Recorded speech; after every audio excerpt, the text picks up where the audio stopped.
And we're live at the first ever Great Prairies Pitch Marathon coming to you from Saskatoon. I am Jesse Weave with Startup TNT, and I will be your MC throughout the day. Very excited to be here. We've got folks in Alberta, we got folks in Saskatchewan, we got folks in Manitoba. We're coming to you live from across the entire prairies today. Bunch of different sectors between our two different Zoom calls. Really excited to be sharing over 200 companies today, and it's going to be a lot of fun. Going to kick us off with a first pitch of the morning. We're just giving you a short pitch on what is the Great Prairies Pitch Marathon and kind of setting the stage for today. So I'm going to do that real quick right now and throw up these handy little intro slides. So yeah, we're here for the Great Prairies Pitch Marathon. It's the first time the community has come together to do this. And we are coming to you live from Western Canada, and we are on treaty territory. So we're going to take a moment to recognize that this has been the home of many First Nations and the Métis people for many years before many of us came here. This land has been home to storytellers for many years, and that's what we're going to be doing today. We're going to be telling some stories about a variety of different companies and different organizations that are making innovation happen here in Western Canada. And we're proud to be on this treaty territory here in the Prairies. And who we got here? Well, we've got our biggest ever pitch marathon. We've got 35 co-hosts today. We've got 202 startups pitching, 775 tickets sold for both this online portion as well as the after parties in 5 different cities, which I'll get to in a minute. And we've got a few special guests joining us throughout the day, so keep an eye out for those. So why did we do a pitch marathon? Well, it's a chance to bring this entire community together. It takes a village to raise a startup, so we got to be here to support those entrepreneurs. We got to amplify their voices, and we got to showcase these innovations to the world, because we have an incredible group of companies here in Western Canada. They're doing amazing things. They're going to transform the world for the better, and everybody's got to hear about it. So that's why we're doing a pitch marathon today. And it takes a lot of people coming together to make this happen.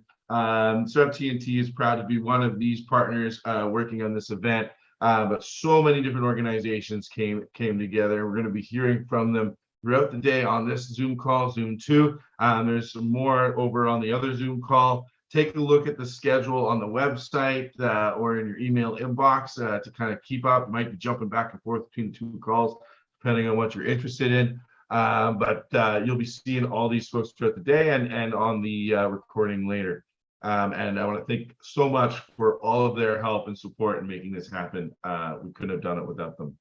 And of course, we've got some awesome sponsors that have chipped in a little bit of cash to keep this financially sustainable here with the pitch marathon, and also make sure we have some great after parties in 5 different cities. So thank you so much to all of our sponsors, and we're going to be giving them some shout outs throughout the day to thank them for their support. And as I kept mentioning, after parties, well, we've got 5. We've got them in Edmonton, Calgary, Saskatoon, Regina, and Winnipeg, the 5 major prairie cities. Those are the locations there. So check that out. Maybe do a quick Google. Where is that? How do I get there? They all start at 5 o'clock local time, except for Cathedral starts at 6 o'clock local time. So we'll hopefully see you there at one of those after parties. And so what are we doing? What is your job here as the audience? Well, it's really important. You're trying to give that peer-to-peer support, feedback, post in the chat. Let's get the chat going right now, actually. Let's post in, where are you coming from, right? Why are you here? You're here to pitch. Which province are you in? We'd love to hear from you and where you're coming from. Let's get that chat going. And let's talk about using our networks to help each other grow. Like, do you have a connection that you can make an introduction for this company for? Is there a way that you can help them scale and take their company to that next level? And as you know, I'm trying to keep that energy high. It's first thing here in the morning. It's at 8 a.m., 9 a.m. over in Manitoba. But let's have some fun with this and let's have a good time. So let's keep that energy high, have some jokes, have some laughs in the chat, and then generally just have a good time.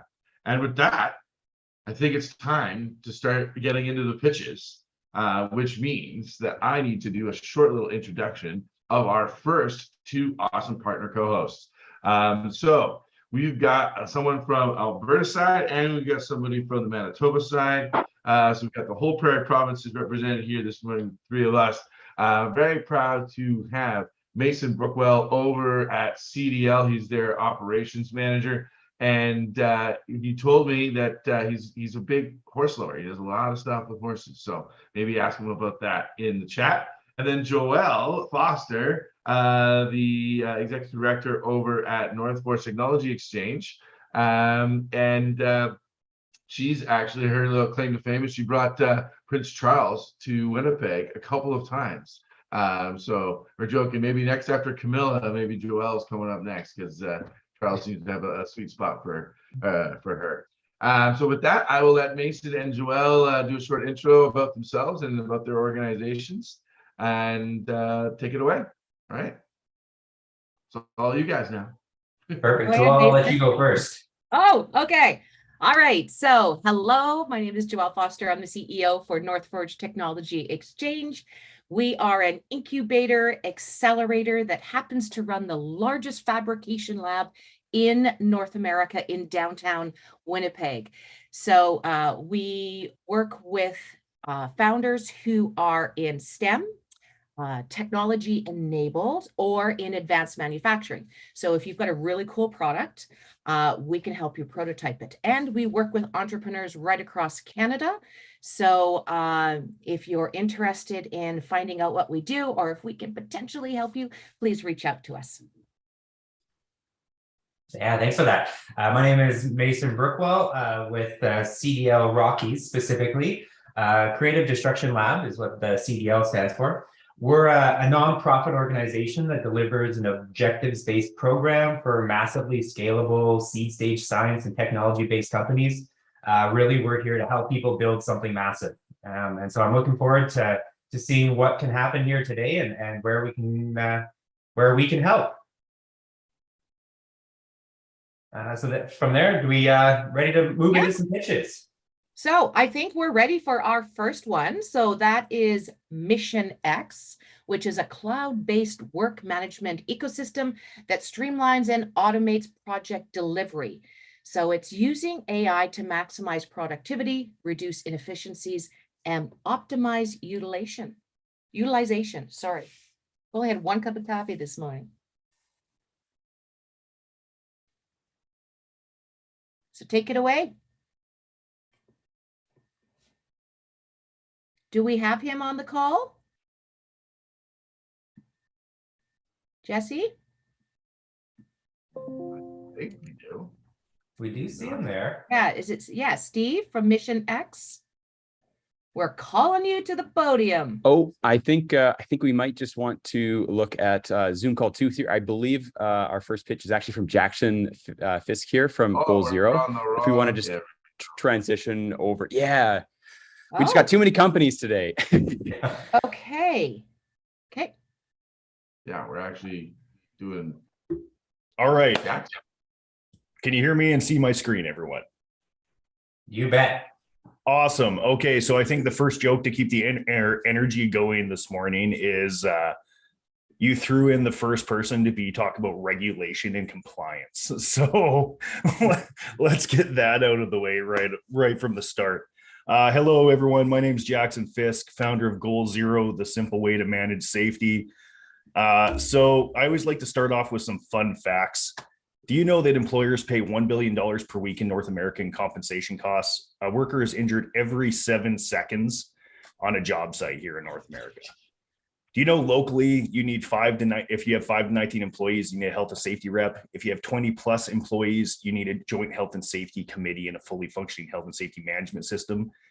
regardless of your industry. Saskatchewan, I think you're 10, but we have to have this in place in every industry. You're also bound by the criminal code. So now if we hurt people, we don't have to just worry about our compensation costs. We have to worry about legal liability and jail time. But on the plus side, if you invest for every $4 to $6 you invest, or $1 invest, you can save 4 to 6 on your health and safety program. So bigger problems. Implementing a program is hard. You either don't do it, you stole it from a previous company, it doesn't actually pertain to you, or we have consultants and in-house staff build it. So in-house management can range anywhere between 50 to 150 plus thousand, depending on your industry. And consulting costs start at 125 and go up. And, existing solutions really lack industry experience and expertise and tools, depending on how you go about this. Our competition, we have external consultants, in-house management, and compliance solutions, but we blend all of this together. We offer turnkey compliance software. We will give you program development, documentation, full client management, and we have access to a marketplace of professionals without the overhead associated with them. You only pay for what you need when you need it. And our clients can save up to 95% compared to in-house overhead expenses. Now, we talk about the compliance system aspect of it. When you sign up with us, everything you need from core management, C-Core, ISO 9001, 4501, 14001 manual basis we have available for companies. And then we have experts that can help develop these for you to make them unique for yourself. We have online development for forms, online courses, everything that you need from a compliance due diligence management, we have as soon as we turn it on for you. Timing, well, we just came out of a pandemic, so everyone's trying to contain costs. They've either got rid of their departments. We're trying to come up with solutions to, make companies more effective and efficient. And legislation changes every other year. So every time there's a new government, new legislation's coming in, we have to understand that. We have to update our policies. Most people are a few years behind still to this date. In the States, OSHA is looking to revamp their whole system on how they enforce it. Ontario, they're going to 15 times administrative penalties to try to enforce legislation. So, up to $100 or $1.5 million per contravention. So health and safety is important no matter what we do. And now growing a remote workforce is also a big thing, and we can help do that as well. Target market, high risk industries. So manufacturing, warehouse, transportation, construction. We have 30 million small businesses in these kind of realms in North America. But if you have people, you have assets, you have anything, you need health and safety and HR management. Our revenue model is a landed expanded subscription-based model. Right now we average $750 a month per client. And then we take portions of consulting fees over top of that. Traction, we did everything ourselves, built it from the ground up. We've doubled our revenues every year, and we are looking to, world domination safely as we grow. Our ask is $1 to $3 million on a $12 million valuation. And our future roadmap is looking for 100 clients in each province, state, and jurisdiction. We have clients currently all over Canada, down into California, Oklahoma, and Texas. And we just landed a client in Dubai and Africa, which is awesome. So global is where we want to go. We have a great team of consulting partners and a management team. And if you have any more questions, I would love to answer them. Thank you for your time. Jackson Fisk with Goal Zero.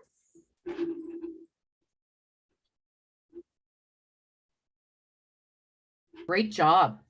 Really great job. Nice looking deck. And I as you were going through, I was like, I think we need something like that in our fabrication lab. So I think Jackson, I might be in touch with you. Sounds great. Now that we got out of the compliance aspect, let's see all the nice, exciting things people are doing. Safety is the most important thing, right? Next, we all say. Yeah, that's exactly it. Yeah. Next, I'm proud to introduce Clayton with Take Place. They're reinventing the way housing is built from the ground up. Okay, good morning, everybody. I'm Clayton Sockel. I'm here to introduce you to Take Place. It's our endlessly customizable, pardon? Oh, I didn't share screen yet, did I? Sorry, guys, I gotta start with the share screen here. Everything good? Okay, I'll get right back to it. So yeah, I'm Clayton Sockel. I'm here to introduce you to Take Place, our endlessly customizable modular home building platform. Further to my involvement in Take Place, I also founded and operate Winnipeg's premier custom home building firm, Design Built. Through its 18 years of operation, we had a first row seat to the multitude of challenges present across the industry, an inherent drive to consistently rework the challenges. Oh, we're having technical challenges here. Sorry. Consistently rework the broken pieces of the process is what has us standing in front of you here today with Take Place. Let's face it, traditional houses are built with processes that should have been reinvented decades ago. We're in the midst of a crippling skilled labor shortage, and still traditional methods have roughly 22 independent trades showing up to complete a build. Take Place needs just 5. Other manufacturing sectors are consistently leveraging technology, while the residential sector has sat mostly inactive on the sidelines. Through our ambitions and experiences with Design Built, the biggest offender we've identified is the time and effort wasted making imperfect processes look perfect. At its core, Take Place is a house built around the efficiencies found in perfect. We've innovated an approach to construction that demands every layer of the process precisely sets the stage for the next. From the piles to the countertops, every single building component will index and align perfectly into the last. Imagine a flat packed house that comes together in much the same way as a simple piece of IKEA furniture. Imagine a customizable house that's built entirely without the need for a saw or a paintbrush on the job site. Then imagine the efficiencies that will be realized when we move the fabrication from on-site custom to assembly line facilities. Take Place is excited about continued opportunities for the endless development of integrated products to be added to our ecosystem. These products will continuously replace unpredictable low-margin processes with predictable high-margin processes. The construction industry is the largest industry in the world. In Canada alone, it weighs in at $32 billion, with modular and prefab projected to experience growth beyond its current 7% market share. Although still in development, we recently tested the market at 2 local trade shows. The response to the product and the virtual reality tour that we developed to best showcase it was overwhelmingly positive. We landed 5 pre-sales that will generate revenue of $2.7 million. We are extremely excited about the market response, especially when considered alongside the reality that only a few hundred people currently know about the product, and the first real world build won't be complete until 2023. We plan to use a mix of in-house and outsourced manufacturing to produce components that will be shipped to site, where a qualified local builder will assemble the home in just 10 to 12 weeks. The largest profit margins are seen in choreographing the whole process while holding the key to the ecosystem of components that merge to create the home. We are seeking $850,000 that we will use to support 3 different facets of a financially healthy Take Place. Thank you for your time, and I'm excited about the conversations to come. Thank you for sharing, Clayton. That's quite an interesting build that you have there. Excited to hear about some paid pilots as well. Congratulations. Yeah. Thank you. Love to see these in person. So you said it's only virtual right now that you can see them, or can you actually go down and take a look at them? Yeah, it's just virtual right now. We're still in the dying stages of development.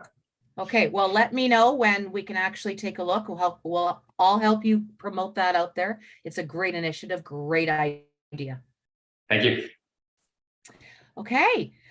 Next, I have the distinct honor of introducing Leighton. Leighton and I go way back from my days in Calgary, so it's just amazing to see his name here. So Leighton has a company called KnowHow, and he's going to make onboarding, compliance, and on-site how-to easy for US-based blue-collar industries.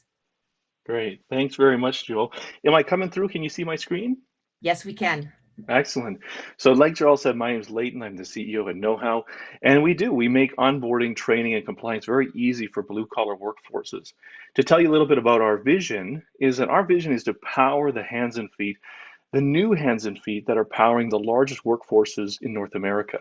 And just to give you a sense of our traction, since we entered the market quite recently, we've seen an explosive revenue growth, nearly 600%, customer growth of nearly 500%. And because we've been focused on the US market from day one, we have really gained traction in the US market very rapidly.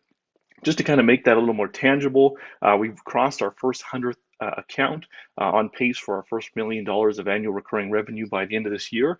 And in our pipeline, active deals with all the leading franchise systems within that industry and all of the large independent companies are all very interested in our solution. So what is it that we solve? Well, we solve an enormous pain point that's hammering the largest workforces in North America. And we're kind of capitalizing on that. So you think about us kind of dropping in on a big tsunami wave. Number one is that there's a large knowledge transition. So in this picture, you see Stu there with his hard hat on. Stu knows how things are supposed to get done, but he's retiring. And the worker coming in, there's a changing worker profile. It's very unlikely that the worker today grew up on a farm or even speaks English for that matter. And so as you see compliance rising, you see knowledge leaving, there's an enormous gap within these industries. Our product addresses these urgent needs within these huge addressable markets. We not only confirmed this by landing our first 100 accounts, but we've refined our sales processes, and now we're ready to scale both the product side and the sales side with this investment round, and we're actively hiring. So we're currently hiring 5 more business development representatives in the next 8 weeks. Our focus within this massive blue collar industry are high compliance, high turnover market verticals where there's that constant brain drain. So there's a constant need for retraining, and yet doing things the right way is critical. So this gentleman staring at this panel, he really hasn't received any training, hoping that he plugs things in to the right outlets is our kind of target markets. Just to give you a kind of a flavor of the product today, it's used by hundreds of people every day. Number one is that KnowHow is very easy to access for workers rather than a boring SOP binder or some boring kind of handout that your foreman gave you. KnowHow makes things very easy to be able to access. In addition to that, our staff, our clients, their staff start on KnowHow from the moment they join the company. So all of their onboarding from day one, all of the compliance that's related to them, delivering the work from day 0 to competent and compliant is all facilitated through KnowHow.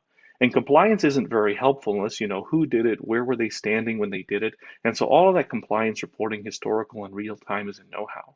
And then because the majority of workers entering the market, English isn't their first language, we're the only software in the industry that does instantaneous translation to over 100 worker languages in real time. If I was to tell you a little bit about our market has embraced KnowHow as a category defining product. The term, there's a know-how for that, or don't ask me, just look at our know-how, all of that has become a powerful indicator that we've become a category defining brand. And with our expansion into NFCs and specifically into how we drive compliance across equipment and vehicle, all of that has allowed us to kind of grow. We have a very strong leadership team, myself with multiple successful ventures behind me, one of Alberta's leading product managers in Travis Martin, and our engineering is led by one of I would say Western Canada's top engineers in Pedro Restrepo. Top advisors in marketing, fundraising, finance, and leading B2B SaaS founders, both investors and advisors, are behind us. And to date, we're already backed by some of the leading angels and funds within Western Canada who've participated in this round. So today we're here, we're raising our seed round. We've already closed a little under half of that, 800 closed. And so we're raising the remaining $1 million. We're using these funds to do 3 things. We'll get over our 2 million ARR mark. We're pursuing operational profitability by the end of next year. And then we're driving growth through adding some key sales and marketing roles. So yeah, we would invite you to join us as we build the leading software to drive the hands and feet that represent the changing workforce in the world's largest workforces today.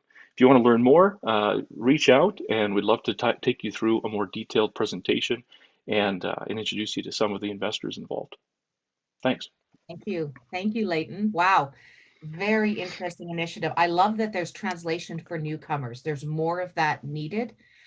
There was just a study here in Canada about that other languages spoken by people in Canada is actually surpassing French. So it's very much needed, even here in Canada. So hopefully you'll roll it out as well here. Thanks, Joel. Very cool stuff. Next, I'd like to introduce Karen Chauvin with Enviro Integration Strategies Inc. EIS is helping prevent costly and dangerous mine waste failures. So I'm going to let you take it away and tell us what you're all about.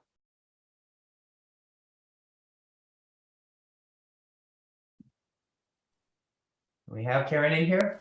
Yeah, I'm here. Oh, I'm just grabbing my slide deck here. I'm a little bit, I think, earlier stage than what we've heard from today. Just highlight that right off, but everybody starts somewhere, Karen. Everybody starts somewhere. Yeah, no worries. Yeah. All right.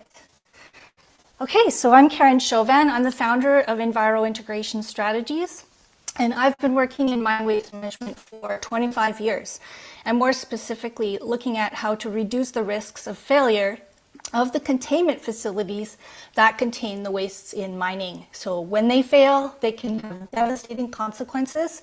This one here occurred in 2019 and raised the attention of the investment community, insurers, and broad-based across industry. New global standards were produced in 2020, and everyone's working to adopt these new standards. There are an estimated 20,000 facilities around the world, and that is just the tailings facilities. So there's a lot of work done. On a mine site, some facts here, they can be fairly large in scale. There are several different types of waste facilities on the property, different shapes and sizes. They usually have more than one dam around the perimeter of different shapes and sizes, different design, and unique operating conditions. And to add to that complication, we have multiple people involved with operating and managing these facilities, both internally and externally. This results in a lot of information being dispersed in a lot of different places in different formats as well. So it makes it very difficult for a reviewer to fully understand all of the information to understand those risks. So we've been working with Agnico Eagle for the last 3 years to develop a solution. They wanted to have something that would compile all the information into one place, have a consistent evaluation process to compare all these unique facilities so that they could, in one snapshot, see their portfolio of risks, see which ones are the highest risks, help make decisions and communicate what they needed to get done to lower that risk for their organization. Agnico Eagle, if you're not familiar with them, is the 3rd largest gold producer in the world. And they are now fully functionally using this software platform. Our market is global. We just took a portion of the total facilities around the world as our TAM, but every mine out there produces waste and has to contain them safely. We are focused on the companies now who are looking to adopt those global standards and looking at making improvements to their infrastructure. We've had some good traction and interest, ranging for proposals on the $250,000 to $500,000 proposal with some customizations aligned with our roadmaps, as well as contracts as small as $15,000. So it's very scalable. Our software roadmap is to add some functionalities, as there will see some alignment here with some folks on the call. We're also getting ourselves investment ready. We're participating in the Sheboot Bootcamp this fall. Very excited to have been accepted into that. We're going to be prepping our data room and practicing our pitch a little bit more. We're going to continue participating in the Co-Lake program. And we are starting to look for people who would be interested to partner with us to grow our business moving forward. To connections to build some relations with anyone who's interested in investing or participating with our company, and also looking for warm introductions into other mining companies that may have an interest in the software, because we know that risks won't diminish without action. So thank you very much. Great job, Karen. Yeah, thank you so much. I think next year you should look at applying to CDL Rockies Energy Stream. Is just a hint I'd maybe recommend you take a look at. Yeah, great sure. suggestion. Yes. Thank you. All right. So up next we have Element 4, and they are producing batteryless, autonomous, energy independent, and modular IoT sensor technologies. So Eric, take it away. Hi, everyone. My name is Eric Brisson. I'm the CEO and co-founder of Element 4 Technologies. Thanks for having me today. I'm having a little problem here with my screen, but we should be okay. Okay, can you see my screen, everyone? Yes, we can. You can, okay. Okay. So whether those that are acquainted with, it's not working, I apologize. There we go. So whether those that are acquainted with the term industrial IoT, we learned early on not to make that assumption. So in simple terms, industrial IoT is a device that can manage, communicate, and measure without the need for external power sources.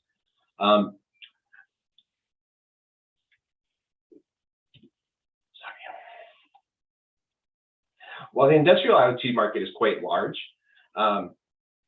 these numbers pale in comparison to what we see in the very near future.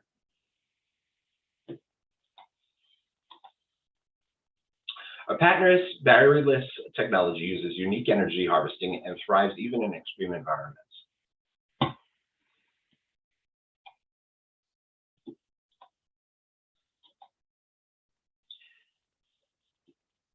Sorry, I'm having problems with my slides.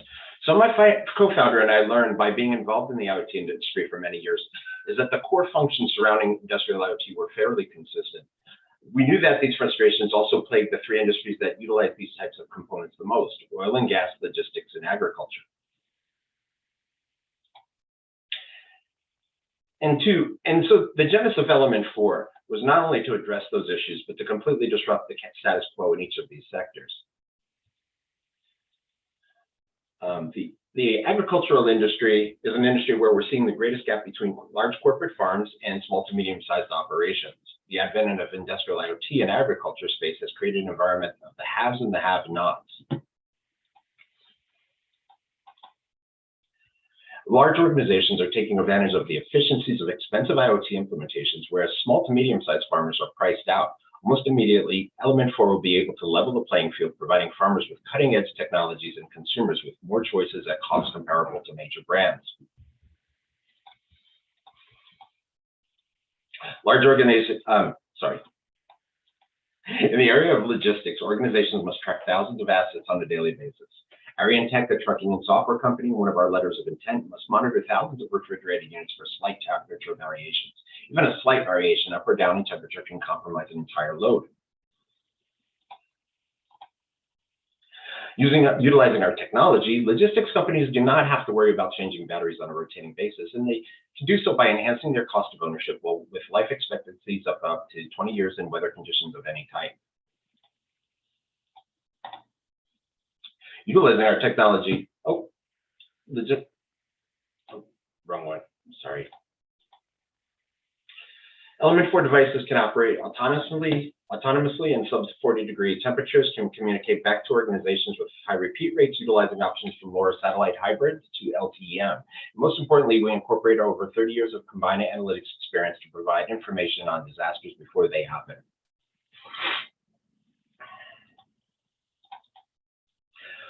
One of our strategic partners is a landscaping company that plants all the trees and foliage in the city of Edmonton. Prior to utilizing our devices, they would send trucks throughout the city every day, taking manual moisture readings around the thousands of trees under our care. With our devices spread out throughout Edmonton, drivers and trucks are not only sent out when needed. So the question is, why create sensors without lithium batteries? Everything from remote control cars to Teslas have them. They house energy efficiently, are relatively inexpensive, and are widely available. However, the truth is not so great. For one, the impact on the environment and local water supplies around lithium mines are devastating, not to mention human rights abuses in some cases. Second, lithium batteries can only operate optimally between 15 degrees and 35 degrees Celsius. And finally, by 2025, the demand for lithium will exceed the supply. Our first product to market is the Gallium 1. The Gallium is a combined hardware and software solution utilizing our unique energy harvesting techniques combined with our Snap and Sense technology, which allows companies to repurpose and adapt to various use cases without a great deal of cost. As an example, with our Snap and Sense technology, a farmer could monitor his soil quality one day, track farm equipment the next, or control their irrigation system the following week, all without having to purchase a new product. The core of the Gallium system completely removes batteries from the equation and harvests energy from the environment utilizing 4 environmental harvesting techniques. This allows our devices to remain autonomous and sustain for up to 20 years.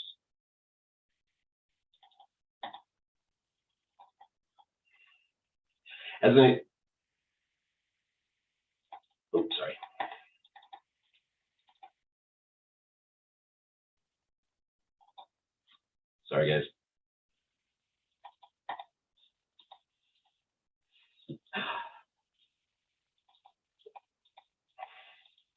Last but definitely not least, we leverage our years of experience in analytics to provide business owners with what our CTO calls the ability to solve problems they didn't know existed.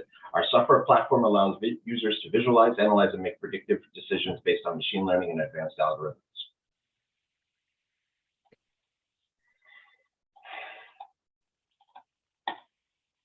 Hey, Eric, we're really over time now, so I just kind of have to stop you there. Sure. Sorry about that. Okay. Yeah, I do want to ask you, because this is, your deck is visually like just beautiful. Did you use a graphic artist for a lot of the designs? And one of our team members had designed it. Okay, so this is just a great example of what you can do in a deck, because I see a lot of decks, and this is really visually appealing. So thank you. Yeah, again, sorry for the technical difficulties I was having. No, we understand. We totally understand. Yeah, it's good seeing you again, Eric. I actually had the pleasure of spending about an hour with Eric yesterday, learning more about his company. So it's a very unique product. Good to see you here. Thank you. Yeah. Next, we're going to move on to Kanin Energy Inc. With Kyle. Kanin Energy helps heavy industrial partners monetize their waste heat resources by installing waste heat to power facilities to generate baseload emission-free electricity. So let's see what we can learn about this. Yeah, you bet. Thanks so much. You can see my screen and hear me okay? Looks great. Beautiful. All right. Well, hello, everyone. Thanks for having me. I'm Kyle Silbernagel, project manager with Kanin Energy, and I'm here to talk about industrial decarbonization through waste heat to power. Did you know the majority of energy that enters industrial processes isn't used as work? It's wasted, and it usually gets rejected as heat. Kanin takes this waste heat and turns it into something useful through waste heat to power. Our mission at Kanin is to help heavy industry decarbonize their operations. We're a turnkey project developer of industrial waste heat to power projects, and we use commercially proven technology to do it. Our innovation and differentiation is around our business model, which includes project financing and how we approach the development process. Currently, waste heat is released to atmosphere with no benefit. The Kanin model is to redirect this thermal energy through an organic Rankine cycle unit to generate clean electricity that can be consumed on-site or sold to the grid, and will generate carbon offset revenue. Kanin takes care of everything implementation. We provide turnkey project development and match the thermal resource with the most appropriate solution. We provide capital to our partners so they don't have to use their own balance sheet if they don't want to. And we coordinate and manage execution of our project. In other words, we try to remove all the friction that would otherwise stand in the way of our industrial partners pursuing their ESG goals. Here's a few examples of our target markets, but really any industrial process that has a high quality, high temperature heat would make a great candidate for evaluation. Ultimately, we aim to help our partners decrease emissions, find new revenue streams, and provide immediate ESG impact. And we can do all this without touching the capital budget of the host site. A little background on Kanin. We've scoped out over 450 megawatts of waste heat to power projects and have moved over half that into detailed diligence. Highlighting one of our projects, we're going to be able to export 11 megawatts electric from one of our partners' gas turbine sites and avoid 52,000 tons of CO2 per year. We're here today to find more partners so we can evaluate more waste heat resources and deploy more baseload clean generation. If you know any folks with an industrial heat resource that are looking to reduce their emissions and their energy costs, then we're keen to get in touch. We have a solid team. Half is skilled with carbon markets, interconnection, electricity markets, and project financing, and the other half is a blend of technology experts and project execution specialists. We look forward to hearing from you about the next waste heat to power opportunity, and I'll be happy to address any questions in the chat. Thank you so much. Look at you, on time. Love it. To the second. Yeah. Woo! Awesome. I might have practiced it once or twice. So we always say practice makes perfect. All right. Beauty. Well, thank you. Thank you, Kyle. Next up, My we pleasure. have Chris. Are you ready to go on next? Chris has built a platform which most architectures of quantum computing can run on. It's called a dilution refrigerator. So I'm really interested to hear about this one.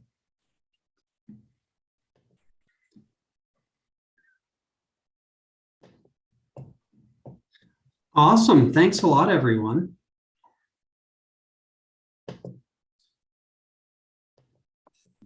Thank you all for allowing me the opportunity to be here. By the end of this presentation, you will have met our team, understand the problem we are solving, see where we have been, and come with us where we are going. My name is Chris Casson, and this is the beginning of the quantum computing gold rush. At 0 Point Cryogenics, we are building the shovel. Moore's law has come to an end. Quantum computing is the next step in the evolution of computers and technology, and will likely change the perception of what we currently believe is possible. These are some of the countries and companies advancing quantum and investing over $28 billion. The majority of quantum computing architectures require a dilution refrigerator in order to operate. Currently, there are only 2 primary commercial dilution refrigerator companies in the world, and they are located in England and Finland.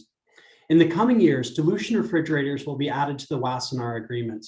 The Wassenaar Agreement manages export controls for arms and dual-use goods and technologies, thus further creating the demand for a North American market leader. We build reliable purpose-built dilution refrigerators for quantum computing, academia, and government. Our systems can be operated with the push of a button, fit through a standard man door, and commissioned in under 48 hours, allowing our customers to focus on quantum solutions and not on running fridges. Our systems are operated using a scalable and secure program logic controller. So whether you're running 100 dilution refrigerators or just one, we provide real-time and historical data, both on the unit-mounted touchscreen and in the palm of your hand. We have built an incredible team of experts. Heading the technical side of our team is world-renowned low-temperature and quantum physicist, Dr. John Davis. He is supported by Dr. Paul Kim, who graduated from the Davis Lab in 2018 and is an expert in nanofabrication. Elise comes to us with deep expertise in commercialization, sales, and marketing. Having helped a deep tech company commercialize their technology from early stages all the way through their Series A, Elise is the perfect person to lead our commercialization strategy at ZPC. The world market for quantum computing is currently estimated to be $486 million a year, growing at over 30%, and is estimated to hit $3.18 billion by 2028. There are currently 4 primary companies in the world that build dilution refrigerators. Our largest direct competitor by market size had revenues of $410 million in 2021 and is positioned for extensive growth in the coming years. 0 Point Cryogenics checks all the boxes for what will be required as we move dilution refrigerators into commercial quantum computing. We have raised over $1.9 million in non-dilutive capital. We have over $1 million in secured contracts with another $475,000 in the pipeline. We have a strategic partner who by 2026 will likely be one of the largest purchasers of dilution refrigerators in the world. We have removed the technology from the university royalty-free. We have a lead investor that has already invested over $110,000 and are looking to complete our $500,000 first round. We are looking for strategic investors and financiers that want to be on the leading edge of a technology that is going to change the world. We have gross margins between 40 and 50%. In order to break even, we only need to sell 4 units per year, and we will be profitable in the next 12 months. Thank you for your time.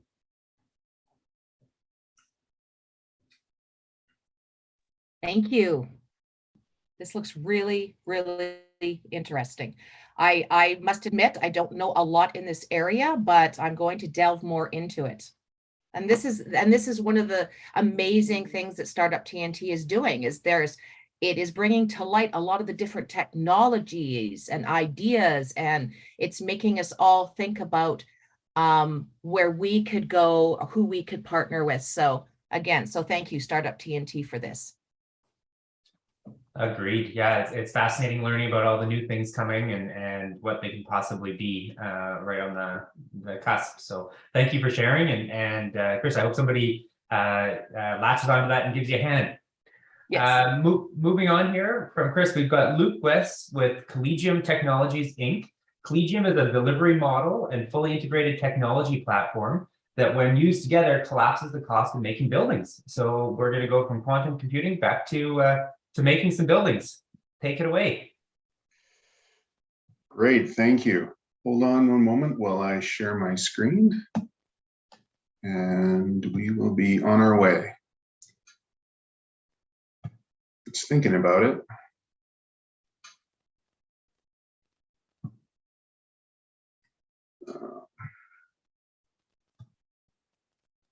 All right.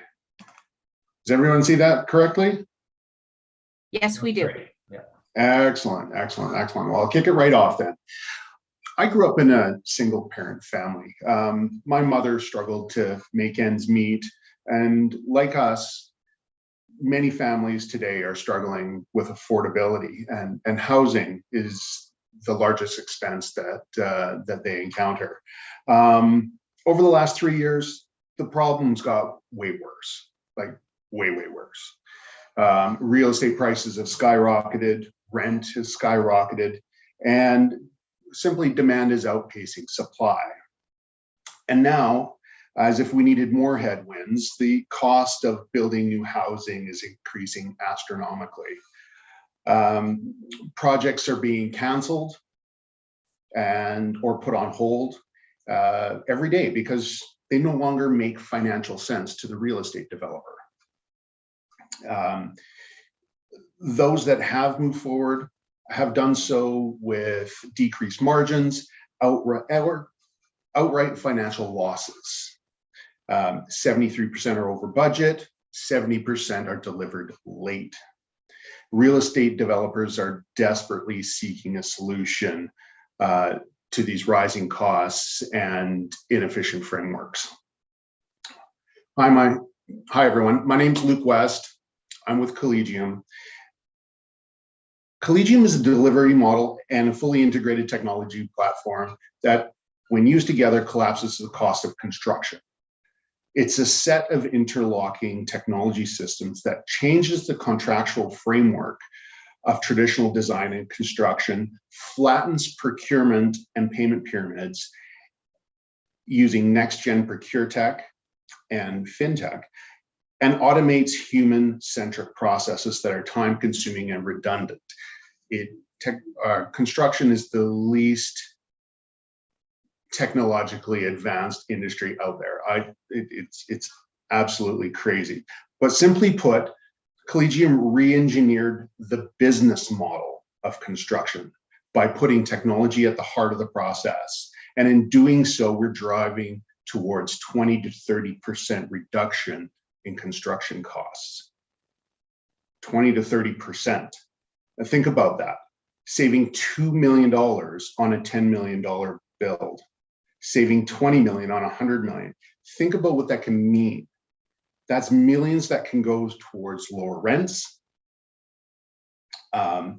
better amenities, or even better environmental building standards, while at the same time significantly improving the profit margins of commercial real estate developers. But we're not talking about a $1 billion industry. Construction is a $12 trillion industry. Our tiny little beachhead market of multifamily mixed-use commercial and industrial buildings in US and Canada is a $278 billion market. Multiply that by our 2% transaction fee on construction, and that's a TAM of $5.56 billion. To date, we have letters of intent for approximately $140 million in construction in projects in Ontario and in Alberta. That translates into $2.8 million in revenue for Collegium. We've also been contacted by the Federal Department of Finance, Chrystia Freeland's office, to help develop a program to double the amount of housing construction over the next 5 years in Canada. Imagine if Collegium could be that platform that the government uses to deliver their affordable housing strategy. We're in talks, and it's super exciting. We're excited for the future of Collegium, but we really need help to realize. Oh, sorry, Bob. Sorry, Luke, you're at time. I'll let you finish up with one last sentence, and then we're gonna go because we got a few more to go here. You betcha. I'm sorry about that. You know what? We are raising our seed round now.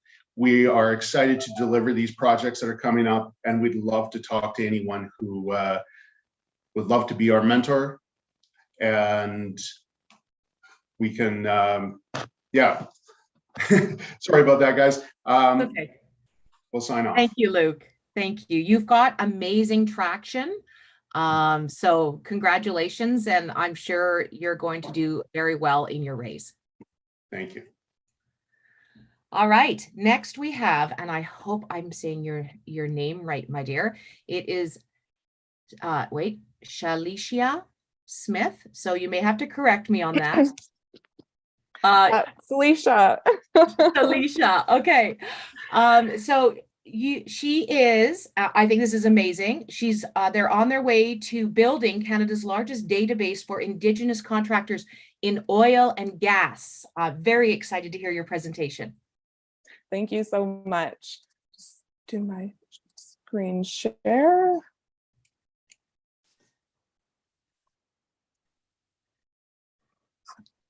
We can see it. Oh, perfect. Okay. Sorry, I'll just get this on the go now. Oh. And it's iDIG? iDIG, just kind of like iDIG. Okay. Yes, like Indigenous. Okay. Okay. You're gonna get that question a lot. I do. I'm sorry. I'm just gonna expand it. Slideshow. Yeah. Slideshow. Yeah, you should be. And then you hit. Present. From start. There we go. Play from start. Seeing there we go. Okay. All right. Well, Tanse, everyone. Hello. I'm talking to you from Mohkinstsis, Calgary, Alberta. I'm so happy to be here. Thank you. There's this. So prior to oil and gas, mining, and forestry projects being approved on traditional land use areas, it needs to be consulted with the nations. So with that consultation, most of the nations say, well, yes, you just need to use our resources. You need to use what's in radius to those projects. But there's this reoccurring rhetoric where companies have limited access to Indigenous-owned businesses and contractors and end up hiring their inner circle regardless of those consultations. So that leaves our contractors fighting for the scraps of these projects and leaving their businesses in jeopardy ultimately. So as the founder and CEO, I introduced to you iDIG. We are on our way to be Canada's largest database for Indigenous contractors, specializing in the procurement, contract, and bidding phases of those projects. So it really interrupts the inner circle, and it allows us to have really economic health in our communities. And so for that, I am very excited that we are on our way to completing our beginning stages of software. In 2019, Canada procured $2.6 million across Canada to 275 Indigenous contractors. That seems like a huge amount, but considering that Alberta alone is 100 billion, it's pennies. It's the scraps that I was talking about. So using my platform, using iDIG, it'll allow us to capture 30% of the 100 billion market in Alberta.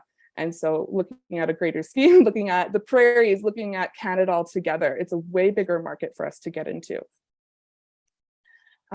Currently, I'm not just alone. I have this excellent board of knowledge keepers. They're with me every step of the way, and they're such incredible leaders and philanthropists in our country, and I'm so grateful to have them behind me. So our revenue model is based on subscriptions as well as service fees. So based with 150 companies using one transaction a year, we could be making 3.8 million in the first year that we have revenue, which is massive considering, it's not that many companies making one transition. So that number can easily be doubled, tripled. We're currently looking to expand our small team right now. So we're looking to hire more, finish our development, and then be revenue ready by 2023. So hi, thank you so much for listening. Oh, thank you so much. A great initiative. I know you're going to really do well. Thank you so much. Yeah, congratulations. That's fantastic. Next, I'm going to introduce Philip Walla with Argent Fabrications. Argent Fabrications is a robotically automated manufacturing facility specializing in prototyping and low volume production of polymer, composites, and metal products. Exciting to see what you guys are building. Hello. All right, let's get this shared. There we go. Should be all good. All right. Good morning, everyone. My name is Philippe, and I am the founder and CEO of Argent Fabrications. And I've been working at this company and growing and developing it for 1.5 years now. So my company specializes in low volume automated manufacturing. There we go. So essentially, we use robots to make stuff. So for example, we've worked with the University of Los Angeles to currently make parts that are currently in space, doing nuclear magnetic resonance experiments. So, I mean, unfortunately, not all the work that we do is that exciting, but we've also done a lot of other interesting things. We've worked with local companies to create custom packaging solutions that use biodegradable plastics to help alleviate their supply chain issues. On top of that, we've also worked with a lot of local companies to create reverse engineered and repaired parts that can be produced locally faster than they would be able to get them shipped online. So why did I choose to focus on automation with this? Well, automation brings a few key benefits, which is one, it cuts out the cost of labor. Labor composes usually 20 to 30% of a product's overall price, and this saves our clients a lot of money. On top of that, the systems that we use have accelerated turnaround time and have cut turnaround times in half when comparing to competition that uses the exact same equipment. And on top of that, we have increased quality of our parts because our systems audit every single part that comes off the line, which increases consistency and also removes human error. And why did I choose to focus on the low volume production rather than higher volume production runs? Well, at heart, I'm a maker. I love making things. I have lots of different projects. But the issue is that it's really difficult to get those last custom parts in order to get your projects finished, just due to an extremely high barrier of entry and extremely high cost of custom parts. So we worked specifically to try to reduce the overall cost of custom parts by not working the way traditional machine shops operate, which is to be designed for low volume rather than producing the same part en masse. Traditional machine shops are designed for, well, a single part and nothing else. And that makes it extremely expensive for them to switch their setups from their traditional means. So a lot of business gets thrown out just because of this manufacturing status quo. My goal here is to work with you guys, to develop your guys' prototypes, to make your guys' parts, and to also work with you guys to develop more financing to expand our manufacturing capabilities, and to also just work in different industries. So with that all being said, together, let's make your ideas a reality. I'd like to thank you guys for listening. And also thank you guys for juggling me around, because there was a little bit of mishaps at the start here. So thank you for the hosts and everything for getting that all sorted out. You know, in the entrepreneurial world, it's all about pivots and then just rolling with it. So no issues, Philip. Yeah. And, you know, I'd love to connect with you, because with our fabrication lab, it would be great to have someone that we could work with remotely as well. So let's If connect. you guys want access to the world's largest multi-process 3D printer, we'll have it up and running probably next month. Okay. So there's a Okay, lot let's of cool chat. tech that we've got here. Okay. Very exciting. Thank you for that great presentation. That's you're doing great. Thank you. Right on. Well, thank you everybody for pitching. That was fantastic to do. I know I learned a lot this morning.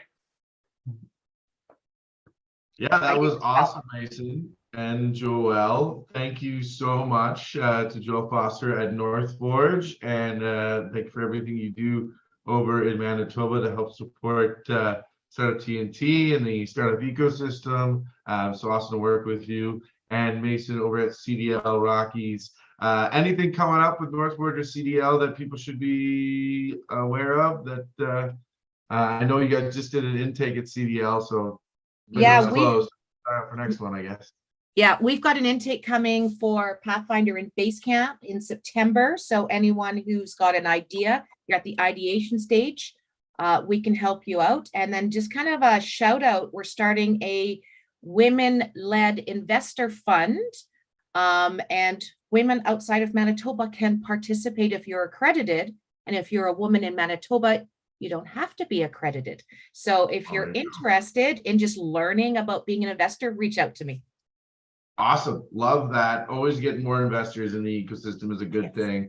We're always very happy about that at TNT. So thank you so much, Joel and Mason, for hosting that pitches. Thank you to all the pitches, starting from compliance at the beginning, ending up with some printing, so much cool stuff in between. I'm seeing synergies coming up in the chat already. You'll gotta love to see that.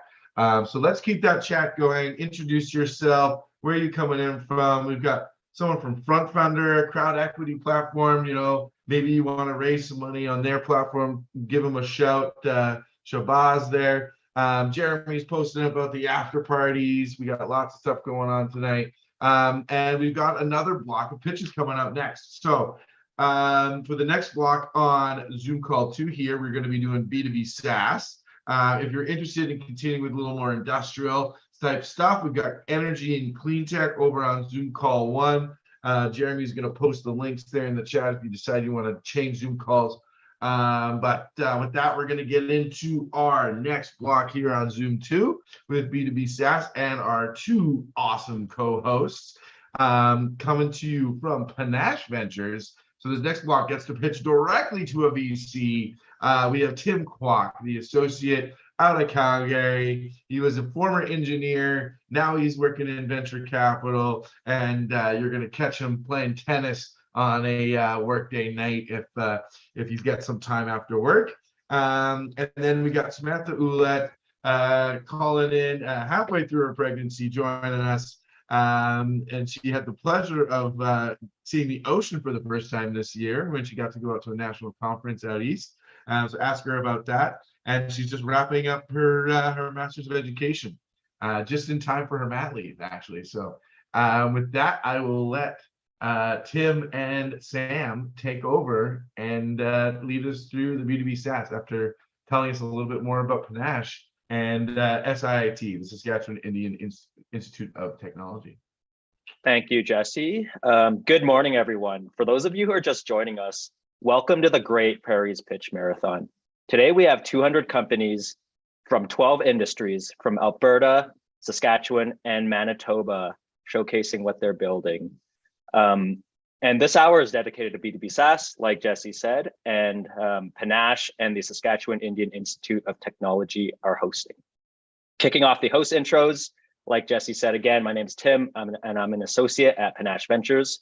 If you're unfamiliar with us, we are the only pre-seed and seed VC in Canada that invests coast to coast.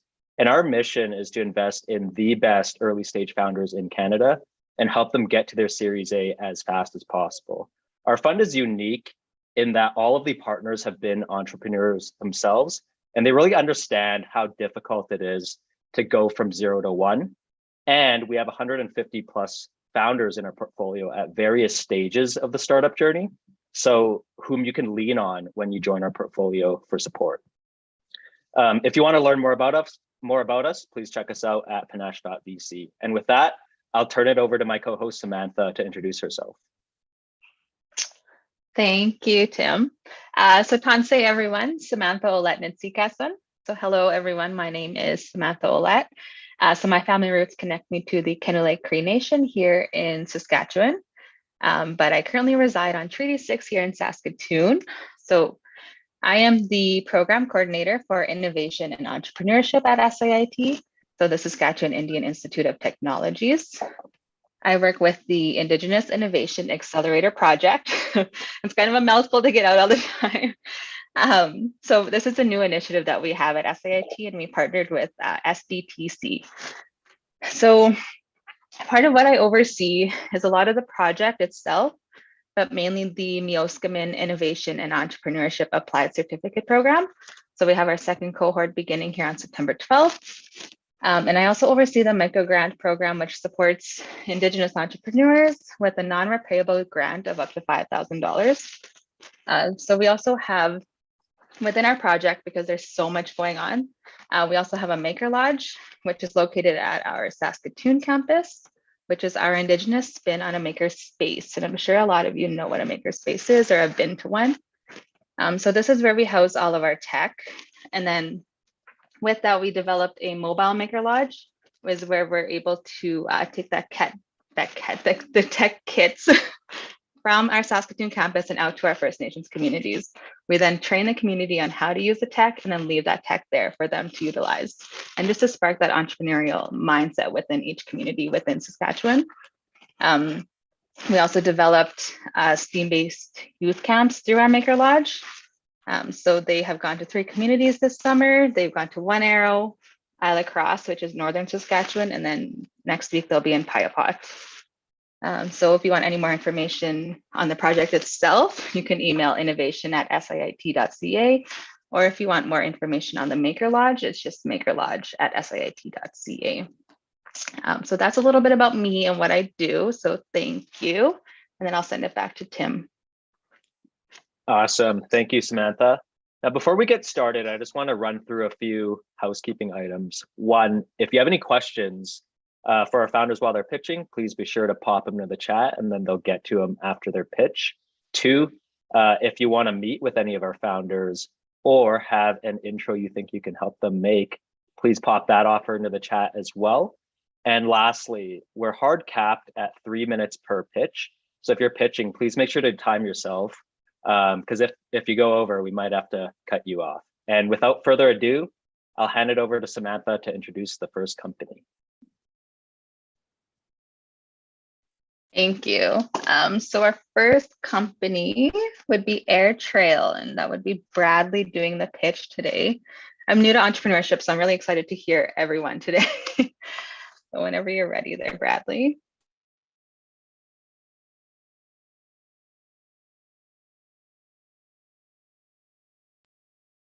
Sorry, guys, I was just having trouble with my microphone. We're good now. Hey, everybody. Can you see my screen here? No, it doesn't look like it's showing up, Brad. Might have to like stop and try again. Okay, sorry. Classic. Let's get this going.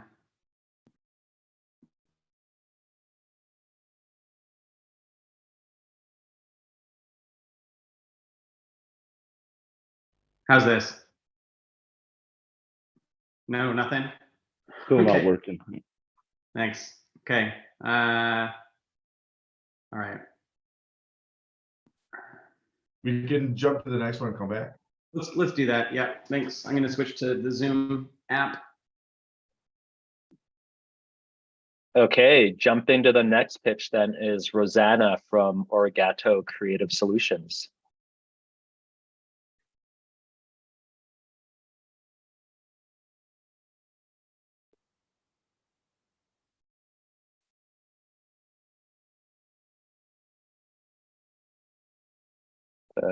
Is Rosanna here? Looks like Rosanna just jumped off the call here. She was on earlier, but maybe some internet connection happened. So I guess we're jumping too. Looks like back to Evo Trucks here.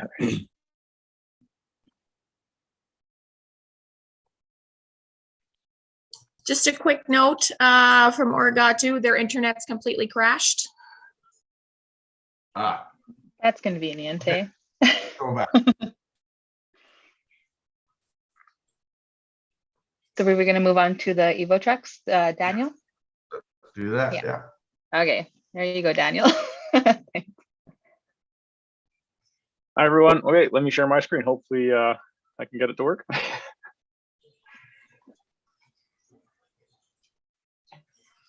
Can everybody see that? Yep. Okay, great. So I'm Dan Santos from Evo Trucks. We like to say that we're Tinder for freight trucks. We make it really easy for businesses that have available freight, which we call shippers, to find available trucks from businesses that have those, which we call carriers. There are three main challenges that we see consistently when we're talking to shipping companies. One is that sourcing trucks is extremely time consuming and resource heavy. It takes an average of 3 to 5 negotiations and over an hour to book a single truck. That's a lot of Google searches, phone calls, and emails, and it's just not sustainable for most businesses. As a result, over time, what we see is that a lot of them gravitate to just one or two kind of core carrier relationships that they rely on. And while that seems convenient, there's some inherent risk that's involved. One is you can never benchmark pricing against the market, so you don't know if you're paying too much. The second is that if those providers ever wind up with a service disruption or can't provide the availability, you're left holding the ball and not able to service your customer, which is obviously bad for business. So because of those first two things, a lot of businesses or a lot of shippers will wind up relying on third-party freight brokers. They'll farm their business out to them. And while many freight brokers provide an excellent service, the problem is that they're really quite expensive. The average freight broker fee is 17% above carrier cost, which means for every $1 million that a shipper spends on transport through a freight broker, they're paying $170,000 in fees. So it's really expensive. So at Evo Trucks, we're helping shipping companies overcome these three challenges. Evo Trucks is a SaaS freight matching marketplace. Rather than taking a transaction or broker fee, we charge a membership fee. We automate truck sourcing and streamline negotiations so that the average booking on Evo Trucks takes a person 3 minutes of their time or less, much, much better than an hour plus.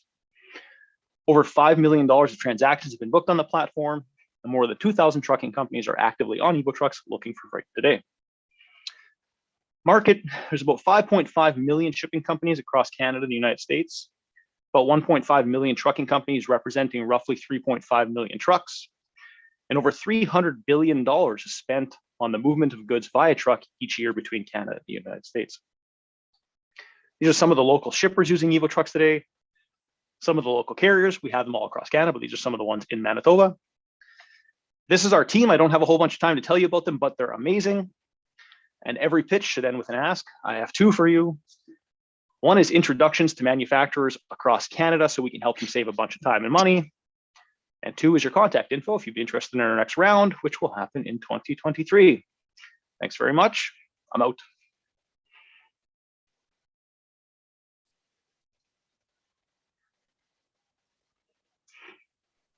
Thank you, Daniel. When I was reading through it last night, I was like, Tinder for freight and trucks. I'm like, I need to hear this. That was really good. Thanks. Should we go back to Bradley, maybe?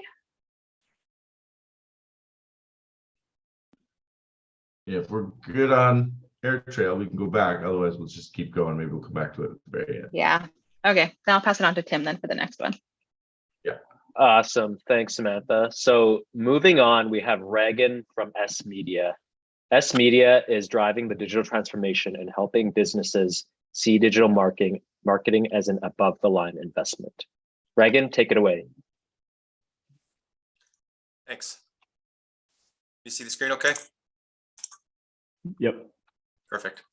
Hey everyone, I'm Regan from sMedia, and I'm excited to show you how we are establishing ourselves as a dominant player in automotive and moving towards becoming a billion-dollar company.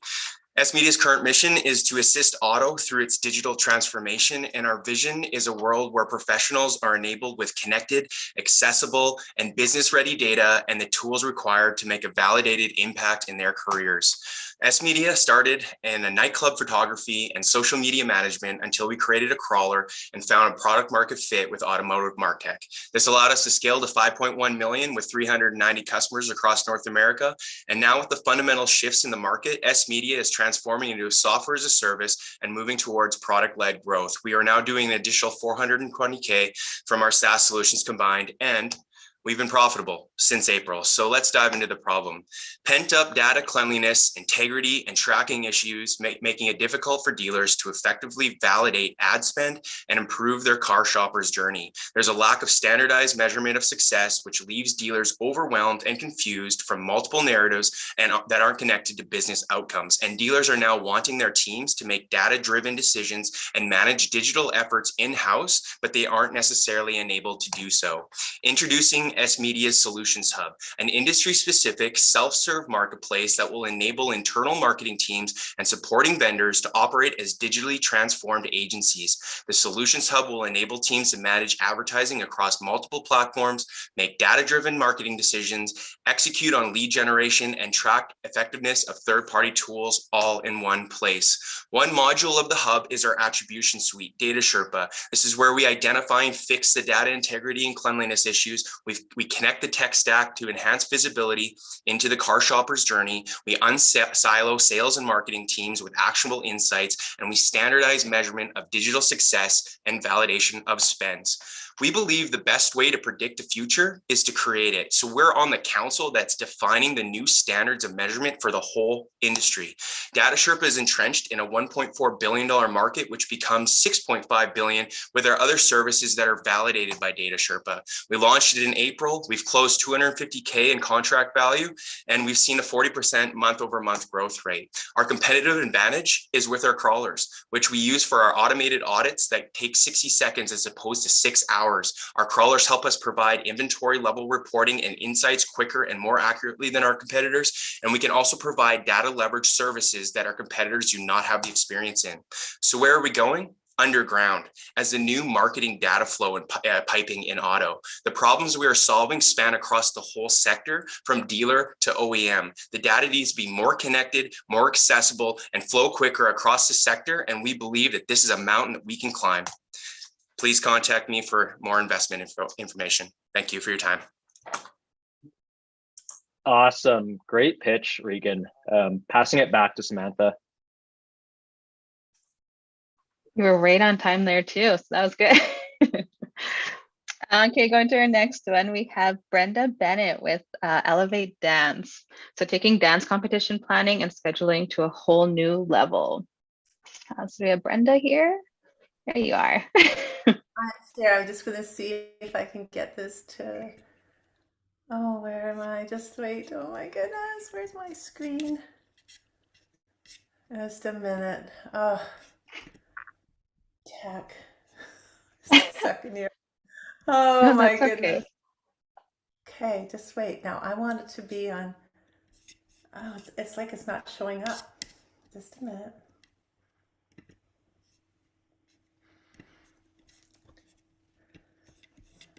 Okay. Does that work? No, not yet. Just a Good. second. You're good. We can No, see it, yeah. it's not there. Just a second. It just needs to be a slideshow. There we go. Am I right? Hi, I'm Brenda Bennett with Elevate.Dance, taking dance competition planning, organizing, and scheduling to a whole new level. I've lived my whole life in the $4.2 billion dance competition industry. From being a baton twirler and dancer to owning my own studio for 40 years and running dance competitions. The biggest problem I see is scheduling. Let's take Anthony for an example. Shown here, Anthony's a hockey player and a dancer. When he plays hockey, his team's his team. Win or lose, they go on one side of the draw or the other. The tournament director just has to figure out that the team has time to rest and reboot, and they're playing again. But when he goes to a dance competition, he's in 7 to 17 different routines: tap, jazz, ballet, acro, hip hop, you name it. And every time he takes the stage, it's with a different group of kids. Figuring out a schedule that works for them is daunting. We know. My sister is the co-founder of Elevate.Dance. She's ran dance competitions, and as we got bigger in our dance competitions, so did the time spent in front of Excel, until the Excel party would literally crash. We needed a solution to figure out a schedule, so we reached out to Jared Fedorchuk of Levis Tech, and we created Elevate. There are other competitors on the market, but none of them really can do what we needed to do. We have a alternating judging panel, so it's like running 2 stages at the same time. And we knew if we could figure it out for ourselves, the schedule, we could host big competitions in convention centers where there's 5 ballrooms running at the same time. So our competitive advantage is that we have multi-stage scheduling, a white labeled app, fully digitalized program with real-time results. We have a ticket module that parents can buy their ticket on their app, have them scanned in to watch their kids dance. And we personalize the app to the dancer, the teacher, the parent, so that kids can see their results from year to year at other Elevate dance events. We launched our MVP with 3 competitions, 7,000 dancers, and 4,500 unique app users this past March. We charge per student, per entry. We charge the competition a percentage of their commission of in-app sales, and we help those competitions generate revenue. There are about 70,000 dance studios in North America, and that's up 55% over the last decade. There's an estimated 5,000 competitions each year that Elevate could help. But why stop there? We've had reach, connections, and meetings all over the world. We just talked to Ireland this past week.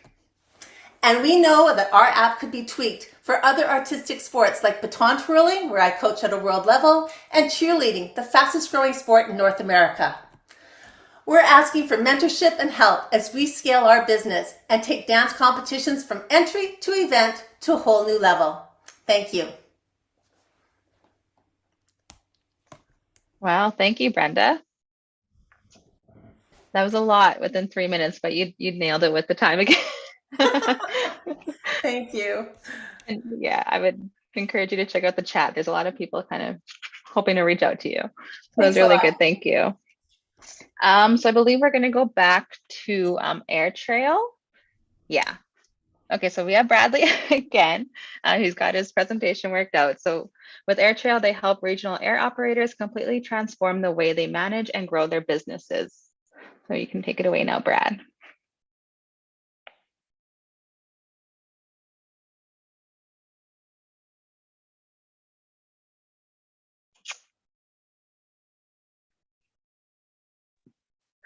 Good morning. Sorry about that. All right. So imagine if before you started your car this morning, you were legally required to fill out paperwork for half an hour. That'd be ridiculous. You'd never drive a car again. But that's exactly how nearly every small airline around the world operates today. They hire entire teams of people to double check mountains of compliance paperwork. And to make things worse, the law is only getting more complex over time. More complexity means more paper, but it doesn't have to. I'm Bradley, and I'm CEO and founder of AirTrail. I've seen this problem since I was a kid growing up on the hangar floor alongside my family's aviation business. AirTrail is compliance automation software built to free small airlines from the huge costs and stresses of paperwork so that they can focus on growing their businesses. We've shown with our existing customers that airlines using AirTrail have slashed their compliance costs in half, and we're the only solution approved in Canada to solve this problem. It's not just Canada either. Nearly every airline around the world uses paper to run their businesses, costing the industry $5 billion every single year. And our customer list is growing fast. This year, we've doubled our MRR every single quarter, and we've barely left the runway. We've bootstrapped our way to the growth that we've seen to date, and we're looking for a CTO to put even more thrust in our engines. AirTrail is changing the aviation industry. If you know a talented technology leader that's keen to make their mark, send them our way before we really take off. Thanks, everyone.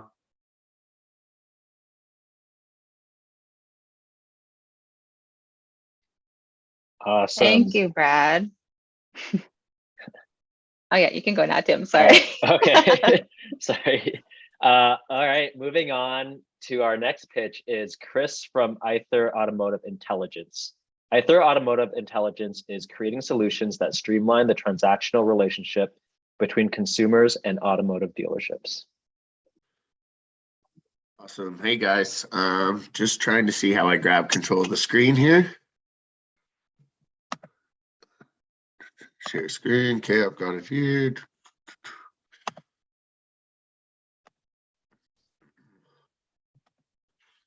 All right, can everybody see my slide? Yep. Awesome. So my name's Chris. I'm the Chief Operating Officer at AITHR Automotive Intelligence. We at AITHR, we create solutions that streamline the transactional relationship between consumers and automotive dealers. We do that through our two flagship products, AITHR X, which is a lightning fast dealership software that will automatically pair the right vehicle and builds the perfect deal for a pre-approved non-prime customer. And we also have AITHR Autos, which is a convenient, risk-free vehicle listing platform that allows you to connect with sellers in the highest paying geographical region across Canada. The problems that we identified with our two products is that with private vehicle sales, there's often a multitude of factors that nobody wants to deal with. So you've got to leave work, you've got to take time out of your day. There's the liability of having somebody else test drive your vehicle. And of course, everybody wants to negotiate with you. So we're the only listing service that is actually completely frictionless from fulfillment to listing. Our software will only pick up on your vehicle at your full asking price, taking away all the pain points conventionally found with selling your vehicle privately. And the best part for consumers is we're completely free. For the solution, again, AITHR Autos, we're a free listing service, but we have a geographical advantage by having a nationwide network of wholesalers and automotive dealers ready to buy your vehicle at full market. We have a real-time market update system that essentially provides our listers with daily updates of what vehicles are selling for similar to theirs and in what geographical region and what price they should adjust to have the best success in selling their vehicle tomorrow. Our problem that we found with dealerships is that when considering their non-prime departments, the four major problems that they're experiencing consist of acquiring inventory, dealing with increasing amounts of negative equity, getting the conditional approval, or actually verifying the income of that individual. So the way that we've solved that is with our product AITHR X. So AITHR X essentially takes all of that pre-qualifying criteria provided by the lender and finds the exact needle in the haystack needed to satisfy your customer. So we do that by using in-house inventory for our automotive dealers or using the AITHR automotive inventory that we just spoke about. Our software will instantly match every approval to every available vehicle in roughly 1.2 seconds, automatically fitting the negative equity, simplifying the values and profit margins, and structuring the deal in the ideal way for our automotive dealership consumer. Go-to-market strategies, our strategic partnerships with world leaders like JD Power, CDK Global, PBS, and Reynolds. We've established brand awareness through a variety of social media campaigns, and with 52 years automotive experience in our team, we're leveraging our industry contacts as well. In the event we were to capture 0.7% of our total addressable market, our SaaS would generate 2.54 million a year in sales. Our AITHR automotive brokerage service would generate just over 11 million, fulfillment of those units at 9, and our wholesale team does about 1.68 million per year currently. What makes us unique as a company is, again, we have 52 years combined experience. We're 32 full-time employees, debt-free, 100% bootstrapped, and we are named as one of Canada's Automotive News Champions of Diversity. Future roadmap for us here at AITHR consists of creating a buy direct solutions from home for consumers, developing a mobile app, making a more streamlined system for direct submission to lenders, as well as adding on third-party or aftermarket products such as warranty, life and disc, as well as gap policies as well. At this time, we're seeking strategic partnerships over any financial involvement and open to your guys' feedback at this point. Awesome, right on time, Chris. Thanks for the pitch. And moving on, I'll hand it back to Samantha. Thank you. And thank you, Chris. You just reminded me that I need to upsize my SUV now with the new baby. Give us a call and we'll help you get out of your previous one at the best possible value. So may just do that. Awesome. Okay, next we have eHelply with Jennifer. So eHelply is about bringing ideas to life by reducing the barriers to prototyping, building, and scaling. So if Jennifer is ready. Perfect. Thank you. Awesome. All right. So I'm going to get started. So hi, my name is Jennifer Harris-Simiak, and I'm the COO and co-founder of eHelply, where we're trying to help you bring your ideas to life. And I'm going to tell you how we can speed up your product development lifecycle. So as I'm sure everybody here knows, the tech space is tough to navigate. Development costs a lot of time and money. Prototypes don't usually scale well and can be expensive to fix. And this can all increase your time to market. So our solution, the eHelply Superstack. It's a catalog of features that can be plugged into any new or existing app, kind of like Lego blocks, but the power of real code behind it. So some of the features we currently have in the Superstack are location management, review systems, products, but we have a lot more that you can see on our website. So let's take a look at the Superstack in action. So Pathfinder 365 uses the Superstack right now to populate the location map markers, the business information, and the product catalogs. If you want to see more about the Superstack in action and Pathfinder 365, check out Connor's pitch at 410. So we get compared to no code a lot, and I understand that, both save time and money and can be easy to use. However, the Superstack saves you time and money in the long run because it's secure, scalable, and has more flexibility than no code or other options like WordPress. So taking a quick look at the finances. So we've earned about 61K in revenue, have received 2 IRAP grants, and have bootstrapped around 31K between the team. So where are we now? Well, back in 2021 is when we really started the Superstack development to really build those foundational blocks. And then this summer, we have officially released the MVP of the Superstack with an expanded feature set. So places, appointments, products, reviews, notes, meta. And now we're looking to supercharge our Superstack offering to really help improve and make it faster and easier for businesses to build secure and scalable apps. So where are we going with this? Well, our first supercharged feature is the Superstack Builder Pro. It's a CMS system that allows you to edit content on your website or your application, making it easier to do, and you won't need a developer's help to do it, which saves you time and money in the long run. And then we have the Superstack Marketplace. It's an ecosystem where developers can collaborate and building features with the Superstack, and as well as selling those features. Again, helping you save time and money. So what are we looking for? We're really looking for investment to start supercharging the Superstack, startups who are wanting to build their own apps, as well as founders, business owners, and developers for user testing of the Superstack and our supercharged offerings. So again, my name is Jennifer Harris-Simiak. My contact information is up here. And I'm going to ask you, if you could supercharge your product development lifecycle, wouldn't you take it? Yeah, thank you. That was really good. Thank you, Jennifer. And I like your last question there. Thank you. Thank you, Samantha. So next up is Alex from VR Cave. VR Cave is building a cutting-edge B2B SaaS VR software platform. Alex, take it away.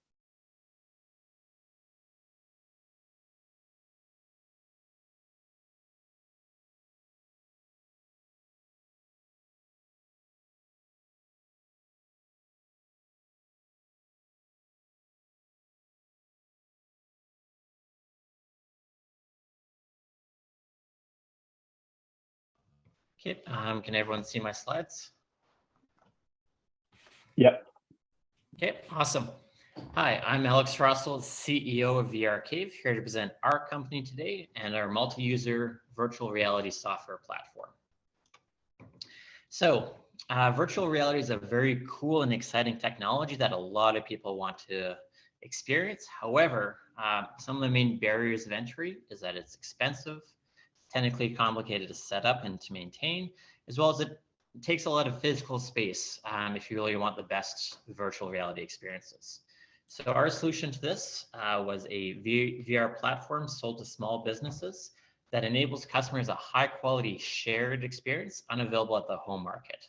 So this takes the place of a 15-foot by 18-foot play space where you have several people co-located in the same physical area together in the same experience.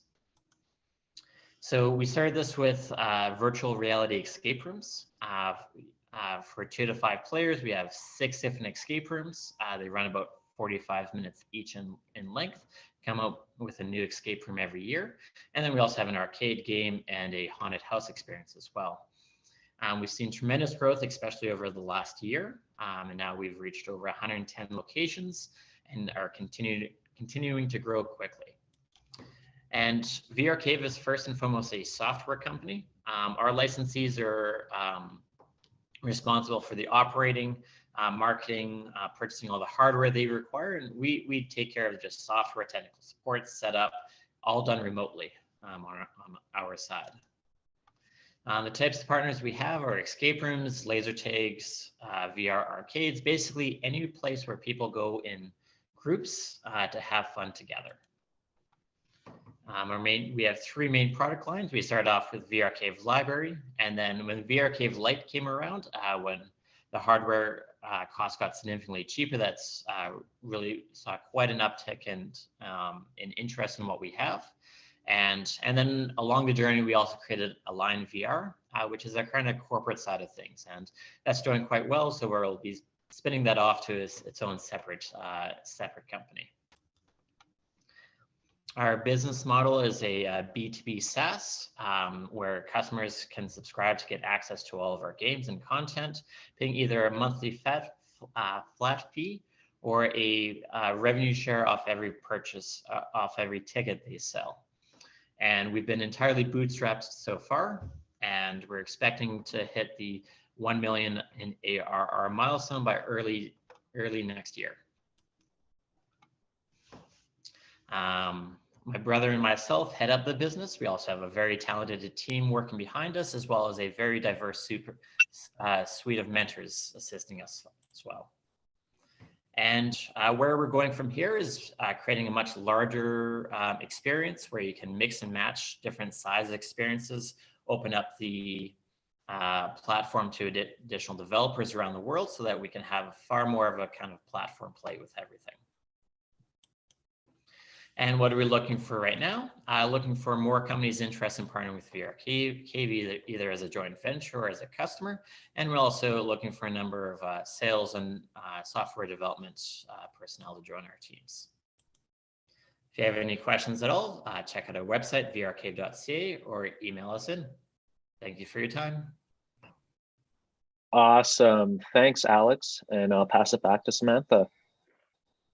Thank you.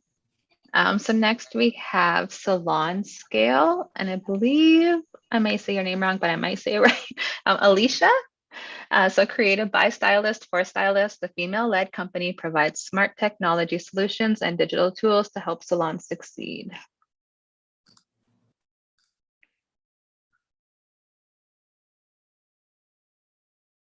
Wait while you set that up. There we go. Perfect. Hi, everyone. My name is Alicia Soule, founder and CEO of Salon Scale Technology.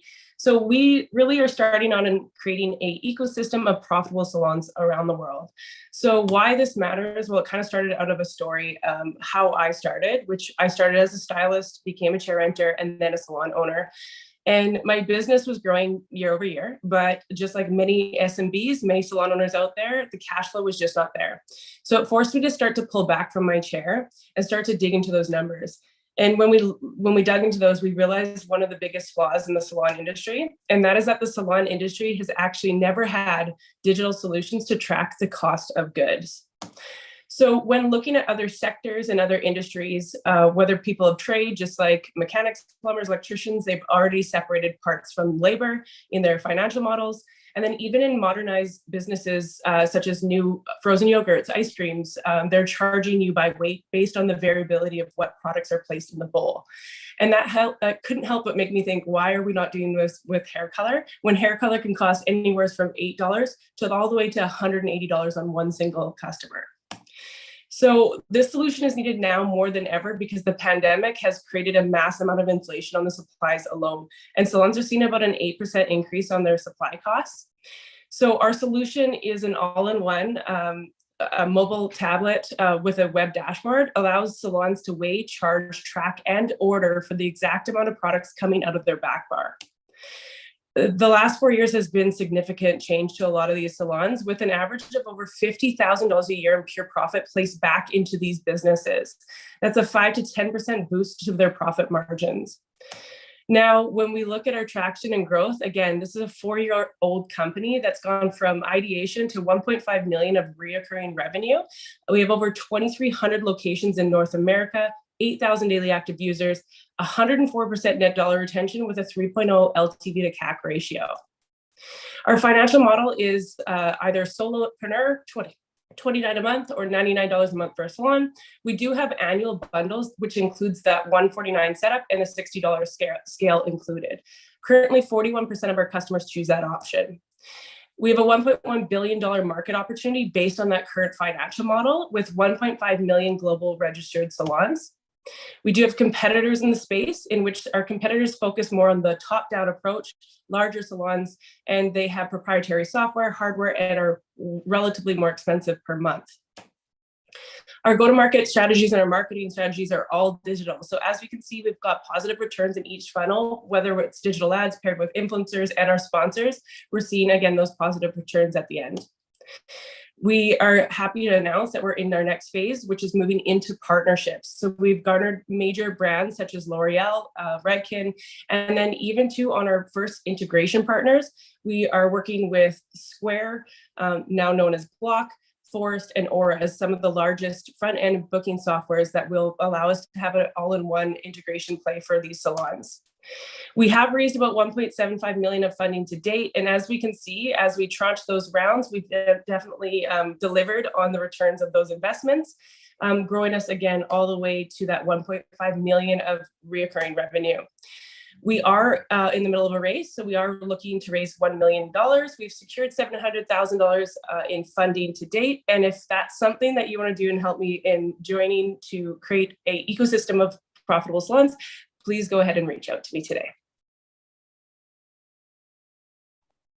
Wow, thank you, Alicia. I might be a little biased, but I love the female-led portion of your company. And I'll pass it back to Tim here to introduce the next one. Thanks, Samantha. And the next company is Jidu, and they're accelerating the world's transition to mixed reality. And they're starting off by serving restaurants and pubs. Timoff, take it away.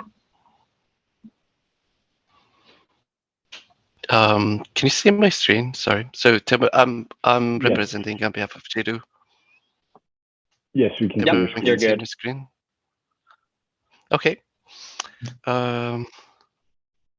Dreaming dreams. Welcome to Jidu. We are a software company specifically focused on virtual and augmented reality, or in another word, mixed reality. Let's go on a dream. Imagine we're walking toward a restaurant. It's packed because it's Friday or Saturday night. We want to know what portion of the meal we're going to get.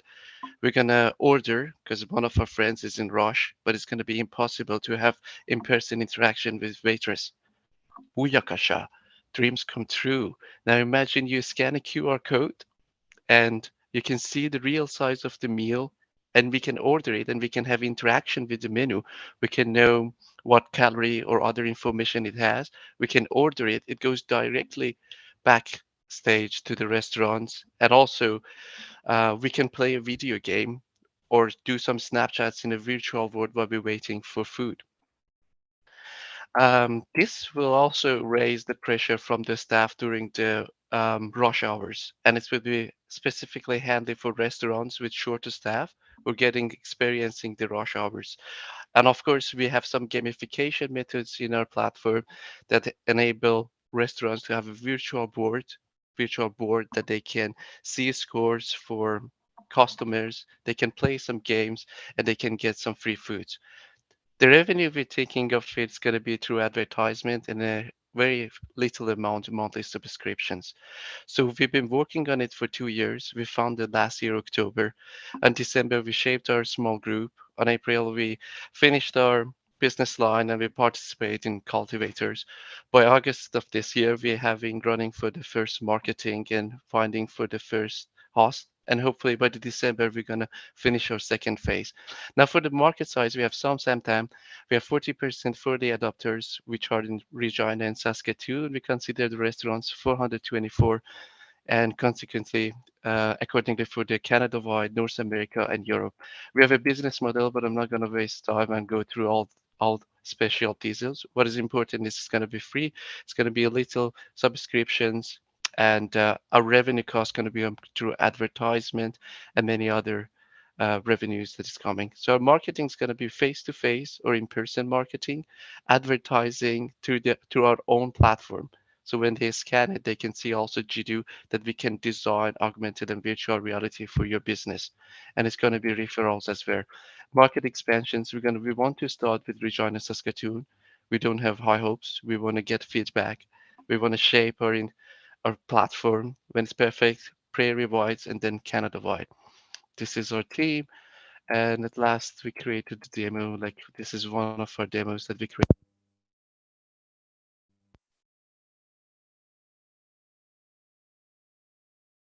My name is Jiddu, and I am here to help you with your order today.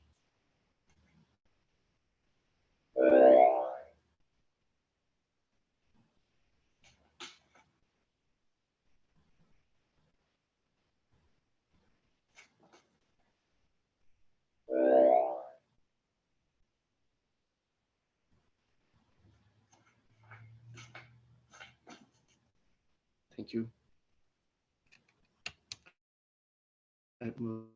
You can still hear me? Hello? Yep, we can hear you, Mirdad. But we are at the 3-minute mark. I think. Yeah. Thank you. Awesome. Thanks for the pitch, Mirdad. Passing it back to Samantha. Thank you. And that was really interesting at the end. That was pretty cool. Thank you. So next we have Datirek. So Sean. So that is a data management platform that makes it simple to manage big data securely as it scales. So Sean, are you there? Perfect. Okay, I think I got it. Yeah. Hello, my name is Sean, and I am one of the founders of Datrick. Datrick is a data security management platform helping organizations connect the right people to the right data. Customers work with us because they are struggling to keep their sensitive data secure while connecting their analysts with the data they use to make critical business decisions. We've made data security management easy by allowing organizations to create complex access policies using simple, human-readable tags that connect users to data quicker than ever. So why did we end up building Datrick? Well, organizations embracing a data-driven approach are growing at an average of more than 30% annually. Powering this growth is big data, combining enormous data sources from across their entire organization. But the data itself is meaningless without someone or some process to connect the dots, delivering critical insights to the organization that need to occur in near real time. As experts in the data and security fields, we were working with an airline that was struggling to connect the right people to the right data. Even with expensive custom development efforts and multiple teams, frequent delays and access issues were preventing them from fully realizing the value hidden in their data.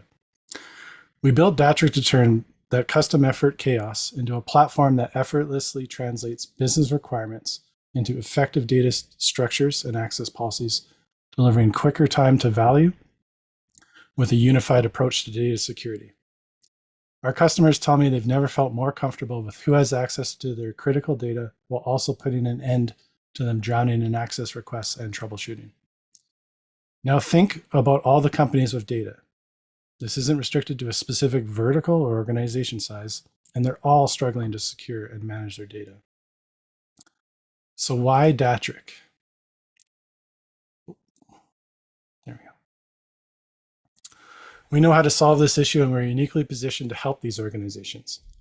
Datrick is made of a team of friends that bonded over solving complex technical issues, working together on many projects over the last 15 years. Each of us has experience running our own successful companies, as well as leading and directing organizations from established industry giants to startups that launch like rockets. So what is our ask? Spread the word, because knowing is half the battle. Everyday organizations are suffering data breaches. These are organizations that hold our data, you, me, our mom's data. We need to connect with them and show them that there is a better way, an easier way to protect sensitive data that is only growing. Think of the organizations that you work with and how much data they are storing as they try to tap into it for those critical business decisions. Tell them about Datric. Make an introduction. I love telling people what Datric is doing because it benefits us all. Let's get Datric out there to protect our data.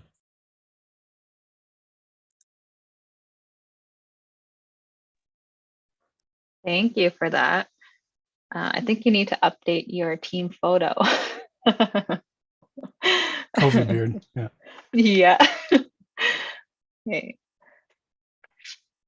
All right, next up is Quentin from Snap Project Systems. Snap Project Systems is providing a solution to make information sharing between owners, engineers, vendors, and contractors in the industrial projects industry better.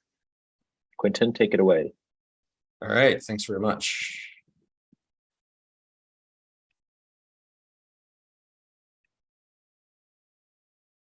All right, do we have success on the screen share? Yes. Great. All right, pretty intimidating. There's a pretty good crew today and a lot of good presentations. So my name is Quentin Kalik. I'm the founder of Snap Project Systems. We're developing an information sharing system for industrial projects.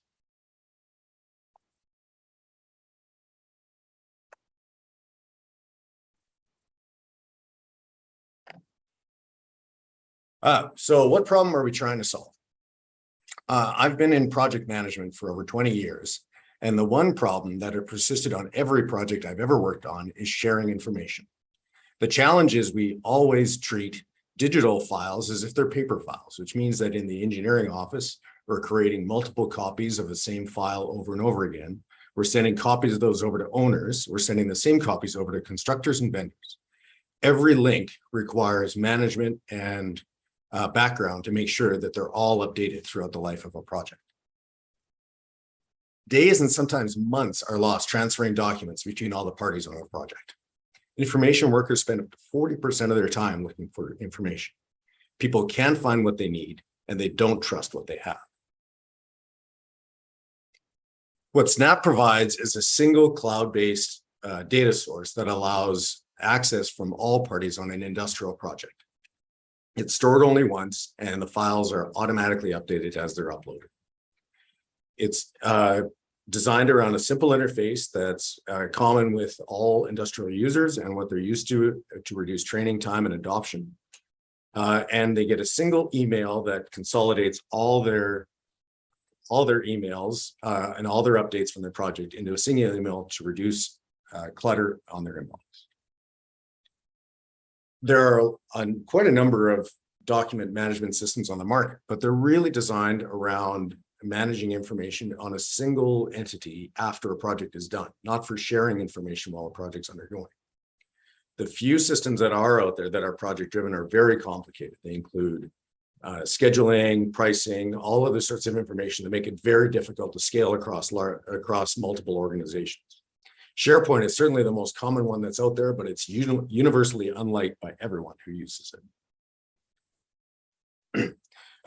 Snap, we started with an MVP launch last summer using a Alberta Innovates microvoucher. We got a $50,000 investment from a Calgary-based engineering firm to build out a commercial system.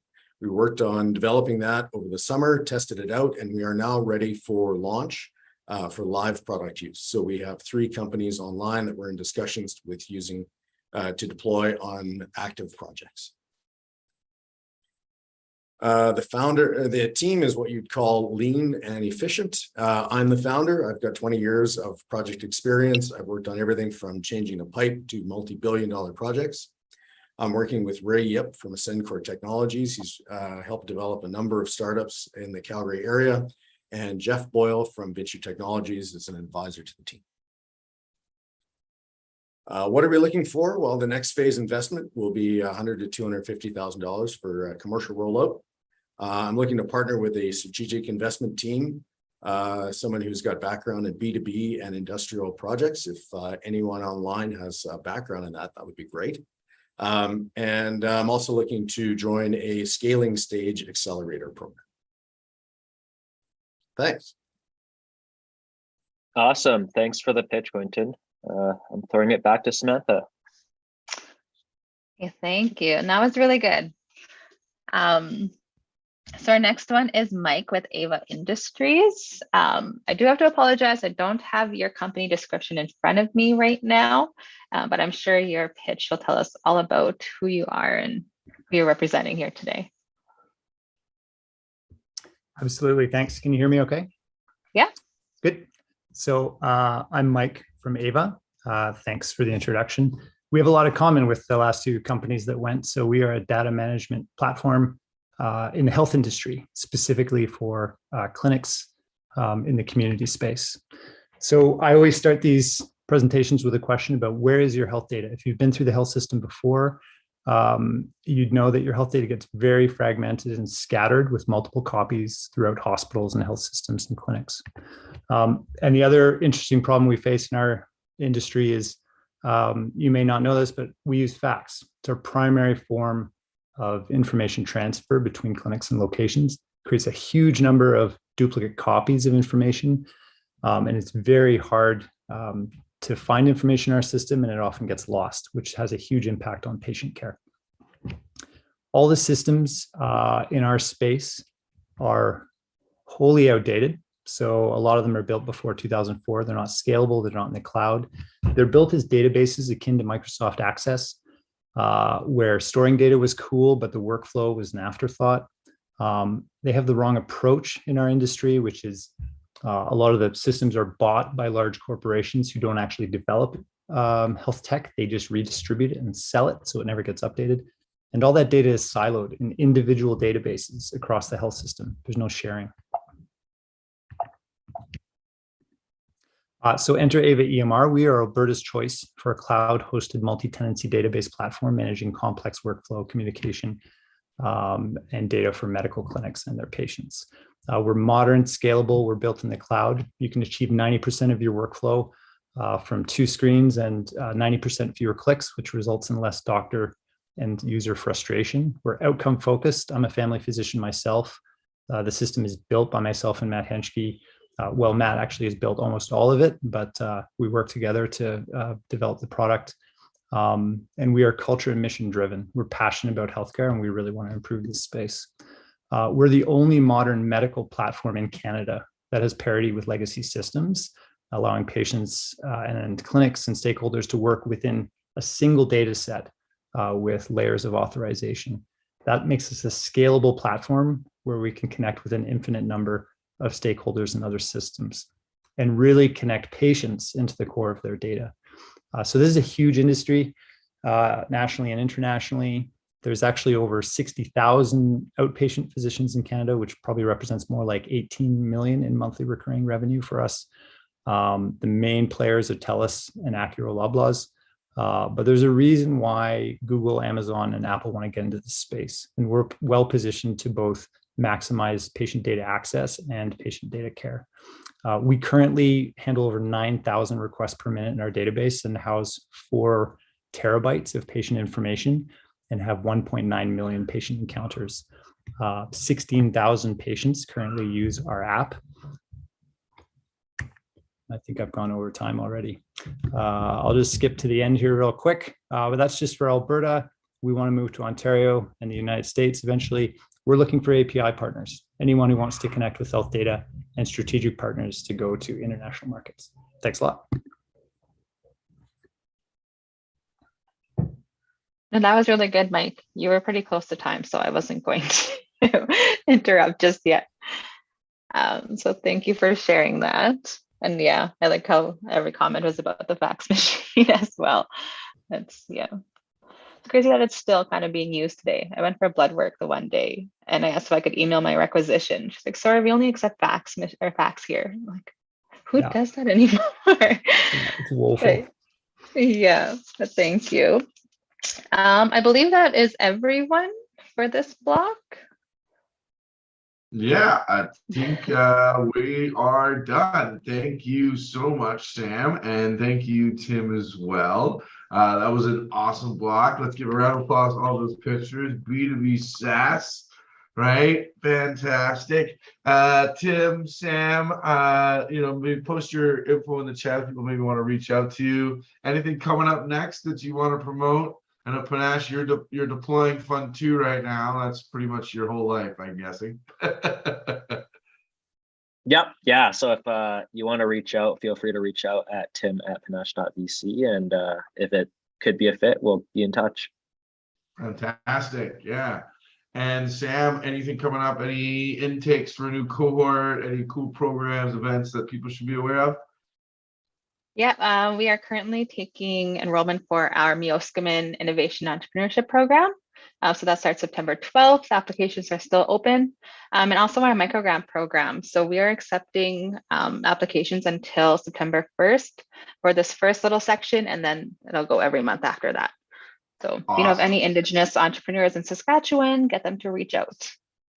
Yeah, fabulous. Yeah, let's make those connections. Let's get it going. And if you need to send it by a fax, we know how to get that done. So yeah, with that, we are heading into our next block. We got a little bit of time. So I wanted to bring on the newest addition to the Startup TNT team, and with our newest expansion, and one of the reasons why we're doing this as the Prairies Pitch Marathon, we got Gloria Tom here with me, and I just want to make sure she can come off mute so she can chat with me. Just make sure she's got rights for that. Is Gloria here? It's like calling out into a crowd of a ton of people. I'd like to get a little update from her on what she thinks has been happening so far today. Is Gloria there? Yay, everybody. So good to see you all on this call. This is just the coolest event. We're, TNT is so community, grassroots, initiative driven. And this is a testament to that, right? And just to see the variety of sectors presenting today, it's very cool. We're seeing you from Alberta, Sask, and Manitoba, which is very exciting for me with the expansion we're currently doing in Manitoba right now. So this is awesome, and your energy is absolutely contagious. Your passion is felt, even though this is a virtual event. Awesome, yeah. And so you've been joining us since 8 a.m. this morning. We got 2 blocks. What do you think so far? It's been great. What do we got coming up next?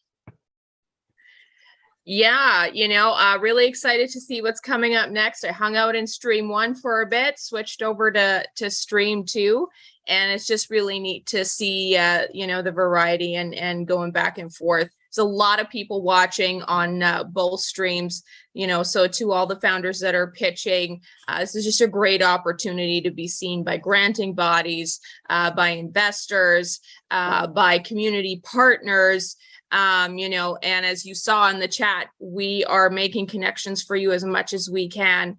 And that's really, kind of what today is all about. And then also, if you're in Manitoba, come see us at the after party at the end of the day at the King's Head Pub. Would love to see you and meet you in person if I haven't already. Absolutely. There's another reminder where those after parties are at. Thanks to Jeremy. Thanks for that reminder. We have 2 Zoom streams going. We are heading into our first energy and clean tech block on this stream. They just wrapped it up on the other stream. They're going to be doing BSAS now on stream 1, so might see a little reshuffling happening here as people switch up their calls. So depending on what you want to watch next, that's what's coming up. So with that, I have the pleasure of introducing our next 2 co-hosts. We have Aaron with Aaron with Innovate Edmonton. And she's a self-described weekend warrior, super into that health and wellness, probably getting out there and doing that hiking. I wish I lived closer to the mountains, and I would probably get out there more often myself. Unfortunately, we got nothing but flat out here in the middle of the prairies.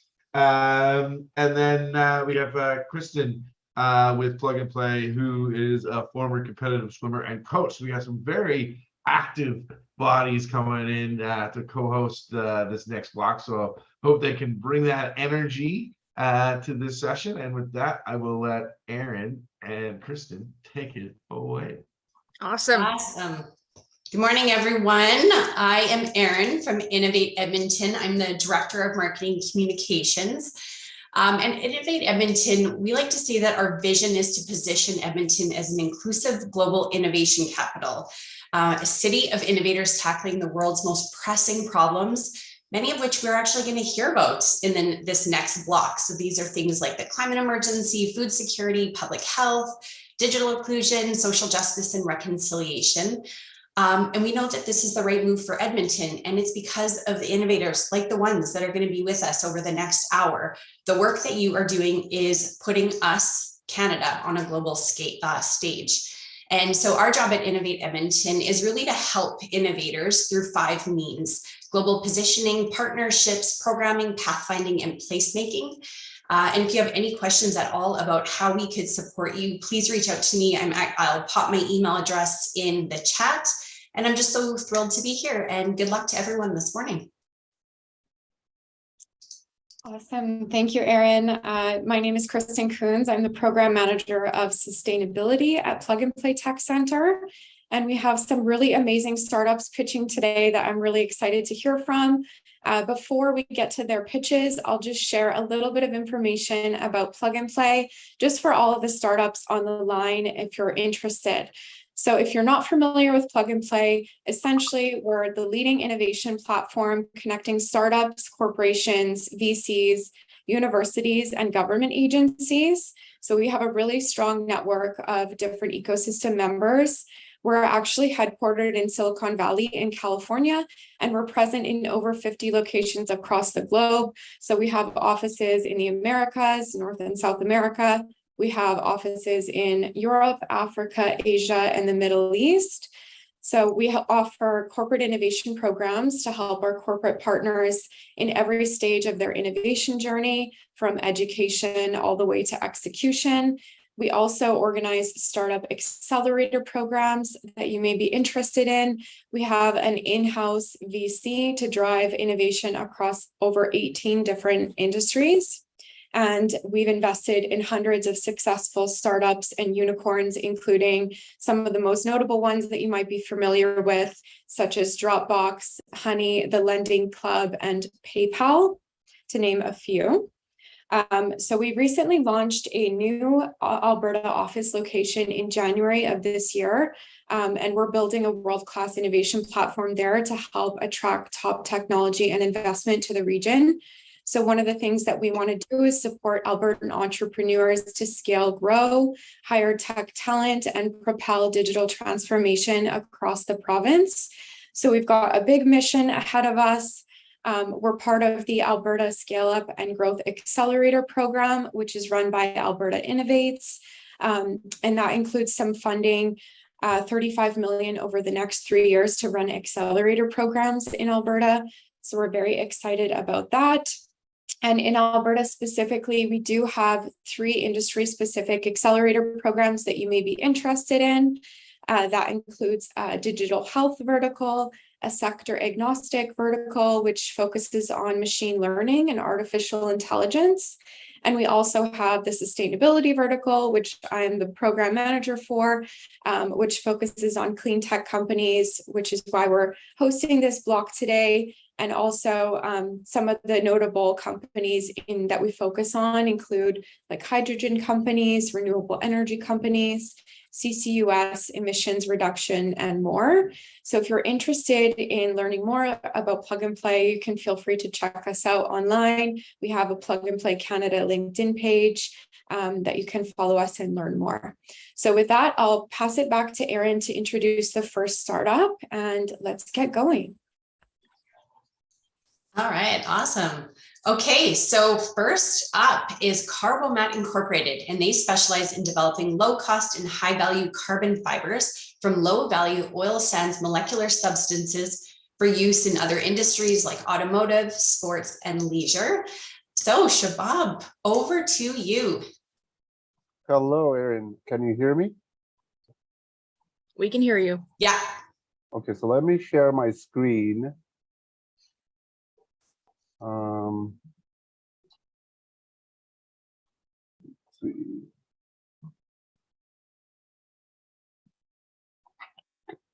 Can you guys see the screen? Yep. Okay, perfect.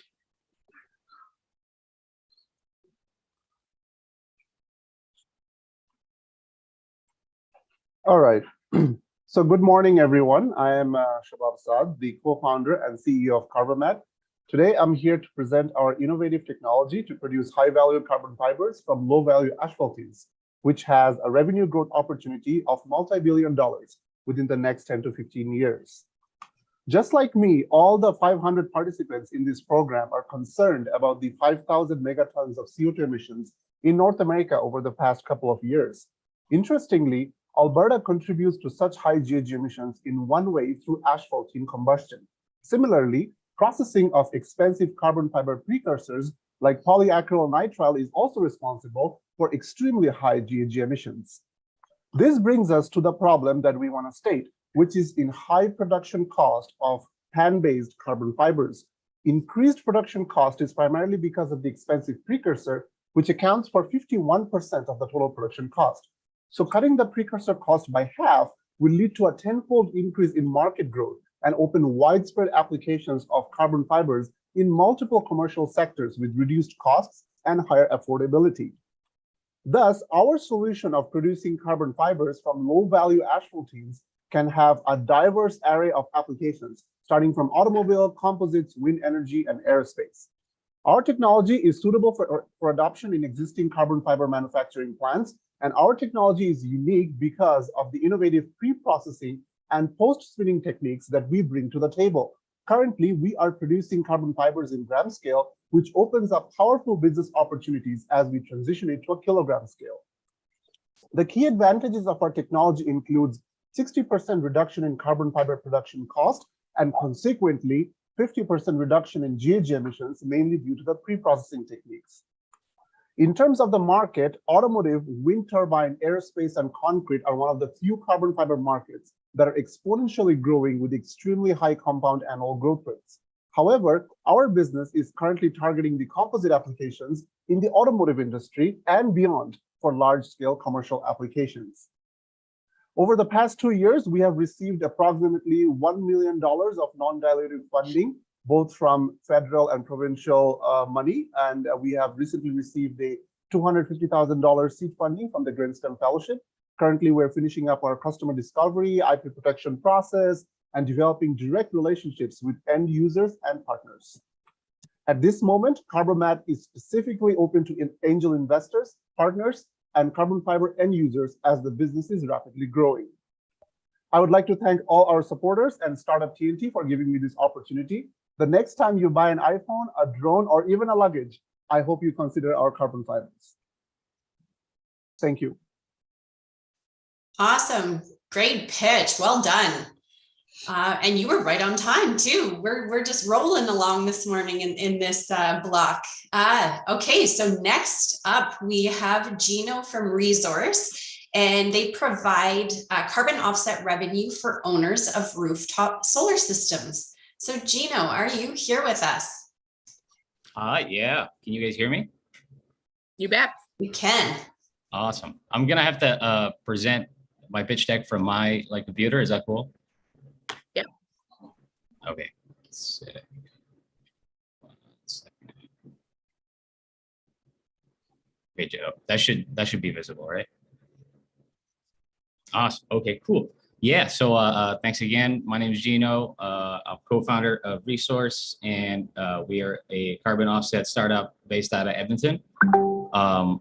And yeah, what we do, I got to lay out some background info. I'm sure everybody here, or most of you guys have heard of what a carbon offset is, especially in the last year or so. These are a bunch of headlines I've gathered over the few months that show sort of the not just the financial opportunity in it, but like sort of the how it's blown up over the last year, because we found it like literally like a year ago, and you know the difference now in how like people are more aware about offsets and like the potential is staggering, very so you know very valuable. the trend that's happening right now, we notice is something called nature-based solutions. These are carbon offsets that are generated in these obviously nature-based offset projects that include, community tree planting, reforestation. A big one now, I think, is like seaweed farming and like mangrove preservation. A really cool one is like these cook stoves that they build in for communities in Ghana. These are all really cool projects, and these are sort of where we see the trend of where offsets are coming from in the voluntary market. If you guys are aware of that, this is pretty much industry sort of standard right now, I think. But there is a problem here, an underlying problem that has existed for pretty much since the whole offset concept has been around. And that's that has to do with the fact that these offsets are usually managed by project developers and registries that are privately organized and run. And they're often, especially with nature-based solutions, they're often projects that occur in jurisdictions or locations in the world that are not easily regulated or observed, especially for private entities who do these offsets. Like, it's hard for them to really keep an eye on where these offsets are coming from. And that's why there's so many like news stories and like sort of rumors about offsets being scams. It's because they're very hard to track and they're very opaque. But our solution is what we call community solar carbon offsets. And we're using the Alberta Emission Offset System, which is the government Alberta run offset system here, to produce compliance grade, meaning that you can use these offsets for you can retire them for compliance use with the government. This is completely digital because we're using small solar systems, so rooftop solar systems on homes, on buildings. So these are all really easy to quantify and measure and verify because it's all digital. No, it's not some guy writing down like a thing on a notebook about like the difference between like, the growth of a tree from 1 month ago to now. So it's all very a lot more sort of secure in that sense. And I think the most important fact here is that our offsets benefit communities specifically. Like, these are homeowners, these are building owners, these are organizations that support the community that we're mainly targeting to generate these offsets with. And these impacts are local. So these are not if you purchase offsets from us, the offset impacts do not occur in like a country halfway around the world. They occur here where you live. And you can see the value of the money that you're putting into the offset. A lot. Awesome. Sorry, Gino, I have to stop you. I'd love to let you go. I'd love to let you keep going. We're a little bit over time.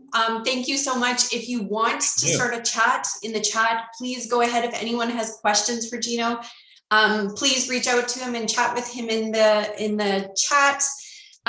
We are going to move on to the next one, which is Western Frac Vap Incorporated, and they have developed a groundbreaking method of water purification and desalination that is more efficient than anything the world has ever seen before.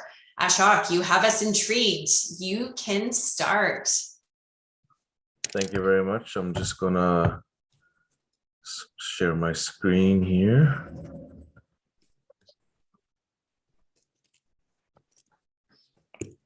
There we go. All right. Thank you very much for the introduction. My name is Ashok Kumar. I am here with Western Frac Vap Incorporated. As mentioned, we have developed a solution that is completely new, groundbreaking, and this is specifically to clean water and provide potable and drinkable water around the world. So we are an Edmonton-based company. We design, manufacture, and sell wastewater treatment systems. The company was founded in 2014, and the goal was just to eliminate the economic and environmental strain that currently is being suffered all around the world, here in Canada and United States. And we know that there's a major drought issue that currently is coming our way as well. And our primary product is the amalgamated desalination and purification total solution, in short, called ADAPS. And this ADAPS processes the flowback from produced wastewater systems or fluids and converts them into potable water.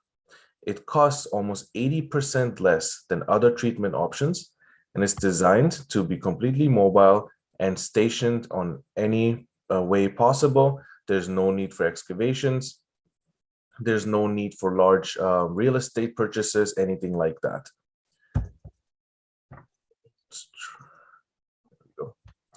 So we have focused on the oil and gas industry, and mainly we were trying to eliminate the need for deep well injections in the oil and gas industry. And this ADAPT solution demineralizes and desalinates in order to remove the total dissolved solids to a distilled level of purity, reusable over and over again for future fracking processes. So as many of you might know, the current procedure of deep well injections is causing seismic activity. In the United States, there's been a lot of that because their number of fracking activity is much greater than we have here in Canada. But it is currently causing a major issue where seismic activity is rampantly increasing. And we know that that is not going to lead to a very good result at the end of that. So the main thing about the DAPS is it is completely scalable, customizable to different types of wastewater fluids, and it can easily be shipped. The main thing as well is that we do not ignore any of the waste that comes from it. It can be dried and reused for multiple different options. The market potential currently is increasing because we know that the water need is only increasing as well as the population keeps growing. And so what we're looking for right now is we're looking to scale and expand our reach. We're looking for strategic partners and or end users who are willing to work with us to take us to the next level.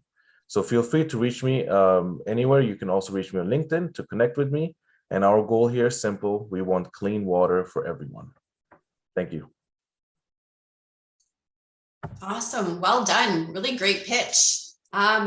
Okay, so we are moving right on. Up next, we have Amit from EnviroApps Incorporated, and they are on a mission to enhance safety, ensure compliance, and reduce costs by digitizing the paperwork that accompanies the transportation of dangerous goods. So Amit, over to you.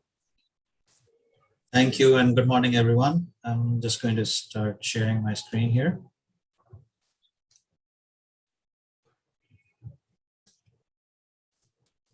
Can everybody see it? Awesome. So, so we can watch our food delivery, but can't always provide reliable information to our emergency responders about dangerous goods when there is an incident. And how wrong is that? Like, what's the consequence of not watching our food come to us? Maybe the pizza gets cold, or the fries get soggy, but the consequences in an emergency situation with dangerous goods is quite high. And we are looking at transforming this whole process. It's broken right now. So why go digital on TDG shipping documents? TDG is transportation of dangerous goods. There's a lot of those movements. The paper-based process is really archaic, because you can't barely read it at times. There can be errors, incompleteness, all around inefficiencies. And emergency responders can't always get that information when their and others' life is at stake. So, and the other thing is the world is moving towards more and more ESG reporting, environmental, social, and governance. So that data gathering is a Herculean task when you're dealing with paper processes. So there's a pressure to change this from every angle: safety, efficiency, all that. What we do is provide a cloud-based solution. It's accessible anywhere. It enhances safety. It's regulatory compliant, and you can do a lot more analytics. It makes lives easier. And implementation is very easy and quick. So our value proposition, we have got 3 clients for the last 4 years. More than 200,000 documents have been created in our system. Some were for a different use, but nonetheless. And then it reduces the time and effort by almost 90%. Currently, cost savings are in the $20 to $40 per document, because these documents have to be saved for minimum of 2 years as per the requirement by Transport Canada regulations. organizations. And there's other benefits in terms of faster invoicing through digital proof of delivery of these goods. We can skip this case study. The market opportunity is huge. We've got 350 million shipping documents within North America, and this is a worldwide problem. And we are at the forefront of this transformation because Transport Canada is ahead of the curve, and they have a regulatory sandbox project that we are working under. More remote work is leading to accelerating the switch to digital. All these things. We have got first mover advantage in this space and lots of learnings behind us. We do have some competitors and more are emerging, but we have we are the first commercial solution that have been approved through the Transport Canada Regulatory Sandbox project for dangerous goods movement by road. And 2 of the 3 companies currently approved use our solution. And there have been inspections by regulators that deemed us 100% compliant. Our revenue model is SaaS with multiple payment options. We have a one-time implementation fees as well. We have go-to-market strategy. As I said, we are currently the leading solution. We received honorable mention under Global Energy Show. And right now the ask is we are looking for intros to progressive customers that move dangerous goods, either as shippers or as carriers. And we're looking for channel partnerships as well. That's our team. And these are the key takeaways. The world is going digital, and we are trying to solve this problem for the industry and enhance it. Thank you. Wow, great work, great pitch. And yeah, this is global potential is huge on this. Thank you so much for your pitch. I'm coming up to the last one for my introductions, and the next one is Carbon Upcycling Technologies.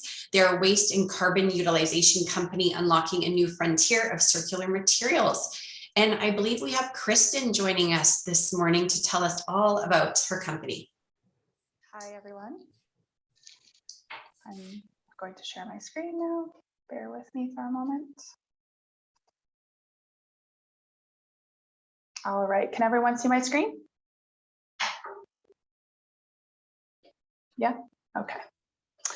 All right, hi everyone. My name is Kristen Skelton. Like Aaron said, I'm here representing Carbon Upcycling Technologies, a company whose vision is to create a world where carbon is a sustainable resource, turning waste into wealth. Did you know that cement and concrete production accounts for 8% of global CO2 emissions today? And the leading solution today is reducing the amount of cement used to make concrete through what's known as supplementary cementitious materials, known commonly as SCMs. The use of SCMs reduces the amount of cement used in the production of concrete, decreasing emissions associated with cement production. SCMs are alternative materials to cement that bind together all the components of concrete. SCMs can only replace a small portion of cement today without lowering performance. We need to continue to increase usage of SCMs to lower emissions from concrete production, but there is a problem. The strongest feedstocks for SCMs come from heavy polluting industries, and as the world is decarbonizing, this feedstock will dwindle. We need a way to create better SCMs. We need a method that uses feedstocks that are locally available, where cement and concrete are being produced, are cheap, and can be found in volume in nature. Carbon upcycling solves the supply and emission problem, and we improve the quality of concrete at the same time. We can use a variety of material inputs, lowering CO2 emissions, and make a concrete that performs better. So how does it work? This is actually a picture of our facility here in Calgary. We take low-grade feedstocks and combine them with a CO2 source in our large reactors. Our patented reactor begins by roughing the surface area of each particle of feedstock. We then pump in CO2 into the reactor, and that binds to these particles in a chemical reaction that creates SEMs. The rougher the particles, the more surface area there is, allowing for greater CO2 binding, improving CO2 sequestration, product quality, and active surface area all at the same time. So we create a low carbon, stronger, and more durable concrete. Concrete is a massive challenge to decarbonize, and all major cement players want to be carbon neutral by 2050 and at least 30% lower in their CO2 footprint by 2030. Carbon Upcycling was founded to address this problem at scale. We were recently awarded a 2.3 million euro grant from the UK government for a project with Cemex in Europe, and there's a lot more in the pipeline. We are looking for support with capital, customers, policy tools, and supply chain. We are evaluating different opportunities globally, focusing on regions that have initiatives around decarbonization. And if you would like to learn more, please send me an email. Thank you so much. Perfect. Thank you, Kristen, and congratulations on your fundraising as well. Okay, so we're going to get to the next 6 startups coming up. We have to make up a little bit for lost time. So we're going to be just introducing the companies, and then I will let them each individually explain what their company does in their pitch. So next up, we have Fazilat from Reese Future Canada. So Fazilat, go ahead. Hello, can I share? You sure can.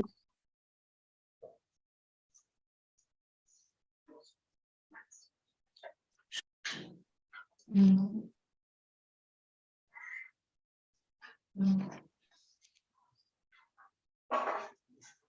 you see my screen?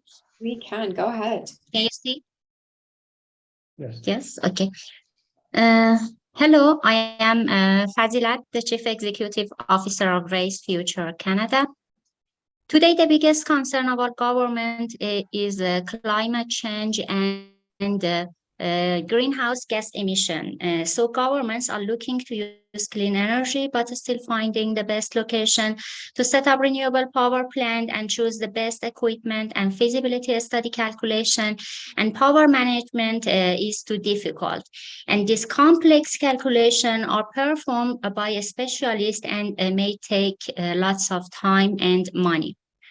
So we have developed a web-based application based on AI and machine learning for all of this feasibility study and finding the best location and the best equipment. Our application has the ability to calculate cryptocurrency that can be mined, and also compute the best time for using or saving energy. We have a particular feature for finding the best location for establishing an electronic cars charging station based on environmental, social, urban parameters. We support all type of energy too. Our plan is to work with companies that sell renewable equipment installer and renewable consultant as the alliance partner. Who they now advising people after some days of manual calculation, and their customer or individual, governmental, and at the first stage, our solution is for individuals only. We are at the earliest stage. Our solution is patenting. We are facing $1.5 billion market only in Canada. The first version has been implemented. The final version will be released in 2023. And in 2024, we think we can have acceptable revenue. Our revenue model is direct sale and per product, and after 3 years, we can have more than 10 alliance partners and more than 10,000 customers. Our price is affordable. Everybody can use our application easily. Our application has high quality and high accuracy and custom time for doing this complex calculation for setting up renewable power plants.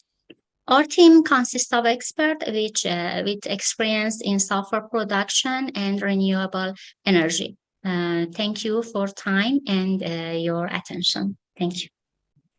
Perfect. Thank you so much. All right, so we're going to introduce the next startup. So next we have Gray from Terrapin Geothermics. Gray, are you ready? Guess I should unmute first. Yep, just let me find my pitch deck here. Let me know that you can see it. We're good to go. Excellent. Yeah, so I'm Gray Elton. I'm the Vice President of Project Development for Terrapin, and I'm going to teach you how Terrapin can provide reliable and emission-free energy with zero CapEx deployed by you. So first of all, who do we help? Pretty much everybody.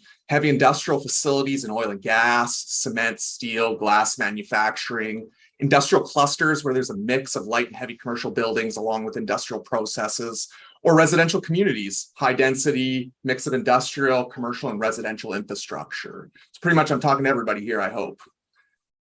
So what's the problem that we're trying to solve? Major industrial facilities are wasting heat. There's trapped geothermal beneath our feet, and our communities need reliable energy. We're talking power, heating, and cooling. And so Terrapin's solution is a waste heat to power generation technology, and as well as geothermal district energy, where we can produce emission-free power, and it's a baseload reliable supply. We can also provide cooling for industrial facilities or in the residential sector.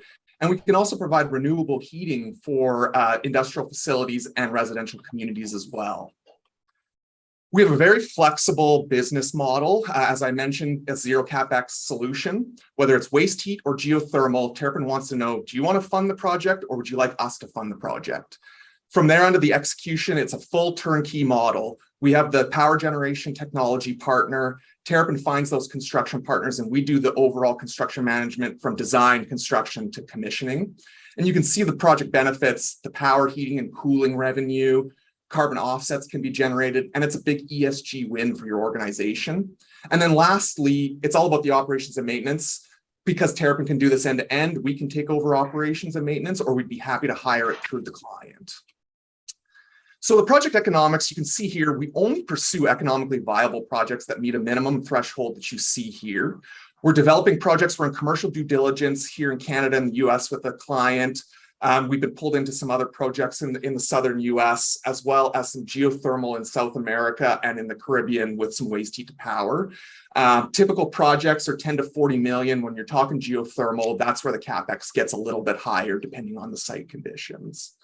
Since I have a little bit of time before I go to my ask, we've formed a really exciting partnership to try to advance geothermal. So Terrapin, the University of Alberta, and CanMet Energy, which is a federal organization, we've partnered together to try to explore the carbon capture and underground storage within geological formations.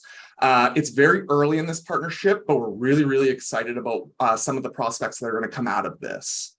So our ask is simple. We have an upcoming equity raise. We're preparing the materials, will be ready in about a month.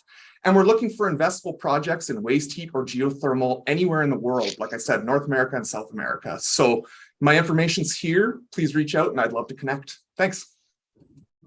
Perfect. Thank you so much, Gray, and congratulations on your research collaborations. Okay, great. So we're going to move on to the next startup. So next up, we have Kenneth from VDQ-NRG Systems. So Kenneth, over to you. Hello, everyone. I hope you can see my screen all right.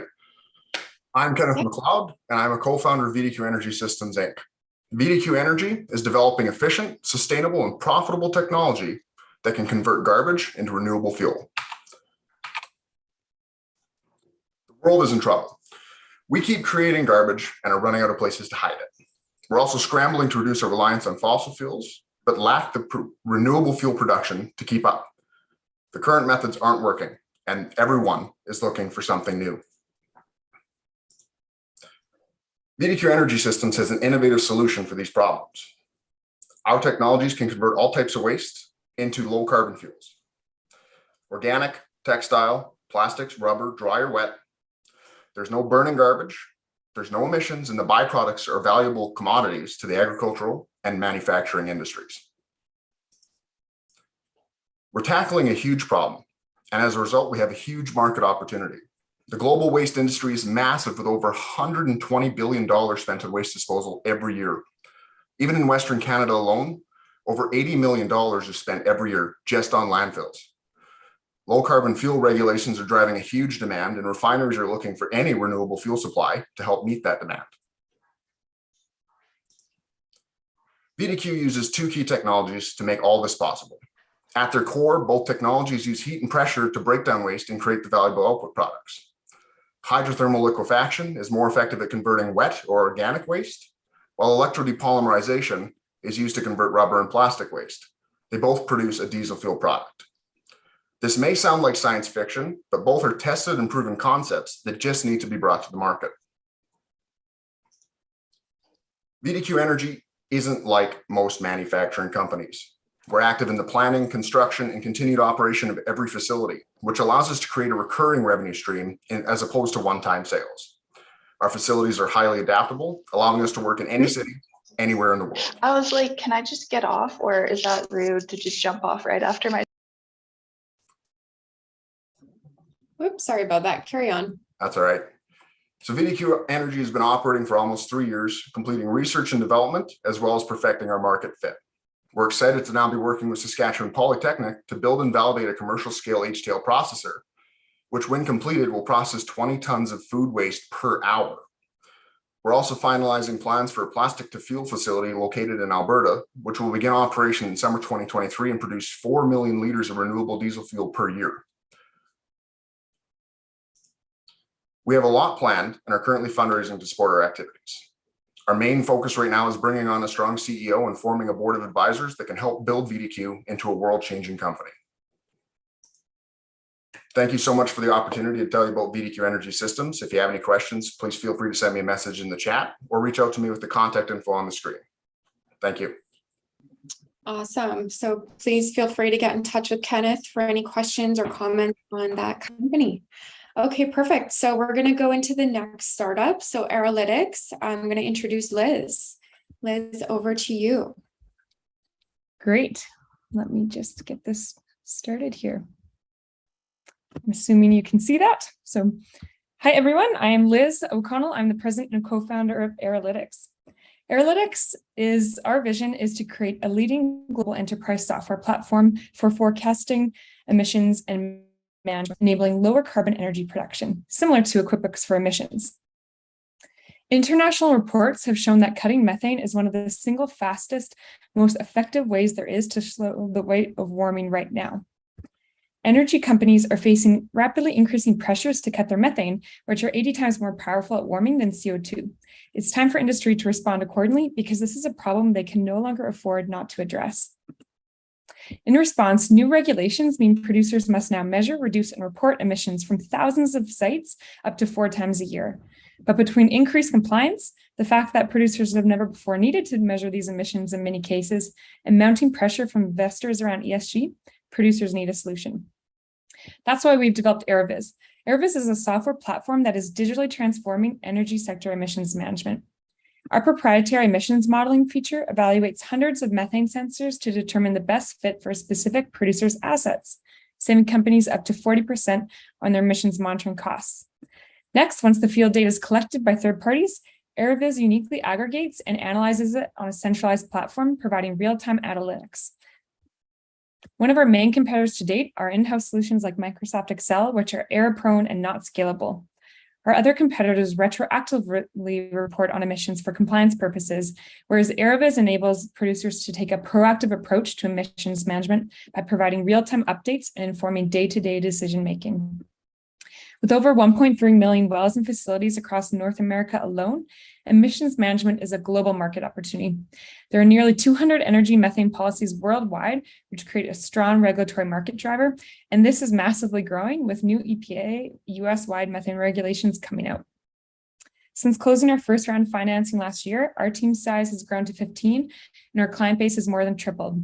Some of Canada's largest oil and gas producers are using our data solutions, and we've just kicked off our first software pilots in the US with multinational oil and gas services firms.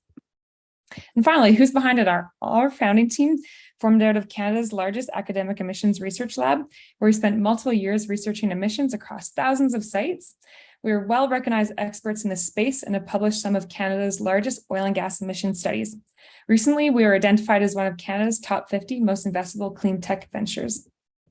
So our last slide, we're currently pursuing 2 to 3 additional US pilot customers and strategic partnerships to support our US market entry.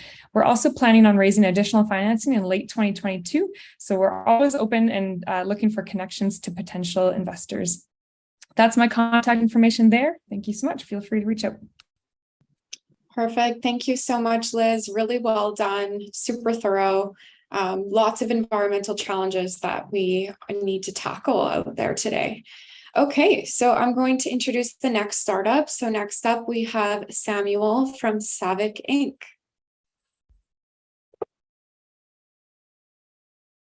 Samuel, are you on the line? Yeah, just sharing my screen here. Perfect. Take your time.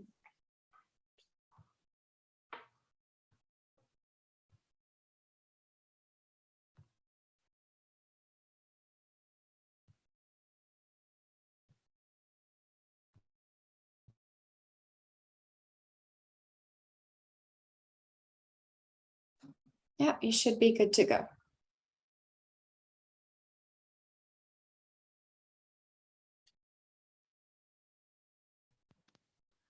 Sorry about that.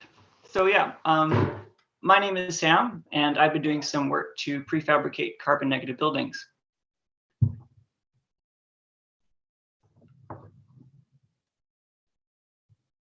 Sorry here. So energy inefficient buildings lead to negative outcomes for both the occupants and the environment. So most buildings are very expensive to operate, with many people struggling to pay their bills, as I well know. Climate change has and will put a greater reliance on our conditioned spaces, and we've known about this for a long time. So why do we keep constructing energy inefficient buildings? And the short answer is cost. Additional labor and materials required for efficiency upgrades can add 10 to 20% to a net zero residential project, for example. So based in Leduc, Alberta, we've created a building solution that is energy efficient and good for the planet. It's fast and scalable, as well as significantly reducing the costs associated with improving the energy efficiency of the whole building envelope. Sam, sorry to interrupt quickly. I just wanted to let you know you can share your slides if you prefer. Otherwise, you can keep going. Oh, I'm sorry. I thought that they were shared. They were for a second, but they disappeared. So if you want to pull them up quickly and continue, then that's fine. Okay, 1 second here. Thank you.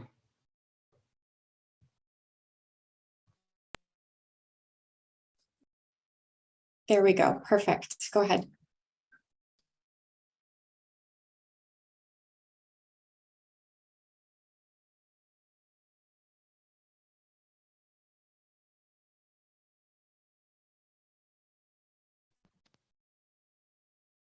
Yeah, it looks like I'm having a problem sharing my screen, so you just get to listen to me talk.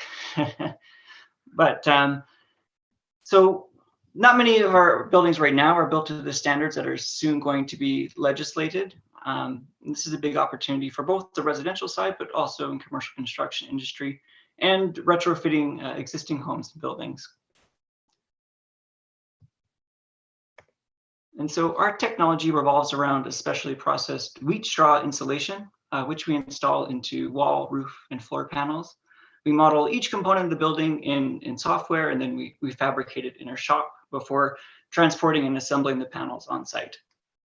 And this is faster than conventional stick frame construction and more economical than working with the existing insulation options. And it's actually carbon negative. It stores carbon. It doesn't emit it like most options. And so we make the money by selling panel packages to both construction contractors and project owners. And the design, offsite fabrication, and assembly of these packages cost between $60 to $100 per square foot. And we take a projected gross profit margin of around 25 to 30%, depending on the project. And so this year we've completed one project with a couple more on the go. And then next year we'll be getting between 10 to 15 projects completed in our new facility.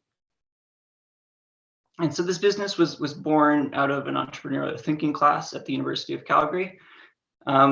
This spring we got second place at the RBC Thatch Pits competition. And then we completed a demonstration project in the spring and the summer. And now we're planning on future projects and doing a bunch of research and to get integrated within the building codes here.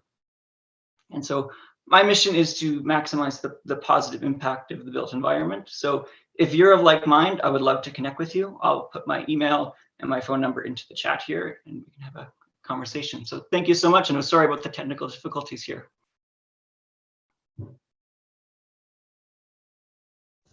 No worries, Sam. I think it happens to the best of us. We've all been there, so no worries about that. If you want to put your email in the chat, I'm sure you could send out your slide deck to anyone that's interested. Okay, so next startup is actually our last startup for this block. So next up, we have Stephen from Environmental Material Science. Stephen, over to you.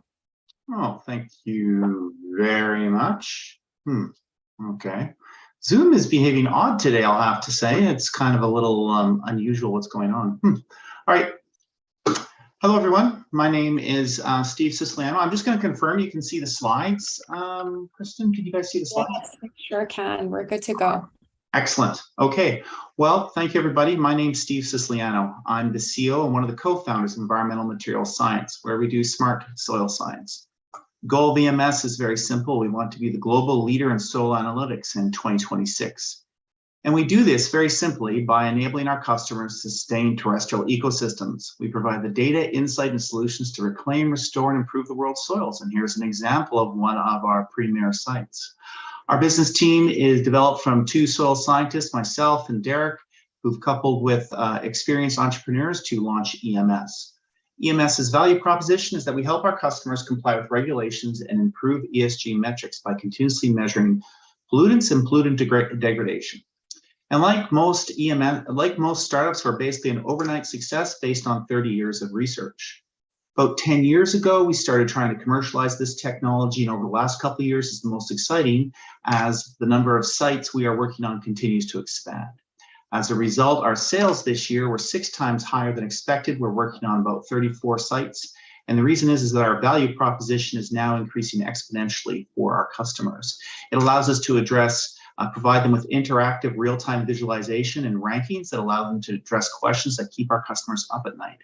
How is my site doing today? How does my site compare to others? We couple that with decision support tools that allow them to explore various site management options they may be considering and understand what that would do to their data quality as well as their management needs. And you can see here the Stark family is concerned about how to remediate their dragon rendering facility, and that's a good example. They can ask questions such as, should I be doing more groundwater sampling or not? Underlying this is a soil sensor that has 2 patents on it that is solar and battery powered. We rent this to our customers, and then we also provide them with software subscription that provides them with a unique ability to track greenhouse gas, carbon sequestration, hydrocarbon pollution, and hydrocarbon amounts. Our goal is by 2025 to be about at $12.3 million of recurring revenue by 2025.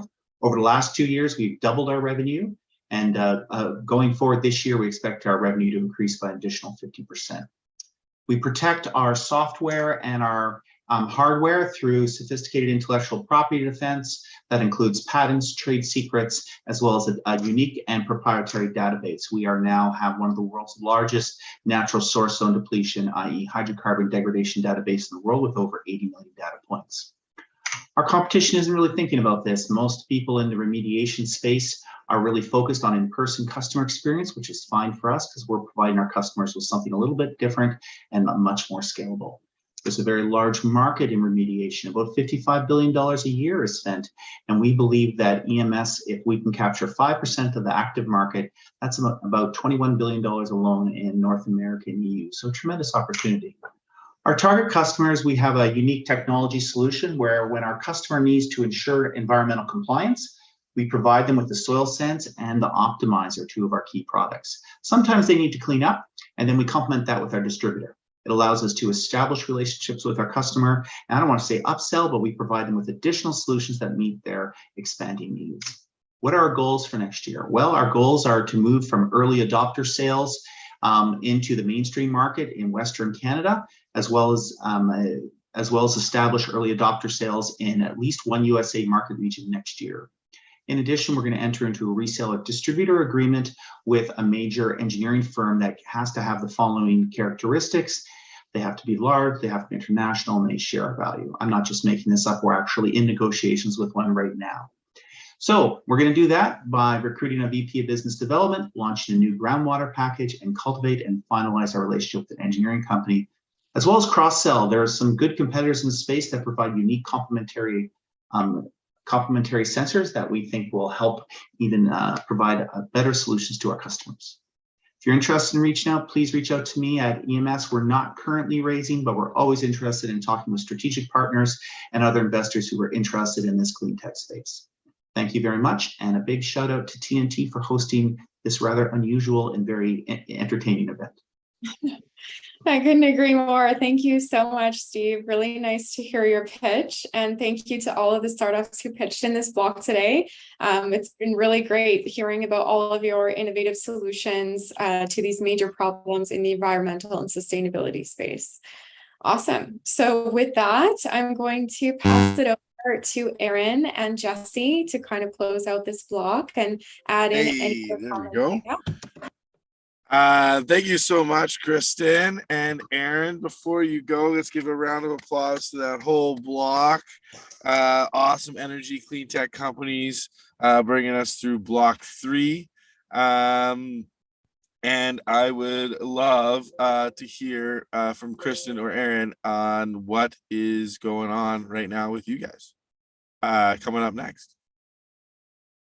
So for Plug and Play, we're just launching our batch 2 cohort in the 3 industry specific verticals that we mentioned. So we've got a digital health one, sector agnostic, and sustainability. So I'm gearing up for a selection day early next week.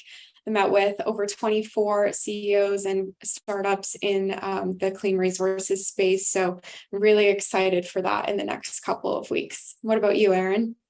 Yeah, we've got a few things. Actually, we just extended the application deadline for Propel. So this is one of our pre-accelerator programs. So we've got that one, but we are also gearing up for Edmonton Startup Week. So this is coming up in October 17th to 22nd. And it's shaping up to be what we hope is a huge party. I know a number of you that pitched today are actually in Alberta or around the Edmonton area. So we'd love to see you participate and bring your innovations and your companies and your knowledge and your expertise to our event. And then, of course, just party with us. We've got a number of events happening throughout the week, including our launch party the Thursday night, which is where 10 companies pitch to the Edmonton innovation ecosystem. So we'd love to see you there.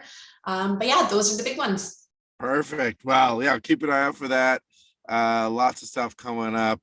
Thank you so much once again, Kristen and Aaron. Plug and Play and Innovate Edmonton, great partners on this event. So we still got a little bit more time left in the hour, which is great because we've got a special guest here with us today. One of the Prairie's premier startups, right at the top of the whole pyramid here of various stages of companies. We've got Vendasta and the CEO Brendan King here. I want to say hello there, Brendan. Hey Jesse, how you doing? Fantastic. We got another pitch marathon again this year. You joined us last year as one of our partners, co-hosts. What's been happening over the last year, Brendan? Oh, holy cow. Well, I mean, for us, it's been a pretty big year. If I start sort of we have an ecosystem to provide the software that small businesses need. So we got about 500 vendors of products and services, supplying about 50,000 channel partners, delivering to about 6 million SMBs, different software globally. And this year for us was big. We started the year with a $120 million raise, and then we did a couple acquisitions, Calendar Hero out of Toronto, Matchcraft, a US company. And then we opened our new office, and we just continue to grow. So it's been a fantastic year. Looking forward to, there's a little bit of challenge in the air with some of the valuations of companies, but I wouldn't let that bother the startups that are here today. I think there's lots of money for those startups, and the only thing is you might have to be forced to run a more profitable company earlier. But other than that, it's a pretty good year. Absolutely. Oh, that's some great news. A little advice thrown in there, and you're coming to us live from like the top of Saskatoon. You got that beautiful view behind you at that new office. It's a great space. I've been there a couple times for some events. It's been a lot of fun getting to know you over the past year, Brendan. And that's some fantastic news you're sharing. Yeah, well, thank you for that. So, we're really excited to be able to sponsor this kind of an event. We see all when we started, and I want to say 2008 is when we started Vendasta. We didn't really become a product company in 2011, but I was at point two before that. It's since 1999 in software, and I've really seen the ecosystem grow. And it's so important to have all of these young folks pitching, and it's so exciting to see the ecosystem expand.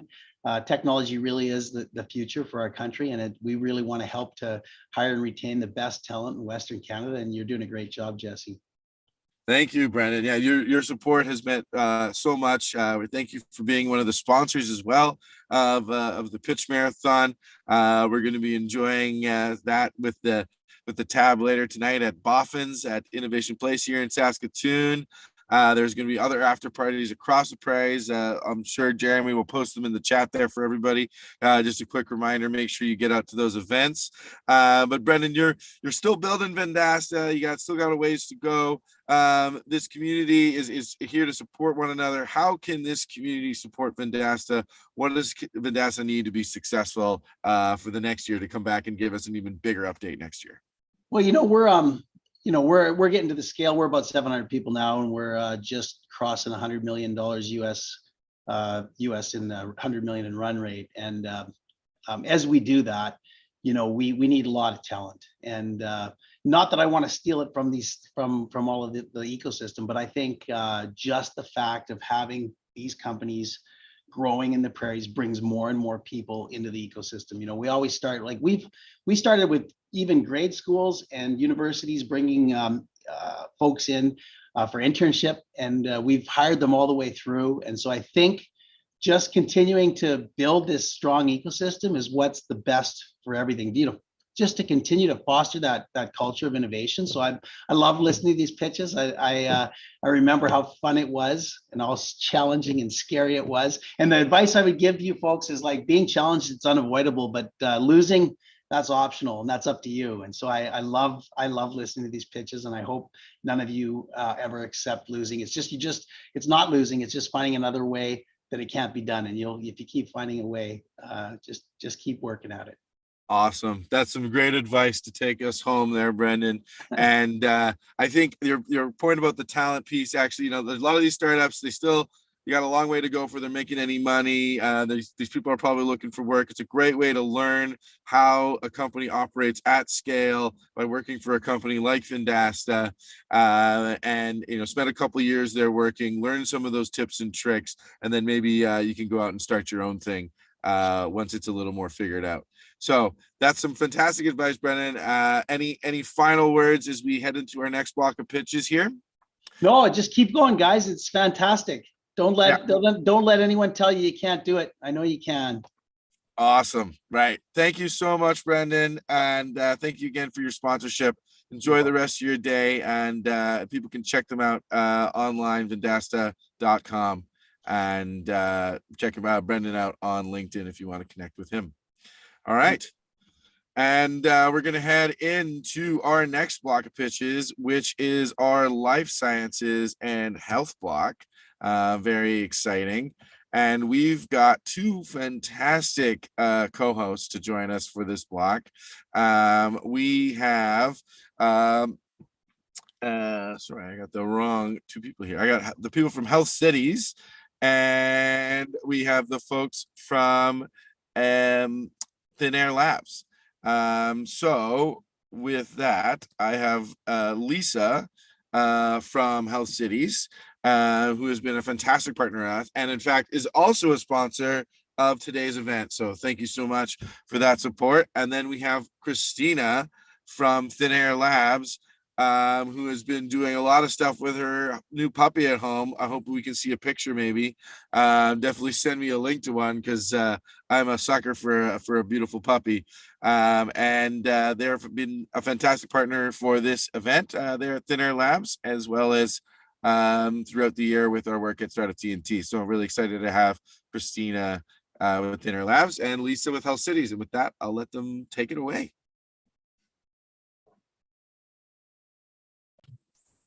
Thanks so much, Jesse, for the introduction. Really looking forward to kicking off this block and hearing about the life sciences and health tech companies in the prairies. Just want to check, Lisa, are you here?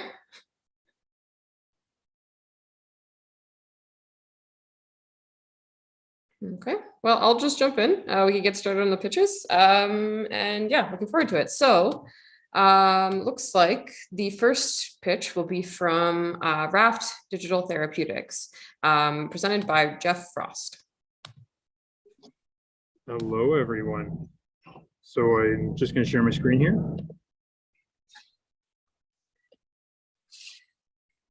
Hi, everyone. So my name is Jeff. I'm here from Raft to tell you about how we're delivering ancillary therapies in high-value therapeutics markets. So just to kind of run through the problem. Prior to 2015, there was no treatment for genetic conditions, but once 2015 rolled around, we started to develop some treatments for genetic conditions, which have been game-changing from a medical point of view. But there is a big difference between a medical cure and helping patients achieve a functional outcome, which means getting through their day-to-day activities in a way that's meaningful to them. And what we do is we provide the supercharging that these medications need to go from a medical cure to a true functional outcome. I want to drive home this point by talking about our launch market, which is a disease called spinal muscular atrophy, or SMA. In SMA, the nerves that lead to muscles don't work, and as a result, your muscles become floppy and weak. And that's typically the presenting symptom. Children are born with very weak muscles. There are some new genetic therapies out there that help repair the nerves, which is great, but repairing the nerves does not bring the muscles back to function. And that's where we step in. We provide the ancillary therapies that help supercharge the value of these medications and make the functional outcome meaningful for patients so that they can get through their day-to-day life.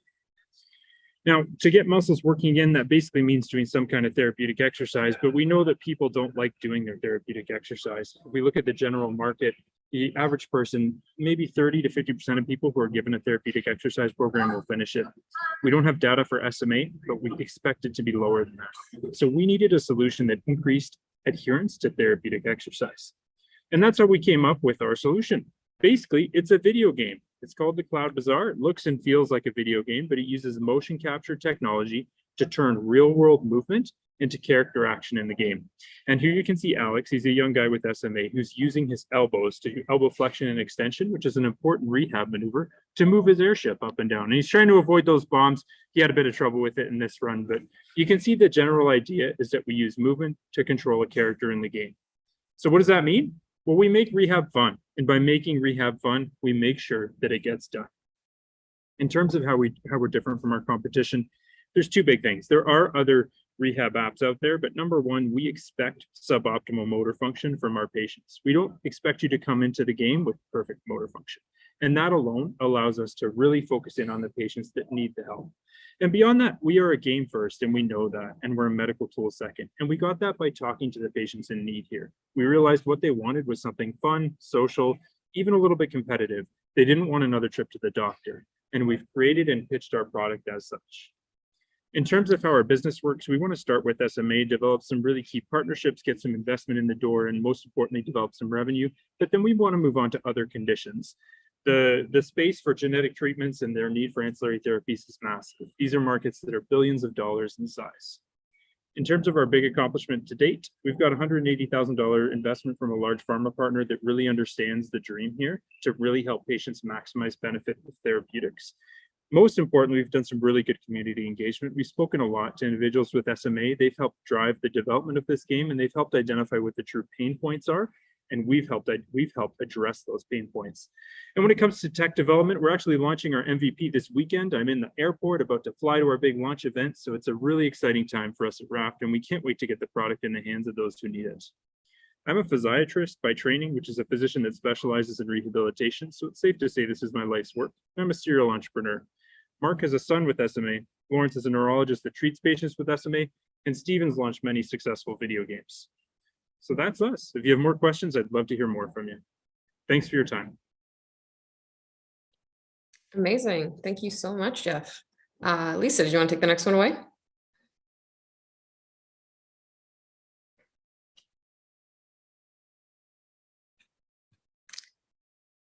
Okay, looks like we might still be having some technical difficulties. So I will jump into the next one as well. The next company pitching is Canurta Inc, presented by Akeem Gardner.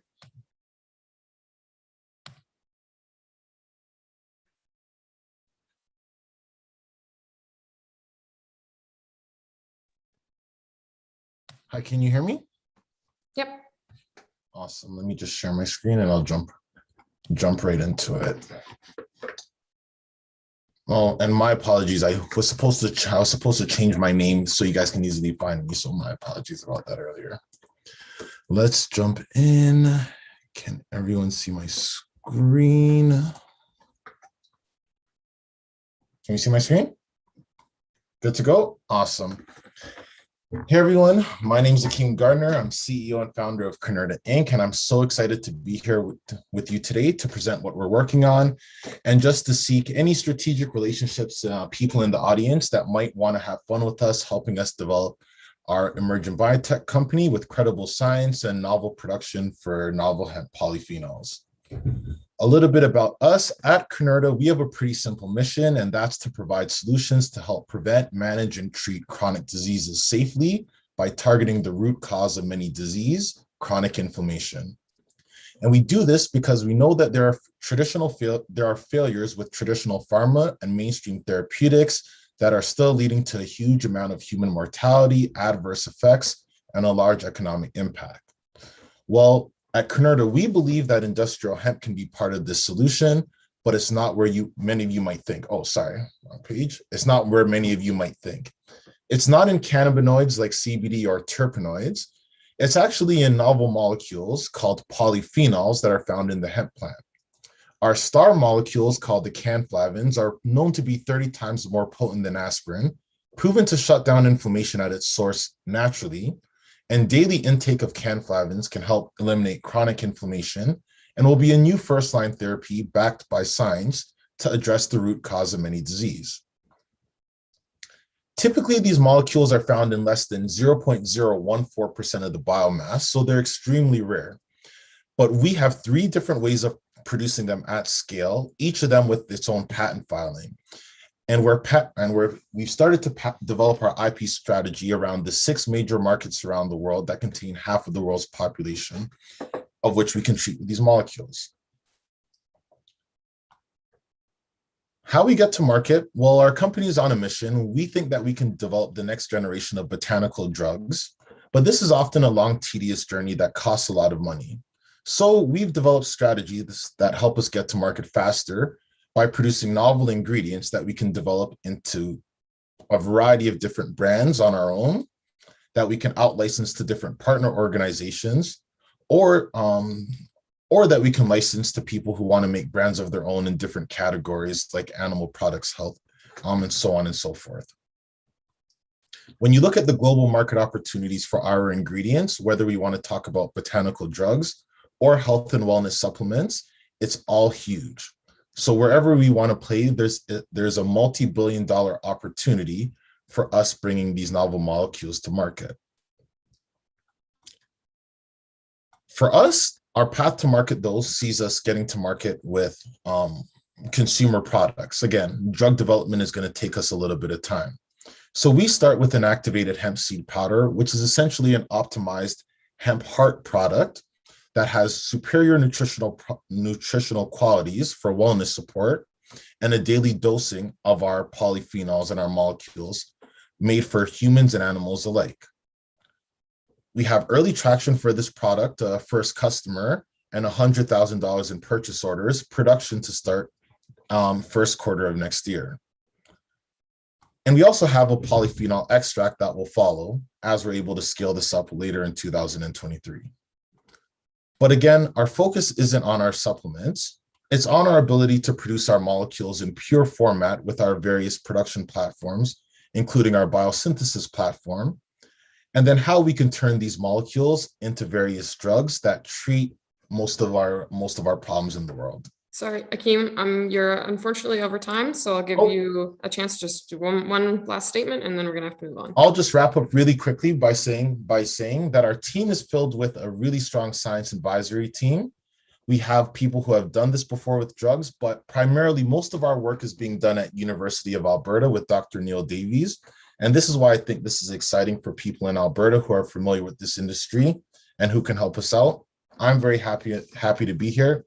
Thank you for having me. Thanks so much, Akeem. Sounds like a very cool product. All right, up next, we have two Mountains Psy-Tech, and your pitcher is Manfred Hall. Hello, can you hear me? Yep, we sure can. Okay, bring up my slides here, and you can see that. And hi, I'm Manfred Hall. I'm the founder of Two Mountains. I was a smoker. I stopped smoking 10 years ago. I believe that there is a better way to stop smoking, and I'd like to share it with you. The problem is smokers need help to quit smoking, and a bigger problem is smoking is difficult to stop. Smoking cessation rates are terribly low, 4% without help, 8% with help. The United Kingdom National Health Service does a Stoptober, they achieve 9%. The solution is to break the smoking habit into easier, more manageable parts and teach smokers how to quit smoking successfully.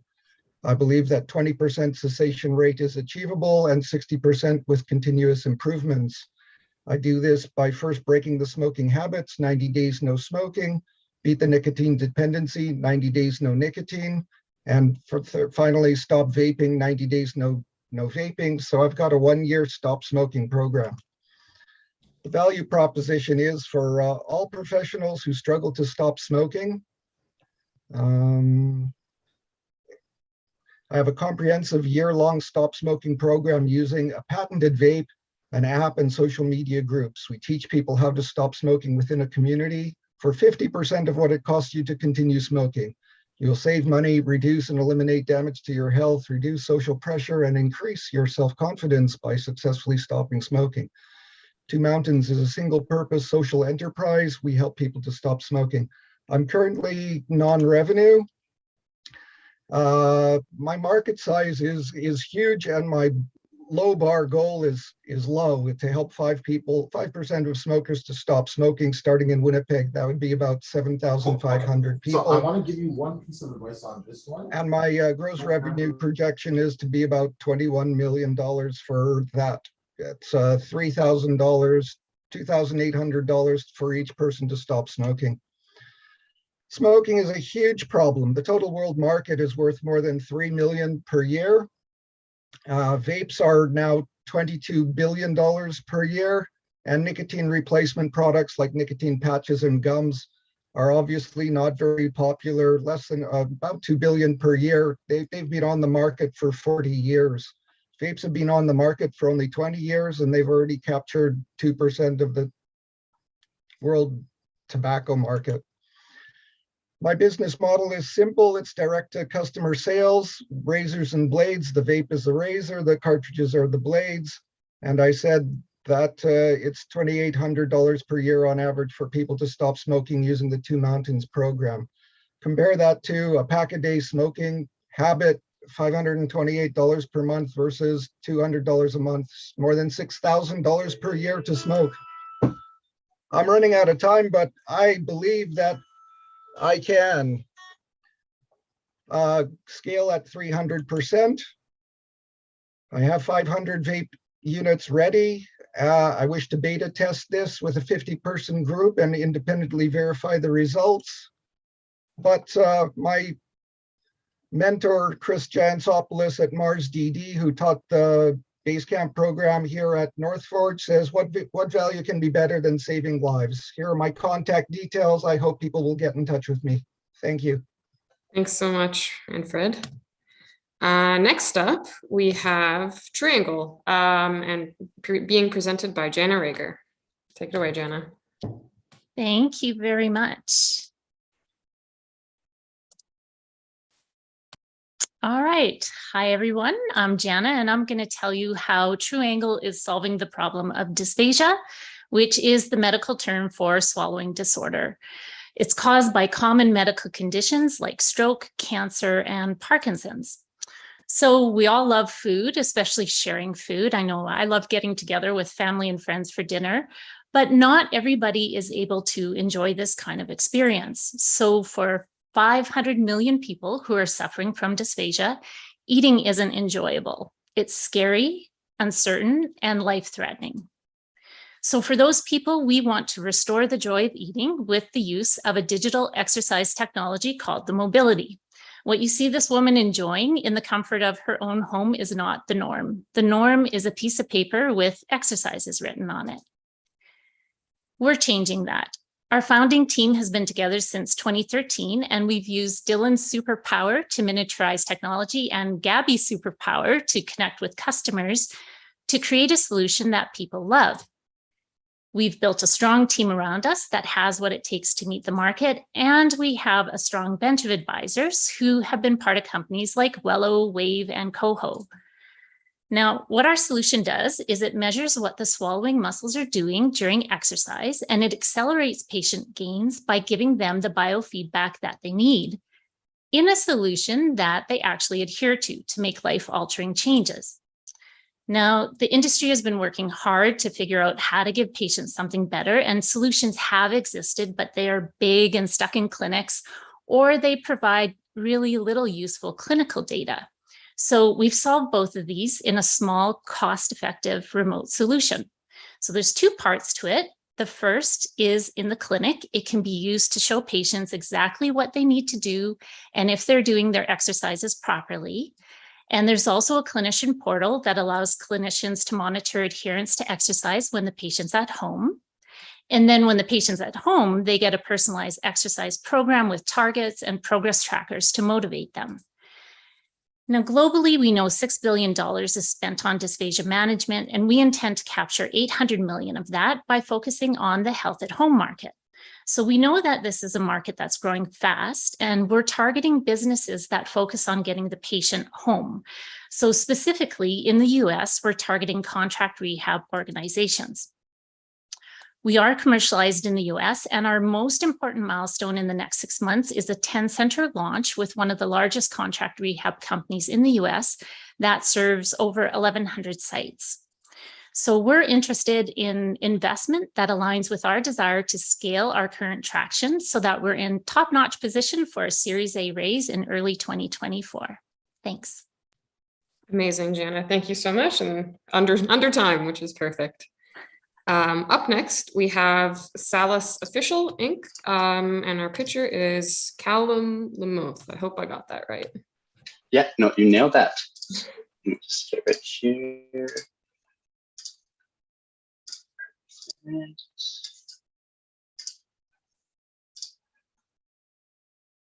Alrighty. So the company name is Salus, and we're introducing the Salus roller, which is the world's first heated vibration foam roller. So Salus Performance provides industry-leading recovery and performance tools and techniques that integrate multiple therapeutic remedies with unique ergonomics into each device. We partnered with world-renowned physiotherapist, Dr. Andreas Saltis. So our tools deliver instant relief to your body and muscle function, paired with advanced mobility techniques that you can do at home or in the gym, increasing your performance and supplying a biomechanical advantage to your daily life. And we are endorsed by Olympians, world champions, elite athletes from the NFL, UFC, NCAA, Mr. Olympia, X Games, Bellator, and CFL. here. 20% of North Americans deal with daily chronic pain, such as muscle pain with soreness and tightness, decreased mobility and flexibility, loss of strength, increased risk of injury, and poor body muscle function inhibits how you work, feel, and think, even your mannerisms and your personality as well, depending on how serious the issues are. Heat makes the muscles more malleable, allowing you to penetrate deeper into the fascial system. Vibration soothes the muscles and the nervous system, while pressure of the foam roller releases muscle knots and trigger points. And the heat really allows it to make it a more comfortable experience, as if you guys have ever used a percussion device or foam roller, it can be painful sometimes. It's not the most pleasant experience. And so taking all of these remedies into one device actually makes it more enjoyable, and you'll stay on the device longer and get more of a benefit from it. In regards to here, our executive team, as mentioned, we're linked up with Dr. Andreas Saltis, who's worked with athletes from the NFL, NBA, NHL, you name it.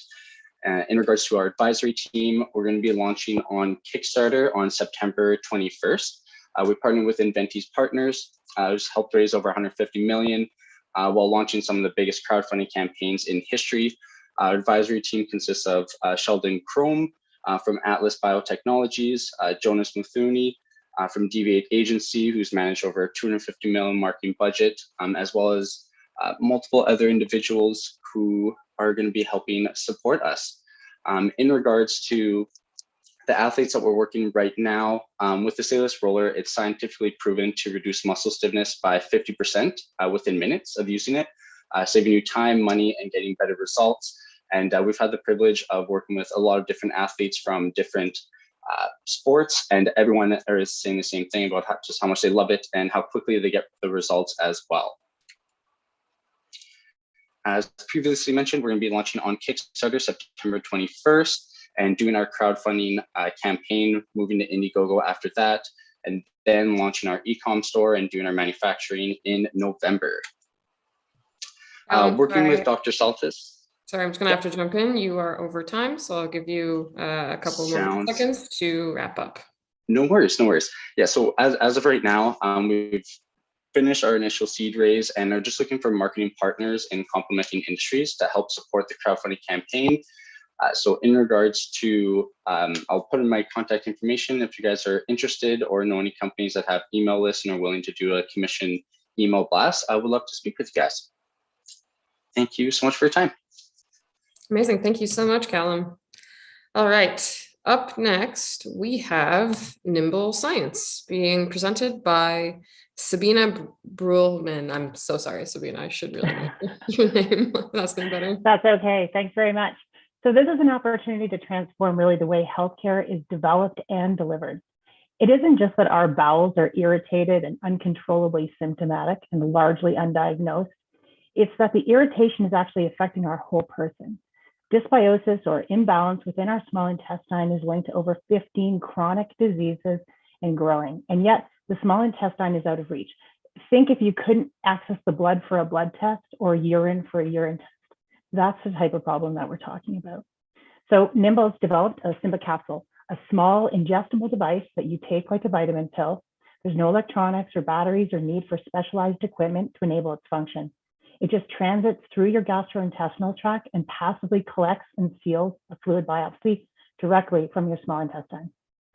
To ready it for broad scale use, we're building a full end-to-end solution with web ordering, home delivery, and mail return. This is game-changing access, patient-friendly and low cost. The Simba capsule collects a multi-omic fluid biopsy clinically validated to be comparable to the endoscope. And this is something only Nimble can say. Looking deeper at the cause and impacts of dysbiosis in the small intestine, it's clear to see that this approach offers a universal solution for more than just irritable bowel. If you think this is intriguing, you're just going to have to give me a call to sit down and let us walk you through the science, our data, and the road ahead. The platform serves every form of customer, but right now we're focused on engaging with our R&D customers interested to use the capsule to collect novel data sets while we remain laser focused on launching our first clinical diagnostic for IBS. Within even this first market of IBS, the revenue potential is high, with a price comparable to the failed diagnostic options that are on the market today. The device is ready, product development, clinical validation, manufacturing, regulatory, even quality certification to the ISO 1345 standard. The next phase is about bringing it to our first customers in the R&D market, developing the diagnostic and readying for scale. We're a strong and experienced med tech team, myself with almost 20 years experience in bringing novel technologies to market. Our focus is locked on fast and sustained growth. By forming these early partnerships, we're aligning ourselves to the fastest moving and most compelling future diagnostic opportunities. We've built out core capability designed to grow novel data sets in any specified cohort and build this into our IP strategy and product offering. With this innovative model, we intend to service first R&D customers now, early revenue, polish our operational model, all while we develop our first diagnostic for IBS and enable to quickly expand beyond. And we're ready, and we have strong partners in a multitude of segments that are ready, with first revenues coming on board in Q4 2022. This is the next frontier in healthcare innovation, and we have the missing piece. We're raising $2.5 million to bring us closer to launch. Please join us. Thank you so much, Sabina. It was amazing. I think we have overcome our technology issues, and Lisa should be able to present the next batch of pitches. Yes, can everyone hear me now? Yep. Okay, perfect. Thank you so much for covering for me, Christina. Our next presenter is Matthew from SN Biomedical.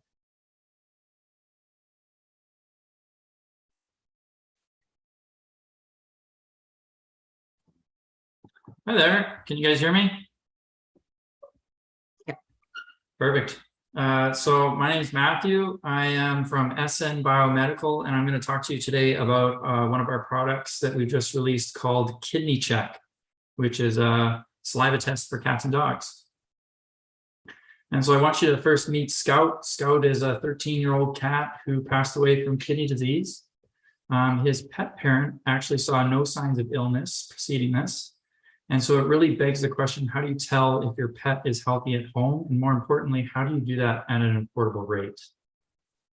And so the problem really is that kidney disease is very, very common, especially in cats, 1 in 3 cats and up to 1 in 10 dogs. Yet it's really hard to spot early on. However, detecting it sooner allows you to treat it better and help them live a longer, healthier life. Now, when pet parents go to wellness exams, they usually decline the routine lab tests. This is usually due to cost or the fact that they don't see any signs of illness in their pet. So our solution is a 2-minute saliva test for both the pet parents and the vets to screen for health issues before any of these clinical signs become apparent. And it's actually so easy that pet owners can use it at home. So first of all, you would just take the strip out, you get a 2-minute timer ready, you wipe it along the gums of the animal, and then the test will actually change from yellow to green to blue, depending on the health of the kidney health of the animal. The main advantages here is that it retails for $29.95 versus the $300 that would be usually needed for the annual full gold standard testing. You can do it at home, it's non-invasive, and you get results in a couple of minutes.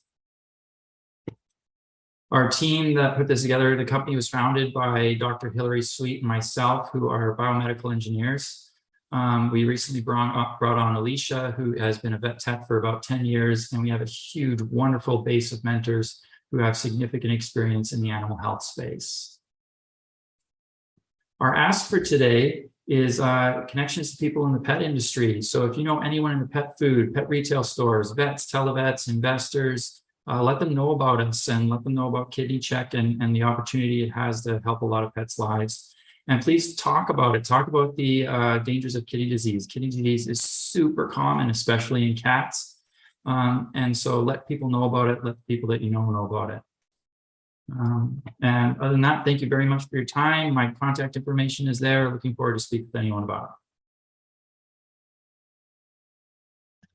it. Thank you, Matthew. Up next, we have Fiona from BioMimir Inc.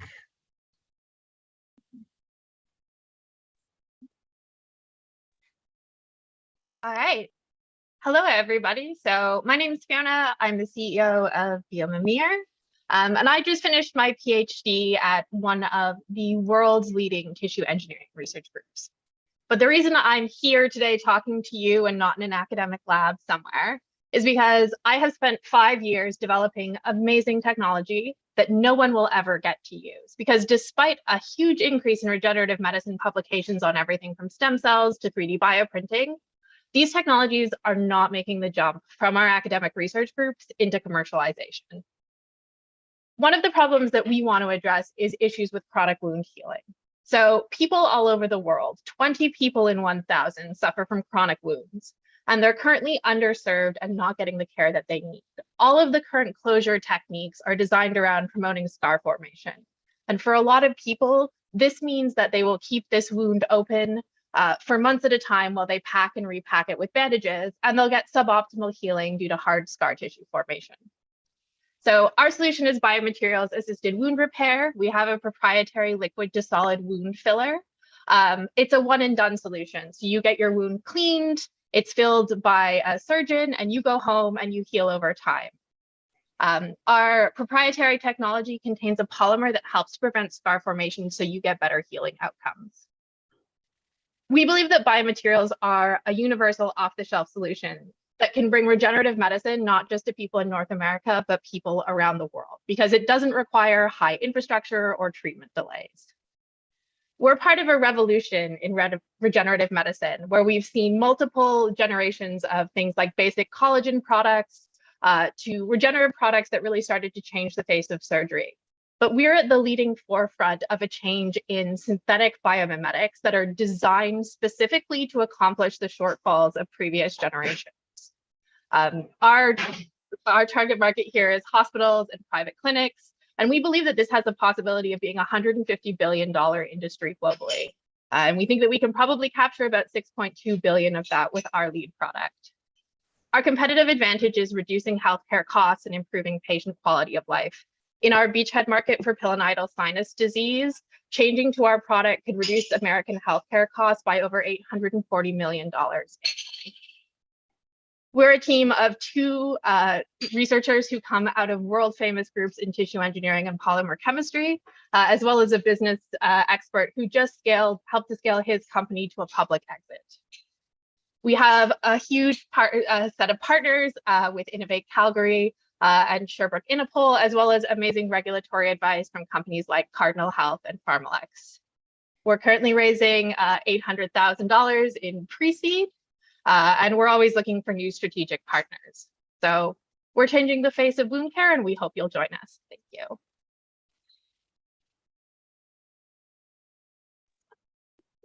Thank you, Fiona. Up next, we have Chris from Zymedyne Therapeutics. Hi there, can everyone see that okay? Okay, let's go. Hello, my name is Chris Bladen, and I am CEO of Zymedyne. Zymedyne's mission is to develop safer, more effective, non-opioid-based pain medications.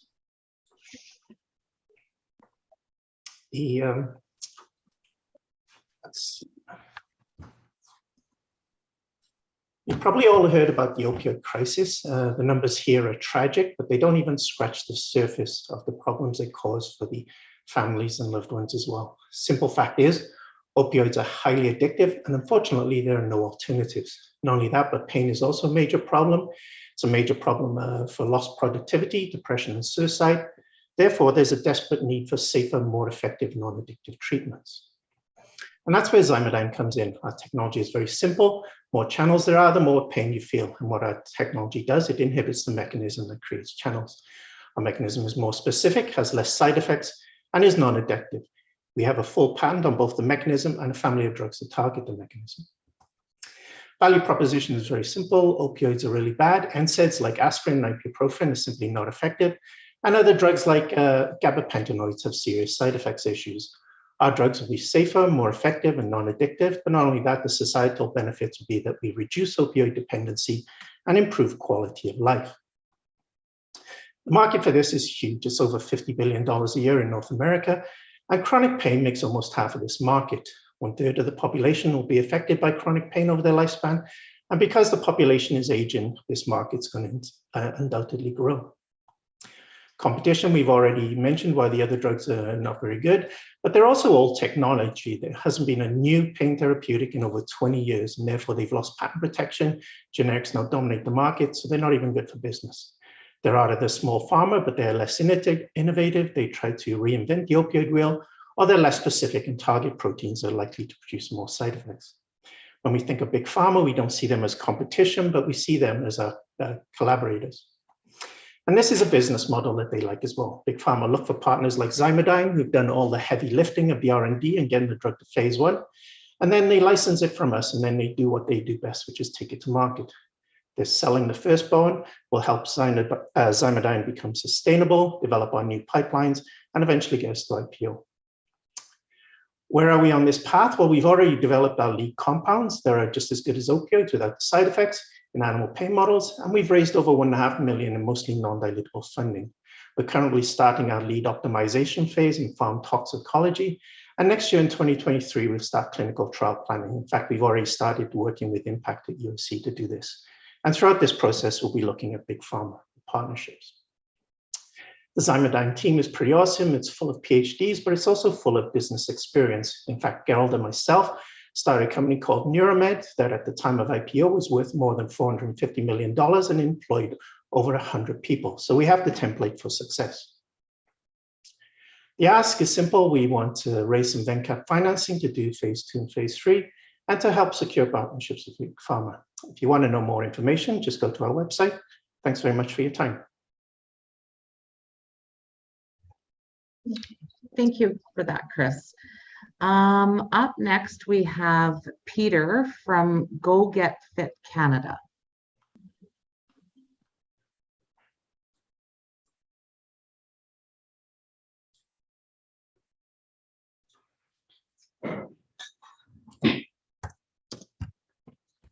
Can you hear me all right? You got me? Good. And can you see my screen?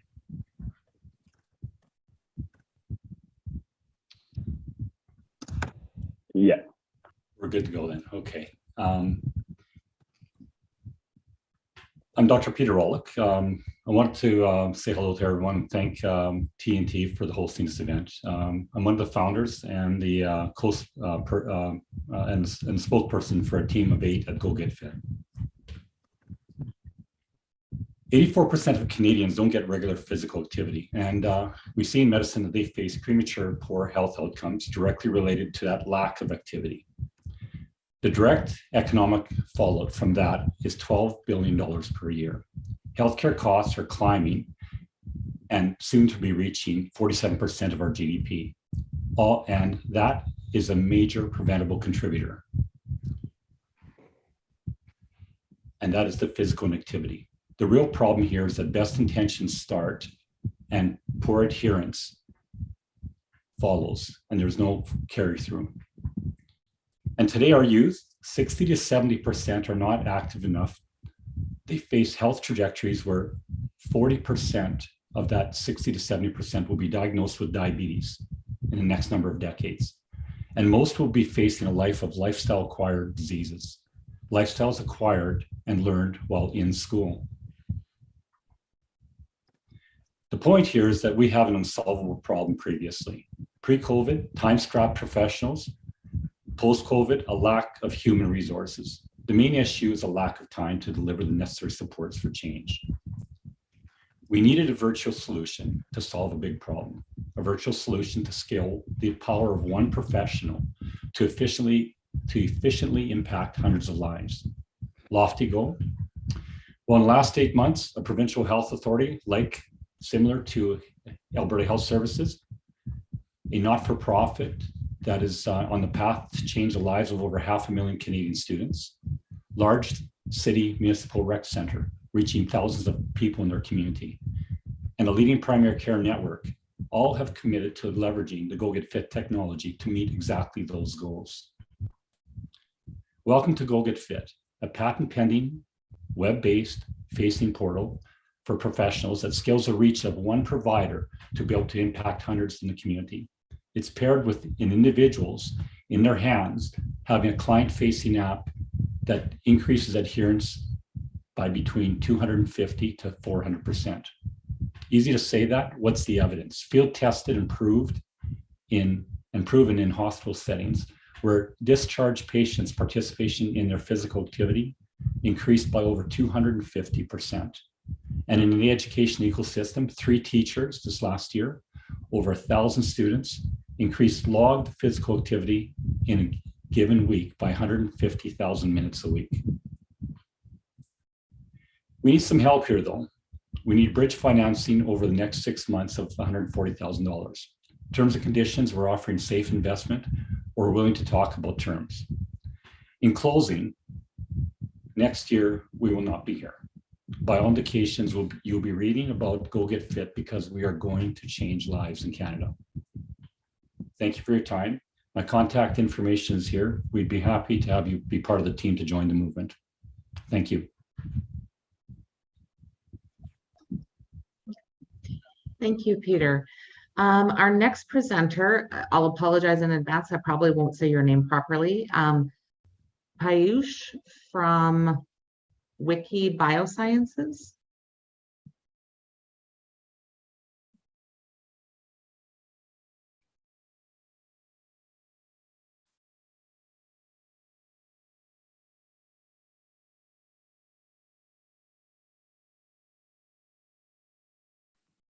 Can you guys see it clearly?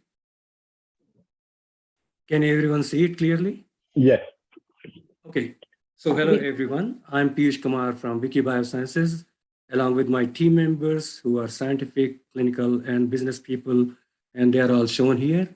And I'm here to talk about our precision technology to improve cancer treatment that has not been addressed yet.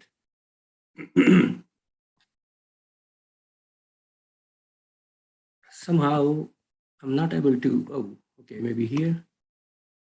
Okay, so the problem is that those hypoxic or oxygen-deprived malignant tumors that are found in all types of solid tumors in over 40% of patients, and this hypoxia promotes metastatic progression, therapy resistance, and thus conventional therapies fail.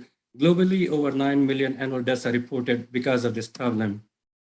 The solution is our hypoxia-1 technology that is actually a theranostic agent, means the same drug will be used for both diagnosis and treatment, and no commercial drug is yet available to kill such tumors. We have 3 frontline products, hypoxia-1, which is a precision cancer theranostic agent. The beauty is that you can use it as a PET or a SPECT imaging agent for imaging and for treatment as well. Both site and clinical team is in place. Hypoxia-M is a lab reagent for imaging and mapping cellular hypoxia. This compound is ready for commercialization. Hypoxia-P is a precursor that can synthesize both hypoxia-1 and hypoxia-M, and it's also ready for commercialization. We have several pipeline products, and our IP are owned by Wiki. In a brief, this is the picture of the clinical trial, phase 1/2 theranostic trial that has been approved by Health Canada. In the first step, we will identify the patients that have hypoxic tumors, and then based on the imaging data, we will calculate precise therapeutic doses that will be used safely in the patients to treat them. The benefits are that both imaging and treatment modalities are delivered by the same drug, so it's a true theranostic. We can diagnose which patients will most likely benefit from our treatment, and we can prescribe optimized, precise radioactive doses for treatment, and many more. So considering that we can capture 0.5% of the market of the population, cancer population, which was 19.3 million in 2021, with diagnostic market, we can capture up to $193 billion in year 1 and so on. And if we go for treatment, it will be over $1,150 billion per year. And there is no competition yet because no technology treats hypoxic tumors yet. We were awarded about $6 million for the development, and our ask is $5 million for this phase 1/2 clinical trial, which is approved by Health Canada, and pipeline development. In future, we'll need more money to conduct phase 2 theranostic trial and phase 3, which we aim at. And very interestingly, hypoxia is reported not only in cancer, but in many other diseases like diabetes, inflammatory arthritis, even COVID. Okay, so I will be ready to take any advice or questions from you. Thank you very much. Thank you for that. I think, Jesse, unless I'm missing something, that's probably the end of our companies for this block.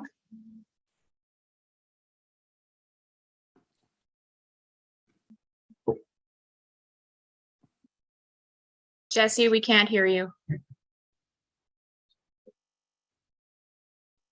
Let's switch to that. Can you hear me now? There we go.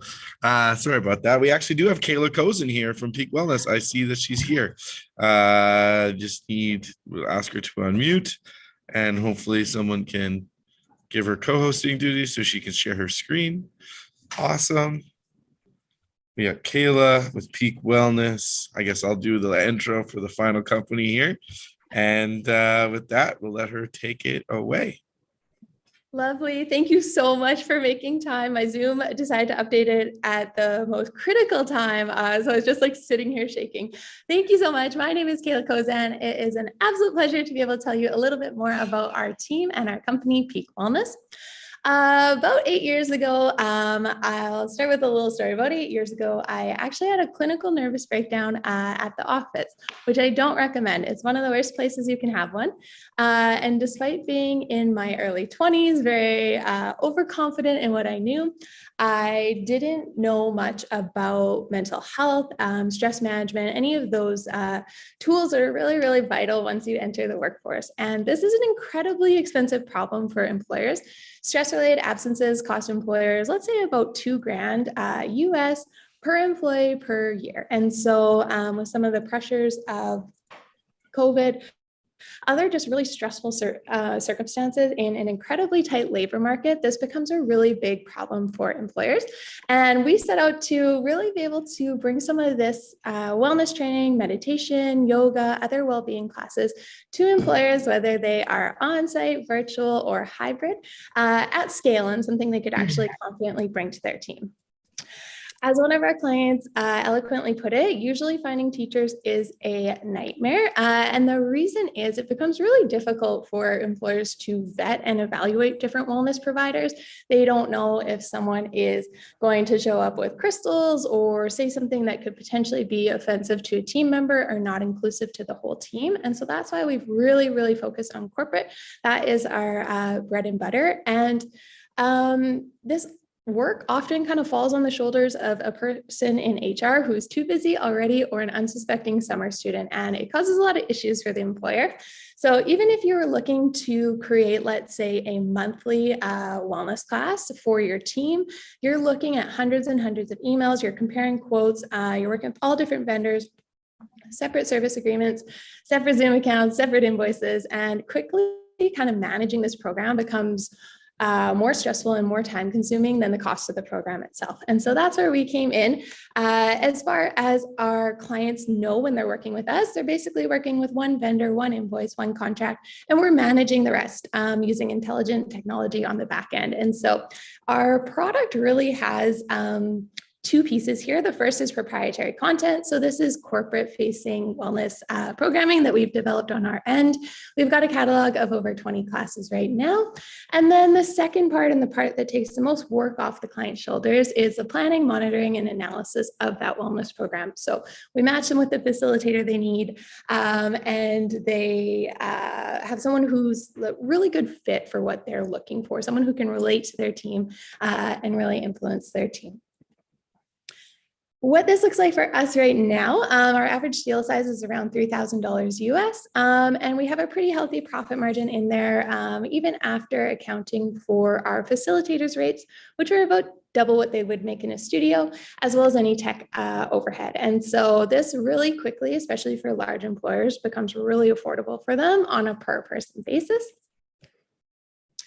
There are other options in this space, and usually our clients were kind of hobbling together a few different options before we start working with them. And so there are options out there. One of the biggest problems, though, is most clients are working with multiple vendors, and it really creates this disjointed program for the attendees. It's a new vendor each time. There's no real continuity. They don't get to know their coach, anything like that. We found incredible traction with this business model so far. This really becomes $1 million business when we hit 340 clients. We're working with clients virtually around the globe and on-site in 6 cities in North America. And the good news about getting 340 clients is we're well on our way to that. We've actually brought on 177 new clients in the last 16 months.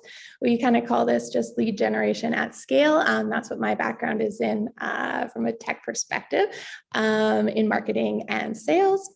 Kayla, sorry to interrupt, but you're over time now. So if you could wrap it up. And I will wrap it up. Our competitive advantage absolutely here is the team and the team that we've been able to build with their expertise. So thank you so much. And I welcome any questions.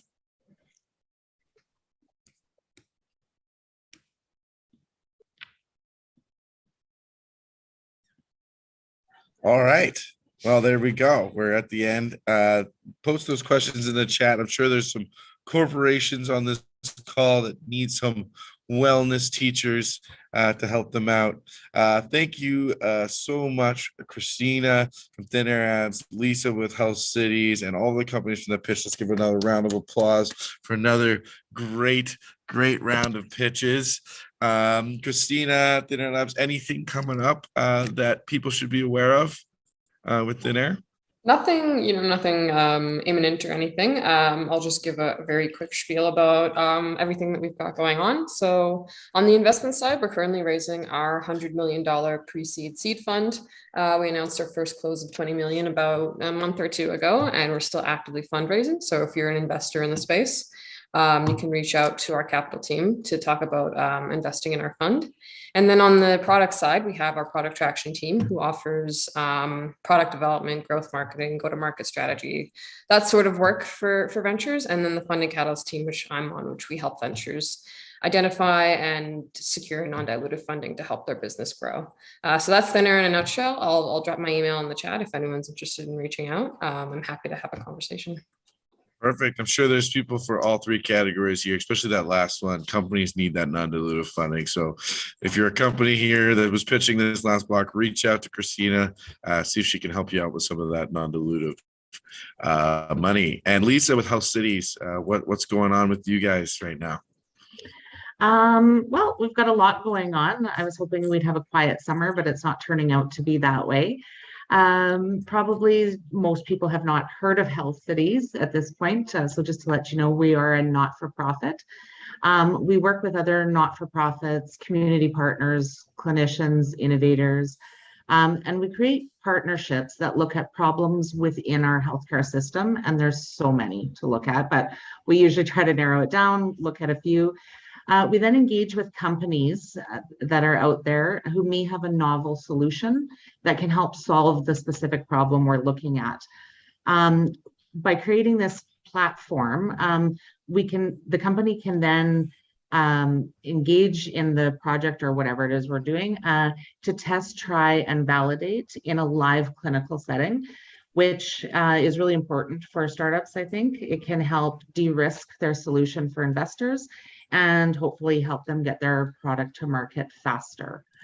In terms of what we're doing right now, we actually just locked down a date for a Companies Growing Companies event. We'll be hosting live in Calgary. We're partnering with Plug and Play on this one, and it's going to be open to all companies. So watch Health Cities social media for details on that. And if anybody has any questions, you can get a hold of me. My email is fairly simple. It's lisa@healthcities.ca. Perfect. Well, thank you so much, Lisa, for that comprehensive review of Health Cities. We usually do that at the top of the hour, but we couldn't get you in, so had to get it in here at the end. No, it's all good. Technical issues are all part of the day here at the Pitch Marathon, and it's so awesome to have Health Cities not just as a partner on this event, but also a sponsor of this event as well. And Gloria, we've got another guest, don't we, who has joined us here. We've got a little special guest. Another Yes, we do. Very darling company has been kind enough to join us, and I'll let Gloria take it away with a short interview. Absolutely. Thank you, Jesse. So I'm going to just give you like a sentence here and let's see if you can guess who the company is. I bet you'll be able to. There's not much more that I enjoy than getting a little text on my phone from a certain company that says there is a floral delivery on its way to my house. If you haven't guessed, that's Kalia Flowers, a company that is disrupting the floral industry everywhere. Here to speak with us today is Greg Gorlick. Greg is the head of business operations, and he's going to give us a bit of a snapshot on where Kalia is today, share with us a little of what it took to get there. So Greg, how long have you been with Kalia, and can you share some of the highlights of the Kalia journey building a company in the prairies? Yeah, thanks so much, Gloria. Happy to be here. So I've been with Kalia just over 5 years now. I joined in July of 2017.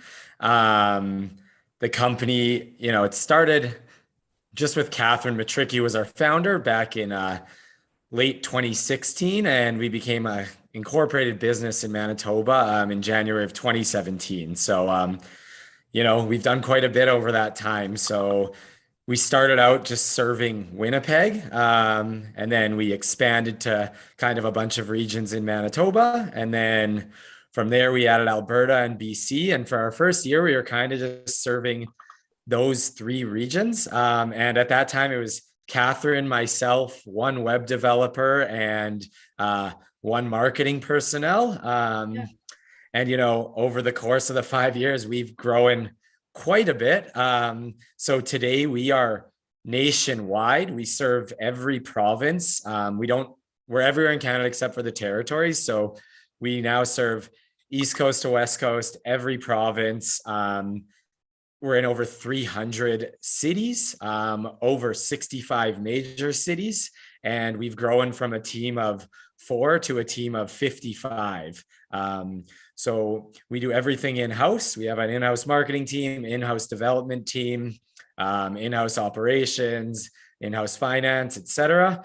So we've grown quite a bit over the 5 years. For those who don't know, although I hope most of you are aware, we're a direct-to-consumer e-com business. We offer 3 to 4 bouquets at a time based on what's fresh and in season, and we change out our recipes every 4 to 6 weeks. A great thing about Kalia is we don't have any storefronts. So we go straight from the warehouse to the end customer. We handle all of the order fulfillment from picking and packing the bouquets to the delivery to you as the end customer.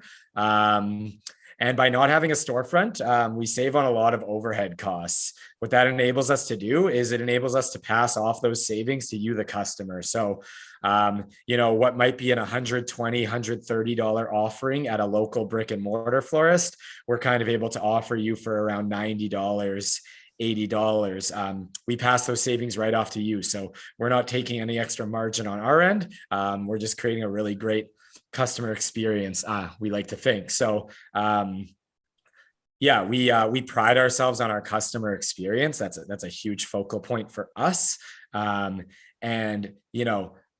we've learned over the years is floral is a lot of occasion-based sending. So graduations, anniversaries, birthdays, condolences, sympathies, stuff like that. And so the customer experience is everything to us. And a big goal for us is repeat business. So that first order is so critical to us. And, we're not perfect. We make mistakes. The key is how we handle those mistakes and love that. Sure that, in the event that something does go awry, we deal with it. We have an 100% happiness guarantee is what we like to call it.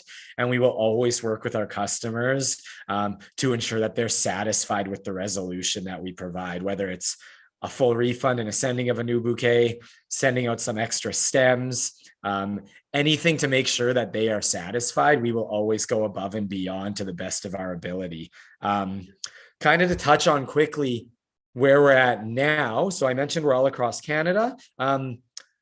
We still think there's a lot of untapped market for us in the Canadian floral space. So we launched in Toronto and Ontario probably 2.5, 3 years ago, and Quebec about 1.5 years ago. And we feel like we've barely scratched the surface in those areas. And even in our Western Canadian markets, to be completely honest, we still see room for growth in the floral space there. We also have, and a big thing that we've seen success with is we do partner with local Canadian makers all across the country. And we include their products as add-ons and part of our gift sets that we offer. So we curate gift sets for our customers who just want to go on. Super easy ordering process. You pick a gift set, you enter the information, you're done. We handle it all from there. For some of our customers who like to, be a little more selective, you can also pick a bouquet of your choosing and pick the add-ons to include, whether it's vases, chocolates. Yeah, no, it's absolutely amazing. Bathing I products. personally had that experience several times, and CLIA does a great job of individualizing each experience that they do. Greg, I just want to say thank you so much for joining us today. The reason we do these little startups spotlights is for all of the new founders and startups that are coming along. We want to show you that companies like CLIA were once where you are. They've 100%. Come a long way. And there's a lot of hope for you to scale and grow in a similar way. So thanks a lot, Greg. No problem. Much I'll just say appreciate too, I just remember we used to participate in every pitch conference or event that was available to us in our earlier years. These are great opportunities and Absolutely. Totally worthwhile to participate in these. So I really appreciate Thank you having me on. Absolutely. Take care, Greg. Okay. Thanks, guys. All right. We are back for our next block as we head into the lunch hour here in Alberta and Saskatchewan, and on Zoom 2. Continuation from over at Zoom 1, we had the Ag Tech food block, and now we're heading into the Ag Tech and food block next. I'm very excited to have two fantastic folks from one of the burgeoning ag tech capitals of the country here with us today. Down in Regina, we've got Ryan from Cultivator, powered by Connexus. Fantastic incubator down in Regina with the brand new Ag Tech Accelerator program. Ryan's relatively new to the team, to me anyway. I haven't gotten a chance to get to know Ryan too much yet, but I'm looking forward to an event in September where I'm probably going to get some time to get to know Ryan. I'll let him talk a little bit more about what that is. And then we got Anne Ballatane from the University of Regina. Another athlete that's been around the block. She competed both provincially and nationally. Seems like we got a lot of athlete co-hosts. People pivot from being in sports to working with startups, I guess. So with that, I will let Ryan and Anne talk a little bit more about what they're doing with their organizations and introduce our next block of companies. Yeah. All right, Anne, you want to go first? Sure, Ryan, I will. Thank you very much. Hi, everybody, and welcome to the best block out of the whole Cultivator Prairies Pitch Marathon. Woohoo! I'm Anne Ballantyne, and I'm a senior advisor for the Vice President of Research at the University of Regina. And I help provide advice, direction, and support in the development and implementation of university goals, objectives, special projects, strategic plans to advance research and grad studies. And in particular, one of the areas that I work in is helping the University of Regina advance its innovation ecosystem and entrepreneurship strategy at the U of R. And I'll tell you a little more at the end if we have time to talk about the Gate Center and some of the wonderful programming and things we're doing. Ryan?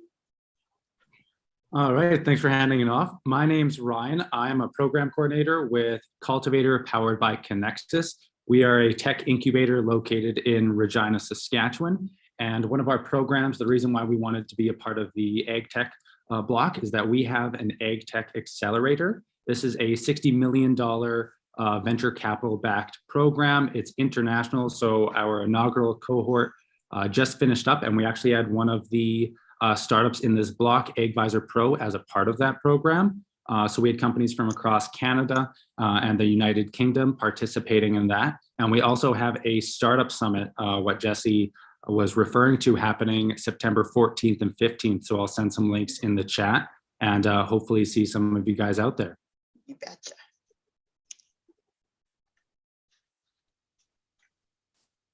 Can we just jump right in, Jesse? Yeah, let's just do it. Take it away. All right.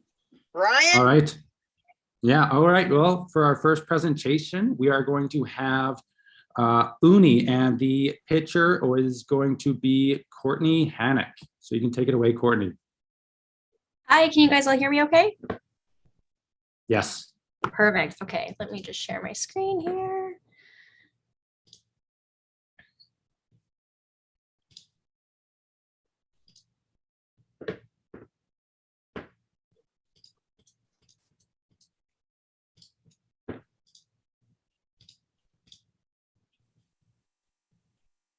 Sorry, it is not letting me share it for some reason.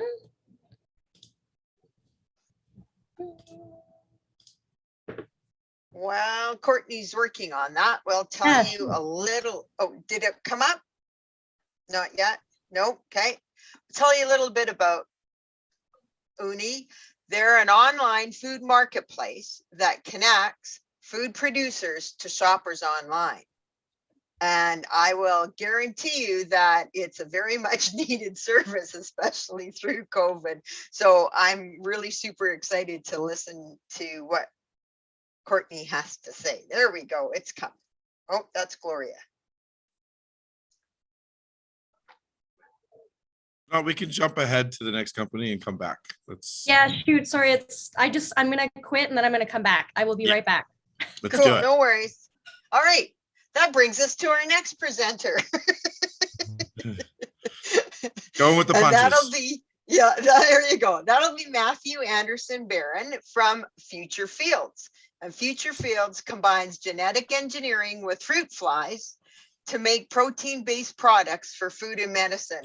And I can tell you, I've been doing my best to grow the stock of fruit flies, unfortunately, in my kitchen. Take it away.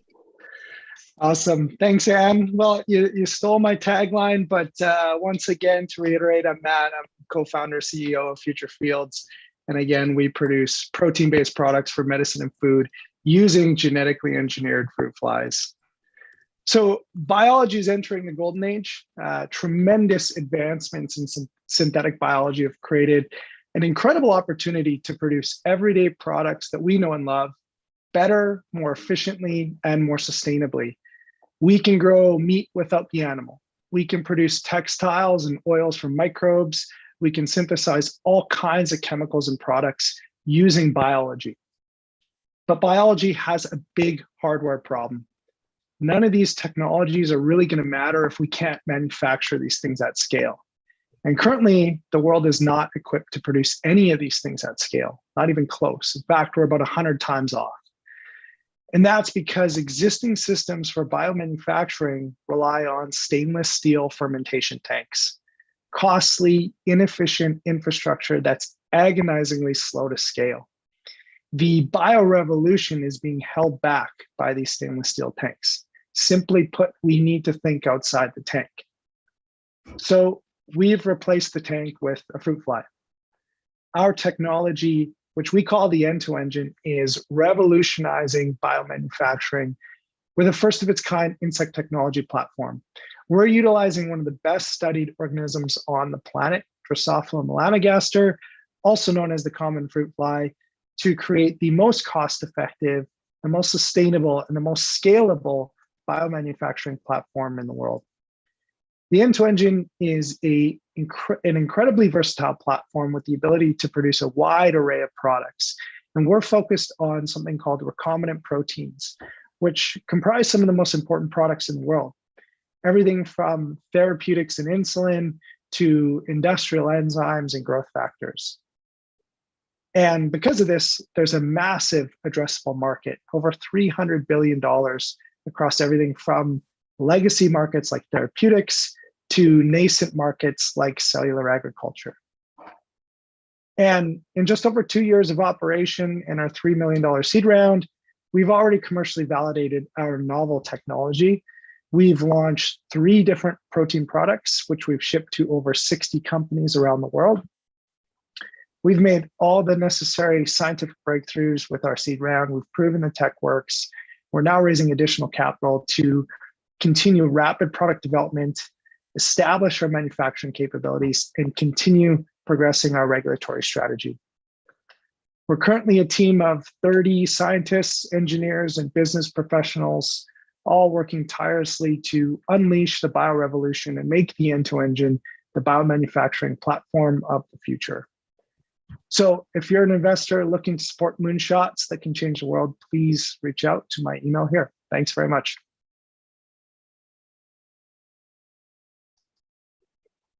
Thanks, Matt. That was great. Yeah, that was really good. That's a really cool company you got there, Matt. Can I ask so you're already shipping to 60 companies around the world. Do you have a target region that you're going after right now? Or is it kind of just go after whoever's interested? Yeah, so our beachhead market is the cell ag industry, like cultivated meat, cultured meat companies, and this is very much a global market. We've shipped to, I think, 20 some different countries across every continent. So it's very much a global market for us at this point. Yeah, that's great. Thanks. Thank you. All right. Okay, sorry. No, I don't know. I was just going to say, if you could ask an investor for one thing, what would it be? Besides money, I mean, help with everything about running a business. I mean, we're going into scaling our manufacturing, something that we've never done before. I mean, nobody's ever scaled biomanufacturing of fruit flies before, so we're always looking for strong expertise in anything related to scaling any bioprocess. So that's always really important expertise to bring to the table. Awesome. All right. Thank you very much for your presentation, Matt. That was excellent. Thanks very much. And do we have Courtney back? I'm back. All right, Courtney, are you ready to rock? I mean, I think so, but let's just try again. I appreciate you trying to save me, Anne, but it needed to update, of course. It always works that way. Technology, when you need it to work the most, that's when it falls apart. That's my experience. Look at that. See, there you go. You're good. Okay, awesome. Okay, so now we got that little hiccup over with. So my name's Courtney Hannick. I'm with a company called Uni. Uni is an online food marketplace that allows you to connect to your local food producers. So Uni was actually not started by myself. It was started by Nicole, but she can't be here today. Nicole and I are both Métis women. We're both from Sherwood Park. And the way Uni came about was actually during the pandemic. Nicole was obsessed with watching Korean TV dramas on Netflix. And Uni is actually the Korean word for big sister or older respected female. And that's sort of what we want to be to our food merchants that come onto our platform. We want to be their big sister. We want to help them out. We want to make sure that they can get online quickly and easily. So the thing that inspired Nicole a lot to start Uni was she noticed grocery shopping during the pandemic. I'm not sure if any of you guys experienced this. Grocery shelves were empty, and it really quickly showed the weakness of the global food supply chain. She started to sort of have these thoughts about like, why am I buying, products from overseas when I can get them right here? The thing was, COVID again kind of cut these food producers off at the knees. They were mainly selling their foods at online or in-person farmers markets, and they had very little ways to get their products online. A lot of these farmers, food producers, they don't even know where to start when trying to develop an e-commerce store or to try to sell their products online. So it was really difficult for them to get their products into the hands of consumers, and they couldn't pivot. So Uni is really positioned to help them change that. It's an online marketplace, again, that you can open up a shop just like Etsy and get your products listed and online really quickly and get them in front of hundreds of customers. It's all local food, all in one place. So our goal is to replace your local grocery shopping routine with all online and all local food producers. Online grocery sales are already reaching $1 billion in Canada as of 2021. Uni can just help these local food producers pivot into the customer purchasing habits that are already happening. So as of right now, we launched in July, so we're still pretty young, but we've got 25 merchants signed up and selling their goods just in our first month. We haven't done any paid for marketing or anything like that. It's all just kind of been word of mouth. We have been surveying these people, and a lot of them sort of have the same problem. They lack the time, they lack the money to actually get a website set up and sell online. Uni is the perfect solution for them to change that. So our market size right now is actually pretty huge. So online grocery store sales again are over like almost, well, 99 billion in Canada. In Alberta, farmers market sales, which is mainly where we find these merchants, was already at 924 million in 2020. So if we just take 10% of that market share, that's 92 million. Just a little quick walkthrough. So like, it's really easy. It's just like Etsy. You shop for everything online with specific departments, put everything into your cart and do a little checkout. Our business model right now, we're taking a 12% commission from every vendor on every order. Right now, just for the month of July, our average order value is about $100.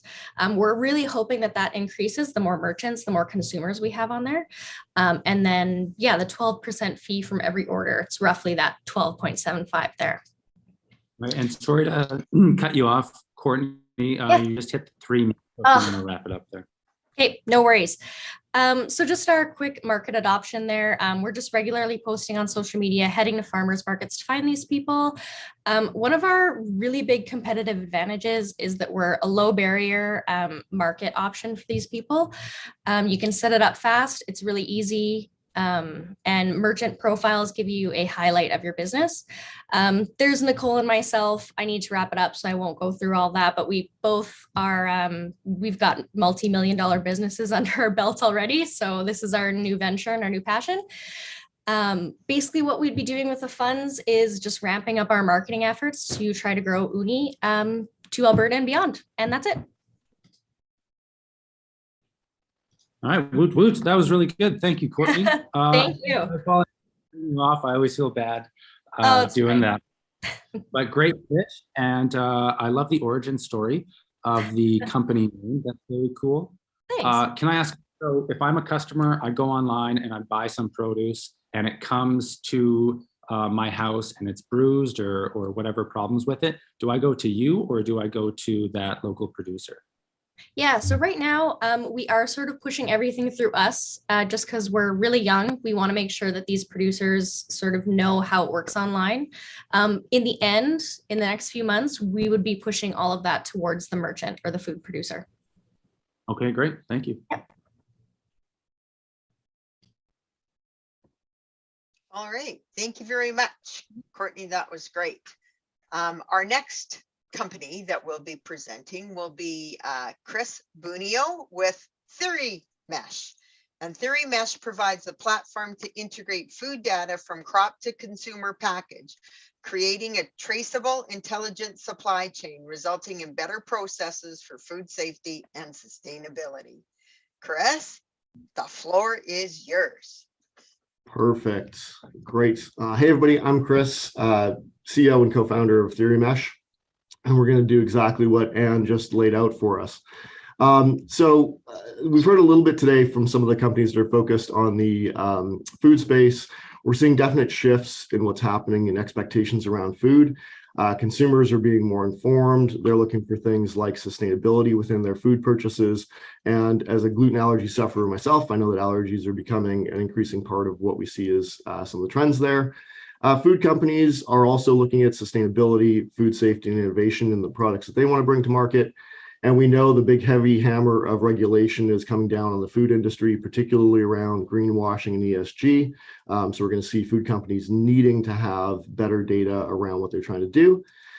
Today, that's hard to do. We've got lots of data silos that sit in the food industry. So when we talk about farmers growing a crop that goes to a food processor, today that transfer generally happens on paper. So we see all of these different food silos that exist and data silos that exist. We're going to provide the tools to break some of that stuff down. Our platform lets us connect data from farmers and producers to do some of the record keeping and management that they need to do and connect that directly into food processors. So if someone is selling a load of grain into a food processor, the data comes with that product. We can apply machine learning at that processor level to make sure that they can optimize production and hit those targets. Particularly today, we're working with plant protein startups. But then we get right to the packaged goods side and can generate QR codes to show consumers the data about those products. Underlying all of this is blockchain, and we can generate an NFT out of literally anything in our system. So if you want to start creating your own NFTs out of food products, that's a capability we've got in the platform today. The market for food obviously is huge, $1.1 trillion in North America alone. The organics, which is probably the most well-known certified market, is 63 billion. And there are a lot of subsegments that are really going to see this need for certified and traceable food come together. Really, every company is going to need to be in this space. If they're not today, it's only a matter of time. Today, we've got some wins already that are public case studies. So with Avena Foods out of Saskatchewan, we're digitizing their oat production. With Burcon Nutriscience, we've digitized their plant protein process and are using AI to help them get better results from that. And then we've got a long pipeline of customers as well. We've moved quickly. So we became operational last March. We're part of Microsoft for Startups. We've been doing pitching. We won the Denton's Ag Tech pitch competition last week. So we've been driving a lot of momentum there as well. We're looking to do some fundraising. A $2 million seed gets us to $1 million of ARR. We're looking to build our talent and team, partners and customer reach, and trying to expand that out. Founding team comes from tech, agriculture industry, marketing. So a pretty strong group of players who bring this together and can drive this in the marketplace. And I'll leave you with my contact details. We're obviously growing quickly, based out of Winnipeg, Manitoba, and excited to connect with other companies who are looking to do things and need traceability in their products. Amazing pitch, Chris. Very well done. I have to say, the notion of data silo busting and growing and linking and integrating the food supply chain, to me, is just awesome. So very well done, and what a wonderful opportunity. Great. So thanks, thank you very much for your presentation. Data silo busting, right? Because that's what it's been, right? Everybody collects similar types of information, but they don't, bring it across to everybody so that you sort of grow it out organically, so to speak. But anyways, enough punning. All right. Thank you very much. Great pitch, Chris. Loved it. Yeah. Ryan, thank you, Chris. back to you. Can I ask you, Chris, if I have a food end product, like a box of cereal, and I want to get a carbon score to see the emissions that it took to get that box of cereal, I can go to you? Yeah, so we've got 2 pilots going on right now to get full environmental impact from field to package. So very shortly, we'll have that all available through our platform, in addition to food testing details, all the sort of core food safety information. Okay, that's really cool. Well, I'll pass it on to the next presenter, Anthony Steenbergen. I apologize if I mispronounce the name, but they're going to be pitching for Canna Biscuit Canada. They're an animal health science company making veterinary health products for pets. You nailed the name. Well, welcome everyone. My name is Anthony, the founder of Canna Biscuit Canada. We're focused on hemp-based veterinary health products and treats for your pets. Everyone's seeing my screen, right? Yes. Great. Okay. So market trends for pet products are mirroring those of our own, and people are searching for alternatives to pharmaceuticals to help with their pets' health and wellness. In fact, 44% of the US dog population is currently taking some form of vitamin or supplement as part of its daily health regimen. There's no dominant leader in this market space. It's very fragmented and saturated with low quality products. We're elated to report that globally pet ownership is on the rise. Greater than 56% of households in developed countries around the world have at least one pet living with them. And the global pet supplement market size was valued at $1.9 billion in 2021 and is expected to balloon to $3.2 billion by 2030 at nearly a 6% compound annual growth rate. And it's targeted health products that have been identified as the fastest growing pet food market segment. We launched with a line of 5 veterinary health products for dogs, integrating a unique blend of botanical and fungi extracts, as well as 3 hemp and insect-based treats, focusing on environmental sustainability without compromise on quality. In 2021, we achieved greater than $125,000 in sales. This represented a 4-fold year-over-year growth. We've now secured 4 national distributors and have amassed over 600 retailers in the pet specialty and veterinary clinics place across the country, and have also signed our first international sales agreement, with others expected to follow suit before the year's end. Our team of veterinary advisors bring over 55 years of experience in applied and academic veterinary medicine, and are also founders of the Canadian Association for Veterinary Cannabinoid Medicine. We've built a strong management team with industry-specific experience. Our head of business development had previously had a career with Champion Pet Foods and launched 2 iconic brands in the US and built sales to over $60 million within 5 years. Our head of operations has a pure passion for process and manufacturing engineering and has held careers with Nova Chemicals and RAR Malting. We're looking to raise $750,000 to help us build upon this momentum and assist us with sales channel development, international market entrance, and targeted marketing. So I'd love to hear from anyone looking to learn more about this venture. All right, thank you, Anthony. And with a few seconds to spare, that is great. It's really cool to see how much the pet industry is growing. My parents just got a dog, and they treat her way better than they ever treated me. I'm pretty sure she has a big dog than me as well. Yes, thank you. We're excited to be here. As a pet owner as well, 4-legged kids sometimes do trump the 2-legged ones. It's true. Yeah. So very worthy, good traction in sales for sure. Thank you. Great presentation. Thank you very much, Anthony. We appreciate it. Our next speaker up is going to be Alessandra Amato from Algae, which creates delicious purpose-driven food products centered around algae. Alessandra? Thank you. All right. The way we've been eating has become unhealthy and unsustainable. We're not able to feed the growing global population in an environmentally responsible and nutritious way, and we're here to change that. Algae is the first company in Canada creating delicious, purpose-driven food products centered around algae. Algae is the food of the future. It's an untapped nutrition powerhouse that's 70% complete protein by weight. 1 teaspoon gives you 8% of your daily iron, and it's high in many other essential vitamins and minerals. It's also incredibly sustainable to grow, as it has a negligent resource demand, a 2-to-1 carbon capture, and an incredibly high yield. Our introductory product is the Impact Bar. It's an unprocessed plant-based energy bar made with 6 clean and simple ingredients. Because of its incredible nutrition profile, it's filled with iron, protein, and omegas. The Impact Bar will fill you up and maintain your energy levels, allowing you to accomplish whatever adventure awaits. Best of all, it tastes great. Created by 2 students with a shared passion for food and sustainability, the Impact Bar was developed after discovering the amazing potential of algae and realizing there wasn't actually any algae-based food products available. We set out to create products that were easy for consumers to integrate into their diets. And after a ton of customer discovery and product validation, we settled on the Impact Bar. Our beachhead market are the over 100 million weekend warriors in North America who love spending their time outdoors. They appreciate the simplicity of the bars, how satiated they feel, and the nutrition profile is ideal for maintaining their energy level during these endurance type activities. We launched the Impact Bar almost a year ago in September 2021 online and in stores in Canmore, with bars retailing for $3.99.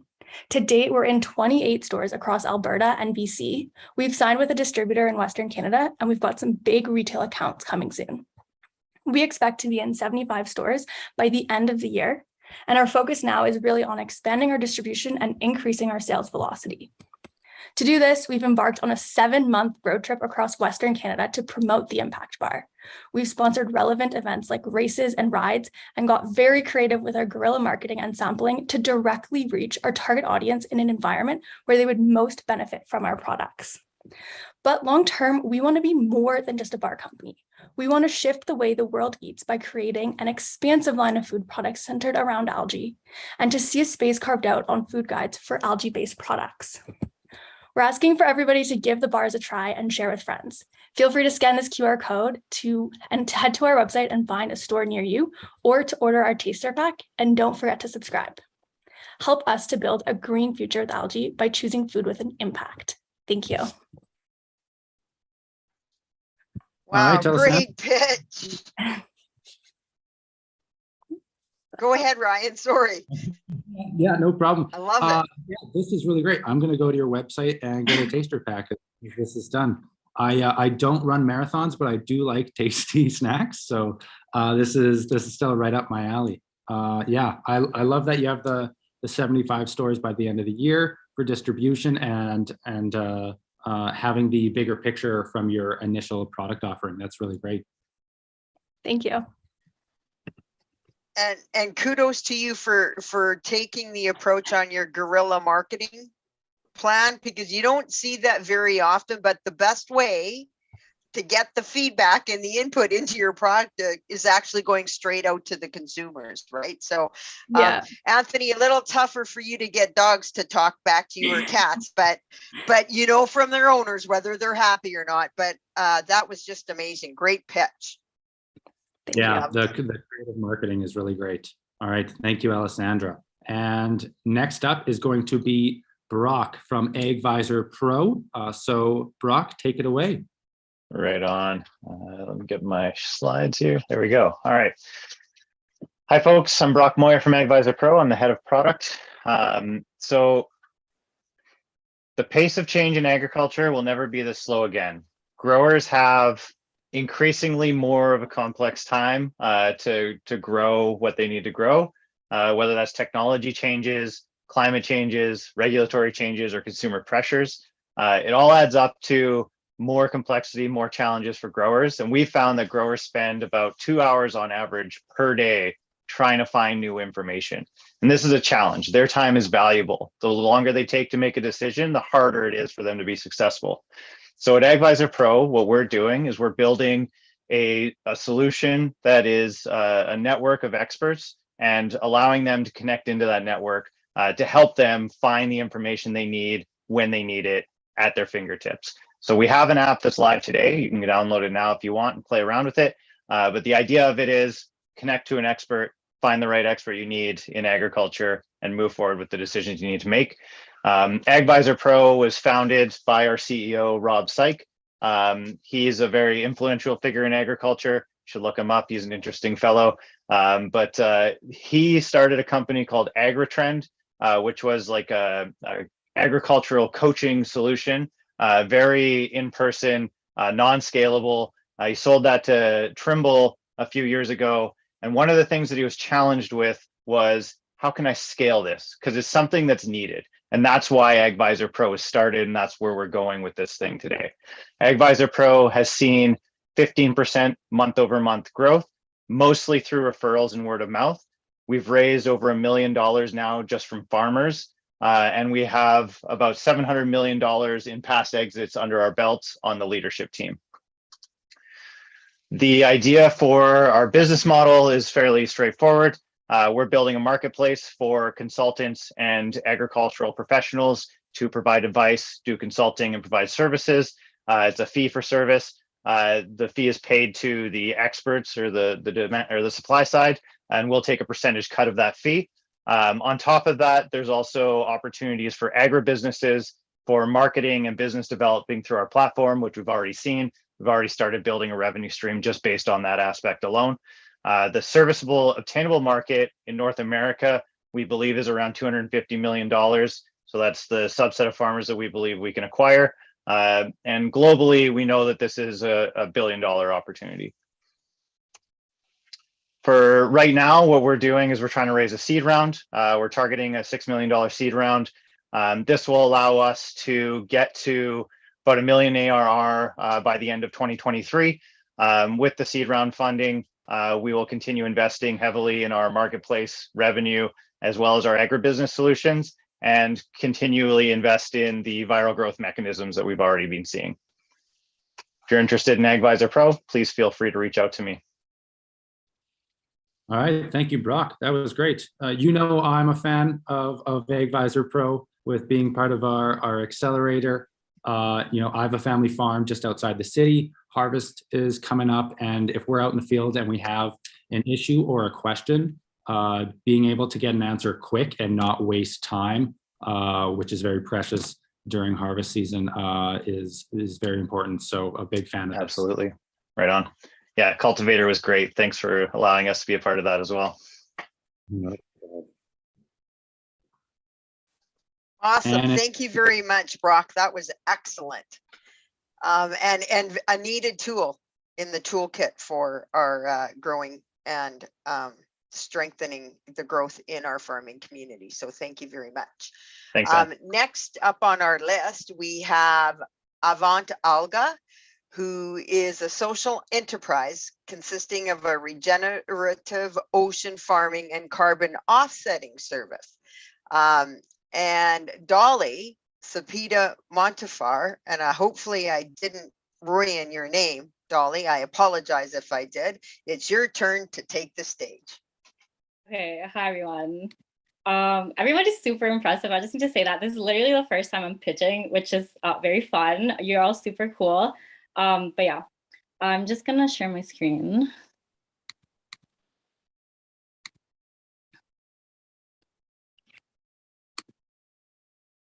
Sometimes there's a delay, so don't panic too bad. Okay. Just because you said it was your first time, I wanted you to know that. There you go. Okay, All thanks good. for the patience, everyone. So basically last year, I was catching up on my favorite podcast show when an episode on algae came on, and I was shocked. This is me being shocked.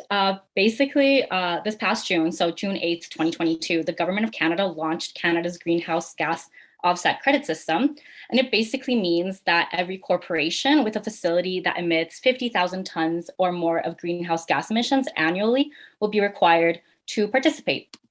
And this brings us back to the podcast. And I learned for the first time that algae actually sequesters carbon dioxide with 1 acre, you see it on the screen, sequestering 2.4 tons a day, which is huge. It's a big deal because algae requires no arable land, no additional nutrients to grow, literally rope. That's what you kind of need. So you add in the fact that with regenerative farming, you have a vertical farm, meaning that you're taking up more space and it's more productive, it's more profitable. And that's basically because the algae is also sequestering carbon, and the shellfish naturally clean the ocean. And with a 10-acre farm, it's from selling both carbon credits and like the shellfish, it's estimated that you can do a bit over $400,000 in the first year in profits. The current market is not really doing anything aside from that. We have people that are doing carbon credits and people who are doing just carbon farming, but nobody has been looking at byproducts and byproduct manufacturing, which is what we ultimately want to do. Specifically, we want to start with Cryogenics because it has a 27% profit margin. And basically you find this in everything from what I put here, toothpaste, and you also have it in ice cream and also milk alternatives. So there's a huge amount of client potential. And the permits needed to start an aquaculture venture is normally around a year. Specifically, we're looking into New Brunswick. So we are planning to have a launch date by summer 2023. Things could change. And we are hoping to sequester essentially 100 million kilograms or 10 million tons of carbon dioxide by the end of the decade. So that's all. That's amazing. Well done. Great job. I'm amazed that we have algae companies doing work here, but we're prairies and we're typically known for wheat, canola, other grass-based kind of crops. And so that's pretty cool to see that you're starting your business out of here. So great presentation, great first pitch. Thank Ryan? you. Yeah, Dolly, I could not tell that this was your first pitch. That was really great. And to see that you were listening to this podcast and didn't want to just learn about it, you immediately took action on it is is really cool to hear. So thank you so much. And next up, we're going to have Uproot Food Collective, and we're going to have Chris presenting for them. Uproot Food Collective is a scalable commercialization platform for growing authentic and original brands. So take it away, Chris. Hello, can you hear me okay? Yes, we can. Perfect. And see my screen? Nice. Okay, awesome. Thank you very much. So I'm Chris Leroy. I'm the CEO and co-founder of Uproot Food Collective, a unique platform to find and grow authentically original food brands. As many of you know, and probably many of you are, there's millions of eager consumers out there looking for better and more meaningful products, like the ones that we've been seeing presented here to date. So I don't really have to talk about too much about that because you're seeing it live in action here. But what you might not realize is there's actually 60,000 specialty food companies in North America that can't reach their customers really beyond their region. They're really struggling to kind of commercialize and scale and grow their business. And that's because traditional retail grocery and existing online delivery just really struggle to support that food innovation. They're designed for mass volumes, conformity, and low price. And legacy producers really monopolize and control the shelf space in these stores. What you might not know is retailers are pretty much commoditized and limited to 30 to 35% of a gross margin. And existing online delivery has been a very challenging proposition, especially for companies like ours that do frozen products, because you can't just send it in the mail and do that very cheap or effectively.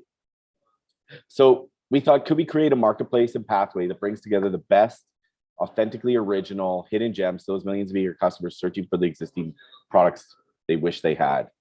And this is really important to us.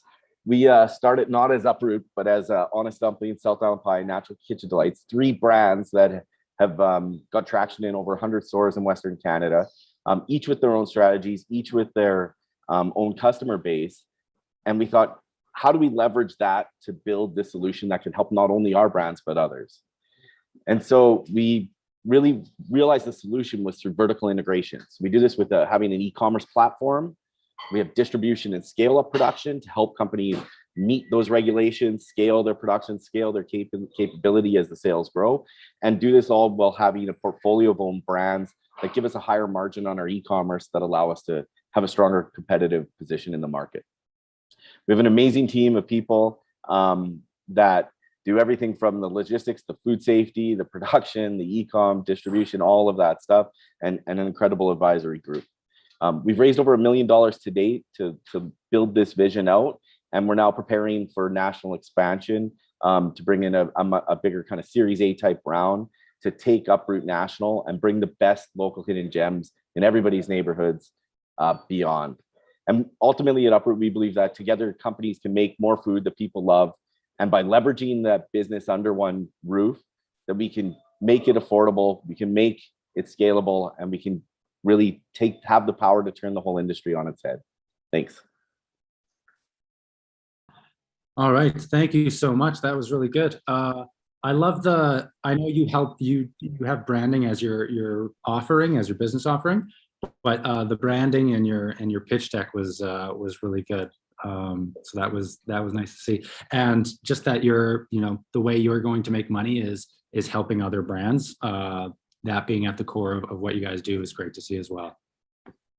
Thank you. Yes, excellent pitch, Chris. That was awesome, and good to see the growth. And again, not a common strategy is to build on the other, brands that are out there. So kudos to you, job well done, and great pitch.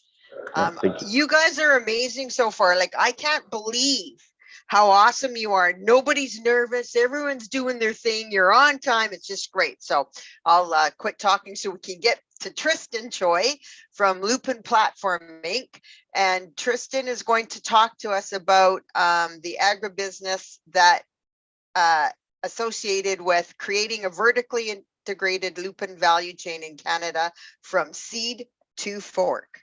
Chris? Or Tristan? Sorry. Hi, thanks for the opportunity to pitch. I literally just got a phone call like 5 minutes ago can you pitch? I was like, okay, great. So I may not be fully ready, but this is a very interesting and opportunity. So why not take this chance? So I'm the CEO and founder of Lupin platform. Lupin is a very unique legume that has very high protein and very high dietary fiber, and it's naturally resistant to deadly root rotting disease for peas and lentil, commonly found in the prairies. So we are not only just focusing on the food tech, but we're also giving choices to farmers to overcome those challenges. For some reason, it's not. Oh, there we go. So the company, we see it as a fully integration of a supply chain. So we looked at from seed to management to B2B ingredients to food production. So speaking of the seed, we tested over 26 different lupin varieties that's suitable for Canadian climate. And we tested we chose 6 that's most suitable. So we have been working with that variety, and we have the exclusive distribution right for Canada and USA, which means that any farmer wants to grow lupin, now they have to come to us. And we not only stop there, we have a closed loop contract farming, which means that when farmers grow lupin, we're buying back everything, which means we also control the supply of the lupin in Canada and North America market, and thus leading to maintaining high value proposition of the ingredient. We have partnered with Alberta Agriculture, who has been working with lupin cultivation, and we have acquired over 27 years of data how to grow the optimally well-grown lupin in prairies. So we have the best management practice for farmers in place so that we can educate how to grow lupin and what works and what doesn't. We also been testing with the B2B ingredients, such as the milling. How can we turn lupin into flour? Can we extract protein out of it? What's it good for? What sort of a type of food is it good for? So we have collected all those data. We are the lead consortium for a $7.3 million project of creating lupin ecosystem in Canada. And it's been quite an interesting journey so far. So we have over 21 different testing sites all over Canada for lupin varieties. And every year we are introducing 2 more lupin varieties to see whether this can be any newer crops that we have not disclosed yet so far. And that's been going really interesting there as well. So why do we need lupin? Lupin has very unique composition that is almost a 40% protein on the bean itself, and with another 30% of dietary fiber. With keto-friendly diet going really mainstream, I think lupin has a great place to be next to superstar food. Some scientific data we have tested. So we planted over 1,000 acres this year with a 200 metric ton of a commercial grain production. We're ramping up to 2,000 to 6,000 in the next 3 to 5 years. Again, $7.3 million funding granted by Protein Industries Canada. And these are the fluid ingredients that we have available. And we tested some food formulations, ice creams, the beverage, the egg. It's been going quite well. And I know I'm pushed for the time. So what we are doing is, as the name states, we want to be the platform for all lupin players in North America, because now they're sourcing from Europe to Australia, but there's no one growing lupin in North America. We are the only one. And as the name states, we want to be the platform for other companies to grow with us. And that's the whole ecosystem that we are providing. So I'll stop here. Thank you very much. Excellent presentation, Tristan. I'm so happy that you shared it with us and agreed to join, even if it was later on in the marathon. But thank you very much. That was very enlightening. And again, the novelty of our agricultural sector and based on the research and the technology and the scientific evidence that's coming forward. Kudos to every one of you. Great job. Great work. All right, Ryan, you're next. Yeah, Tristan, thank you so much. The motto of always be pitching is kind of the shared slogan for founders, and you're definitely doing that right now. So appreciate you coming on and pitching. Yeah. And appreciate you running this startup, founding this startup, especially with the food insecurity we're facing right now, taking on the challenge of being a part of, the ones feeding the world is not an easy task. So thank you so much for doing that, and great pitch. So next up, we are going to have Where are we? Carformance. So we have Nandan Rival. So Carformance helps people restore their old vehicles and then sell them at a reasonable price, and they charge for the repairing cost and commission from the owner and customer. So take it away. Yeah, hi everyone. So unfortunately, two of our team members couldn't be here due to some time constraints, but yeah, I'll go ahead with the pitch. So you might have heard a phrase that old is gold, right? So there are many, aspects where you can consider like, oh, old things are good, but that's certainly not true when it comes to mechanical vehicles, for example, cars, trucks. So what happens is that the longer they run, the more carbon dioxide they put out and the more harm it does to the environment.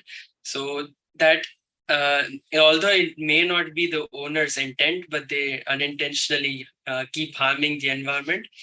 So what we do is we contact the owner like by many means. For example, first, if the owner wants to do something good and repair their vehicle, so they can contact us. Or we have another means that if some people see that the vehicle is producing carbon dioxide on a higher level, they can contact us, and then we can contact the owner and based on that. So what we do is after we contact the owner, then we help them to restore the vehicle.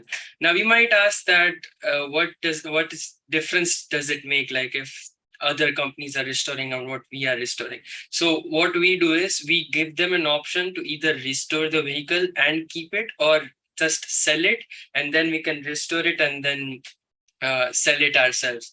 So the difference here is that if you go to the other website and if you want to sell the older vehicle, you have to go through many costs and many efforts to sell it. For example, if I want to sell my old vehicle which is not in a good condition, so I have to first restore it and then sell it. Instead of that, they can just contact us and say that I want to restore it and I want to sell it. So what we do is we buy them at a reasonable price, put in our own money to restore it, and then sell it at a profitable margin. So that's basically the model of our idea. Yeah. All right. Thank you, Soham. That was really great. I think that's a really cool thing. You said old is cool. I'm definitely on your side for that. Buying restored vehicles, furniture, all of that is a really great idea and helps the circular economy. So thanks for coming in. Great pitch. Thank you. And it's important on farms, isn't it, Ryan? Yes, it is very important. Yeah. There you go. That's the ag connection. Love that. Well, that brings us to the end of the ag tech and food block right through the lunch hour here in Alberta and Saskatchewan. And what energy you brought, right, Ryan? Also, just trying his best to match, but it's hard to match Ann's energy here. Bringing it in over the lunch hour. Love it. So, Ann, what do you got coming up with the University of Regina that people can pay attention to? So the University of Regina is in the process of, so our mission is discovery research, and it's helping to translate those novel ideas into applied inventions and interventions, and bringing our partners in the community together and help growing the skills and the scholars and the students and nurturing those ideas and helping get them out into our ecosystem, into Cultivator, into Startup TNT, into doing exactly what we're doing today.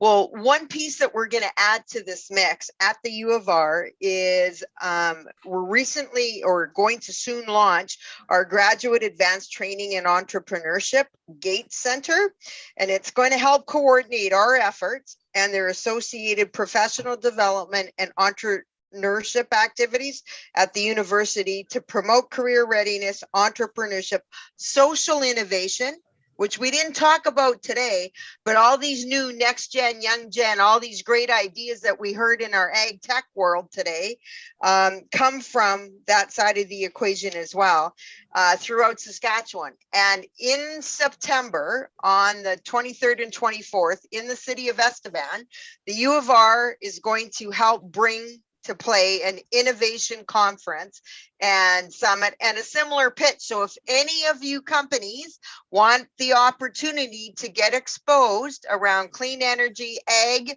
related technologies in a different environment, in a different part of the province, I welcome you to reach out to me and I'd be happy to make those connections for you. So thanks. I love our partnership with Startup TNT, Collabs, Cultivator, and our ecosystem. And you guys, I love the passion and commercializing technology and making it happen. Woo! I think everyone's blown away by your passion, and we all have a lot of work to get up to your energy level. Thanks for sharing that. I'm looking forward to coming down to Estevan. Hopefully we get a few more of these companies down there with us as well. It's going to be a party down in Estevan at the end of September. And there's more coming up in September, right, Ryan? Just give everybody a little reminder what's going on with Cultivator. Yes. Coming up right here. Quickly, just want to say thanks to Startup TNT for hosting this. This has been great. For Anne for bringing the energy has been great as well.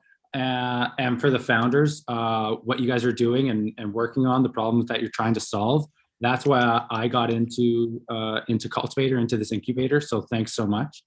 So Startup Summit is going to be happening in Regina, Saskatchewan at the Cultivator building. So we're bringing together the tech ecosystem in North America. We're going to have workshops, one-on-ones, investors, keynote speakers, kind of the whole shebang. If you want to meet people in the ecosystem, network, and just learn more about how to build a startup, come down. It's a really fun time, and we want to get as many of you founders out there. You're on mute, Jesse. I know, it's hard to believe. Yeah, there you go. I went on mute. Whoops. I'm super excited for that Startup Summit. It's gonna be my first in-person one. I got to be on virtual last year, but it's gonna be a lot of fun, and I encourage folks to come there. We are going to be heading into our next block here in a minute. We've got FinTech, PropTech coming up next on Zoom 2.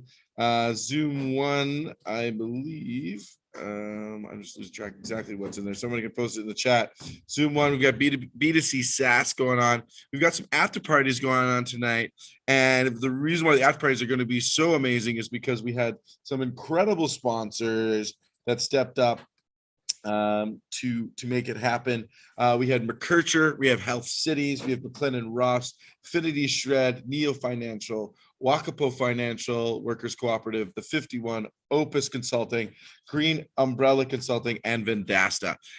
So many fantastic companies stepped up to sponsor parties across all 3 provinces. So we've got 5 amazing parties with lots of food and drink, and not just people threw in money from their companies, but some people have also thrown in some additional money on top through the Eventbrite. You can also send money to cheers@startuptnt.com. Someone's going to throw it in the chat there. And we had a number of people throw some money in there. Theory Mesh from this call threw in some money.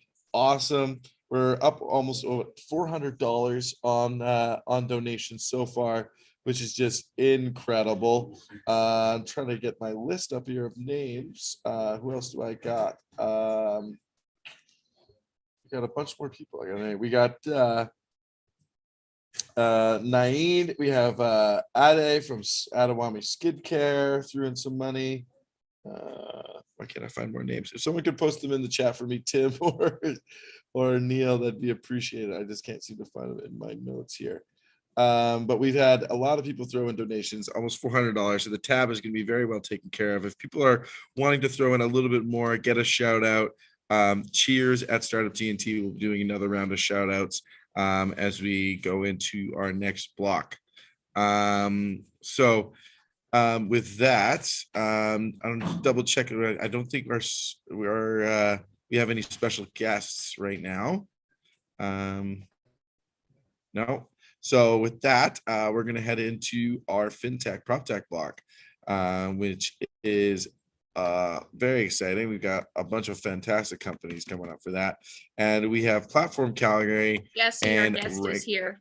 Oh, a guest did show up. Oh, look at that. Oh, I was like trying to keep the time going. So yes, we do have a special guest here. Someone who's actually raised money from Shark Tank, right?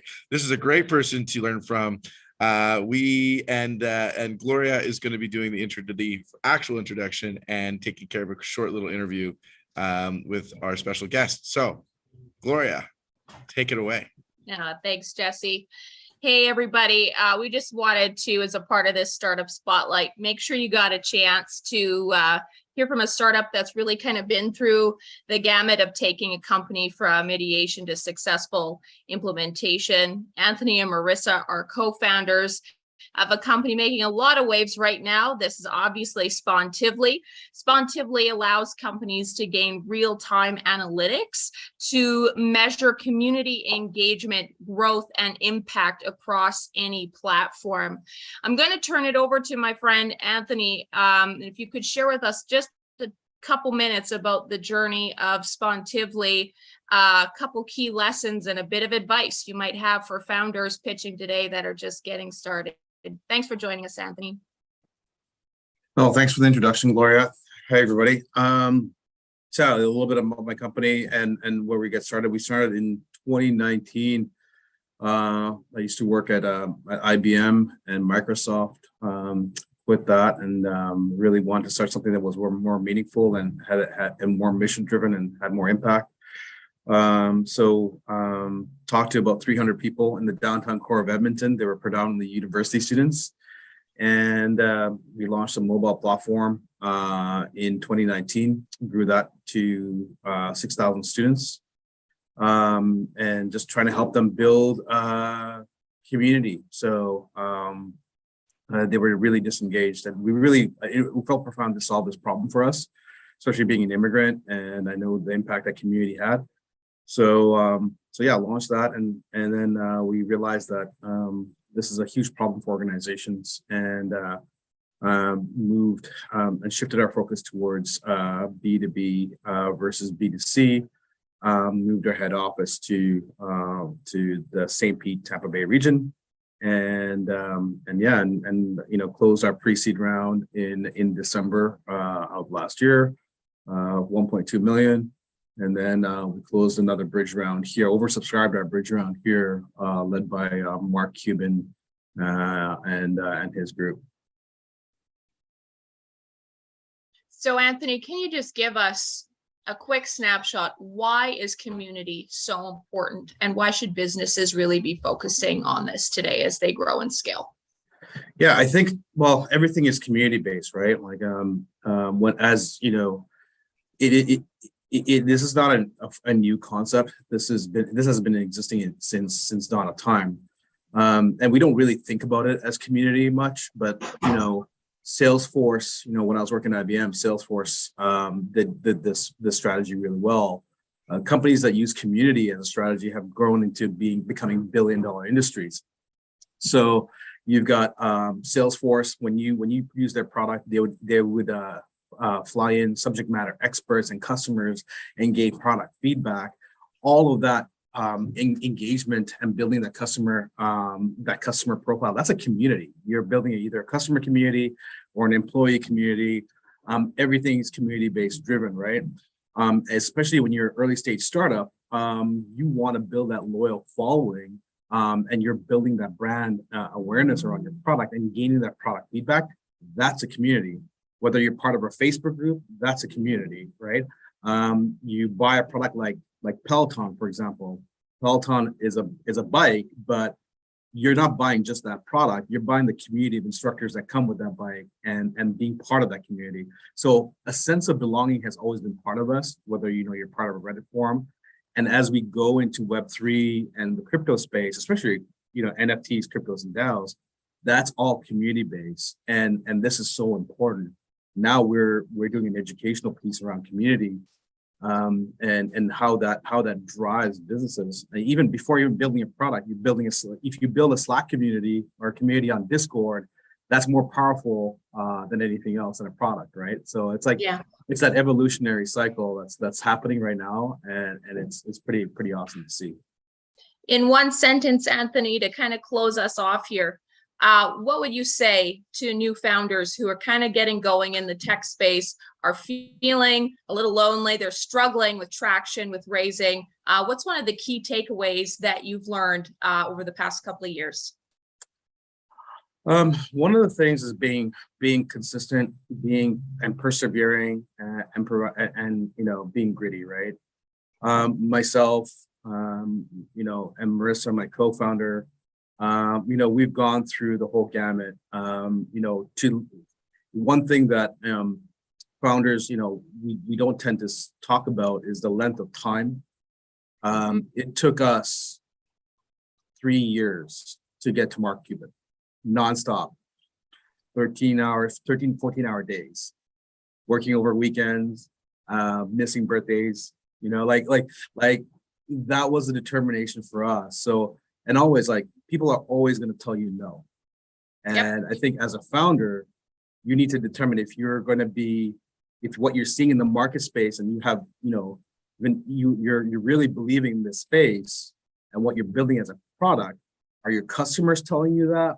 Are your, you know, is the feedback that you're getting, you know, as you're building this product, is that an indication that there's signals in it? And you're seeing a market shift, right? Like, I'm pretty sure, you know, Jeff Bezos got so many no's when he was building Amazon to sell books. Yeah, absolutely. You know, people were probably looking at him like, that's ridiculous. Why would you want to sell books online? No, great point. Listen, Anthony, thanks a million for taking a couple minutes out of your day to join us. Really appreciate it. Looking forward to continuing to see this rapid trajectory of growth that Spontively is on. And all the best to you and Marissa as you continue to grow this fabulous company. Awesome. Thank you for having me. Appreciate it. Thank you, Anthony. Awesome. Thanks, Glory. Thanks, Anthony, for that special little spotlight on one of the top companies coming out of the Prairies right now. And with that, and setting the stage on this community, let's bring the community together. We're here in the back half of our pitches today. We're already more than halfway there. So let's keep bringing the energy in the chat. Let's support these companies. Let's give them, you know, connections and ideas of things that they might use to help to continue to grow and scale.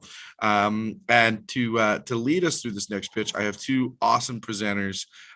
We have Bridget from Rainforest Alberta and David Cree from Platform Calgary.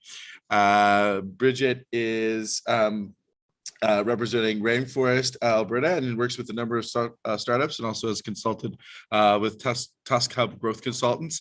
David didn't send me any fun facts, but one of the things I always love about David is his awesome hats. Got to send him a little note. Maybe where can I get those hats in the chat? And with that, I will let the two of them take it away on our FinTech PropTech block. Cheers. Awesome. Thanks, Jesse. Great segue, because we are onboarding the Rainforest Alberta community onto Spontively as we speak. So working on that with Marissa and Anthony, which is incredibly exciting, and love the work they're doing to promote community for business. So everybody, hi, I'm, as Jesse mentioned, I'm Bridget, Community Manager of Rainforest Alberta for the Calgary chapter, I guess you could call it. We also have a steering committee who run the Rainforest Alberta group up in Edmonton.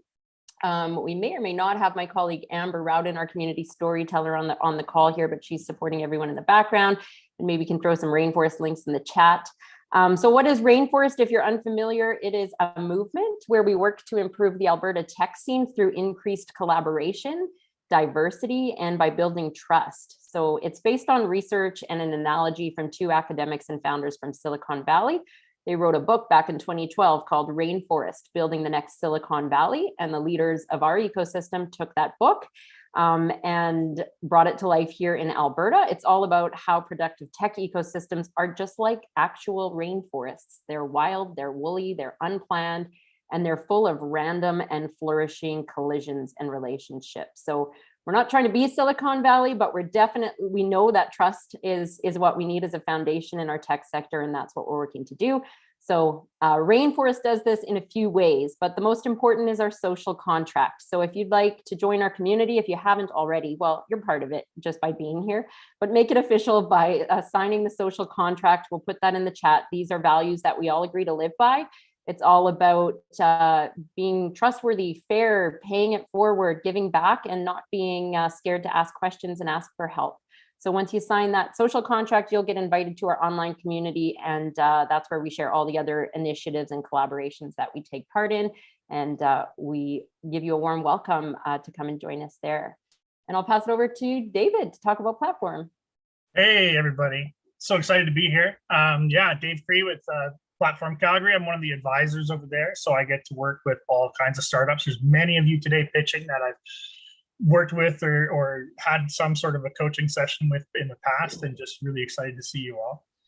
So yeah, Platform Calgary. What is Platform Calgary? Really is simply that. It's a platform, right? We collaborate with our partners to offer innovators, especially those in early stages of a great idea or a business, and we give them the space to catalyze, to connect, to collide with each other. And as the home of Startup Calgary, we're the champions of every entrepreneur making those first steps, right? And so we have 4 areas of focus. We do startup founder training and mentorship, lots and lots of that. Investor development and engagement, and that's been a really big focus area over the last number of years. It's really grown. Industry-led innovation, got great partners coming in and doing all kinds of new partnerships with big industry. And then talent development and hiring, making sure that we can get all the talent we need to get all these startups that are growing, employed and moving. So when a tech innovator walks through the door of the Platform Innovation Center, they're going to have access to everything they need to achieve success. And in doing so, strengthen the economy for really all of Calgary. That's what we're hoping for. So when we focus on making all parts of the startup ecosystem better resourced, better connected, more efficient, more effective, more prominent. And we do it through offering programs that increase the number of readiness for founders, enterprises and investors. We've aligned a collaborative ecosystem of 70+ partners that we all work together to deliver this programming. It's not platform. Again, we're just about a platform for everyone to come together with. And we built that central purpose-built hub, right? That's what we're talking about. That gives innovators those tools and connections they need to succeed. And so, yeah, really excited about things that are happening and the growth that we're seeing in Calgary and this Prairies Pitch Marathon and our partnership with Startup TNT. It's been fantastic. Back Awesome. to you to give our first intro. Yeah, should we dig in? I'm looking forward to these pitches. We'll get right into it. So we have Mustafa Ali with Agora Work. Are you ready, Mustafa?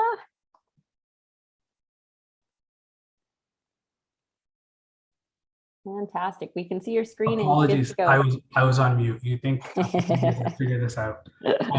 All right. Can you folks hear see my screen? All right. We sure can. All right, brilliant. Let's hit the slideshow button there, and let's get started. Hi, folks. My name is Mustafa Ali, and I'm the founder of Agora Work. I founded Agora Work for the simple reason that I don't want to go to the office, and frankly, a lot of people agree with me. 80% of Canadians expressed they'd probably prefer to work from home, or remotely rather, for the next forever. And so with that opportunity, there's some pretty significant challenges. As much as I love working from home, it can be pretty lonely. As you can see in my apartment, there's nobody here. And as fun as that is sometimes, it's less fun other times. And so loneliness is on the rise when we're talking about remote work.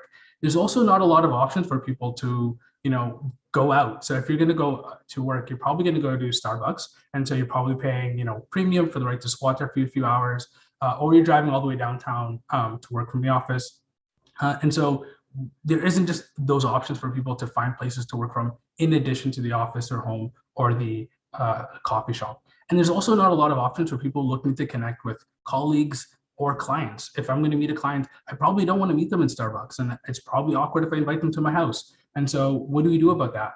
So this is where we come in. So Agora Work is a marketplace platform where we connect folks who work remotely, but we also connect people who have vacancies, either subleasing opportunities because they're overextended, or people who have commercial properties that they like to sort of book people in while the place sits vacant. We're an application right now where you can access spaces. Maybe you want to be in the same building as your kid's daycare. And it's also an opportunity for folks that have spaces to make a little bit of money, and people like ourselves who work remotely to save a little bit of money relative to some of the other options that are out there for remote workers right now. And it's a wonderful space to meet and connect with community. I don't need to tell you this is a growing market. It's growing at a 12.1 compounded annual growth rate. By 2028, we're about $50 billion market size. And I think the pandemic has only hit fast forward. People often say to me, Mustafa, what about WeWork? Well, WeWork is a traditional service leasing company, more of a traditional business model where they lease and sublease. We're more of a, like I said, a marketplace. We are to, co-working spaces where Airbnb is to hotels. Our business model is exactly to that point is you go on a platform, you book a space. Right now, the average transaction is about $150, and we take about 15% of that, 10% off of the customer, 5% off the host. The team right now is a mighty team of one, just myself, recent graduate of the University of Alberta's MBA program, going into the entrepreneurial space. But to that point, I am looking for a co-worker or a co-founder. And so if anybody on this call is a technical genius and a guru and is excited by anything I said today, please hit me up. And if you'd like to join our waitlist when we launch, please scan that barcode. Thank you so much for your time. I look forward to connecting. Awesome. Thanks so much, Mustafa. If you have any questions for Mustafa, you can throw them in the chat and he can answer them there. And we'll head over to our next pitch. All right, I'm excited. We got Decolonize Finance, and we're going to hear from Brown Eagle. Are you ready to go? Hello, everybody. It's good to thank you for having me. It's good to see some familiar faces for sure. So I'm Brown Eagle from Winnipeg. I'm the CEO of Decolonize Finance. I'm going to proceed with no slides, just a heads up. Also, I'll try to be as transparent as I can with what Decolonize Finance does. So I'm the CEO of Decolonize Finance, and it is a banking as a service platform and digital identification for Indigenous communities and peoples. So we do this through blockchain technology and digital assets. Decolonize Finance can be a new financial ecosystem through a peer-to-peer network system running from the user's wallet, meaning that the user just became their own bank, having full control of their own assets. So this helps out a lot of financial and social issues within the Indigenous communities with government identification and giving them their access to their own bank. So this solves like eliminating predatory financial institutions such as money marts and pawn shops. They have, like, Indigenous people have, don't have the tools and resources to support. It's required to have two supporting documents to have a government identification. So through KYC and blockchain technology with Open Ledger, we're able to utilize blockchain technology to able to have digital identity for Indigenous people because they don't have the tools and resources to be able to go into these financial institutions to have bank accounts. So be able to have their own bank account, they can actually create their own accounts with infrastructure, personal accounts for their children, for any type of account they see fit, and be able to have on demand liquidity. This also solves a lot of issues within the Indigenous communities with, like, hospitals and missing Indigenous people such as youth, CFS, and be able to support these youth, also at-risk youth, with supporting them with digital identity instead of going to these MPIs and not be able to have, because they can't have a supporting of a physical address. So what I would be providing with is they can utilize their band as their physical address, and they can utilize their treaty number as a physical because they do identify that support from the Canadian government. So thank you. All right. Awesome. Thank you, Brown Eagle. That was great. Excited to see what you're doing. If anyone, you have questions for Brown Eagle, pop them into the chat. He'll respond there. And back to you, Bridget. Yeah, thanks, David. It's a little tricky managing all of the chats and the things and the order. And it looks like we've got a little change of schedule here. So I think next we're going to hear from Amir from Deal Closer. Am I right or am I right? I'm right. All right, Amir, take it away. Thanks. Hi, everybody. Just gonna share my screen, sorry. So gonna quickly just go over who we are, what we do. I'm from Dealco's, I'm the CEO. I assume people can see my screen. So I'll go over, what we do, and then I'm gonna kind of just pitch to you guys our newest, latest, and greatest feature that is ideally going live tomorrow to all our users, but might be next week, depending on how some of the last and final testing goes. So who we are, what our mission is, we're a legal technology company, and our software empowers corporate legal professionals at law firms of all sizes to devote their intention to what matters the most while working on a legal deal, which is getting the best deal for their clients and closing that deal on time.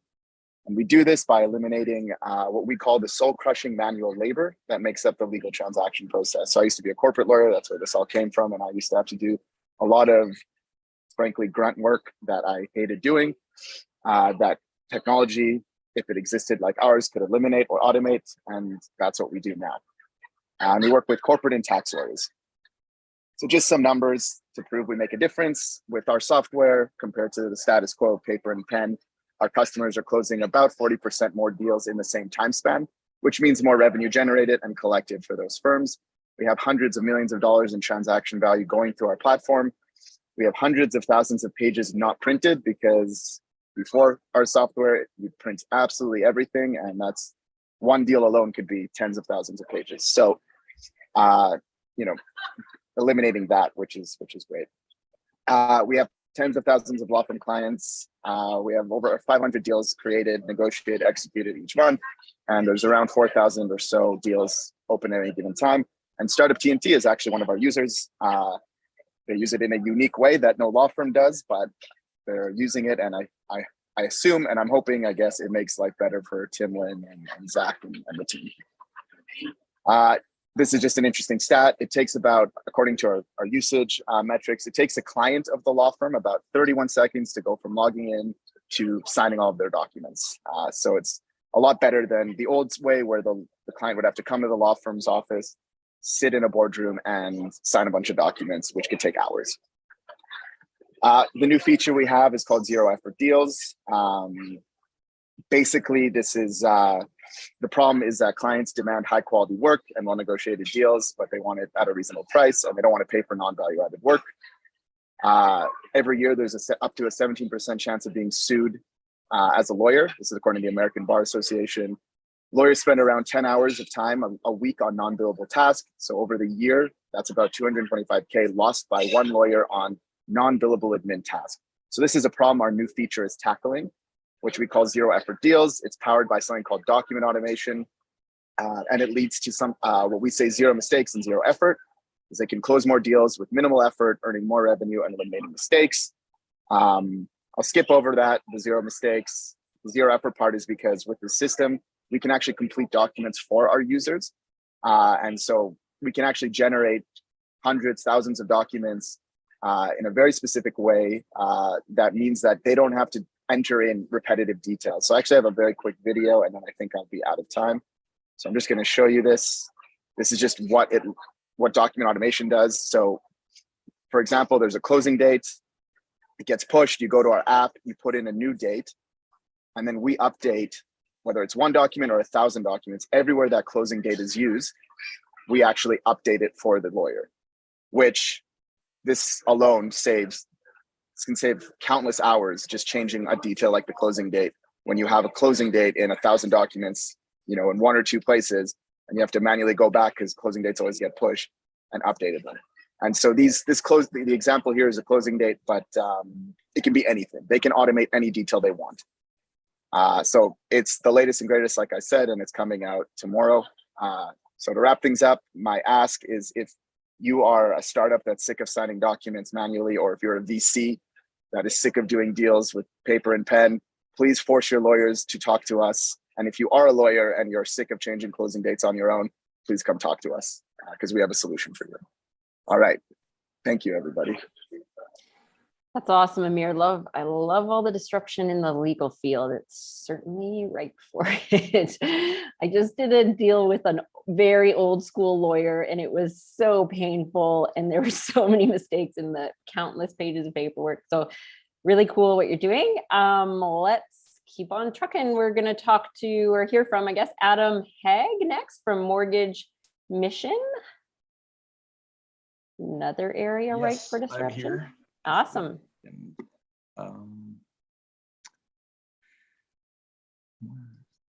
There you are. Sorry, I'm just having trouble. No worries. Take your time. Finding. 50 plus deals using their system. Awesome, Jesse. Great.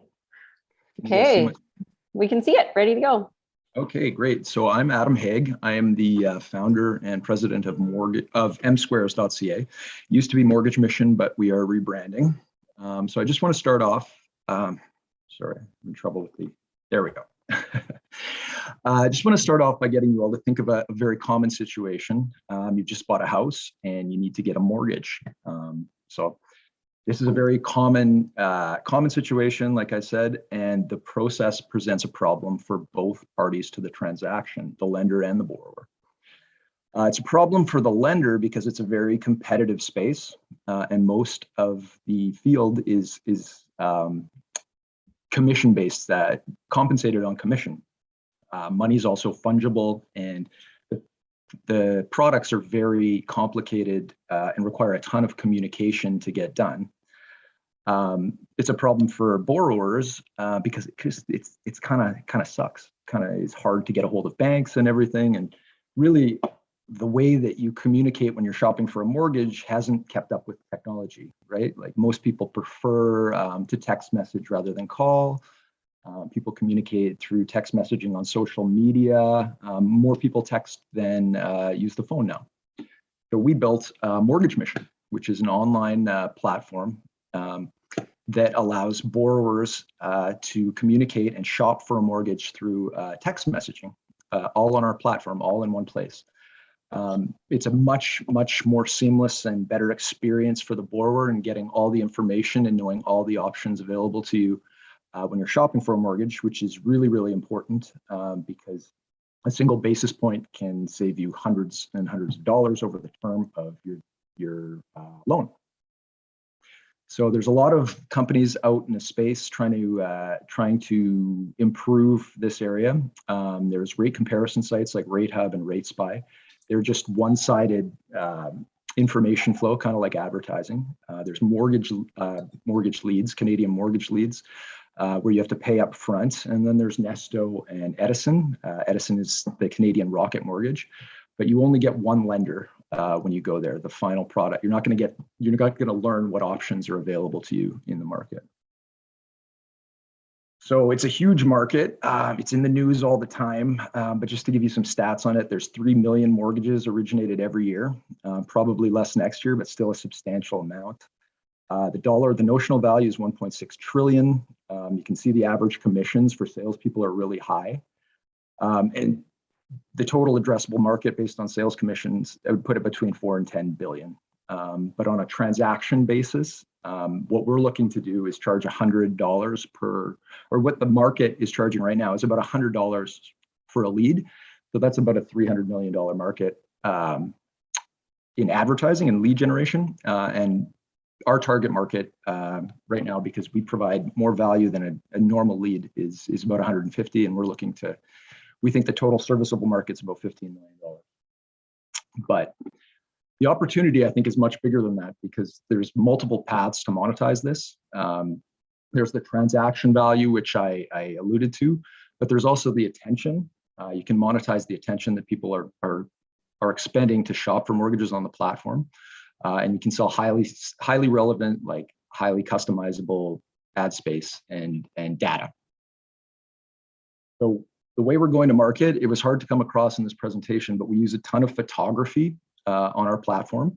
And we're developing partnerships with real estate agents where we can promote them and their listings in exchange for them boosting us on their social media platforms and to their clients.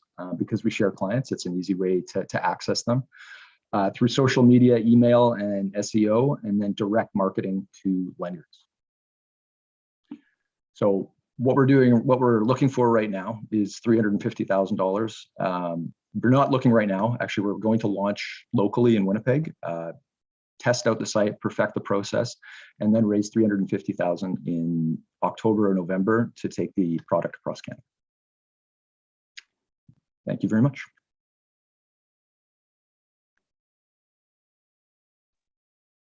All right, thanks, Adam. If anyone has any questions for Adam, pop them into the chat. And let's get back to Panache. We kind of skipped over there. So yeah, Intuition Pay Inc. And Panache, if you are ready, let's go. That's fine. Amazing. Can you hear me properly? Yes. Loud and clear. Okay. I'm gonna try and share my screen. Can you see my screen right now? Yep. So I'm just gonna go and start off with like a quick elevator pitch. Then we're gonna dive into the pitch deck so that we can kind of all follow through on what we're trying to do at Intuition Pay. So Intuition Pay is a software as a service company that aims to solve the two main challenges that international students face: dealing with finances and feeling alienated.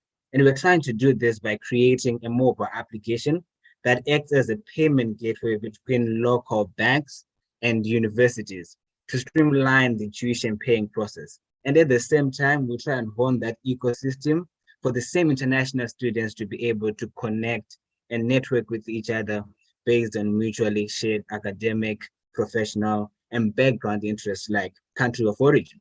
So just to double down on the problem, international students already pay a significant amount of money in tuition fees.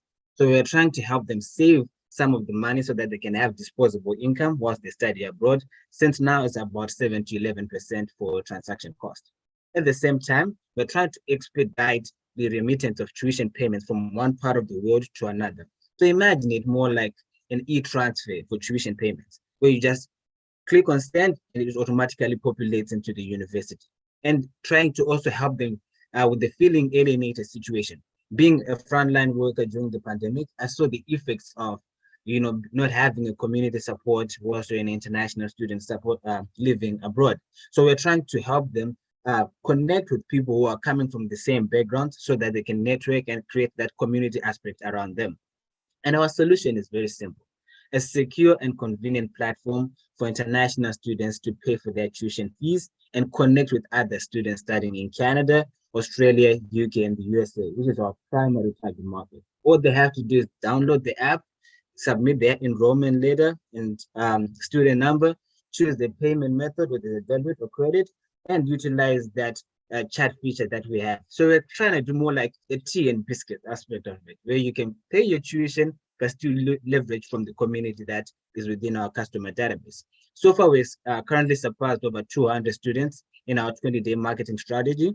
We kind of had to close it because we didn't want to ruin the reputation of the company before we actually had the right tools to kind of grow it further.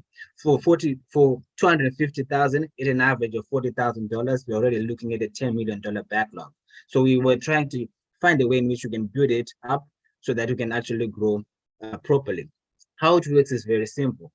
The student submits the money in the local account. It connects, it populates in our CRM portal. We forward the payment to the university using our line of credit here, and we lead the natural process of sending the money back here. So we're kind of offering more like a short-term loan for tuition payments, provided we already have the proof of payment in our local account. And our target market is simple. Right now, we're looking at $110 billion in our primary target market, right? And it's projected to grow to almost $500 billion. I mean, $500 billion in the next 7 years, right? And with the introduction of online universities, that market share is going to grow bigger. And we only charge a 3% convenience fee, no hidden cost there. And what we're looking for right now, revolving line of credit, mentorship, access to relevant networks, training and resources, liquidity partners, and also being a fully bootstrap company. We have managed to raise any funds, so we've built everything from scratch, and we're trying to find a way in which we can get the right support system. This is my name, Panache. This is my contact information. If you have any questions, please do not hesitate to reach out to me, to call me or anything so that we can further develop the idea. Thank you so much.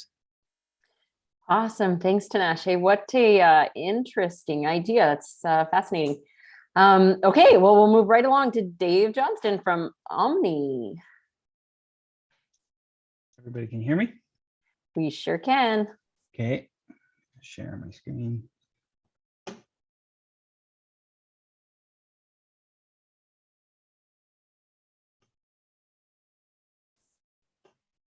Okay. Well, if you all are like me, your home is where you make memories with those you love, and it's your haven from the stresses of life. Unfortunately, 6 out of 10 homes are not being maintained. 8 out of 10 home improvement projects are an absolute nightmare. And 1 out of 20 homeowners experience a property loss every year. That's a heck of a lot of pain and frustration, turning our homes into a source of stress rather than a shelter from it. So let's have a look at the options that are available to lift this burden. Retail and private contractors, as well as tech-based solutions like Angie's List, have been around for a really long time. The main issue with all of them is that they just don't do enough. And here's some proof. The current top 10 tech companies in the home improvement space, after an average of 14 years in business, combined hold only 0.18% of the entire market in North America. The market has been waiting for a disruptive company that's bold enough to solve the most complex problems. And after phasing in our product over the last 12 months, we've proven that our model works. We start by getting to know each person and their property, taking a digital scan of their entire home, measuring rooms, tagging and documenting every serviceable component that needs maintenance. We then generate a customized interactive maintenance plan that reminds, educates, and empowers homeowners to properly maintain their unique home and property. With every reminder comes on-demand and subscription-based service options. When they need a repair or it's time for an improvement project, Omni provides pricing with comparison data to show how our price compares to the rest of the local market in 430 North American cities. We then choose one of our preferred vendors, and we manage our customers' experience throughout the entire job process with innovative features and advanced accountability system for our vendors. We also have boots on the ground in every city that we serve, and these Omni home experts are industry veterans and the secret to successfully converting homeowners into long-term customers. Now, here's how we're going to get these customers. In today's economic uncertainty, we've chosen to minimize our advertising spend and work with businesses like the ones on this list of Omni's partners who already have the attention and the trust of the customers we want. We add value to them and they introduce us to their customers. So far, we've brought in over 680K in revenue. And we've secured contracts worth over 47 million in ARR. We've secured strategic partnerships, introducing us to over 200,000 ideal customers every year across Canada. And we have a clear path to US expansion by Q1 of 2023. And so far, we've raised 498,000 to date. None of this would be possible without the talented people that we have them moving the needle every day on a daily basis. We currently have 11 full-time employees, as well as the leadership team that you see here. If you can't tell, I'm by far the youngest of this group. And on this team, we have decades of deep industry experience and 12 successful exits represented. We're currently raising up to 1.5 million through a convertible note, and our goal is to be in 5 cities by Q1 of 2023 and 15 the following year. And by the way, for those in Calgary, we will be active in your city as of September 1st. I would absolutely love it if you joined us in changing the world one home and family at a time. Thank you. Sign me up on September 1st. That's awesome, David. Great job. Great job. So good. So if anyone has questions for David, make sure you pop them into the chat. And next we've got Stephen coming up from Terry. You ready to go, Stephen? I am. I'm just gonna swap us out here for the presentation.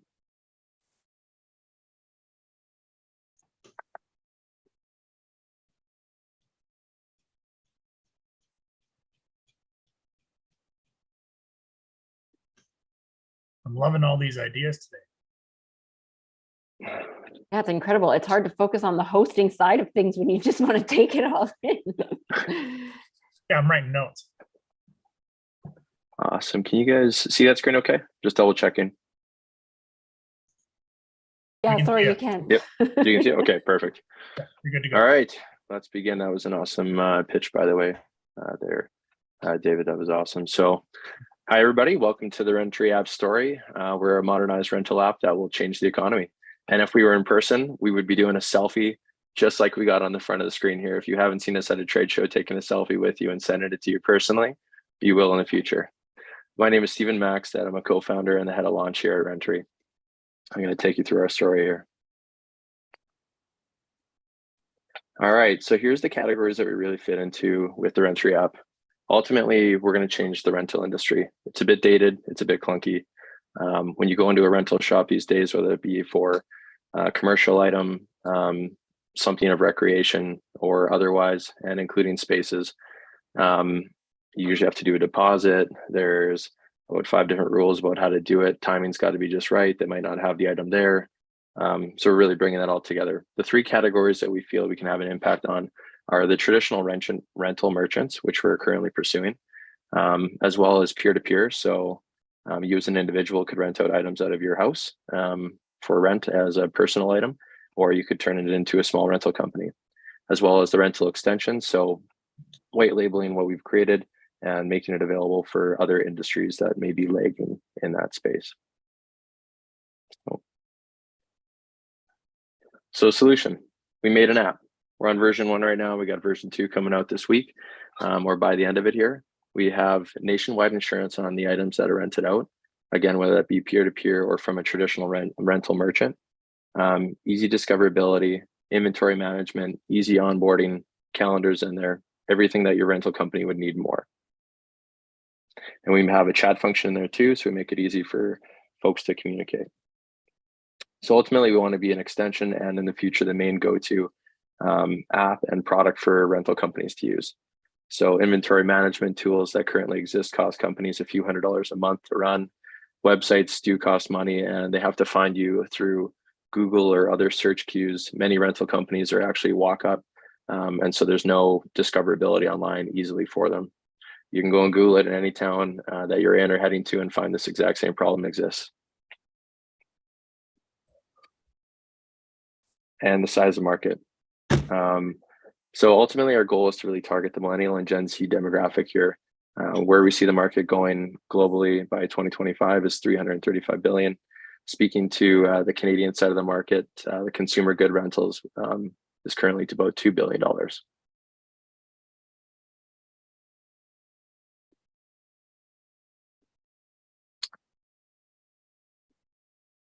Perfect. And so we're going to be focusing on the existing rental market here to start off with. The neat things that we offer with our app is that we have zero cost, to the extended discoverability. We have a pilot version that we're working with, and I'll talk about that on our next slide here. We've proven it to be a success with startups from ground zero and existing rental merchants to date. You have full control of accepting or declining that rental and that communication with the person looking to rent. We've speeded up this process quite a bit on the peer-to-peer and existing rental merchant in terms of we'll call it, I guess, like kayaks, bikes. We use a lot of like outdoor recreation stuff, but it turns out we're saving more time on the commercial side. Often it takes 3 or 4 phone calls for those folks to nail down an item, whether that be renting a sander, a compactor, scissor lift, etc. So here's an example of and kind of where we're going here to talk on a couple of things is our MVPs, how we've grown and where we're going. One of our MVPs at Winnipeg here did 600 rentals in year 1 of business, which created $25,000 in revenue, created quite the buzz for us without any major marketing at play. And we're now currently in 4 provinces, 10 cities. We have 92 active retail merchants. So there's 100 on here, but we have a little bit of churn along with that, as you can understand at this stage. Wrap up, Stephen. Oh, yeah, for sure. Okay, we got one slide after this. We already have partners within the space here, such as Neo Financial, and I'll do the last one here. So list, discover, and rent out. You can find us at rentry.com. I'll throw my email in the chat here for us, and this is our team to date here. So thank you very much, guys, and sorry for boiling over here, but we're pretty excited about what we're bringing to market. Yeah, no kidding. That's awesome, Stephen. Thanks. Thanks for the pitch and lots of exciting traction happening there. It's very cool. All right, we'll head over to YR Plans with John Kenny. John, are you ready to go? I am. I'm just going to share my screen. Fantastic. You guys seeing it? We sure can. So many great companies and tough acts to follow. So I'll give it a try. Good afternoon. Thank you for having me. My name is John Kenny. I am the founder of YR Plans, home of the Smart Benefit, Canada's first workplace financial wellness platform that helps employees reduce personal debt. Our goal is to help employers find and keep the skilled and educated talent they need. We do this with a student loan repayment benefit. Our platform helps cut the cost and time to repay student loans by as much as 50%. We know this is especially important for the 60% of graduates who have or will enter the workforce with student debt. Companies use the Smart Benefit because we've built a robust record-keeping, reporting, and administrative platform that accommodates multiple group plan designs. Our software is secure, easy to use, and affordable. We are commercial, generating revenue, and we have validated our product via a pilot partnership with Sun Life Financial, Canada's largest provider of workplace benefits. Our pilot has exceeded expectations, and we are now engaged in forming a long-term partnership with them. Our strategic partnership, along with other sales channels, provide us rapid growth and low client acquisition costs. Similar to other workplace benefits such as healthcare, group retirement plans, the Smart Benefit is a very sticky product with a long and large client lifetime value.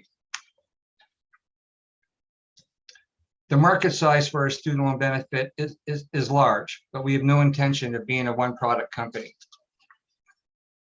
In 2023, we will introduce a much-needed debt reduction benefit, mortgage repayment help, a benefit that will help soften the blow of high housing costs, high interest rates, and the impact of inflation.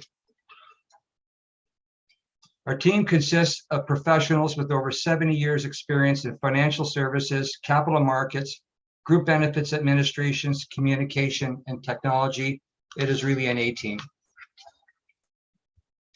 In conclusion, our products are purposeful, profitable. We are gaining rapid momentum, and being aligned with the largest possible strategic partner, we have a clear path to being positive cash flow within the next 3 years. My time is short, but we have much more to tell you. If you're an employer looking to attract and retain skilled talent, or an investor, please give us a shout. We'd love to chat. Thank you very much. Great job, John. And under time, you're right, your time is short. I've been accused of going over.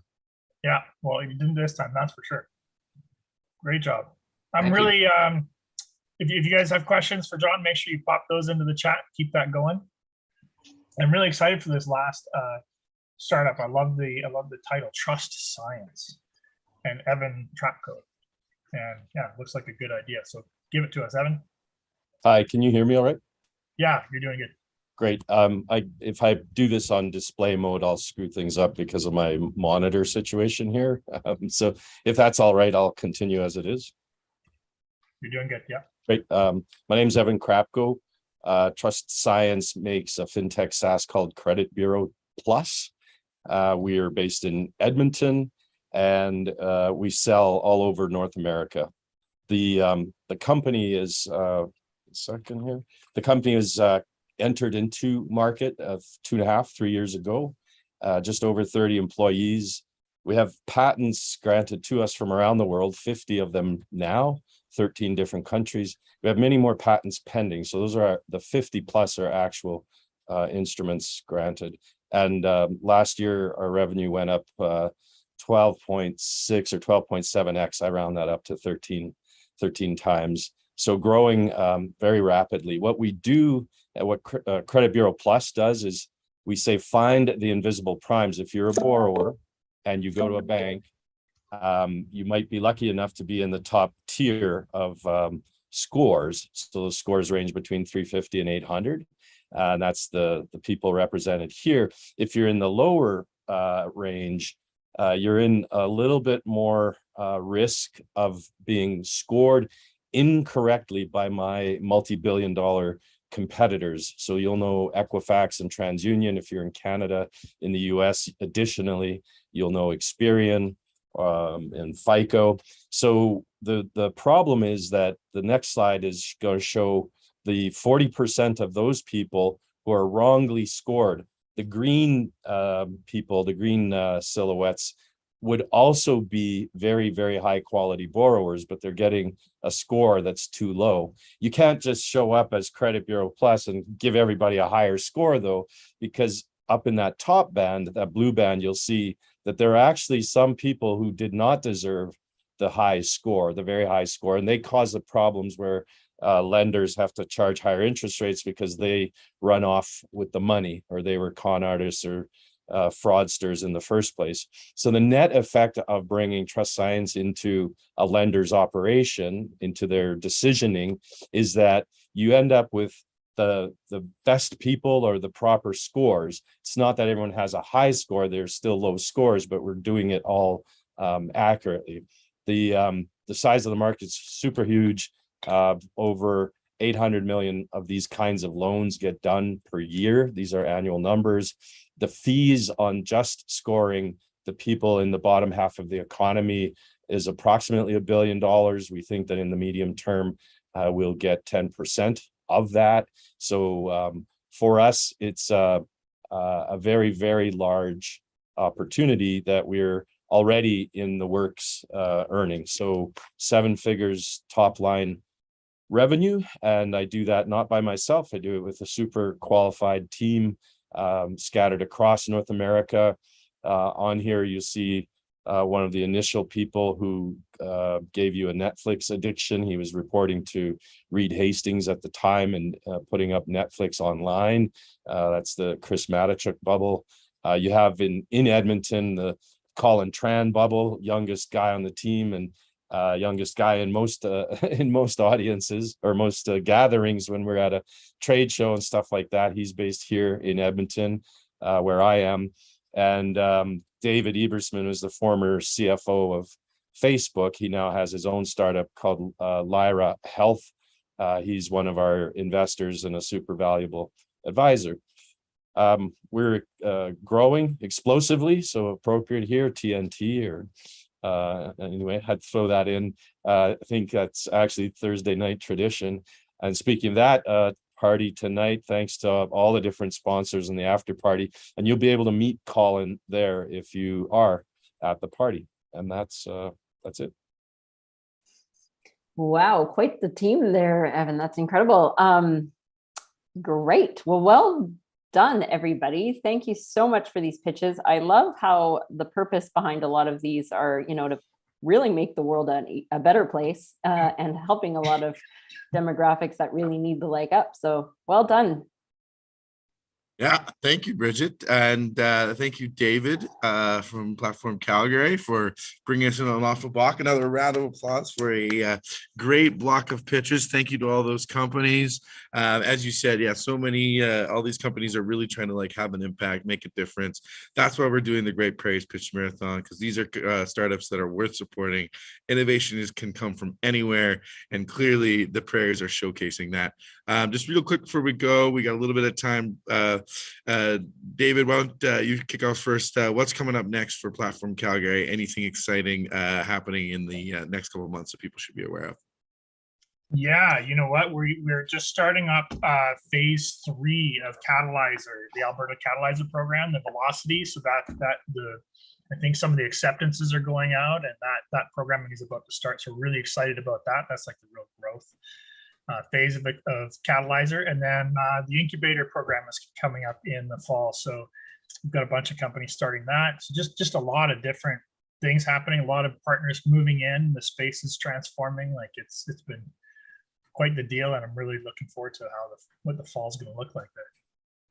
Fantastic. Yeah, highly recommend that catalyzer program. A lot of companies that have done very well at Startup TNT's investment summits have come through that program. A lot of the companies that are successful just generally in the ecosystem have done that as well. Bridget, why don't you just let us know what's going on next with Rainforest Alberta that people should be looking at? Sure. Well, it's really a stay tuned message, I guess. Rainforest Alberta, in particular in Calgary, is undergoing a bit of a refresh right now. And there are a lot of very exciting things kind of bubbling under the surface that we can't all share just yet. Do stay tuned for some events in September, October, November with our friends at Unbounded Thinking. We're going to be doing some workshops and really thinking outside the box on how we can move the Rainforest scorecard assessment further in its rankings. So if you're unfamiliar with the Rainforest scorecard, it ranks the 6 pillars of the ecosystem in Calgary and the health of the ecosystem. So we'll be doing some work to move the needle on that. And of course, every week from 12 to 1 Mountain Time, we come together at Lunch Without Lunch. We hear founder stories, and then we just take time to collide and connect with new folks and faces and help and give back to each other. So join us every Wednesday at noon. Yeah, that sounds awesome. I have heard lots about Lunch Without Lunch. It's a great way to connect with people. Yeah, really happy to have you as part of this event. Thank you very much, Rainforest Alberta and Platform Calgary, for being great partners for us and for Bridget and David participating. Thank you. Thank you, Jesse. Thanks, Startup Team. You guys. Yeah, and as one of our last presenters mentioned, the party tonight is happening at 5 different locations. Jeremy just thankfully posted that in the chat on where that's going to be, and the reason why those parties are going to be so much fun with all this awesome food and drink and great conversation flowing is a thanks to our sponsors. So just giving another quick shout out to them. We've got McKercher, Health Cities, McLennan Ross, Infinity Shred, Neo Financial, Wakapo Financial Workers Cooperative, the 51, Opus Consulting, Green Umbrella Consulting, and Vendasta. Fantastic to have all those companies participating. And then not just that, but people are so amped for tonight's after parties. They're chipping into the bar tab ahead of time. So we've got a bunch of people that have chipped in already. Let's give them a quick little shout out as well. We've got Stephanie, we got Theory Mesh, we got Daryl Petrus, Rahim Nathu, and Brett, and they were from Calgary, Ade. We're just shy of $400 right now. If you want to chip in to the bar tab, get a shout out before the end of the day, as well as at the events. Hit us up at cheers@startuptnt.com for an EFT, and we'll make sure you get shouted out. We've got another stream going on right now. I believe that they are going to be doing I can't remember what type of block they're going to be doing, but we're going to be moving into a life sciences and health tech block here in a second. And if you want to keep going with the fintech and prop tech, just head on over to Zoom 1 and you can keep watching more fintech prop tech companies. So with that, I think we're ready to jump in to our next block here, and I'm very pleased to have Venture Mentoring Services Alberta, as well as what was the other one? Sorry, Threshold Impact Venture Mentoring. So we got 2 venture mentoring services doing the block here together. We have Rowan Diamond, who is a avid show choir performer and has traveled to a number of different countries to perform. So hopefully they give a great performance here today as a co-host on this call. And then we have Lazina McKenzie, who is a co-lead of the November Project Canada, which is a free fitness community that is going over to 58 cities. And they work out at 6 a.m. for a run, whether it's rain or shine, minus 30, plus 30. She's always out there getting it going. So that's great, getting that health going. Right. So let's get that energy flowing with this life science and health block. And I'll let Rowan and Lazina do a short introduction about themselves and their organizations, and then take it away. Awesome. Thank you, Jesse. Hello, everybody. Super pumped for the pitches today. My name's Rowan, and I'm co-hosting with Lizina today, who is actually part of our sister program. So I am from VMSA, a little bit shorter than Venture Mentoring Services of Alberta, and she is from Threshold Impact Venture Mentoring Services. So we are sister programs. And fun fact about VMSA, it's actually a program from MIT that is actually licensed out. So there are 120 different VMS programs around the world. We really work in the mentorship space, and we are free to all entrepreneurs. And Lizina is going to give a bit more of a description and a deep dive into what we really do and how we really help different entrepreneurs. I'll pass it over to you. Yeah, thanks, Rowan. It's nice to see you all, and it was great to catch the last few pitches there. Yes, VMS programs globally are sister programs to the main MIT VMS program that started 21 years ago. And I thought I would just take like a minute or two to share, like, what is this? So there's lots of accelerator programs, incubators that help grow businesses. Our focus is to help grow a founder and an entrepreneur that runs that business. And we do that by growing entrepreneurial mindsets of those that are interested in getting the kind of help and support and guidance that we offer, and really develop leadership capacity in all of the entrepreneurs who are walking a very lonely road of being an entrepreneur and trying to grow something really exciting. And so there are, in our minds, there's three main ways that we are able to do this. One, again, is growing that entrepreneurial mindset and leadership capacity. That's a big piece for us. We're growing a person who then helps grow a business. We're not really focused as strongly on growing the business. There's lots of programs that complement what we do that can do that. So I would say that's number one. So if you want to know about that, we can share more. And Ron, maybe we can throw out some contact info together in the chat in just a minute or two. I'll do that as well. The second thing that we do is we really focus on group mentorship. So this program, the VMS programs globally, there's programs in Luxembourg, Cairo, Beirut, who are our colleagues, Rowan and I, that run similar programs to us. And the focus is really on group mentorship. We pair one entrepreneur, one founder, or co-founders with a group of mentors so that there's a lot of diversity in skill set and perspectives to help an entrepreneur with whatever the problem is that they're stuck on as a founder. And then the last thing I want to say is that we do this by asking our mentors, who are incredible business to community or business leaders in both of our communities of Edmonton and Calgary, and some are beyond that. They do that through coaching. So they're not really going to focus on advising an entrepreneur, which is, I know, what you see very strongly in lots of programs. That's a tool that we use, but a lot of our mentors focus on coaching. And that's something that's what's in it for the mentors. They get to flex a coaching conversation and coaching approach to having a conversation with an entrepreneur. So that's the what's in it for the mentors, because they're freely giving their time to an entrepreneur who simply just wants some help. So I'll leave that there. I think that's a little bit of an overview. If you're interested, Rowan and I can share some information, both as a founder, a lot of you are founders here, but if you're interested in learning more about the program from a mentorship point of view, we most definitely want to hear from you across our province here, where there's two sister programs here. So we definitely want to hear from you. And I think we're getting ready, right, Rowan? We're getting ready. You're gonna intro our first pitch for this block.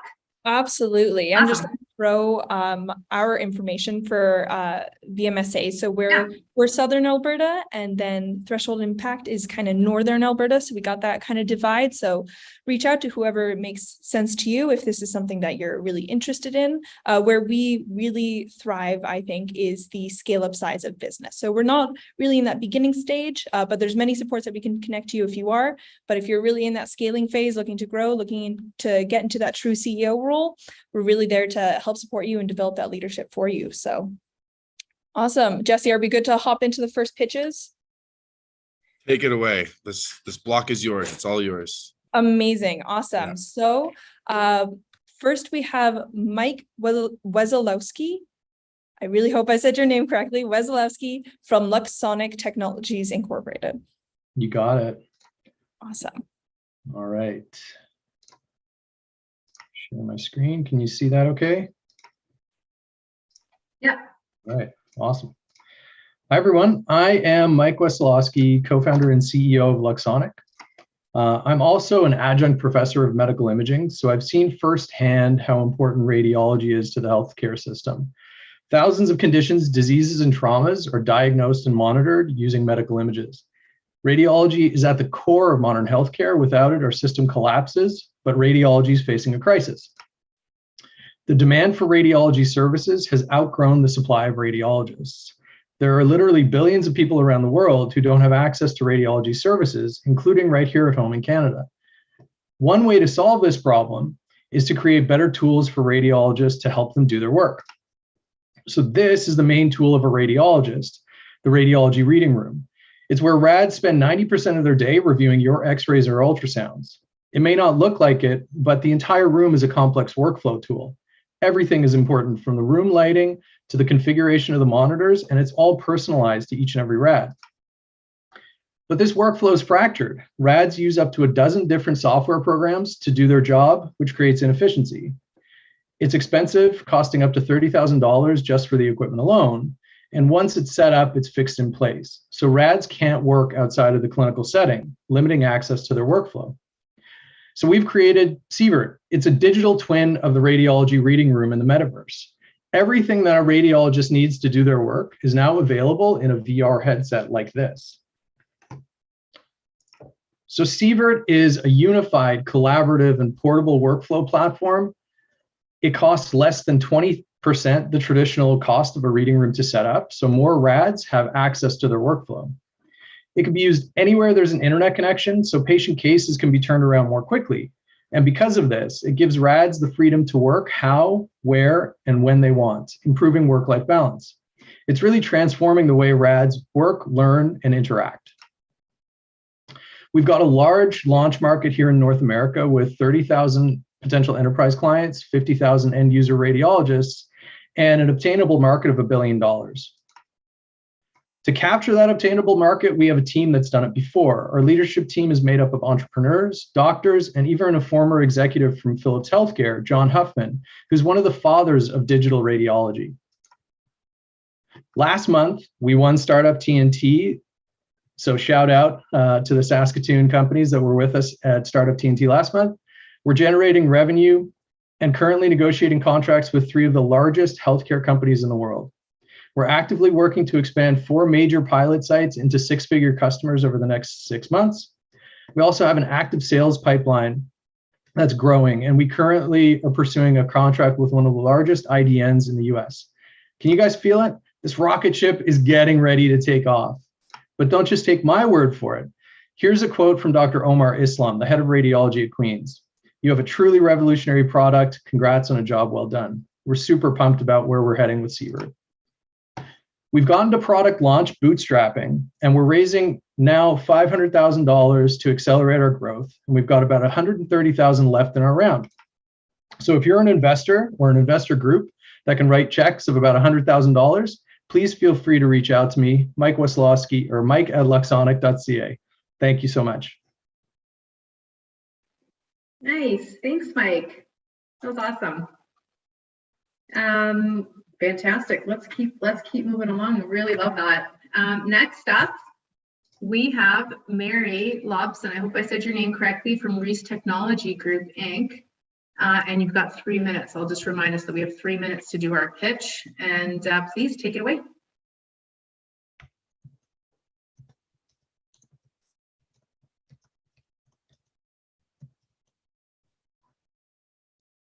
Hello, everybody. Sorry about that. I was actually sending out an email quick. So sorry. It's great to be here and see everyone. Let me just open up my deck here. I can't see anything. Sorry. There we go.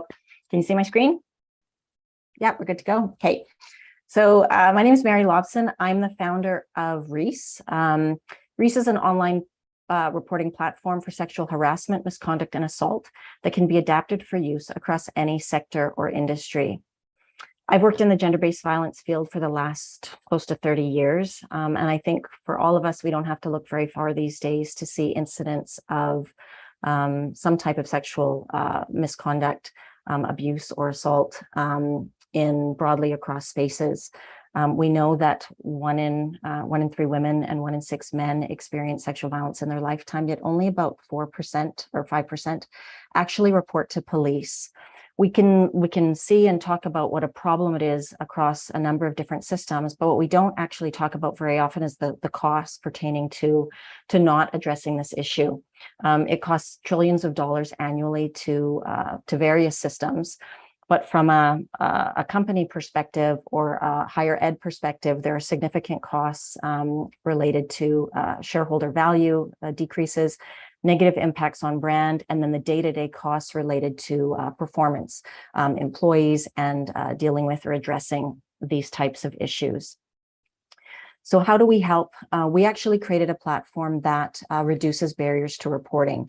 We want people to come forward so that then we can gather that data related to prevalence and use that information to create safer spaces and change. We also can use that information, or institutions or companies can use that institution or information to mitigate risk and minimize costs related to settlements and payouts, and those employee and performance related costs, legal costs as well.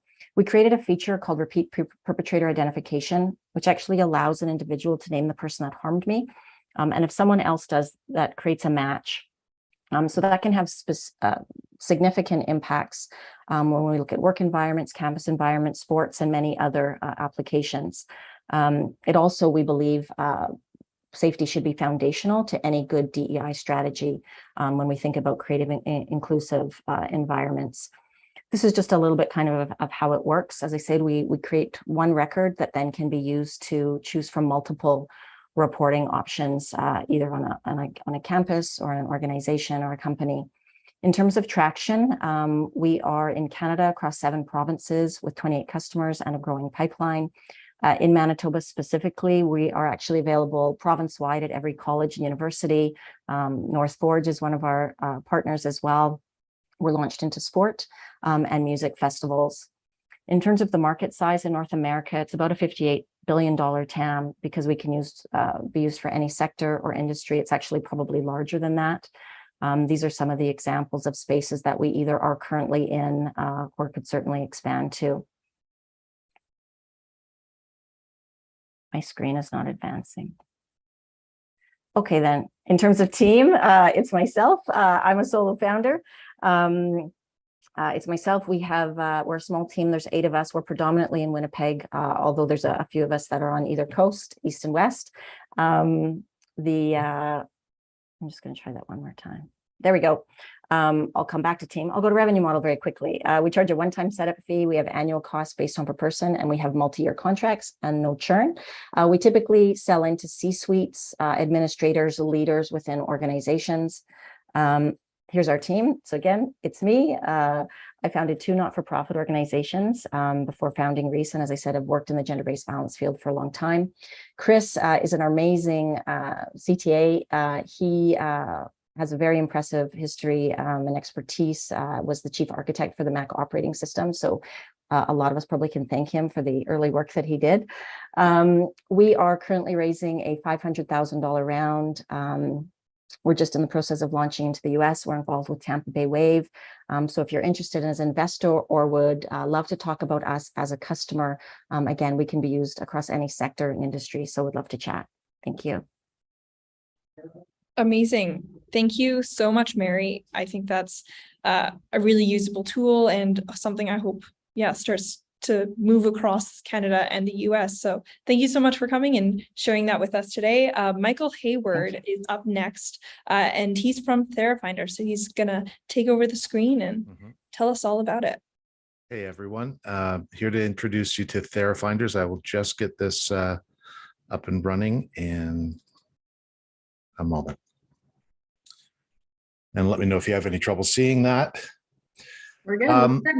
Okay, good, thanks. So TheraFinders is an easier path to finding a mental health therapist. If you are just tuning in and out of this and you want a quick way to remember this, it's open table for mental health. That's what we're trying to accomplish here.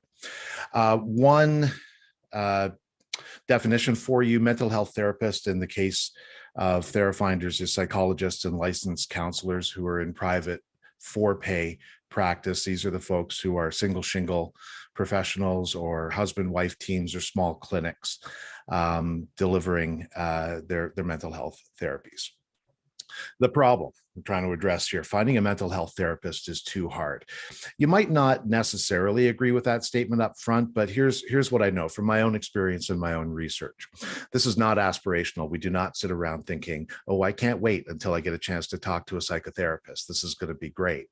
So when the moment comes that we have to actually search for someone, we find that we are in a state of heightened anxiety, our emotions are up.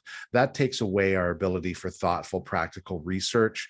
And when we start searching across directories and all the websites you can find for psychologists in any given city, you really wind up getting confused.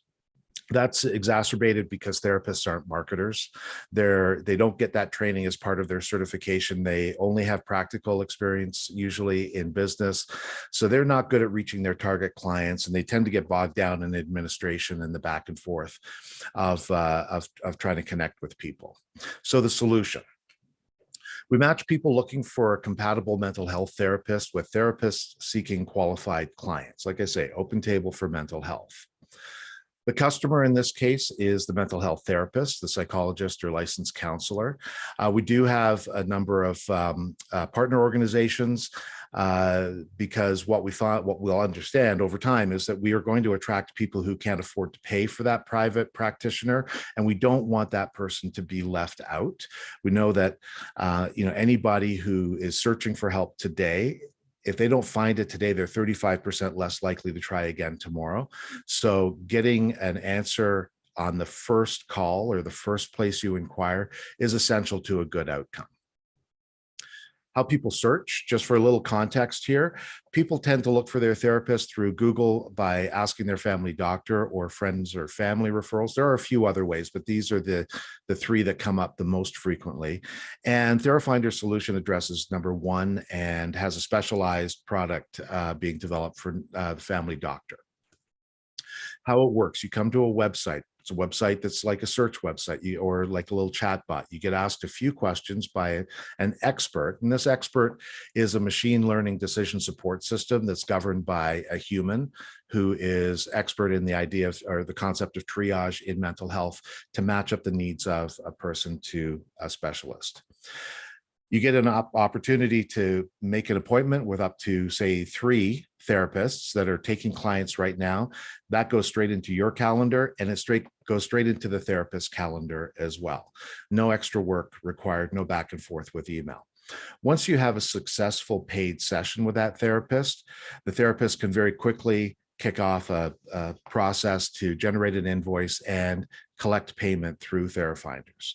And it's all in the spirit of reducing the administrative overhead that the therapist encounters.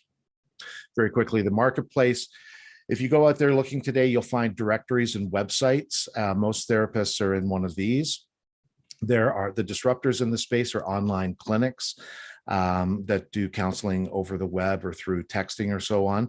You can think of them as Uber for mental health. And so you know what risks are likely to come with platforms like that if you know how hard it is to make a living as an Uber driver.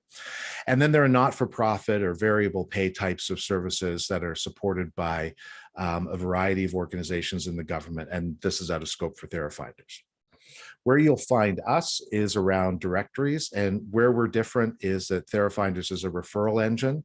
We do expert triage. We cut through the chaff to try to get you to the outcome you need, which is an appointment, and an appointment now, not waiting a day or two for an email to come back. We also know what we're not doing. We're out of time. You want to say one final thing? Yeah, one final thing. It's open table for mental health, and I'm looking for partners at this point in mental health partners and business development and funding partners. Thank you very much. And sorry it ran a bit long. No, thank you very much. This is a very needed service, and I like about reducing barriers to accessing it. Thank you for that. Thank you. Yeah, and questions, please throw them in the chat. Up next, we have Norman Silver from QDoc. I hope I said that all properly. Thank you. Yeah, you did. Thank you. Can you hear me? Yeah, we can hear you just fine, and we can see everything fine. Great. And you can see the slides and not all my notes. Yeah. Yes? Okay. We can see some, anyways, yeah, we can see the slide. Go for it. Yeah. Okay. Yeah, just the slides, right? Okay. I'm Dr. Norm Silver. I'm co-founder and CEO of QDoc, a doctor in queue waiting for you. So as all of us are aware, seeing a doctor could be a pain. You have to decide where to go. You have to get yourself ready. You have to drive to whatever healthcare facility you go to. You have to wait in the waiting room. Then after you see a doctor, you have to go and do it all again. As a doctor, I spend more than 50% of my time charting or writing notes or to patients or to other physicians. That costs me time and that costs me money, and it's very inconvenient. So we have created a QDoc, a virtual platform that connects patients to physicians, allowing patients to see physicians from the comfort of their own home.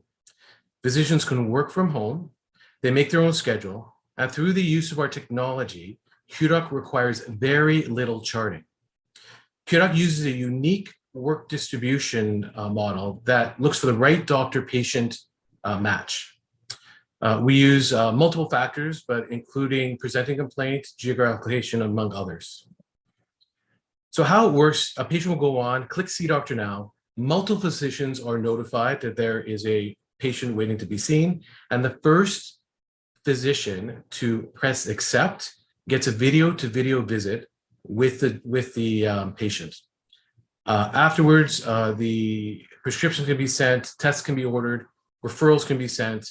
For the 5% of patients that need physical exam, we arrange that through our partners. After the visit, a summary can be sent to the patient's primary care provider that ensures continuity care. And the patients can access their Q chart whenever they need to, print off any of their lab requisitions, visit summaries, previous visits.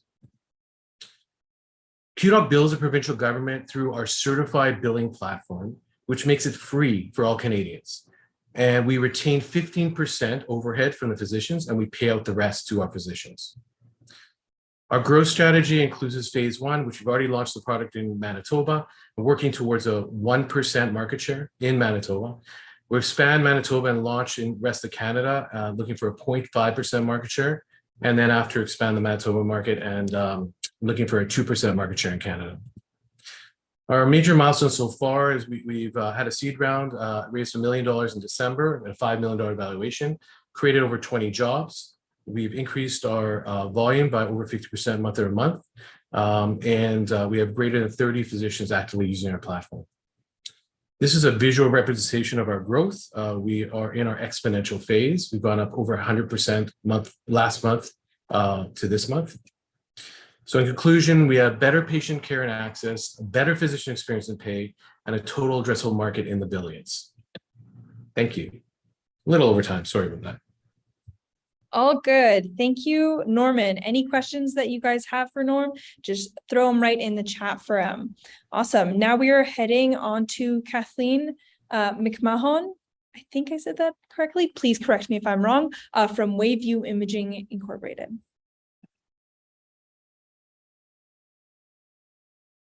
Thank you so much. Yeah, you almost got it. It's Kathleen McMahon. I'm the Director of Regulatory Affairs here at Waveview Imaging. And today I would like to discuss how we plan on helping breast cancer patients worldwide with our new technology. So we all know someone who's been impacted by this disease. Here at Waveview, our goal is to detect this disease at its beginning stages to produce better outcomes for patients. Even with the available screening programs for women over 50, in North America, 35% of eligible women don't have the regular mammograms. Why? Many find them painful, inaccessible, or worry about the X-ray exposure. Imagine a new approach to breast imaging. What if monitoring breast health was as easy as monitoring your blood pressure? We are dedicated to developing just that. Our device uses microwaves, it's completely safe, so images can be taken as often as needed, enabling women of all ages to be scanned on a regular basis. It's simple to operate, comfortable, and takes only a few minutes, with results being provided immediately. Our goal is to make our device available at all levels of care, easily accessible for places with limited resources. Our point of entry into the market will be in private clinics as a breast density assessment device, followed by imaging in cancer centers for treatment monitoring. We're going to apply our technology for monitoring of neoadjuvant cancer treatment progress, which is a current unmet clinical need. We plan to sell or lease the Waveview device with additional revenue streams through service agreements, software upgrades, and training. We will also offer a subscription-based image analysis platform, providing revenue with each scan. This translates to approximately $30 million a year in revenue. So established imaging technologies all have their limitations. With our portable scanner, scans are collected in minutes during scheduled doctor appointments. No special infrastructure is required or extensive training, unlike ultrasound, making this a very accessible scanner for clinics everywhere. Since incorporation 2 years ago, our team has developed a much improved device that has successfully gone through preclinical testing. Our current prototype has performed hundreds of scans during research studies. Though our long-term goals are to eventually hit the market for general breast health screening, this will be far in the future, and our current focus is more accessible applications. Our goal is to first get our device on the market for breast density assessments, a simple intended use that will allow us to kickstart our sales. Next, we will focus on adding an application for neoadjuvant treatment monitoring. We are very fortunate to have a great team of individuals from diverse backgrounds, working hard to make our device a reality for women. We also have a complementary team of talented advisors who are incredibly supportive. We are also looking for connections with anyone in the medical imaging device industry, as well as future investors who can help us on our journey of making our vision a reality. Thank you for your time. Well, thank you, Kathleen. If this was more accessible to 51% of the population, I would say not just women, but families for sure. This would be helpful. Thank you. Questions again in the chat if you have them. Carleen Guy or Guy, I'm not sure how to say your last name, from Shift Metrics. You're up. Thank you.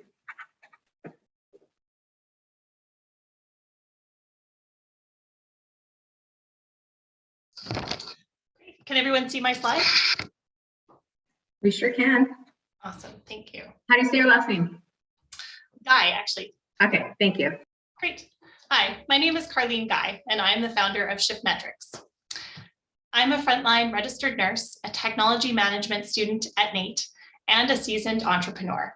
I am grateful for the guidance of many mentors, and I'm positioned to be a change maker in healthcare innovation. Healthcare organizations globally are in the midst of a costly and unsafe staffing crisis, with record numbers of healthcare professionals feeling burned out and disillusioned. Even with wellness top of mind since the pandemic, frontline healthcare workers are at a significantly higher risk of anxiety and depression, moral distress, PTSD, and suicide. It's time to see things differently.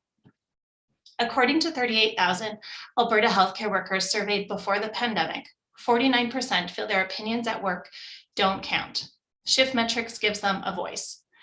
34% feel no one at work cares about them as a person. Shift Metrics enables collective well-being. With 59% of Canadian physicians feeling their mental health worsened since the pandemic, Shift Metrics is a way forward. The lived experience on the front line, which I've experienced firsthand, is a perfect storm of unwellness. Shift Metrics addresses these problems, finally a wellness tool that listens and empowers in real time. Shift Metrics puts a new spin on an old metric. The tool asks healthcare workers to reflect on one question. On a scale of 0 to 10, with 0 being no pain and 10 being the worst pain imaginable, how painful was your shift today? This is the physical, mental, emotional, and personal pain all wrapped up into one number. Shift Metrics is a fully functional MVP. Users scan the QR code at the end of every shift to submit their pain score via text message. The data is anonymized, aggregated to prevent discoverability, protecting privacy. Shift Metrics is a subscription-based service that plans to sell access to customized dashboards for healthcare organizations, institutions, and unions. To date, we have 1 live dashboard and 6 sample dashboards. Shift Metrics is currently being tested by 10 healthcare workers, with 1 pilot in the works this week, and is ready to scale to the next milestone of 1,000 users by November, where I plan to pitch the tool at AHS's i4 Launchpad competition. My vision is that it is no longer normal for healthcare workers to see their jobs as painful. I'm asking for your help to reach the traction goal of 1,000 users by November. The healthcare workers that you know can go to shiftmetrics.ca to get started. I'm also seeking ongoing feedback from stakeholders. Visit shiftmetrics.ca to view the live and sample dashboards, or email shiftmetrics@gmail.com. Thank you so much for this opportunity. Fantastic. Thank you, Carleen. Fantastic work and best of luck in your launchpad going forward. If you guys have any questions, make sure to throw them in the chat for Carleen here. Heading on to our next presenter, please let me know if I get this name wrong. I see you smiling at me. Is it Info Begin from Cassidy eCare Solutions is here to present today.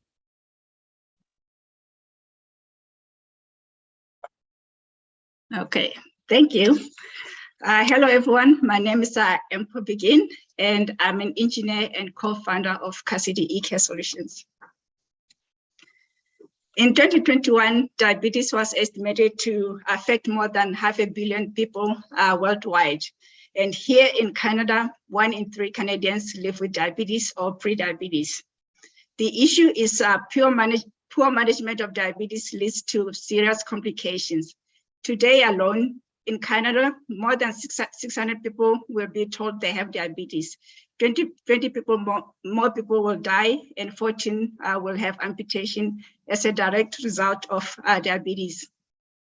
Moreover, today the Canadian healthcare system will spend over $90 million treating Canadians with diabetes. The good news is that diabetes can be controlled. Self-management is cost-effective at reducing the risk of diabetes complications. The problem becomes that after getting that diagnosis, most people are left to navigate the complex healthcare system by themselves and manage their diabetes alone. They feel overwhelmed, which leads to poor health, personal health outcomes, and in turn, high healthcare costs. Our mobile platform simplifies managing diabetes by integrating everything in one solution. Patients can track their lifestyle habits in real time and make the necessary changes. They can also access personalized education and even connect with and share their data with healthcare providers and get immediate support.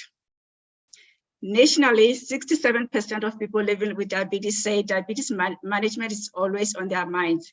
Our platform removes the pressure off their mind, empowers them to transform their lives, and focus on what is really important to them, which is staying healthy.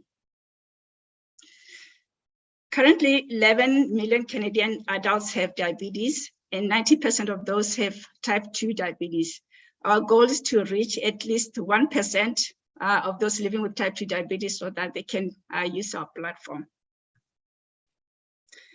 Our goal this year is to release the first version of our mobile platform. Even if you're not living with diabetes, you probably know someone who does, who is affected. We need your help to connect us with early users, potential users, to better test our solution, which will be available next month in September. So please help me connect with me and help us bring our solution into the hands of those who need it the most. Thank you. Thank you for that. And we just heard the ask, so if anybody knows anybody living with diabetes, there's the way to get connected to your launch. Thank you for that. And questions, please throw them in the chat. Up next, we have Darren Gall from Future Proof Health. Darren, you're up.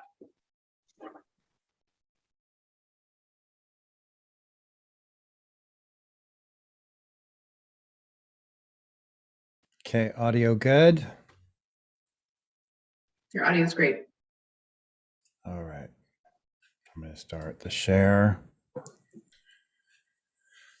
Okay, and oh my God.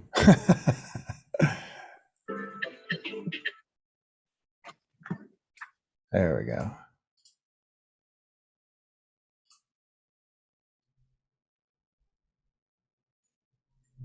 Okay.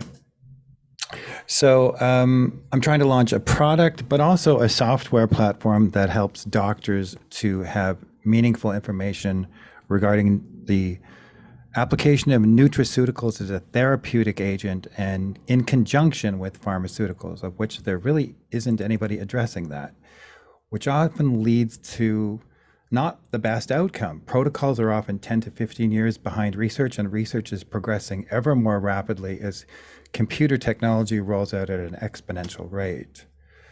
So one of the products that we would be looking to launch is a product called Artemine, which is based around artemisinin and other bioflavonoids that have been shown to enhance the absorption of the product by 5 to 10 times. Research is still needed, but it has been used for centuries.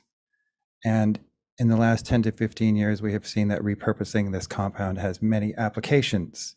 It's already a safe and classified substance with Health Canada. And recently I was accepted into the OPUS program and working in conjunction with Vishnu Acharya, looking at novel sources of artemisinin here in Saskatchewan. So I'm not going to spend a lot of time on these slides, but the thing is, there are thousands of research papers on this incredible ethnopharmacology. We're talking cancer, I mean, which I have friends who are suffering with. And there is no reason why this safe compound can't be used in conjunction with chemo drugs. In fact, it already is being used. There's a trial going on in England. There is, however, resistance because it's really not how things normally come into being. This is a repurposed medicine, and it became even more controversial with COVID when it shows that it decreased viral load and lowered inflammation.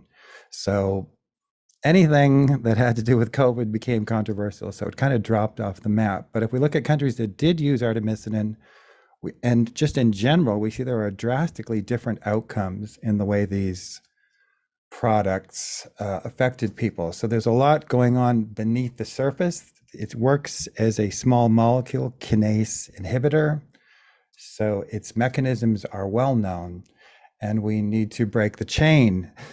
Neuroinflammation is a problem with COVID, and this helps manage that, as well as cancer. So it's anti-tumor, antiviral,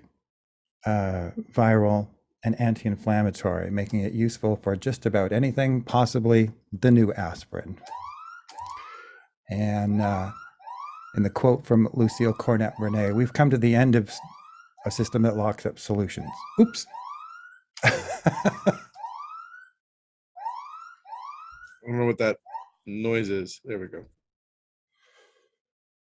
I don't know. Are we good?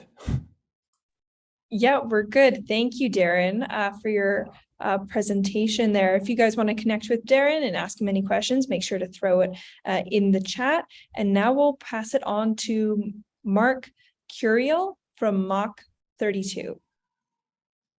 Thank you.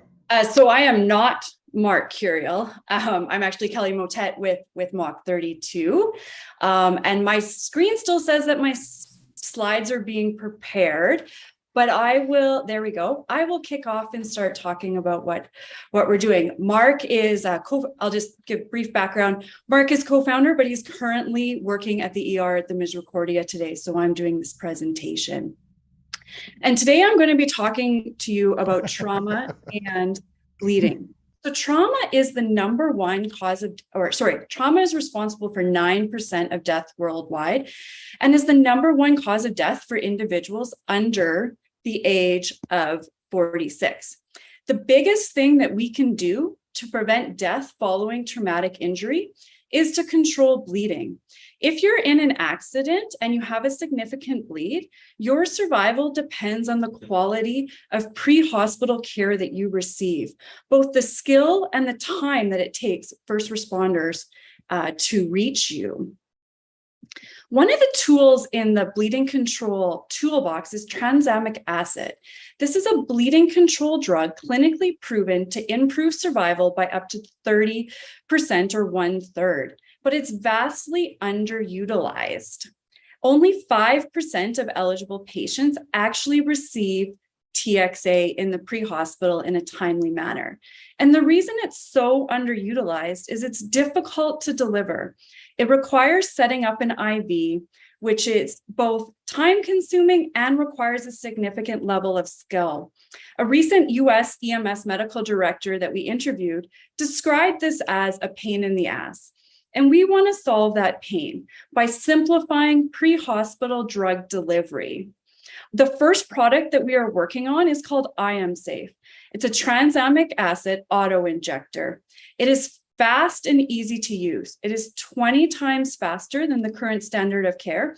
And it is so easy to use that 15 times more first responders are able to use it.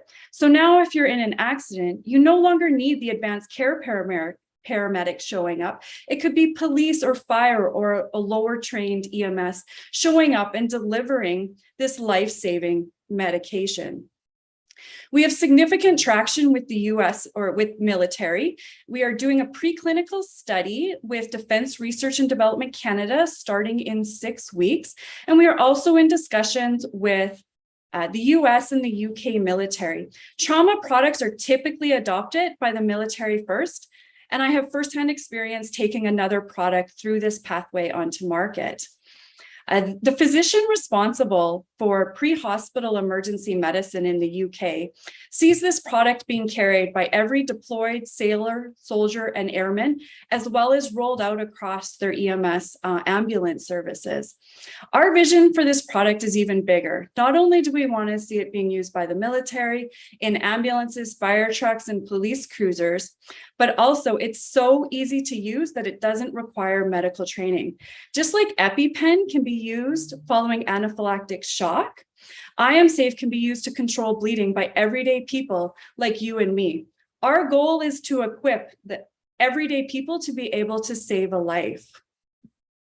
We have developed prototypes, we have tested them in animals, and now we're raising capital to accelerate development and move towards design for manufacturing. We are raising $500,000 in a pre-seed raise. I'd say we're 1/3 in the bank, another third soft circled. And I'd like to thank you guys for all your attention and time this afternoon. And I'm really looking forward to further conversations. Thank you. Wow, thank you, Kelly. That's fantastic. Questions for Kelly here. That's awesome. Thank you. Tyler Phil from My Student Wellbeing, you are up next. It's your turn.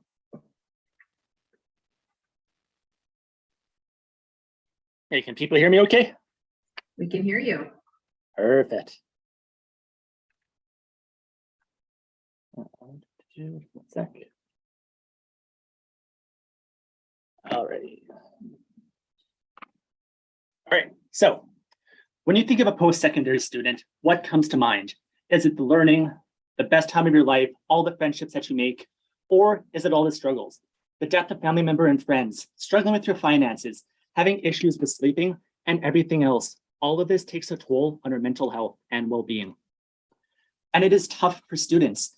Over 2/3 of students have reported feeling hopeless, very sad, overwhelming anxiety at some point in their life. 1/4 of students have inflicted intentional self-harm. And heartbreakingly, suicide is the #2 leading cause of death for the 15 to 34-year-olds in Canada. My Student Wellbeing was created to help connect students to private mental health therapists who take their student insurance. Students can jump on the website, browse our clinician directory, read about the therapist in detail, and actually pick who they want to work with. Then they pick the time that works best for them to have their online counseling sessions.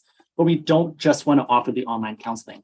We want to create content that students want to learn about, and students want to learn about content. They want to learn about stress reduction, nutrition, relationship issues, but they're not getting it from their university or college. So we're focused on creating mental health content, financial literacy, what's an RRSP, and how do we not spend an extra $10,000 over the lifetime of buying a car because we don't understand what interest is. Educating students on nutrition, social skills, and anything else students want to learn about because we're always taking feedback from them. I'm Tyler. I'm the founder and CEO of My Student Wellbeing. With a background in social work and an MBA, I've now created My Student Wellbeing to try and make a difference. I've worked with a bunch of different professionals to ensure legal compliance, which allow me to actually be live today You can jump on the website. We have 3 therapists taking bookings. 2 more are being onboarded. I have dozens of applications to go through, and I'm actively interviewing more therapists to get more live for the return to school in the fall. I've been working with students to create content, to do research for me, to really engage with the population that I'm trying to help. So how we're doing, we're live in Manitoba right now. I'm getting a ton of great feedback from the universities, from students, from therapists who want to support a good cause. Our therapist schedules are filling up, so I'm starting to increase the number of therapists that we have.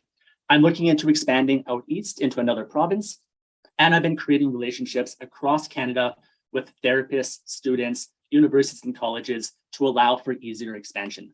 So how can you help? You can jump on our website, fill out a feedback form on what you think a student would benefit to know about. Let's connect and support each other. If you think this could go well with somebody you know, make that connection. If you're an expert in your field, share your insights with me. Do you have something that we can work together and potentially collaborate? Let me know. Have free stuff to give away? I love giving away free stuff to students. So jump on the website, shoot me an email, connect me on LinkedIn. Love to hear from you on how we can work towards student well-being. Thank you. Awesome. Thank you, Tyler. Any questions or anything for Tyler, throw it into the chat. Tyler, make sure to throw that email into the chat as well. Now we're going to head on to Javad Sadiki from Bodiometer. Please let me know if I pronounced that correctly or how to say it correctly. Sadiki. Javad Sadiki. Close. Awesome. Do you see my screen? Yes. Perfect. Hello, everyone. My name is Javad. I am the CEO and co-founder of Bodiometer based in Calgary. And in Bodiometer, we provide computer vision solutions to automatically measure and track biomechanical data. I am sure most of us here at some point have suffered from lower back pain or neck pain or similar type of musculoskeletal conditions and could relate to either of these 2 pictures. Musculoskeletal disorders or MSCs now cost Canada and US almost $100 billion annually, and most of these costs are preventable. Actually, in Bodiometer, we have a solution to help with the excess costs caused by the patients immaturely dropping off from their treatment plans. In this solution that we have built an ecosystem of tools for patient engagement, which focuses on increasing the long-term value of care for patients. We have a desktop solution which helps with advanced assessment of range of motion, posture, and function in clinics. And we have now ported that into the mobile devices called Bodiometer Pro. And also we have a home app for consumers to enable them self-assess their posture, pain, and function at home. Around this core technology, we have built a web dashboard that enables clinicians track patient engagement throughout the entire patient journey. And in this way, we bridge the current gap in patient-practitioner interactions in between treatment visits. One of the unique things about our platform is the advanced machine learning algorithms that we have developed to help clinicians show what will be the future stage of patients' posture, function, and pain based on their previous visits to make an informed decision about their best discharge time.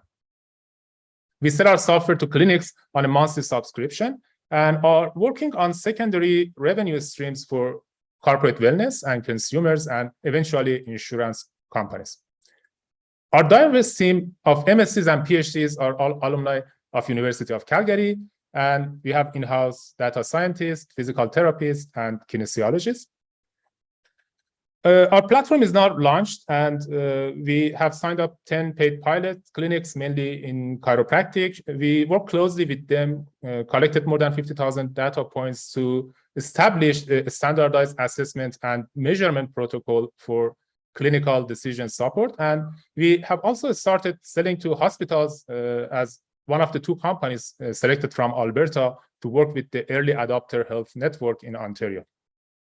We are looking for referrals to chains of clinics, as well as hospitals and companies that are interested in improving their employees' physical health and well-being. Also, we are looking for impact investors who want to join our seed round to help improve quality of life of millions of people.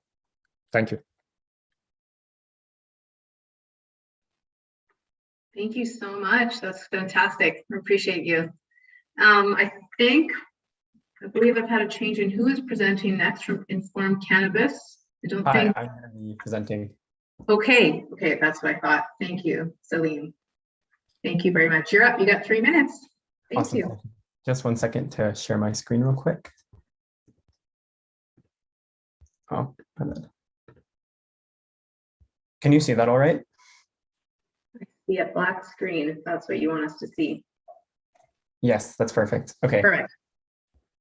In 2020, one of our teammates' friends got into a horrible car accident on Deerfoot Trail in Calgary. And the car accident was with another car who was driven by another person who was very young, and they were under the influence of cannabis. As cannabis is much more easily accessible to young people these days, driving under the influence is a growing risk. Not only is this a risk, there are many other ones as well: psychiatric, cardiovascular, respiratory, and then even more consequentially, socioeconomic and academic. So this is a great risk, and the greatest risk falls on youth.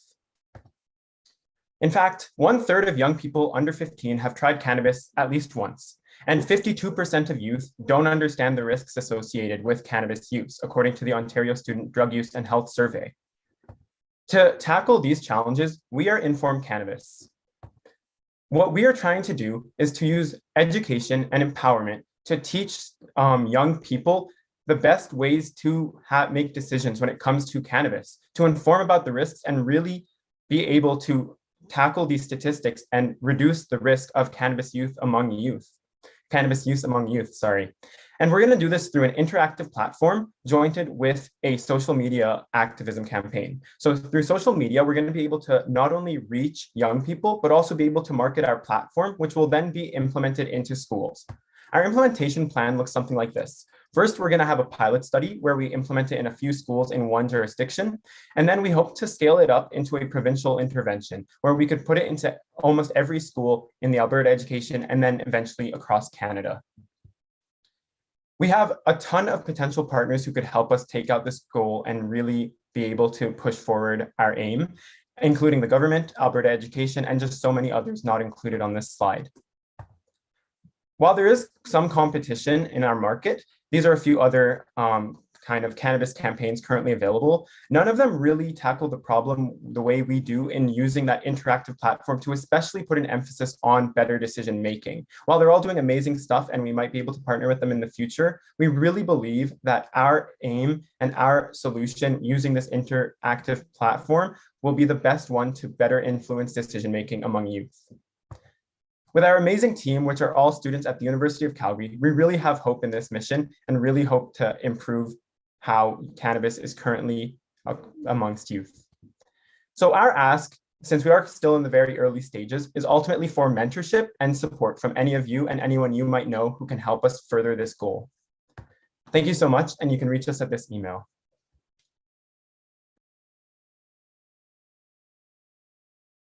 Awesome, thank you. Yeah, feel free to share the email in the chat. And if anybody has questions, throw those in the chat as well. Thank you, Salim. And we're heading on to our last person here, Ron Mills from Northernmost. Hello, can everybody hear me and see me? Good. I was dragged here from Chicago to Edmonton 4 years ago to run Tibasol, and we make machines for transplant. And I think we turned that company around, sold it, and got it adequately funded. And I decided to stay in Edmonton January 1st when I started up Northernmost. We are making a similar machine for kidney. I've been in this business for about 20 years with a serial team that we'll talk about later. And I'll be a little stealthy on this presentation, but I'll give you a sneak preview of what we're making. We've already secured a commercial partner, a global partner, to manufacture and distribute this machine to the world. And it's an unusual deal, and we're very proud of it, but we want to build some things around it. When you look at the freakonomics of transplant, the supply and demand is obvious. There's a shortage of organs, especially kidneys, the most transplanted and needed of all organs. But really, it's a much bigger problem. It's millions of people, not hundreds of thousands, that are in need of replacement organs. In kidney, most of them are served by dialysis, which is just not ideal and not sustainable.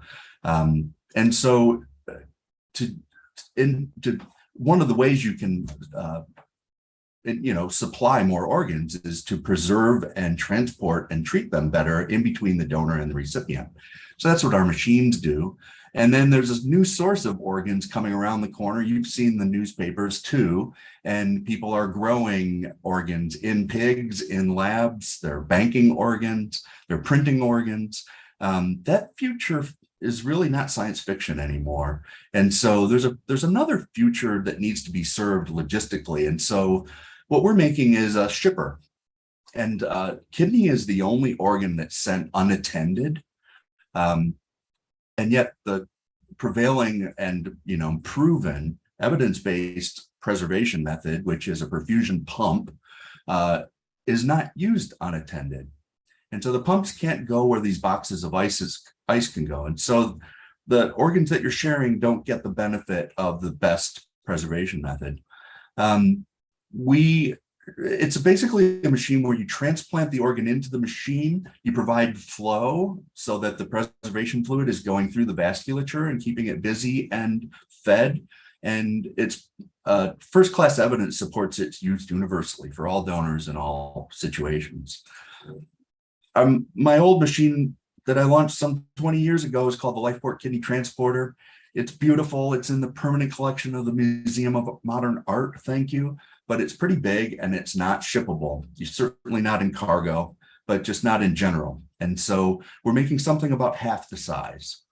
We're also making it out of plant-based materials. Nobody else is thinking of this, but we think that's where things are going, and that it makes sense that if you're disposing of things, they should be as responsible as possible. It also supports kind of a product service system that makes it so you can enforce this sustainability. And it creates a different logistical opportunity for seeing the machines, tracking the kidneys, and serving customers in a way they're not used to. So not a capital equipment purchase, but kind of a Uber for organs, right? Our secret sauce is really our people. And so my core team, our industrial design, engineering, and commercial brains, we've been working together for 20 years. This will be our third or fourth machine, depending on how you count commercial devices. And we're going to be looking to build on this. There are other things we can do along that loop, and there are other machines that we'll make, and we intend to do that right here in Edmonton. Thanks a lot. Awesome. Thank you so much, Ron. This concludes, Ron is the last picture here. So this concludes our block here of the life sciences and health. Ron, thank you so much. Please throw your information into the chat. And if anybody has any questions, throw those in there for Ron as well. I'm now going to hand it back to Jesse to get ready for the next block here. Well, yeah, but first we got to do a little wrap up of this block. That was fantastic. We just saw, I think, the 13 pitches in that block of life sciences and health companies. Super interesting. I learned a lot about all kinds of stuff: diabetes, organs, cannabis, nutraceuticals. We had the whole gambit. VR we started with. So that was just fantastic. And thank you, Rowan and Lizina, for leading that session. We got a couple minutes left in the session here. Any quick shout outs for anything that you guys got coming up in terms of events, anything that people should be paying attention to in terms of like intakes or anything like that? Lizina? Yeah, I'll go first. And Ron, let's tag team here because we do some things together between our VMS programs. So we're always intaking entrepreneur candidates who are interested in the kind of help that we offer to support you grow as a leader and as a founder. So you can reach out. I'll throw some contact info there again. We do have an event coming up next week. If anyone wants to come, you can come as my guest. We are going to be taking over Riley's Social Room, which is the old billiards club on White Avenue if you are in Edmonton. And we'll have some bevs, some food, some games and chats with people in VMS. So if you want to come as my guest, I'm happy to invite you. Just email me at the email address I'll share here. And yeah, in the fall between VMSA and Threshold Impact VMS, we do offer training for our mentors. And happy to tell you more about that if you're interested in this mentorship program. Rowan, do you want to share anything else? I'm pretty much on the same page as you. One event that we have this Friday is a VMSA hike. So if you want to come as my guest, we hike with our different mentors and mentees, and it's a great time to just talk with other people who are in the startup space, scaling their companies, and yeah, just connect with the community. Awesome. That's fantastic. Those sound like fabulous events. Just the kind of events that TNT does, like the after parties we're going to be having tonight, which are going to be so much fun. Make sure you check those out. Jeremy's going to throw them again in the chat there in just a minute. We're going to be in 5 different cities. We've got a bunch of sponsors that have thrown in money, and we got a bunch of folks that have donated to the bar tab. Almost $400 just been donated by people who have been on this call. They want to support this community, not just in words, but by putting their money behind it a little bit as well, making sure everybody can have a great time tonight, and that we can keep doing events like this in the future. So if you want to throw some money in, cheers at startuptnt.com to contribute to the bar tab, and we'll be doing one more shout out of everybody who contributes at the next block break. That said, let's get into our next block. We've got awesome B2C SaaS coming up next here on Zoom 2. On Zoom 1, we've got hardware. So check that out if that's what you prefer. But I'm really excited for B2C SaaS. I love me some products I can subscribe to, solve me some problems in my day-to-day life. And to introduce those companies and take us through this next block, we've got 2 awesome folks from Saskatchewan, one from down in Regina and one from Saskatoon. Up here in Saskatoon, we have the president of SIIT Saskatoon, Saskatchewan Young Professionals and Entrepreneurs, Ryan Richichi. And this is what he does in his spare time and his main job. He also works with AndGo, a fabulous tech company here in Saskatoon that many people might be familiar with. And I'll let him explain a little bit more about what he does, what SIIT is doing, and what we got coming up. And then Andrew Doan from STEP, Saskatchewan Trade and Export Partnership, a fantastic organization, unique to Saskatchewan. It's a sort of private group. I'll let them explain a little bit more about it, how they support the ecosystem in trade and export. But Andrew, as a person, he's really awesome to hang out with. He's a foodie like me. He also loves to climb volcanoes and go parasailing and snowboarding, really getting out there and having fun, being adventurous. So these are 2 great people that are going to bring this awesome energy. We got 2 more blocks left. So Ryan and Andrew, take us through the second last block and these B2C SaaS companies. Yeah, Andrew, go ahead. Cheers. Thanks, Jesse. And thanks to everyone for coming today. This is, and putting this event on, Startup TNT. This is an incredible event. I think this is great for the Prairie provinces. Keep building on what we're doing. And yeah, great to be here. Thanks. So I'm just going to share a quick little, I was going to share a quick little PowerPoint here, although I'm not sure if I'm set up as a co-host, so maybe I'm not. Yeah.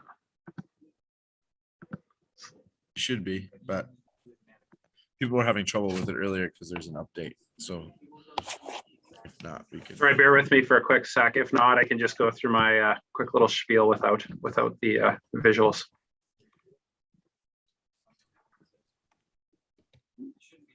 Where are you coming in from, Andrew? I can recognize that background. Yeah, good eye. It's working now, Jesse. So I'm at Cultivator today, actually. So STEP is in residence market growth partner at Cultivator. So I'm spending the day here and hanging out with some of the cool Cultivator companies. Awesome.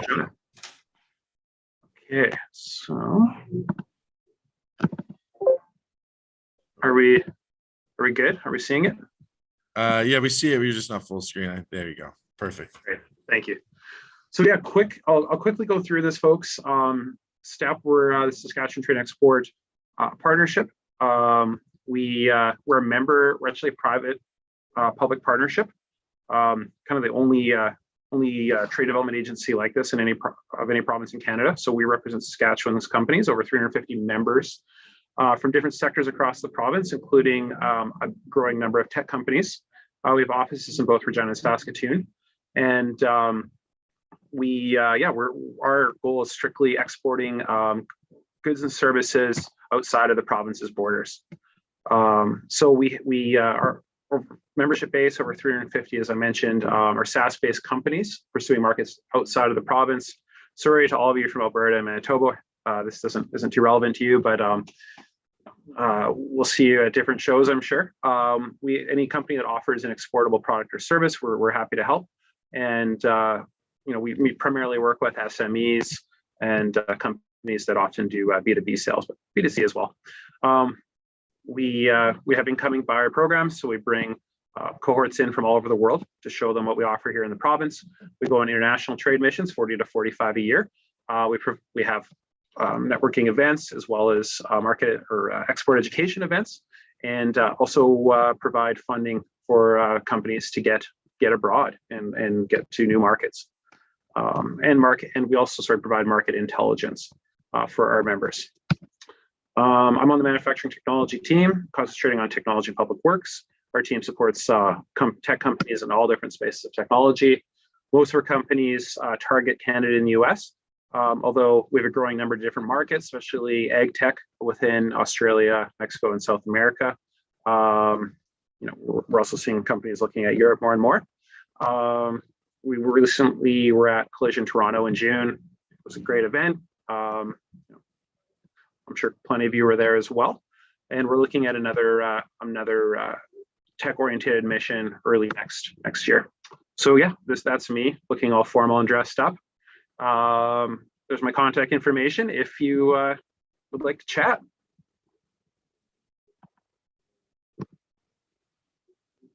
Yeah, looking forward to these presentations and these pitches. Thanks, Andrew. I'll jump in here. Looking forward to co-hosting with you as well. And thanks for the introduction, Jesse. As Jesse mentioned, my name is Ryan Richichi, and I'm the president of SIIT. I'm just going to do a quick screen share here and tell you a little bit about our organization. So what is SIIT? SIIT stands for Saskatchewan Young Professionals and Entrepreneurs, and we're a membership-based collective of young individuals pursuing business growth opportunities in Regina and Saskatoon. So we're a networking-based organization. We host events, and really our main goal is just to fill the room with awesome people and provide a platform for young individuals to make those connections. Our primary demographic is below 35, so 35 and under, but anybody is welcome to attend our events and be part of our membership. And we do have a really diverse membership base. So we have young business owners and entrepreneurs, young employees of all sizes of organizations and corporations, young entrepreneurs and employees with professional designations, as well as individuals in government and nonprofit organizations. And we really strive to have that diverse membership base because it really helps us match our vision and mandate. So our vision here at SIIT is to connect, inspire, and engage young professionals and entrepreneurs. But really, again, it's providing that platform, that room of individuals, and really inviting an open concept. And our most familiar story we get at SIIT is I met my mortgage broker, my real estate agent, my lawyer, my accountant, or I got a job opportunity through SIIT, or I hired one of my employees through SIIT. These are really common stories, and essentially what we're trying to do here at SIIT in that inviting atmosphere. So we have three different main types of events. First are our social networking events. Some of you may have heard of our First Fridays, super casual event, essentially just drinks after work. Again, trying to make those connections. We also have professional networking events where we bring in professionals, business leaders in more of an educational panel format, as well as our annual awards gala. So that's actually on October 14th this year. It's called Silver Spades, and we give out a $2,500 award to a prominent entrepreneur and professional within the community here. So $2,500 each respectively. So this seems like a really good opportunity for some of the individuals in this room. So I would definitely think about going to saskatoon.site.ca and you can apply there for the award. So yes, lastly, it'd be great to have many of the individuals here join the site community and help us make waves there. So again, that's saskatoon.site.ca, and our membership's super affordable, under $50 and free for students. So I'll leave it at that. And with that being said, I'll transition us right into our first presenter. So just to recall here, it's 3-minute presentations. And up first, we have Cressida Raffin with Birdie Break. So I'll pass it off to you, Cressida. Thanks, Ryan. You said my name properly. That's amazing. Most people don't get it right the first time. All right, let me just share my screen here. Okay, can everybody see that?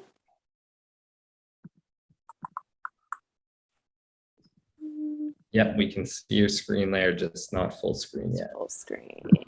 Okay. There we go. All good. All right. So, hello everyone. Like Ryan mentioned, my name is Cressida Raffin. I'm the CEO and co-founder of Birdie Break, where we provide parents access to top quality babysitters at their fingertips in real time. So Birdie Break is Canada's trusted source for on-demand babysitters. We're currently in 8 Canadian cities, from BC to Ontario, and are approaching recurring monthly revenues of $30K.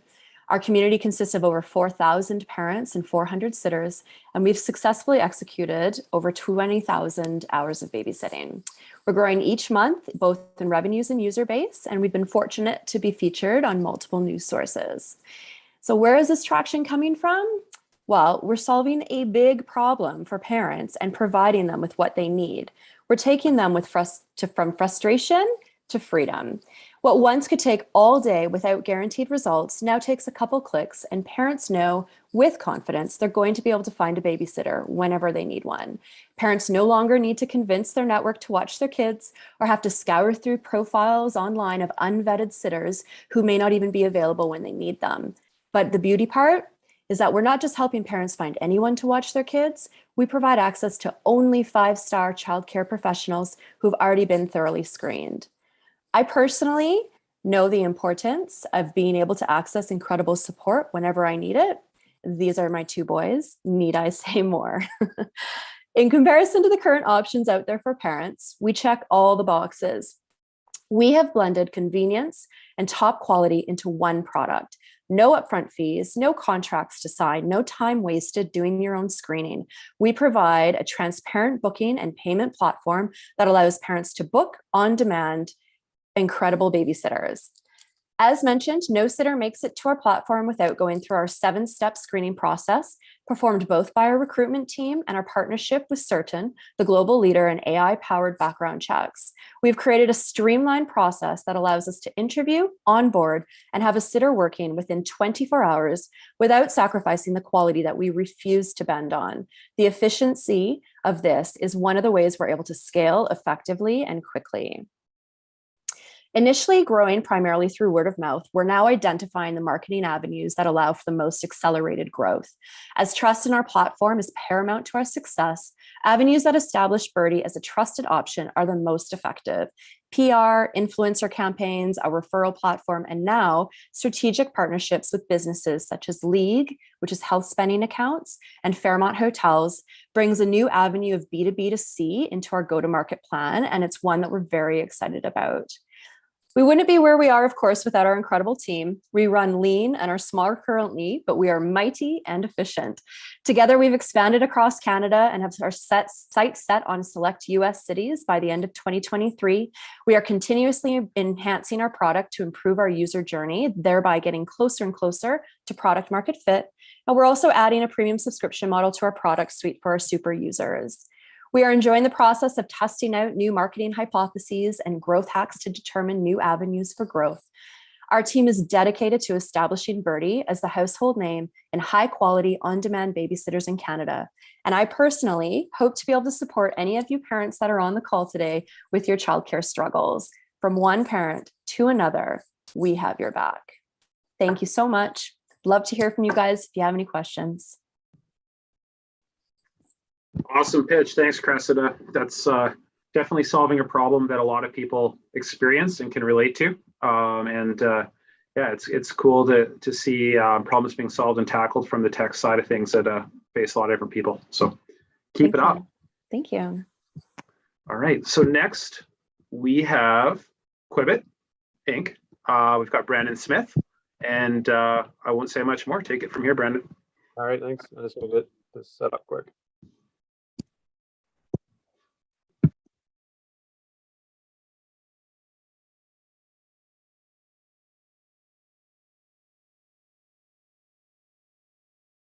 Quick check, you guys can see that? Perfect. So good afternoon. My name is Brandon Smith, and I am the COO of Quibbit Inc. We're here to make vehicle servicing simple. So it's a major problem. 90% of us admit that we're not that good at keeping up with vehicle maintenance. And for most people, it's because planning our days around getting a vehicle to a shop just is not in it for us. And it's not just personal vehicle owners, it's actually a top 3 issue for fleet managers as well. So our solution is mobilize the workforce. We mobilize service providers to come to wherever you are, home, office, just about anywhere you park your vehicle. Quibbit is there for you. We do it with no contracts, no hidden fees, all upfront pricing. And because we've eliminated the shop, we actually pass that on to the users, and you'll find that our pricing is competitive. It's a simple product. You download the app, enter your location, select the service that you want to book. Book that service as either an immediate or a scheduled service for a future date. And for things like an emergency roadside repair, we actually have an integrated safety feature. Because we're geo-enabled, you can let a loved one know, or the 911 know exactly where you're located. Traction to date, we were a charity sponsor for Hughes for Humanity this past summer. We're actively engaged with strategic partners, looking at rideshare and parking applications. Presently, we have service providers operating in 3 provinces. That's BC, Alberta, and then unfortunately we had to skip 2 of the central provinces in Ontario, but we are looking for a Western Canada launch. And thus far, we've generated 3,000 in our first month. Our business model is quite simple. We take 20% of a total fee per transaction. Average fee on the platform is about $150, which means we earn $30 per transaction fee. Looking forward, we want to develop this into more of a franchise system with service providers who offer larger servicing opportunities. We've generated our own API, so we are also looking for integration backend software. And we are collecting a lot of data right now, so we're looking at opportunities for sales. The market's quite large. Right now, we're estimating the service obtainable market for us in the next 2 years is about $25 million. We're not alone in this market. CAA and Canadian Tire offer similar services. Where we find our application different is that we're a highly scalable one. We operate with already mobile service providers like Turning Tires, who now actually operate on our system, and we give them a geo-enabled application overnight with a full payment gateway.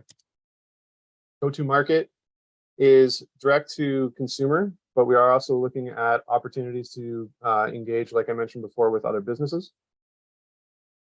Our team is small. It's myself, CEO. I have international project execution. I've raised 2 companies to date, and the others are listed there as well, who hopefully you'll meet at some of the after parties. We're presently seeking strategic partnerships, and we're going into a $1 million early seed round to help us expand into further expand in Canada, expand into the US, and develop some of our IP governance and technology patents. Thanks so much. Hope to see you guys at the after parties.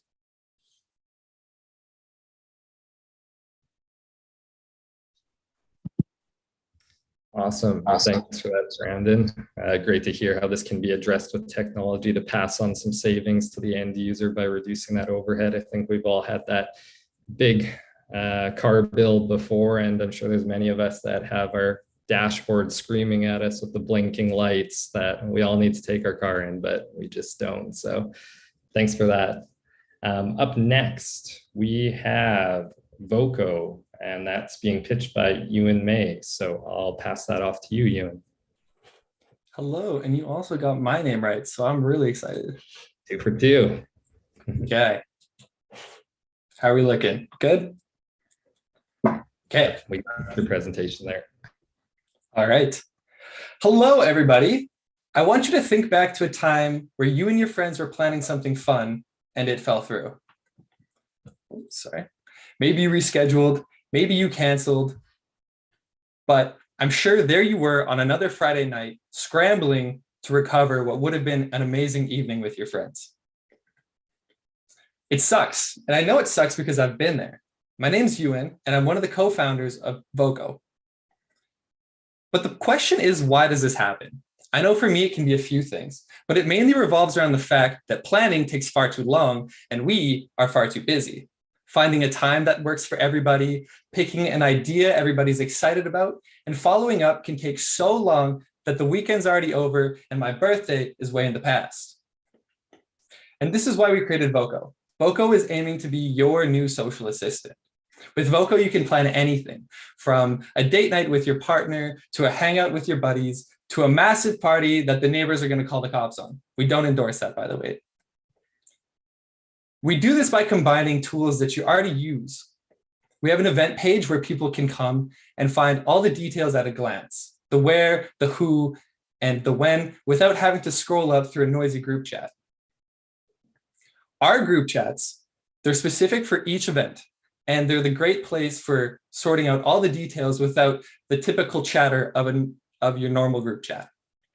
You can also send photos in it when the event's over to let everybody remember the night. And if you're lacking inspiration for what to do next with your buddies, we also have suggestions. They're tailored to your interests, and they're usually local events and fun things nearby. You can convert them directly into an event and share them with your friends. We also sync with all the major calendars, so you don't double book yourself, and it also helps to find a date and time that works for everybody. Now, we just launched a new feature that I'm really excited about, where your friends can now RSVP via text message, which means that you can get started today on Voco without having to chase them to download the app to begin with. We've just launched, and already we've helped hundreds of users create hundreds of memories and turn those great ideas into lifelong friendships and memories they'll take with them for years. Our ask today is simple. Give us a try. Use Voco for your next hangout, next time you're going for a beer with buds. Think Voco, use Voco, and let us know what you think. We're always looking to be better, and we're always looking for feedback. So thank you very much. That's it. Right on. That was awesome. Thanks, Ewan. As a social butterfly myself, I think that's a very useful service. I always find it difficult to plan and organize a night, and as the guy that's often trying to lead those plans, it can be pretty frustrating. So that would be very useful, and definitely will give that a try. And also nice to be able to save those memories. They can always get a little foggy sometimes. So next up here, we have actually a recorded video. It's Chantal Anderson with Canurta Inc. Hopefully I'm pronouncing that correctly. All right, we're going to try this out. Just let me know if we are hearing sound. I think there's a bit of silence at the beginning. Wow. The aging population makes up approximately 50% of the population worldwide. We all know someone, whether it's a parent, grandparent, or even a neighbor. Unfortunately, the odds are not in their favor. They tend to have at least one major health condition and are twice as likely to end up in a motor vehicle accident. Even worse, there's only a 50% chance that they'll survive the impact. Our product, the Driver Health Hub, reduces mortality rates with our driving app that pairs your favorite wearable device and connects to our AI-driven health monitoring system. So if you were to get into an accident or even have a heart attack, it triggers a voice assistant to automatically contact 911. It provides medical responders with your critical information to get to you faster, saving minutes that save lives. We're an ambitious, resourceful, and diverse team working hard to bring this solution to market. We're passionate about precision medicine and prevention, data analytics, machine learning, wearable technology, and project management. This driver health hub solution is one of the specialized focuses of the Nukino company. Nukino's vision is in its name.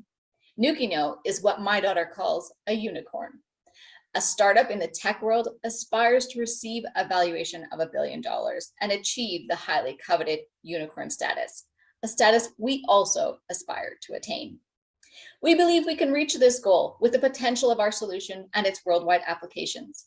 We see our product as an Internet of Things health hub for vehicles, the go-to platform for the aging population to protect them while driving and retain some of their freedom. We see our technology bridging the gap of old car technology and new high-tech self-driving cars with sensors. We envision our solution reducing the burden on EMTs and the medical system, as well as preventing vehicle accidents and any related deaths. We believe we'll be trailblazers in the healthcare industry with the use of our machine learning, data analytics, and user integration, giving us an edge. But we need your help.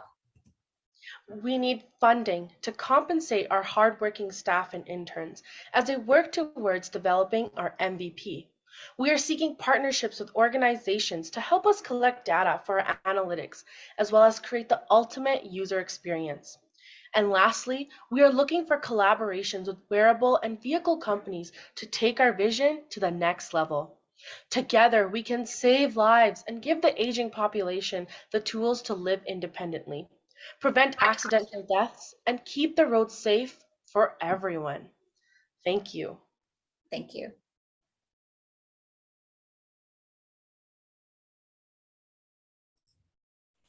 All right, thanks to Chantel and Harveen for that recorded demonstration there and some obvious applications there of how we can increase health and safety through tech. That being said, up next, we have Trevor McDonald with a safer walk.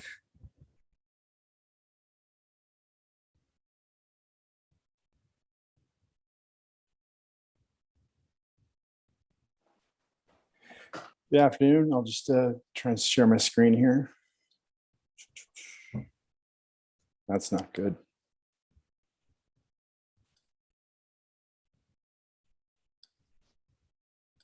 You know what? It won't share my screen. So I'll just go through it anyway. We only got 3 minutes. My name is Trevor McDonald. I'm from Edmonton. I'm part of a startup called Safer Walk. We are a free app exclusively for women available on iPhone and Android. Our main purpose is, as a utility, is to help women connect with each other in a verified sense on the fly with each other for shared walks, bus rides, cab rides, out to exercise, indoor, outdoor, going to the gym, errands, even social gatherings and leaving events. So we see a huge unfortunate situation in our city where statistically, you can see in Canada, violence against women is increasing at a poor trend. It's a problem in the sense of that we're seeing numbers such as 35% increases in homicides against women and children just in the last between 2019 and 2020. In our city alone, we've seen an increase in press, at least around reported cases of violence against women, just in common outdoor on the sidewalk, doing your own thing. So our app is simply a utility to allow women to connect with each other for walks that are posted, and join those walks in a verified context and communicate with those people to set up meeting places. Our revenue streams come from 2 points. We do this in a licensing format in groups for post-secondary and private corporate groups, hospitality in particular, where we're able to do within groups is offer feature sets for users, female users, where they would be able to basically filter out everyone else in the environment besides maybe U of A students, for instance. Or if you're in a hospitality group working downtown, you'd be able to connect with a number of women throughout a number of different restaurants in your local area to complete not just going away from downtown, but also coming to it as well, which can be just as a daunting experience. So we hope that this app can empower women with a tool that gives them greater mobility, less stress in their daily life to and from. And we can hopefully reduce the negative and dangerous encounters that women experience by putting them, unfortunately, having to put them in pairs and groups and giving them the tool to do this. This is the model that we have. We're hoping that we can make it sustainable and we can grow these communities, not just in Edmonton, but cities across Canada and campuses across Canada. We're pushing this out. It's live right now. So if you're a woman, you feel free to download the app. Will be fully automated with our KYC protocols for verification in about 2 weeks' time. And at that point, we'll be making a lot more of a bang in the press about this being available for the public. We are going to be moving into a point where we will need financing. We haven't been doing an angel or seed round yet. This has been completely self-funded by myself and a team of female engineers. And as I said, we hope to try and make this as sustainable as we can, as quickly as we can, because this is something that seems to be timely and very badly needed in at least our downtown cores throughout Canada and the US. I don't even know what my time was. How did I do? Nailed it. I didn't hear anything. So Nailed it. You're good to go. Does anyone have any questions for me about this? Some other points I'll mention: we don't harvest or sell data, so we're not a data sale company.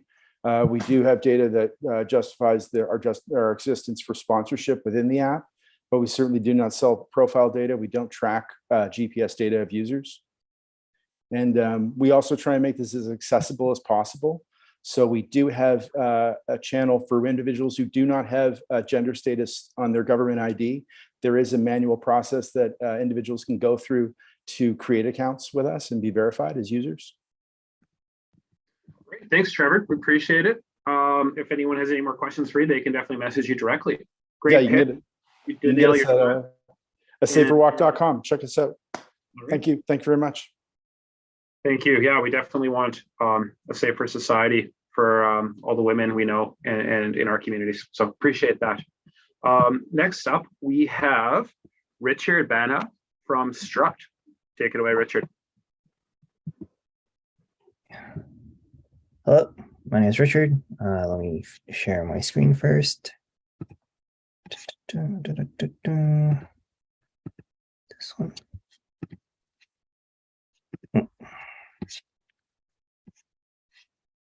Okay, I think I also have to relaunch this. I don't know if I can go to like after the next person, if that's okay, or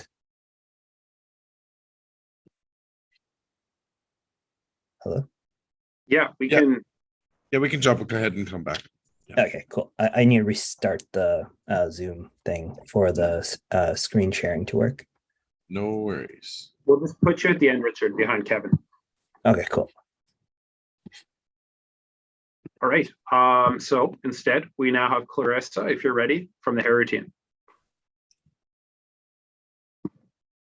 Hello. Yes.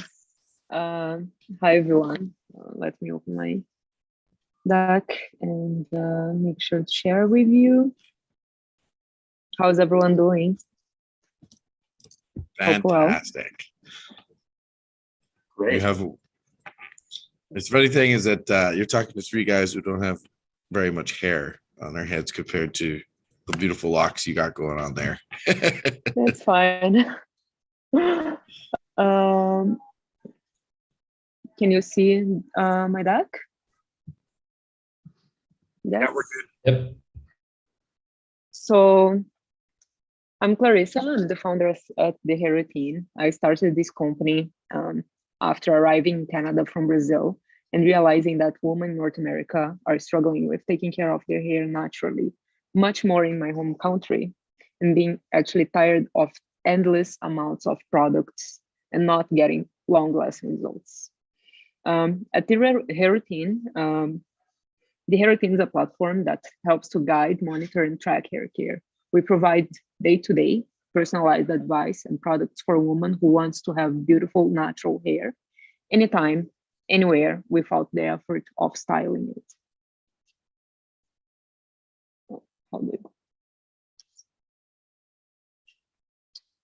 We are on a mission to enable people to create and stick with healthy hair habits in the convenience of their homes. The problem with this industry is that it's so outdated, so overwhelming, and so time consuming. There are so many products in the market and very little guidance. For you guys to have an idea, the last time the beauty industry was regulated in the US, it was before 1940. We solve this problem by providing on-demand hair care guidance, taking into consideration variables such as hair type, hair situation, personal habits, and the health by leveraging machine learning. Along with that, we offer a sustainable line of data-driven products, and we are introducing a new effective hair care methodology from another culture to refine the industry. So far, we have had 30,000 hair routine users. We grew our revenue by 300% from 2019 to 2020, and 40% from 2020 to 2021, reaching 200,000 last year. And this year, we are on track to double last year's revenue. We are now building a more advanced version of our platform that allows us to diagnose the hair through the phone's camera using image recognition model.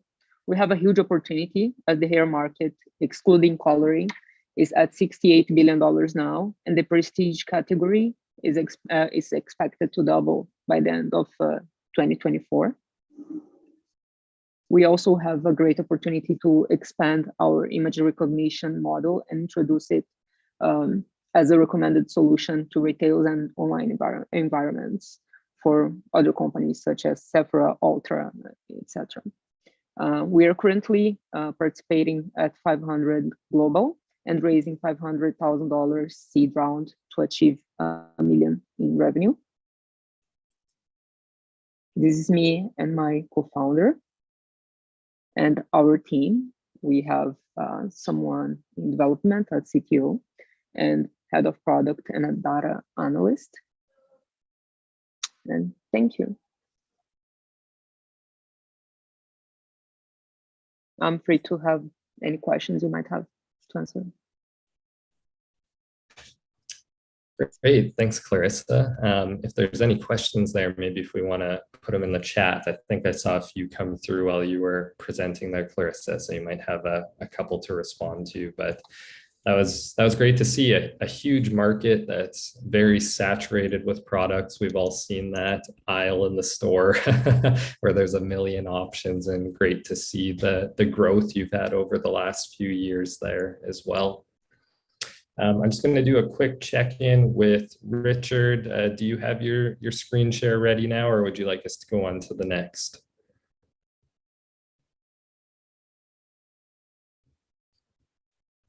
You might just be muted there as well.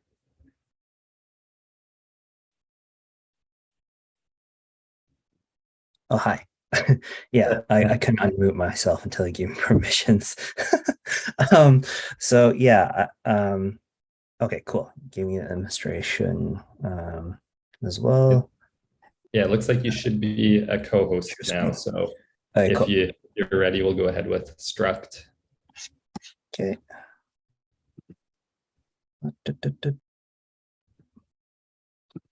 Okay. Present. Can you still see my screen? All right, cool. Still is all virtual. It's still quite a lot of people in here. My name is Richard. I'm the founder of Struct. We protect images from Photoshop from being altered and stuff like that. So yeah, when it matters, we reinforce that trust in what you see on the internet. We're very visual animals, so that is pretty critical to our communication as well. So every document is unique. So we overlay kind of like, if you think of your fingerprint, there's little swirls in certain locations and certain coordinates. We do the same thing with images. So currently our application is geared towards the NFT market, because there's a lot of counterfeiting as well, and a lot of court cases. And one mistake, a wrong investment can mean $2,000. So for example here, it's just a clear ripoff. So one, I think Bored Ape Yacht Club It has a $1.95 billion market cap, but there is a direct counterfeit, but they just label their name differently. So if you buy an image, it could mean $2,000 down the drain. So yeah, currently focused on NFTs, but we do have, we intend to have a green offset as well. So if you do a purchase with our credits, we donate a portion of those credits to the environment. But we're intending to use that money for government technologies, for like digital IDs and security, the thing that sits between the browser and the computer. So just to cross-reference what is and what isn't. So here's our website as well. We have a demo. Feel free to go to struct.ca. Our payment system is still a little bit funky, but our prototype works fully. So yeah. So our market advantage is 100% unique. We passed the PCT contracting as well. So we fill novelty requirement, and industrial. And we also consulted with several cybersecurity experts, engineers, Microsoft, engineers in Nintendo, and other cybersecurity experts in government. So we utilize machine learning and blockchain. So we use blockchain as a consensus model. So if Tommy agrees this image is supposed to look another way, Sally will have the same record of how that image should look as well. So yeah, and then we take the copied image and compare it to the record, and then the machine learning model and our data analytics will tell whether or not it's changed. So yeah, this is another use case as well for cybersecurity. 2019 is $149 billion. 2027 is projected to be 326 billion. And digital IDs are kind of like an untapped market because of photo issues and different regulations as well. So yeah, and it is a lot quicker to scale compared to quantum communication methods as well. So quantum communication, it requires quantum entanglement, where we just communicate back and forth of a consensus model with different hash technologies with blockchain.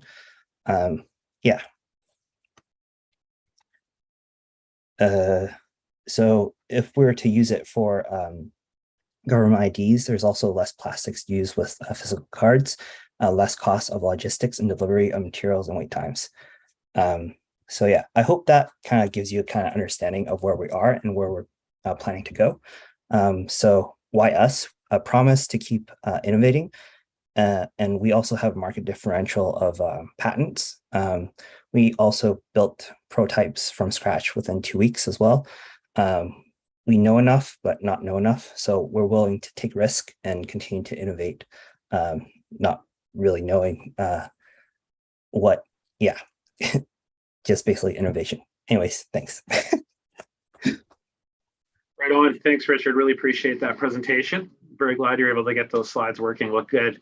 It's a really interesting space. Obviously, cybersecurity is huge and a growing issue, a more complicated world. So great, you guys are working on some solutions there, and within the NFT space, a newer space as well. That's really cool. And I loved the green aspect and the CSR thinking, and good ESG there. So good for you guys. Next up, we have our final presentation of this block. We have Kevin from Elev, and we'll let you go from here, Kevin. Take it away. Awesome. Last but not least, right? I hope you can see my screen well. So this is me 4 years ago, almost to the date, and I was busting my ass on Facebook Marketplace, Kijiji, Rentfaster, just trying to find a place to live before I started my my university degree. And there was only 2 weeks left before school started. It was a pain to try and find something that was just affordable and of at least decent quality. And I bet you that this struggle is probably something that hits home for some of you. That's why I co-founded Elev with the mission of revolutionizing student rentals. Now, Elev matches students with the perfect home based on their needs, their budgets, and the access to campus, and streamlines the entire renting process from viewings, applications, and leases, all in one place. And it allows students to build their credit score simply by paying their rent and their bills on time. Now, the landlords that host students, they waste hours going through the "is this availables" that never converts to tenants, not to mention having to deal with an experience that these young renters often bring to the table.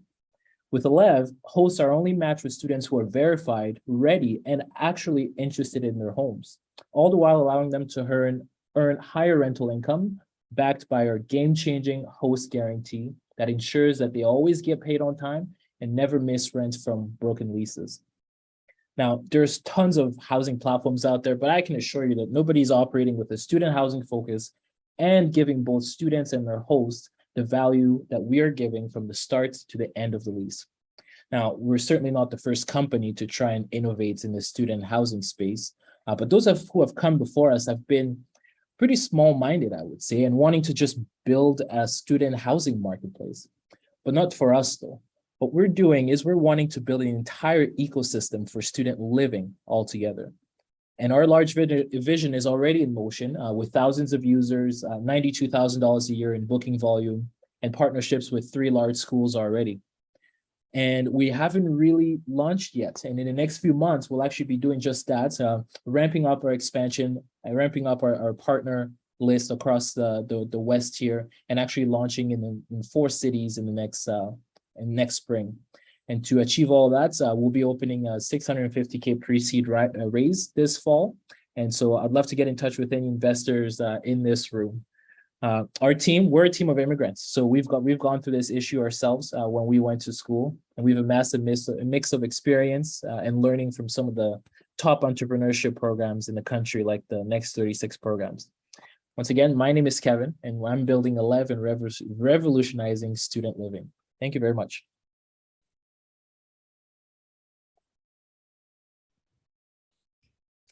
Great, thanks, Kevin. Super interesting. I'm a landlord myself, so understand some of the pain points there and have a bit of experience in prop tech as well. So can definitely relate, and super interesting product there, and great to see some of the growth and expansion you've had.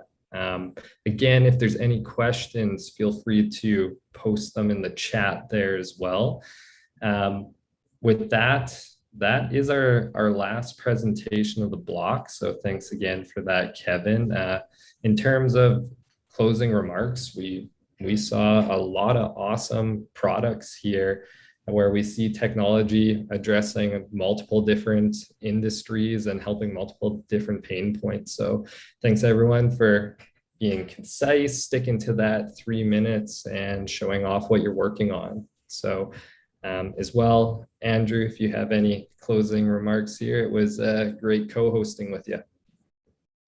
Cheers, Ryan. Thanks. Same to you. I'll just echo what you just said. Yeah, that was really impressive. All of you did a great job. I learned a lot. It was a lot of fun. And yeah, I'm really excited to see where each of these companies goes from here. Great work. And yeah, thanks for having us. Jesse.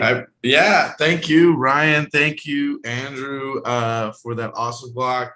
Round of applause again to all of the companies in that block. That was fantastic. I posted a little question in the chat because we do have a little extra time. I'd love to hear from the B2C SaaS companies. This was a block that was a little harder to fill because it's a tough slog to build these type of companies. They do have like huge potential, but we'd love to know a little bit more about what's been the hardest part about building your company, and see if we can find some ways to solve those problems. But really quick before we go, Ryan, Andrew, just what's coming up, Andrew, for STEP? Anything important that people should be aware of or be paying attention to in the next couple of months?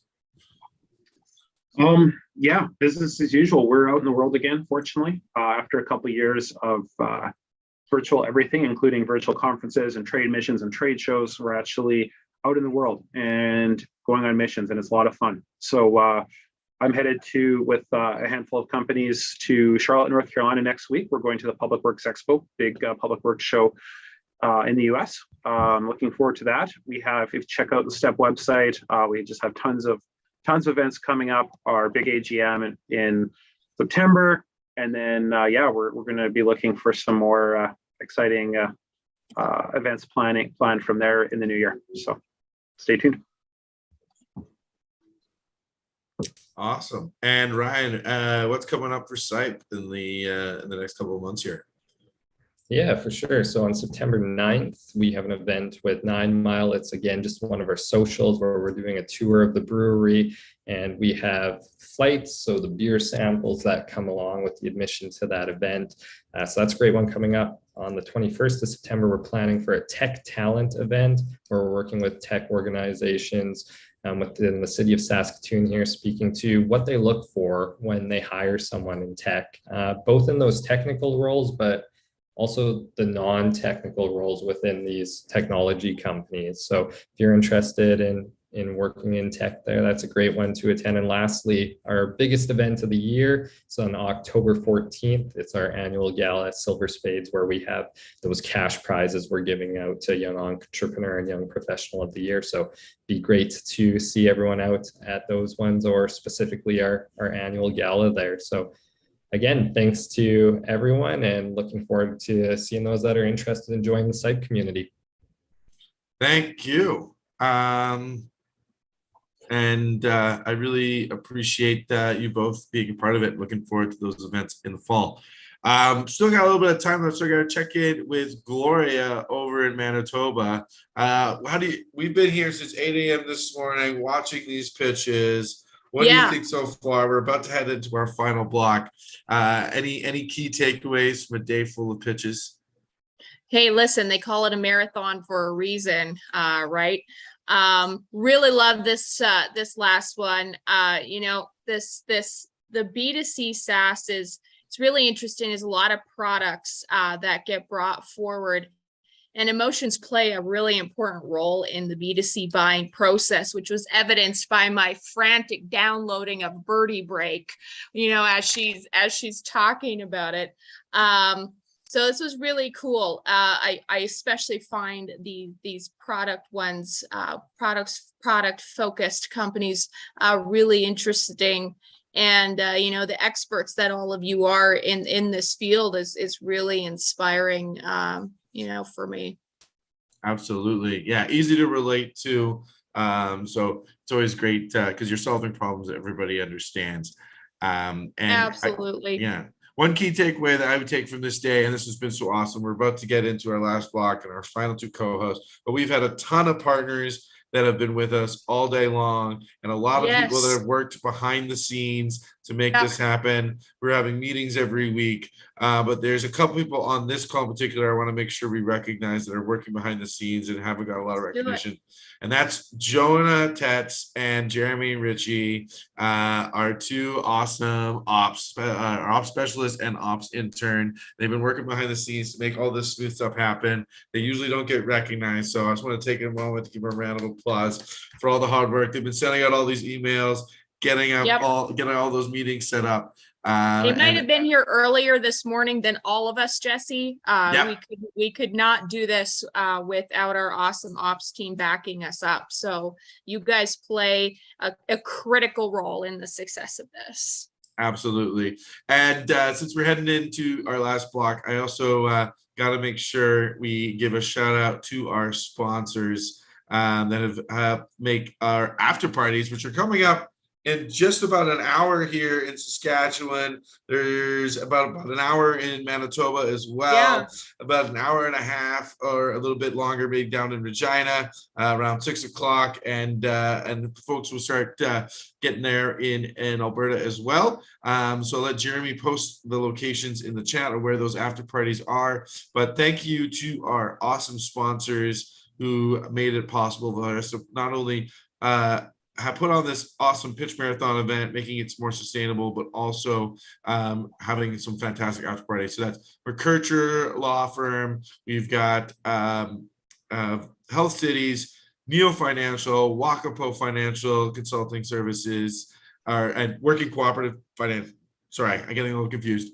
Then we got Opus Consulting, Green Umbrella Consulting, the 51, Vendasta, all sponsored, and Infinity Shred have all sponsored the event. And then we also had like over $400 worth of beer donations to the Thank tab. you, guys. Yeah, awesome. From across the prairies. If people want to chip in for that, it's cheers@startuptnt.com on your EFT. Chip in. We'll give you a shout out on the Zoom call over the next hour if you want to chip in, or at the after parties. We got Stephanie, we got Theory Match, we got Daryl Petrus, Rahim Nathu, Brett from Calgary, and Ade have all chipped in to pay the bar tab tonight. So there's going to be plenty of drinks flowing. So make sure you get out to your after parties. Super, super exciting. And there's Ariel. I can see her live at one of the after parties getting it set up. So very exciting for Boffins there in Saskatoon. Yeah, so with that, let's do a little shakeout and get ourselves ready. We got one last block. I think I'll introduce the co-hosts a little early and give them some time to chat a bit about what it is that they do. So we got the fantastic Stefan O'Reilly, one of the new leaders over at the SK Startup Institute with Sharita, and they are doing a fantastic job helping the early stage startups. I'll let him explain a little bit more about it in a minute. But something that'll keen to know about Stefan is he is very fluent bilingual in French. So you can always have a conversation with him in French if you're interested. And then we've got Jeff Hone from the Trade Commission. I'm really happy to have the Federal Trade Commission here supporting us today. Get those companies out. They do all kinds of fantastic programs I'm going to let him talk about. Jeff has been involved in a number of companies over the years, so he's got lots of experience, especially with getting those traction with those early stage customers and also reaching out to investors. So he's got some great advice for you. Feel free to reach out to Jeff on the call or after the call. With that, I'll let Stefan go first and talk a little bit more about what they're doing with Sharita and SK Startup Institute, and then Jeff will tell us a bit about the Trade Commission, and we can jump into the pitches. Sounds good. Yeah, thanks, Jesse. I'm excited to be here. We're kind of, like you said, approaching the finish line, kind of that last sprint, about to lean in across the ribbon there. So happy to be here. Like Jesse said, my name's Stefan O'Reilly. I'm the manager of programs and partnerships, as well as a bilingual advisor with Sharita's SaaS Startup Institute. At SaaS Startup Institute, we assist all entrepreneurs in all industries across Saskatchewan. So we're here to help you, whether you're just starting off your business, maybe it's your first one, or maybe you have one going and you're looking to grow. So we're here to help you with that.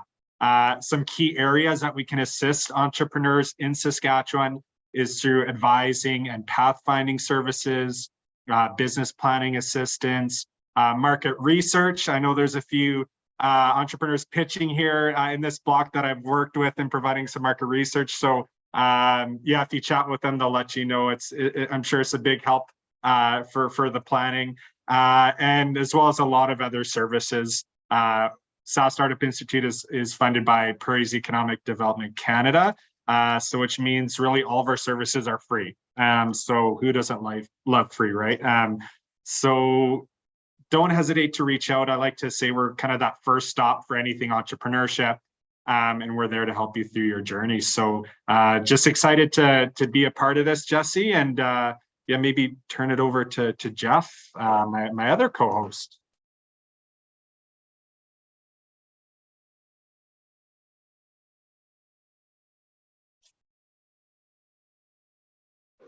I've unmuted.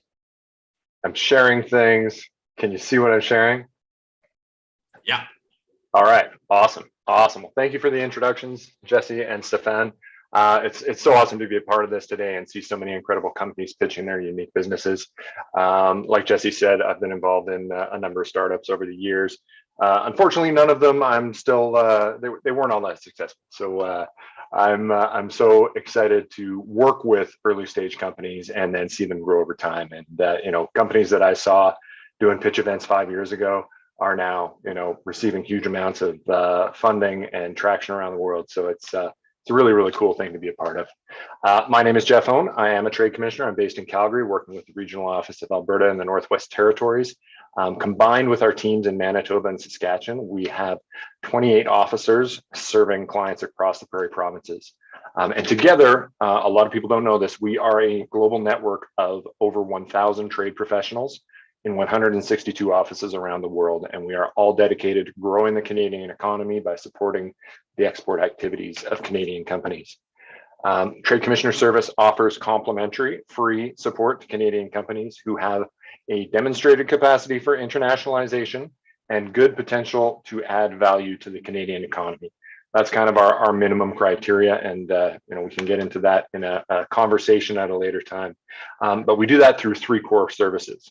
In the regional offices, we help you prepare for international markets by supporting you through the development of market entry plans.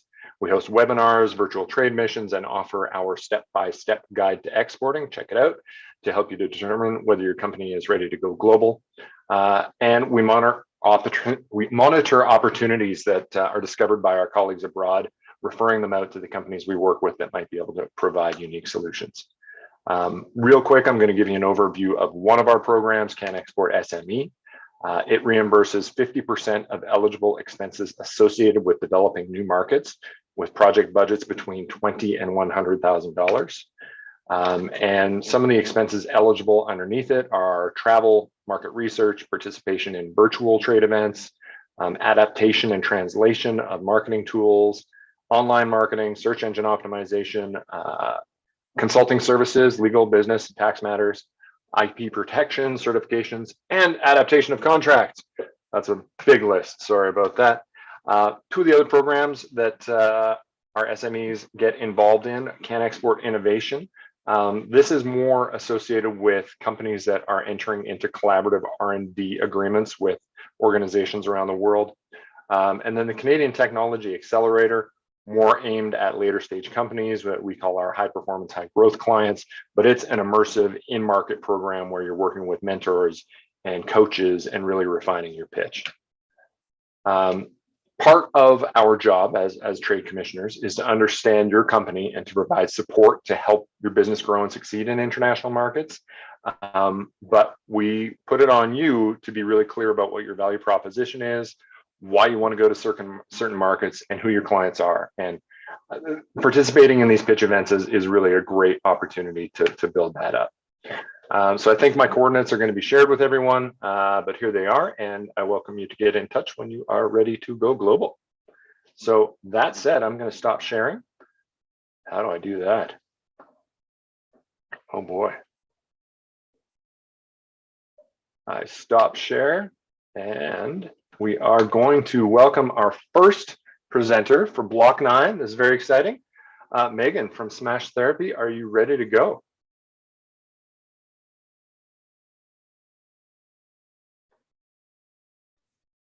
Hello, can you hear me okay? Yes. Yeah, awesome. Okay.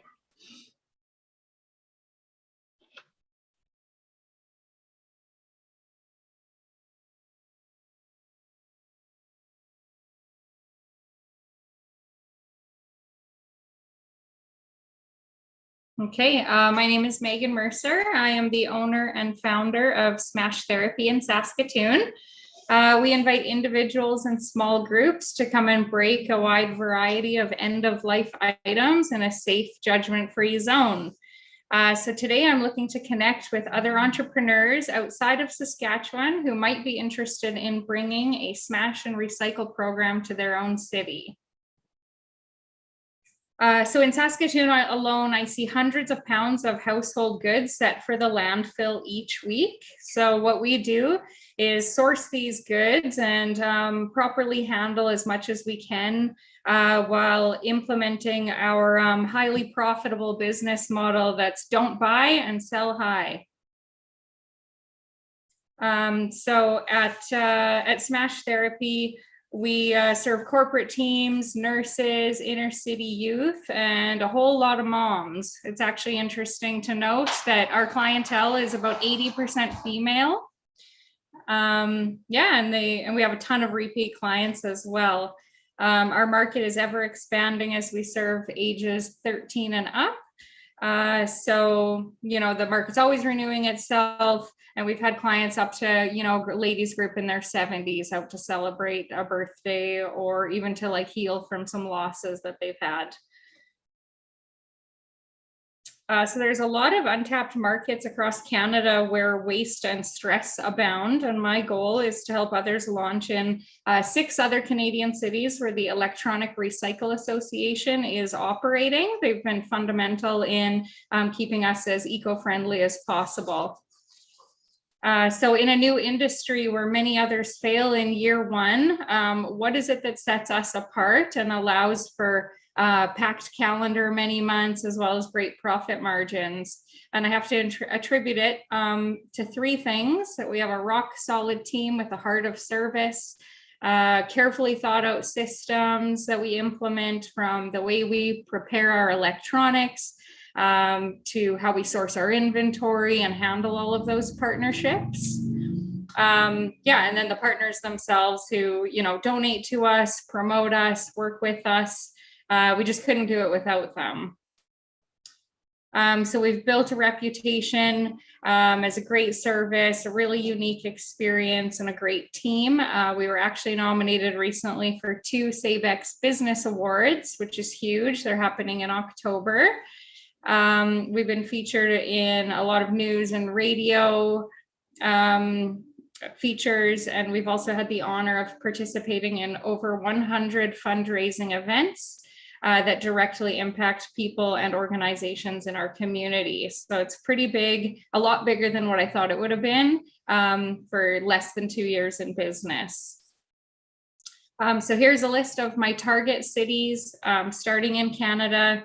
If you're someone who's looking to change things up, start kind of a part-time business, something that's meaningful, fun, and profitable, if this piques your interest, please email me. I'd love to help you get started and kind of, spread the Smash love. Thank you so much for having me. Awesome. Great job, Megan. Yeah, great to see your progression over the years and how things just keep on growing and growing is awesome to see. So yeah, if there's any questions in the chat, feel free to post that. Again, your job here as the participants is just spread that love, spread that support for entrepreneurs here today. So thanks so much, Megan, and best of luck. And I'll have to come by sooner rather than later and smash a few things, I think. Yeah, thanks. It was great to see you again. Yeah, awesome. Well, perfect. Well, that is one down. Next up, we have Connor Phillips with Pathfinder 365. Connor, are you ready? I am ready. There we go. The floor is yours. Yeah, right. If you need to share a screen, go for it. Share my deck here. Well, there's a weird lag. Hold on.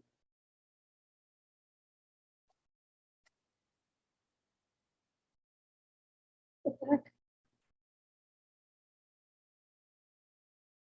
Yeah.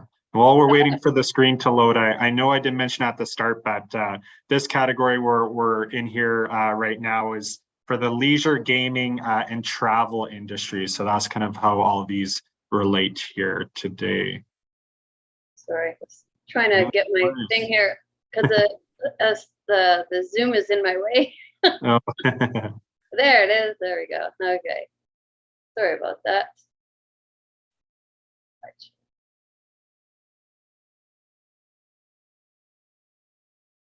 It was working perfectly all day, and now, of course, it's going to be slow.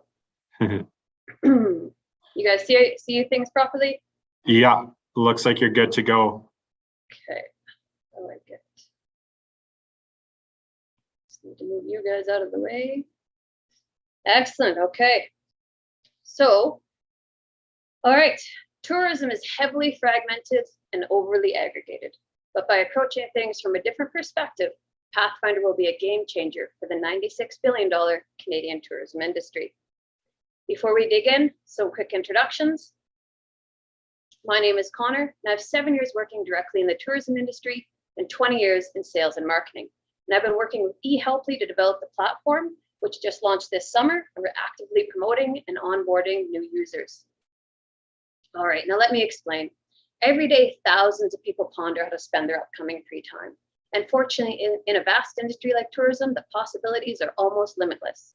Unfortunately, though, as the industry has grown, there's also been a steady tilt towards the practice of top-tier monetization, which is a focus on the highly monetizable 5% or so of the industry. Through the use of a variety of clever algorithms, the industry players manipulate your searches and herd you down a path that shows you it's easiest for them to monetize and to profit from. Airbnb and TripAdvisor, of course, are the leaders and the best at doing this, but all the small players do it too. And really, from their perspective, there's nothing wrong with doing this. But if you're one of the 5% or 95% of businesses that falls in this category, or the algorithms filter out, this can be a pretty tough hurdle to overcome, maybe even impossible. And as a curious traveler, when algorithms are constantly throwing a top 10 list at you, it can be pretty difficult to organically explore and discover the world around you. This is the void that Pathfinder nurtures. As a microtourism business owner that consistently lacks the time and resources to manage it all, you'll join a community where you can showcase your products and services on a level playing field and harness the power of the only tourism aggregator that's also a promotional, marketing, and reservation system, and it's been built with the needs of your business at the core of its design. And as an experiential traveler, you'll be able to virtually explore a world of possibilities on an interactive atlas and without the interference of popularity indexes. Your curiosity will be your only guide as you unfold your next adventure. Pathfinder's revenue model will initially begin on a membership program. We'll also incorporate promotional aspect and a suite of a la carte features and tools. And then further down the road, we'll embrace a commission model. The goal is a full Western expansion in the next 2 years, which is a SAM of 9.9 billion, and then an Eastern and Northern expansion to follow. We've been in market for a little over a month now. We've onboarded 7 businesses so far. And as the peak summer tourism season abates, I do anticipate that more businesses will have an opportunity to connect and to join the platform. My ask today is for each of you to join Pathfinder as a traveler, to follow us on the socials, and to spread the word to every tourism business you know. And also, I am entertaining bringing on a co-founder. So if tourism and tech gets you really jazzed up, then please reach out. Thank you. Thank you, Connor. That was really, really cool. That's it's getting harder and harder to find out what's going on with social media and everything we see with travel around that. So looking forward to seeing how this progresses. Up next, we have got Ryan from Vogie Golf. I think any of us who golf are looking for anything that can make our game easier or funner. So really looking forward to this. Are you ready to go, Ryan? I sure am. All right, take it away. Able to share. Excellent.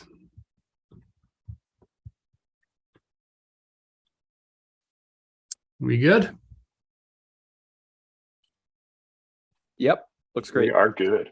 Perfect. I'm Ryan Queering, co-founder of Vogie Golf, where we try to add excitement to your golf game by letting you bet on it. Picture this. You roll up to the first tee with your group and you know exactly who's going to win already. Stacy plays 3 days a week. No one can compete. How do you add excitement to the game? You could just play scramble or play best ball, but a side game with some bets really levels the playing field. The problem is that nobody wants to keep track of the scores, ticks, or the rules. And when they're voluntold, even when they do track the game, when it's over, wagers aren't settled, and suddenly the scorecards disappeared. With Vogie Golf, we aim to drive excitement into the golf experience. Our all-in-one golf app provides a social scorecard to track side games alongside stroke play. A virtual caddy tunes your golf bag without all the clunky hardware, and it manages wager settlements.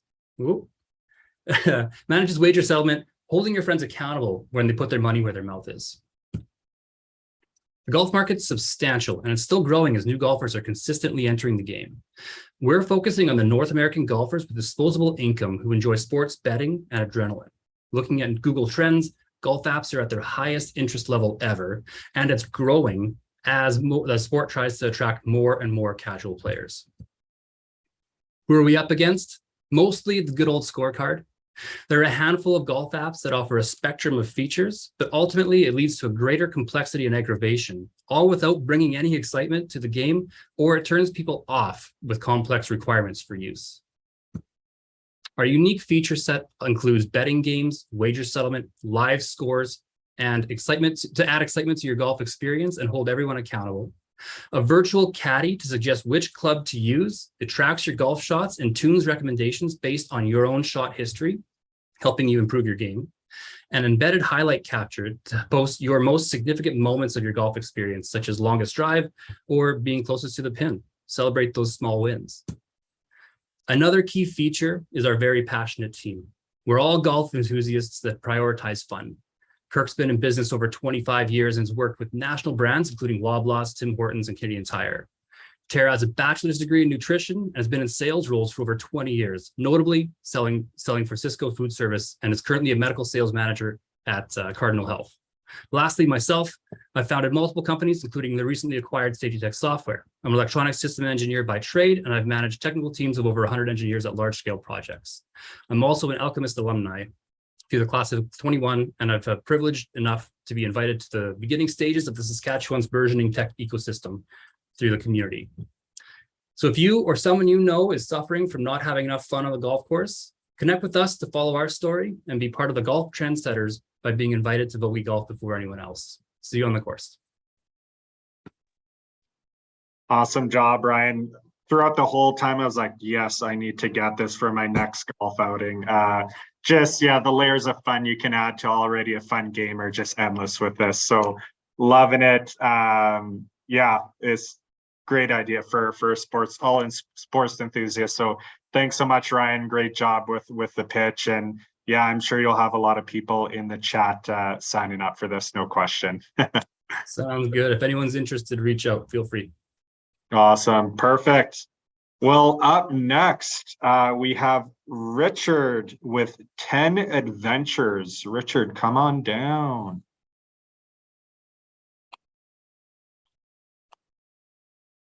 All right. We got his slides, but do we have Richard? There we are. Everyone can see it. Perfect. Hi, Perfect. everybody. I'm going to talk a little bit today about how the future of travel is going to change and how booking multi-day adventure tours is going to change. And to start with, I think one exciting thing about 10 Adventures is we're growing really fast. And so what we're doing is really resonating with people. We've seen a lot of sales growth over the last 9 months as travel's resumed. But I think the core to our success is we've built this massive audience of adventure travelers that come to 10 Adventures regularly to use our great content to plan their trips in mountains nearby their home. And I think during the pandemic, we've all realized how important travel is to each and every one of us. It brings meaning to our life. It makes us happy. It's the memories that we put on our wall and keep on our phone.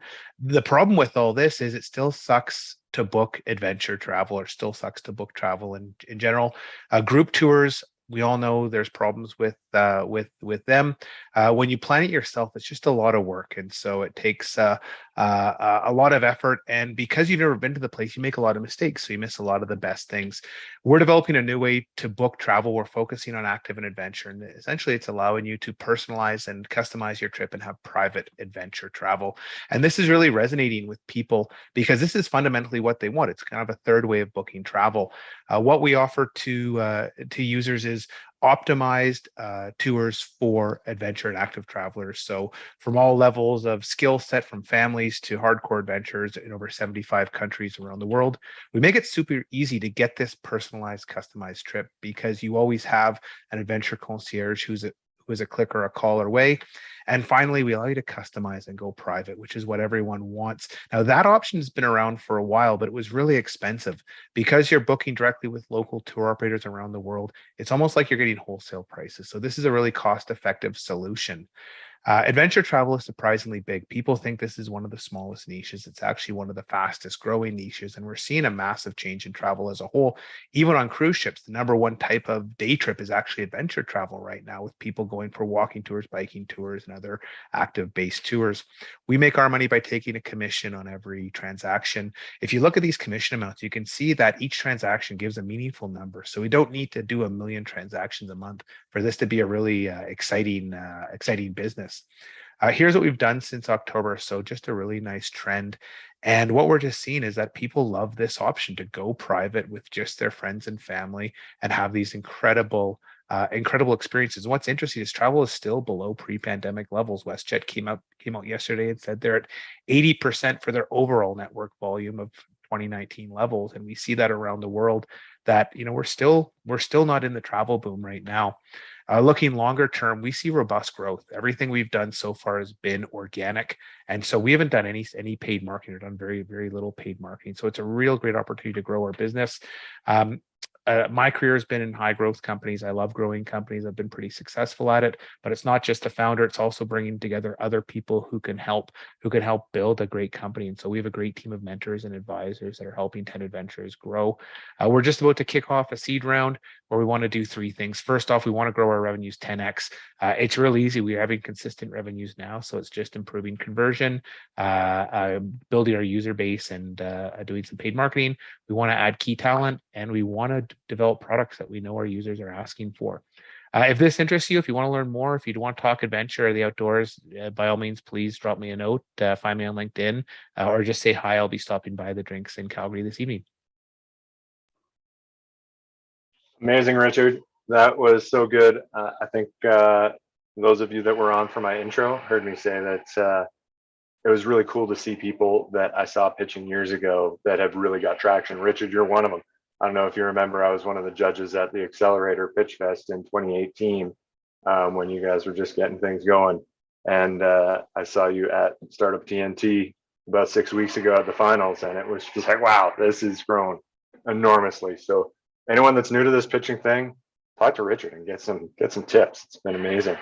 Up next, Emily with Story City. Emily, you got to get in touch with me because I think I know someone that might be interested in partnering with you.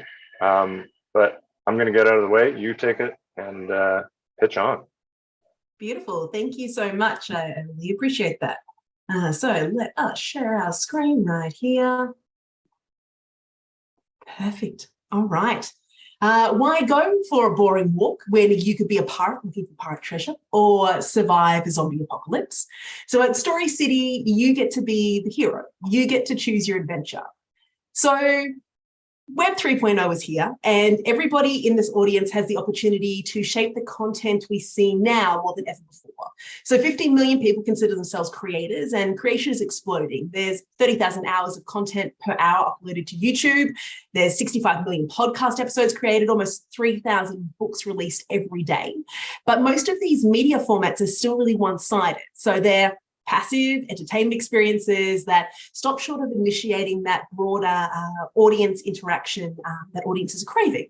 And so audiences are demanding to interact not only with creators, but with the content itself, because the stories that truly captivate us are the stories that invite you to step into them and to connect on a deeper level than just that kind of consumption of the story. So gaming has really leveraged this demand for interaction, from esports to Twitch to streaming to Pokemon Go, yet no one is giving other media audiences the interaction that they crave. And so that's why we built Story City. It's a no-code platform that allows anybody to create and sell interactive stories that only open in the right location. So at Story City, we are media agnostic, geolocative, creators first, with a mission to build the future of interactive entertainment for non-gamers.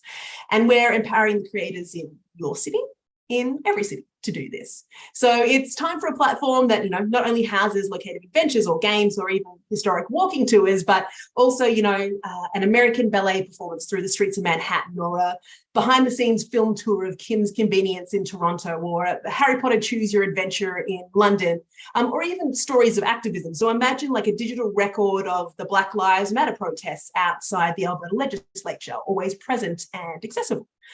So if you want to be a part of this journey with Story City, there are three ways that we are asking for your help in these coming months. One is obviously investment. So we're a no-code platform. We're taking advantage of really massive pandemic recovery trends. So more intros are always appreciated. If you are interested in having an adventure, we have 13 Edmonton adventures that just went live. So you can download it at that link, about.storycity.app/download. And if you are outside of Edmonton, 5 of our Edmonton stories can actually be placed in any city in the world. So if you would like some of those stories to be placed in your city, email us at info@storycity.app. So it's time for this type of storytelling format and technology to be accessible to your average creator, not just those who can code or with large production budgets. So the world is full of adventures, and we really hope that you join ours. Awesome job, Emily. Great pitch. I love how you can take, an adventure in a city and turn the dial up to 11 and just, even get a greater experience and how you're connecting with those creatives as well. I think that's a really cool match there. So next time I'm in Edmonton, I'm for sure going through these 13 adventures and excited for that. Where do you live? Because we can. Oh, there you go. Well, I'm in Saskatoon, so let's make it happen. Love it. Well, thanks so much, Emily. Great job. Next up, we're going to hear from Chris with Portal Bots. Chris, are you around? I am around. Awesome. Share sound. I'm just clicking buttons. Can you see? Yes. Can you see my slide? Yeah, we got your slide now. Okay, hold on. Cool. You can't see anything that says notes. No, just the main Perfect. slide. Okay, cool. Well, hello, everyone. My name is Chris Hall, and I'm an award-winning entertainment entrepreneur based in Winnipeg. I am the founder and CEO of PortalBots, and we help distributed teams connect and have fun remotely with live action entertainment robots. Now, why is this important? The shift to remote work clearly brought on many benefits. However, introducing workplace culture to a team who may never meet in person is a real challenge for employers. And entertainment and team building are established culture building activities and particularly important for remote workers in combating isolation. Indeed, highly engaged workforces reduce absenteeism by 41%, staff turnover by 59%, and can boost productivity by up to 200%. So 2020 brought on an explosion in demand for virtual team building activities, with current figures up over 1,000% of the previous values. Countless options came to the market. You could do Zoom-based trivia quizzes, escape rooms, yoga, baking, candlestick making, and all the experiences involve doing something kind of together, but also you're alone with limited, if any, interaction. Emily was totally right in the last presentation. If Bob drops an egg, it might be funny in a baking class, but Jim's cake will still taste the same. PortalBots is different. PortalBots is the world's first and only ultra-low latency entertainment service where players control real robots from their home computers in real time. We offer laser tag battles, races, and robot soccer, and catering to both office and home-based tech teams. Rather than describe it, here's a demonstration with a team based in Regina, which is about 600 kilometers away from our arena. And I want you to mentally compare this to the level of excitement you can imagine from a Zoom trivia quiz or a baking thing or whatever. Please do bear in mind that the quality is affected by Zoom in this. Oh, no, it hasn't worked. We've got 48 seconds remaining. The yellow team scores! There you go. So we've hosted over 40 events to date with customers including Intel, Shopify, Reddit, and Ubisoft. Intel described PortalBots as the most engaging entertainment that they'd had to date. Our average arena revenue is $480 per hour, and we operate at an 88% profit margin. And we've connected teams with players in India, the Philippines, and Australia, among other places. And 100% of our bookings so far have been a 5-star rating. Having validated our solution, we're focusing on growth. We've recently incorporated and we are negotiating with a sales and marketing co-founder. We're looking for introductions with people and cultural leaders, as well as team leaders within North American tech companies. And we're also interested in bringing on a tech consultant to advise on future development and expansion. And if you're interested in experiencing PortalBots, please do reach out for a free live demo and bring along any colleagues that you've ever wanted to shoot with a laser tag robot. Thanks very much. Chris, that was outstanding. You have to give that pitch to everyone you possibly can. One of the things that we see a lot of in our business is that a lot of it's done over email. A lot of the introductions we give are simple text-based introductions. You know, when we read your profile in the materials we've got here, it's kind of interesting, but to actually see that and to watch that video and to hear the traction you're getting with those massive organizations is amazing. Thank you for that. Thank you. Wicked pitch. Up next, this is going to be a really neat one too. We've got David from Hitmaker, and David, I'm going to be subscribing to your services too, I think. Are you ready to go?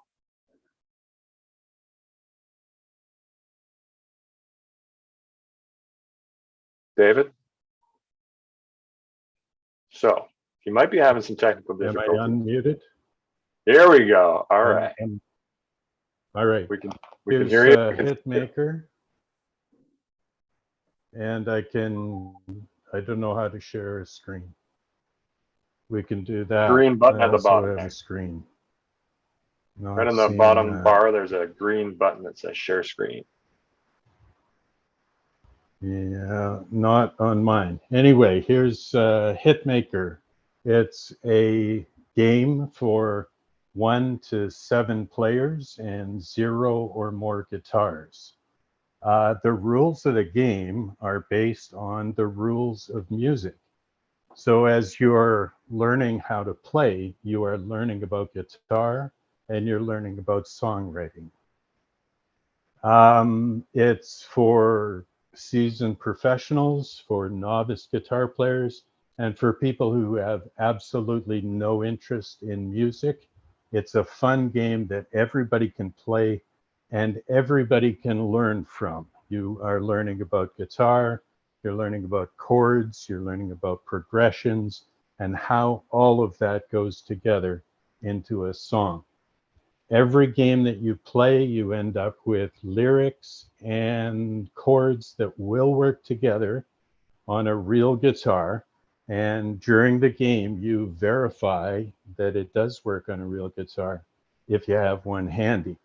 If you don't have one handy, the lid of the box is your fretboard. And to score points, you have to physically hold the fretboard and hold the guitar as if you're playing a real guitar. And so you're learning with your hands, which is so important when you're learning guitar. As a solitaire game, it turns into a songwriting tool, a songwriter's secret weapon for putting chords together and finding runs that you can use to get from one chord to another. It's based on the mathematics of music after a long computer analysis of what's called music theory and repeated simplification. I've simplified out music theory, and the only thing that's left are facts that you can use.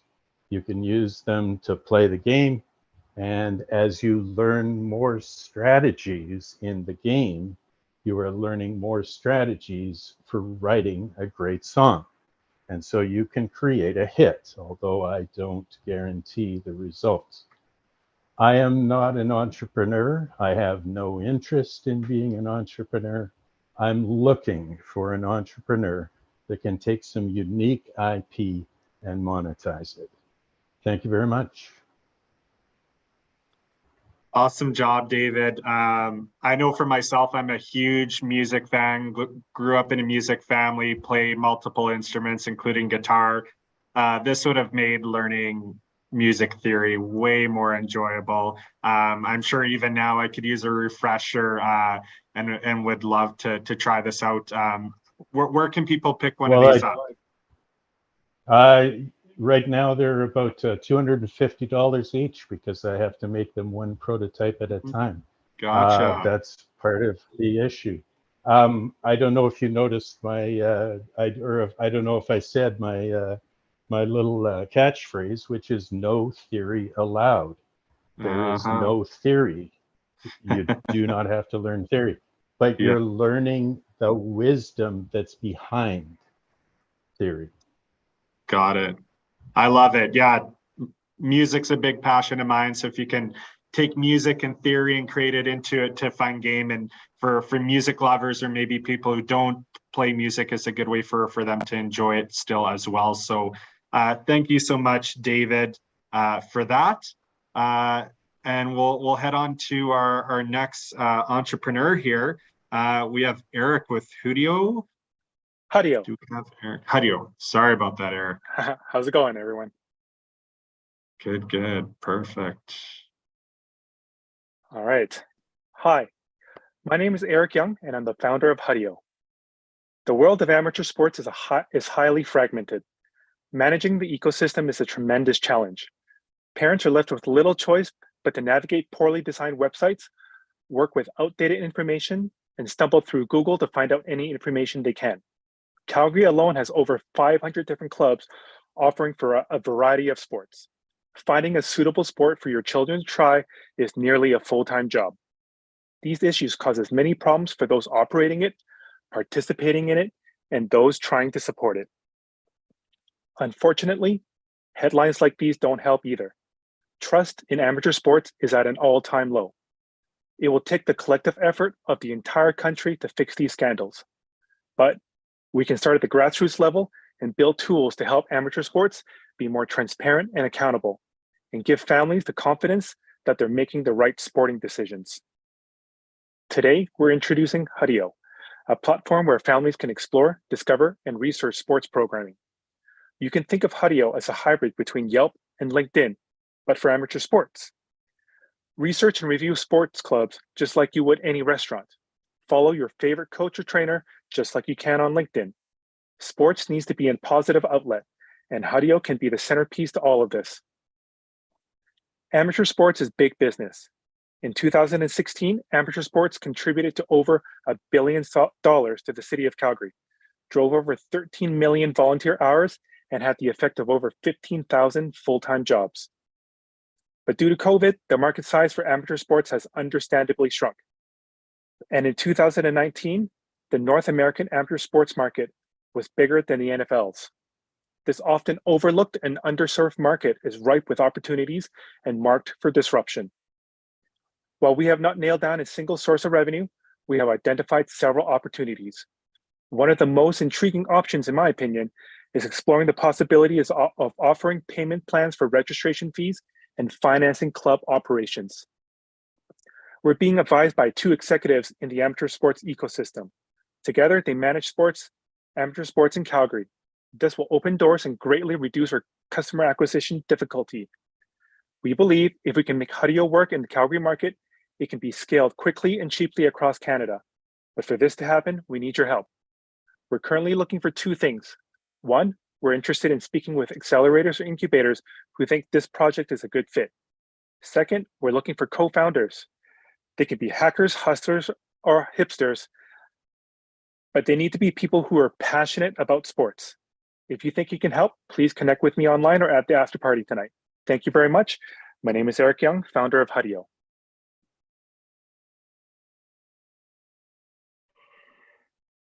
I am back up. That was really cool. I'm in Calgary. It sounds like this is something that that really could get some really good people behind it. It looks like you're building a great team. So I didn't realize how much this contributes to our economy and how big of an opportunity this is. Up next, and our second last presenter, if our calendar is looking correct, is Renique. I hope I said that right, with Hidden Gems. Renique, are you ready to go?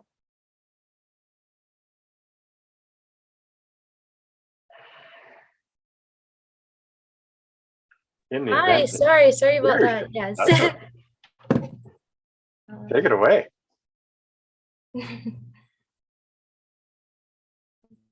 I'm just sharing my screen.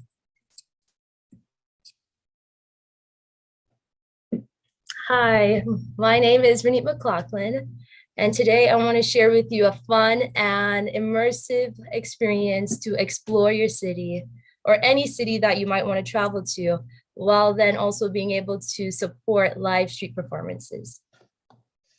So it started by recognizing that we are moving towards a cashless society, which puts our vibrant cities at risk of losing these street performers. And the performance is limited to the crowd that is right in front of them, rarely being seen by more. And they're struggling to find the perfect locations to perform. But this is also a double-sided issue because their audience also has problems when interacting with street performers. For those who do want to tip, they often have to, who doesn't have cash, they have to accept large ATM fees, or they never know when and where their performers will be playing next. So Hidden Gems is a digital alternative to tip through an immersive app that helps users navigate a city in search of live street performers.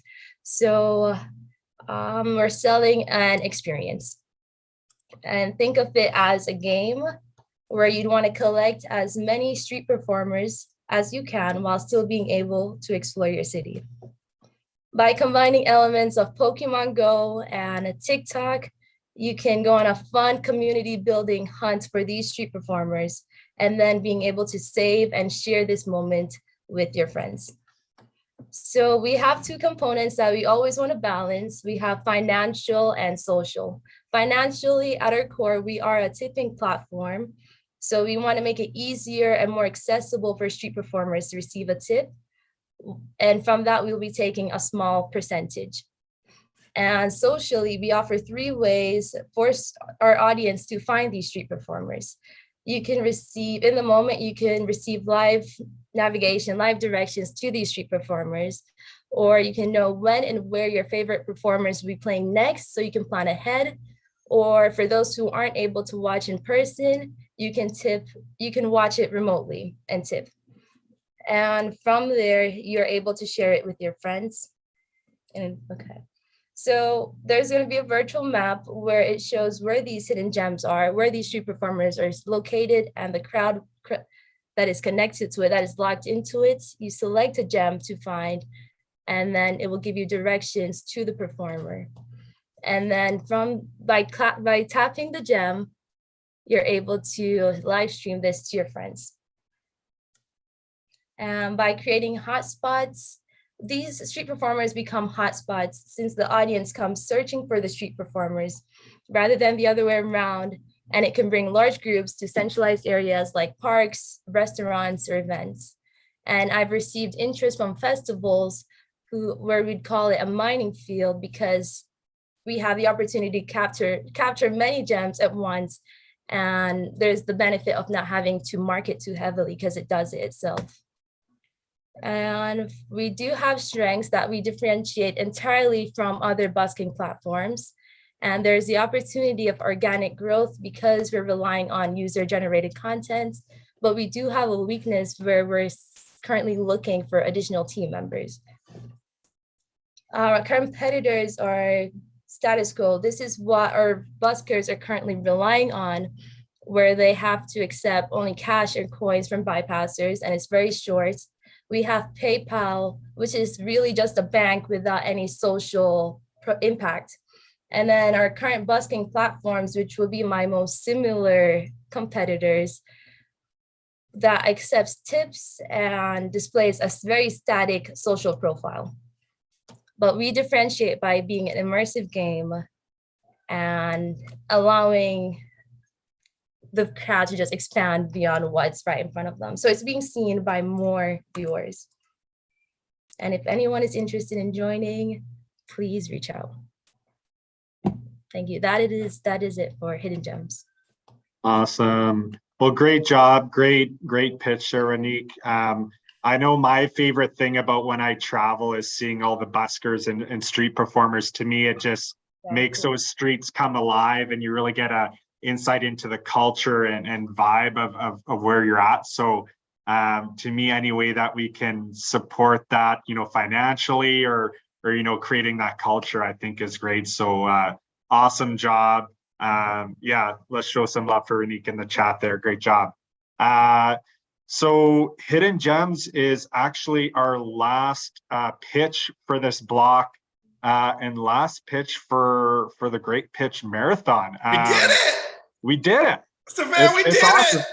I love it. Like this whole block, seeing all these people pitch, it just sounds so fun. Like I just want to go out and do all these adventures and activities. It's like, oh my gosh, I'm ready to go. Yeah, this is what we do it right at the end of summer, right? You still got a little bit of time left to get back out there, but people are ready to get back into the swing of things. And we have this awesome leisure gaming travel block here at the end of the day. Round of applause to all those awesome pitches. Let's make sure we give them the love. Great job, Stefan and Jeff as well on being our co-hosts. Real quick before I close us off for the evening, Jeff, you want to let us know any upcoming important deadlines to apply for stuff that people should be aware of with the Trade Commission? Well, we're running out of money for the Can Export SME again. Not a surprise. The past 3 years have been really, really busy for us.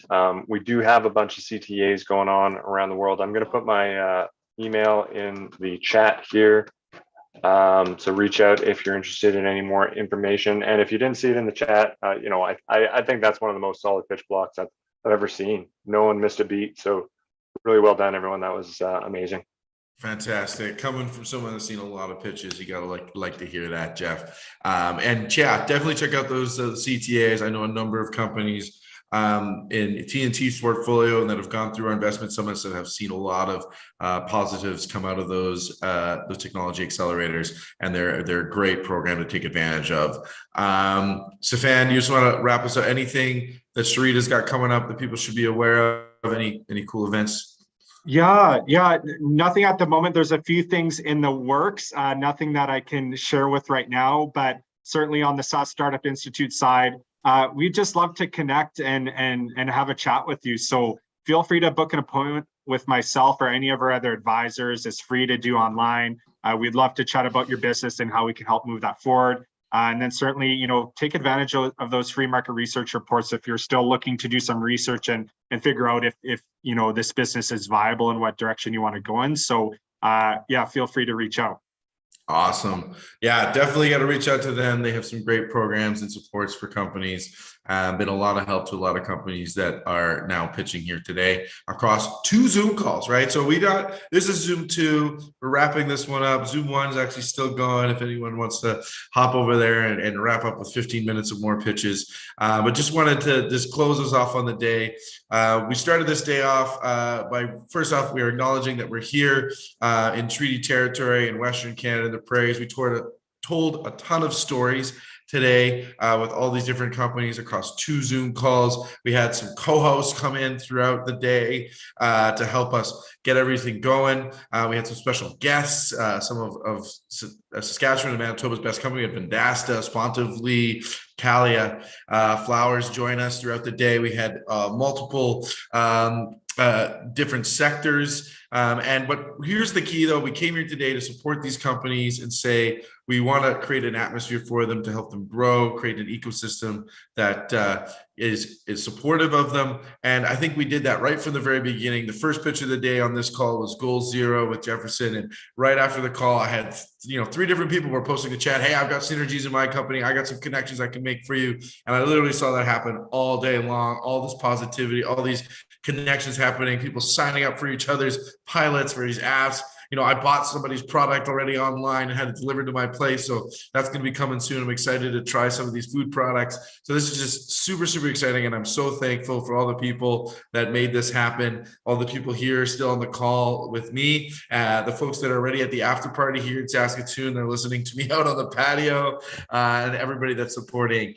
And we had some awesome partners throughout the day, too many to list, but we also had some fantastic sponsors. We had McKercher, Health Cities, McLennan Ross, Infinity Shred, Neo Financial, Walkable Financial Workers Cooperative, the 51, Opus Consulting, Green Umbrella Consulting, and Vendasta, all threw in some money so we can have these fantastic after parties and you can all join me and have some drinks. I got a whole whack of tickets in my pocket right now. So come to Saskatoon and get some drinks. If not, Edmonton's got some drinks for you. Calgary, Regina as well. We'll be kicking off in about an hour. So get ready, head on over there, close off your emails for the day. It's time to celebrate tonight. We've also had some other people donate as well to the bar tab. We had Theory Mesh, Stephanie, Brett from Calgary, Ade. If you want to chip in for the bar tab and get a shout out at the event, cheers at Startup TNT. We do this every Thursday with the happy hour. Keep up with what we're going on at startuptnt.com/events, and keep an eye out for our upcoming investment summit. That's the other thing really want to know. We got our next investment summit coming up. Applications are going to go live tomorrow, so you'll be able to apply if you're looking for funding. Make sure you apply for that. And with that, I think I can wrap it up. We'll just leave the after party on the screen and Jonah can play us out with a little bit of music. Good, everybody. Good night. We're going to enjoy the rest of the evening at your after parties.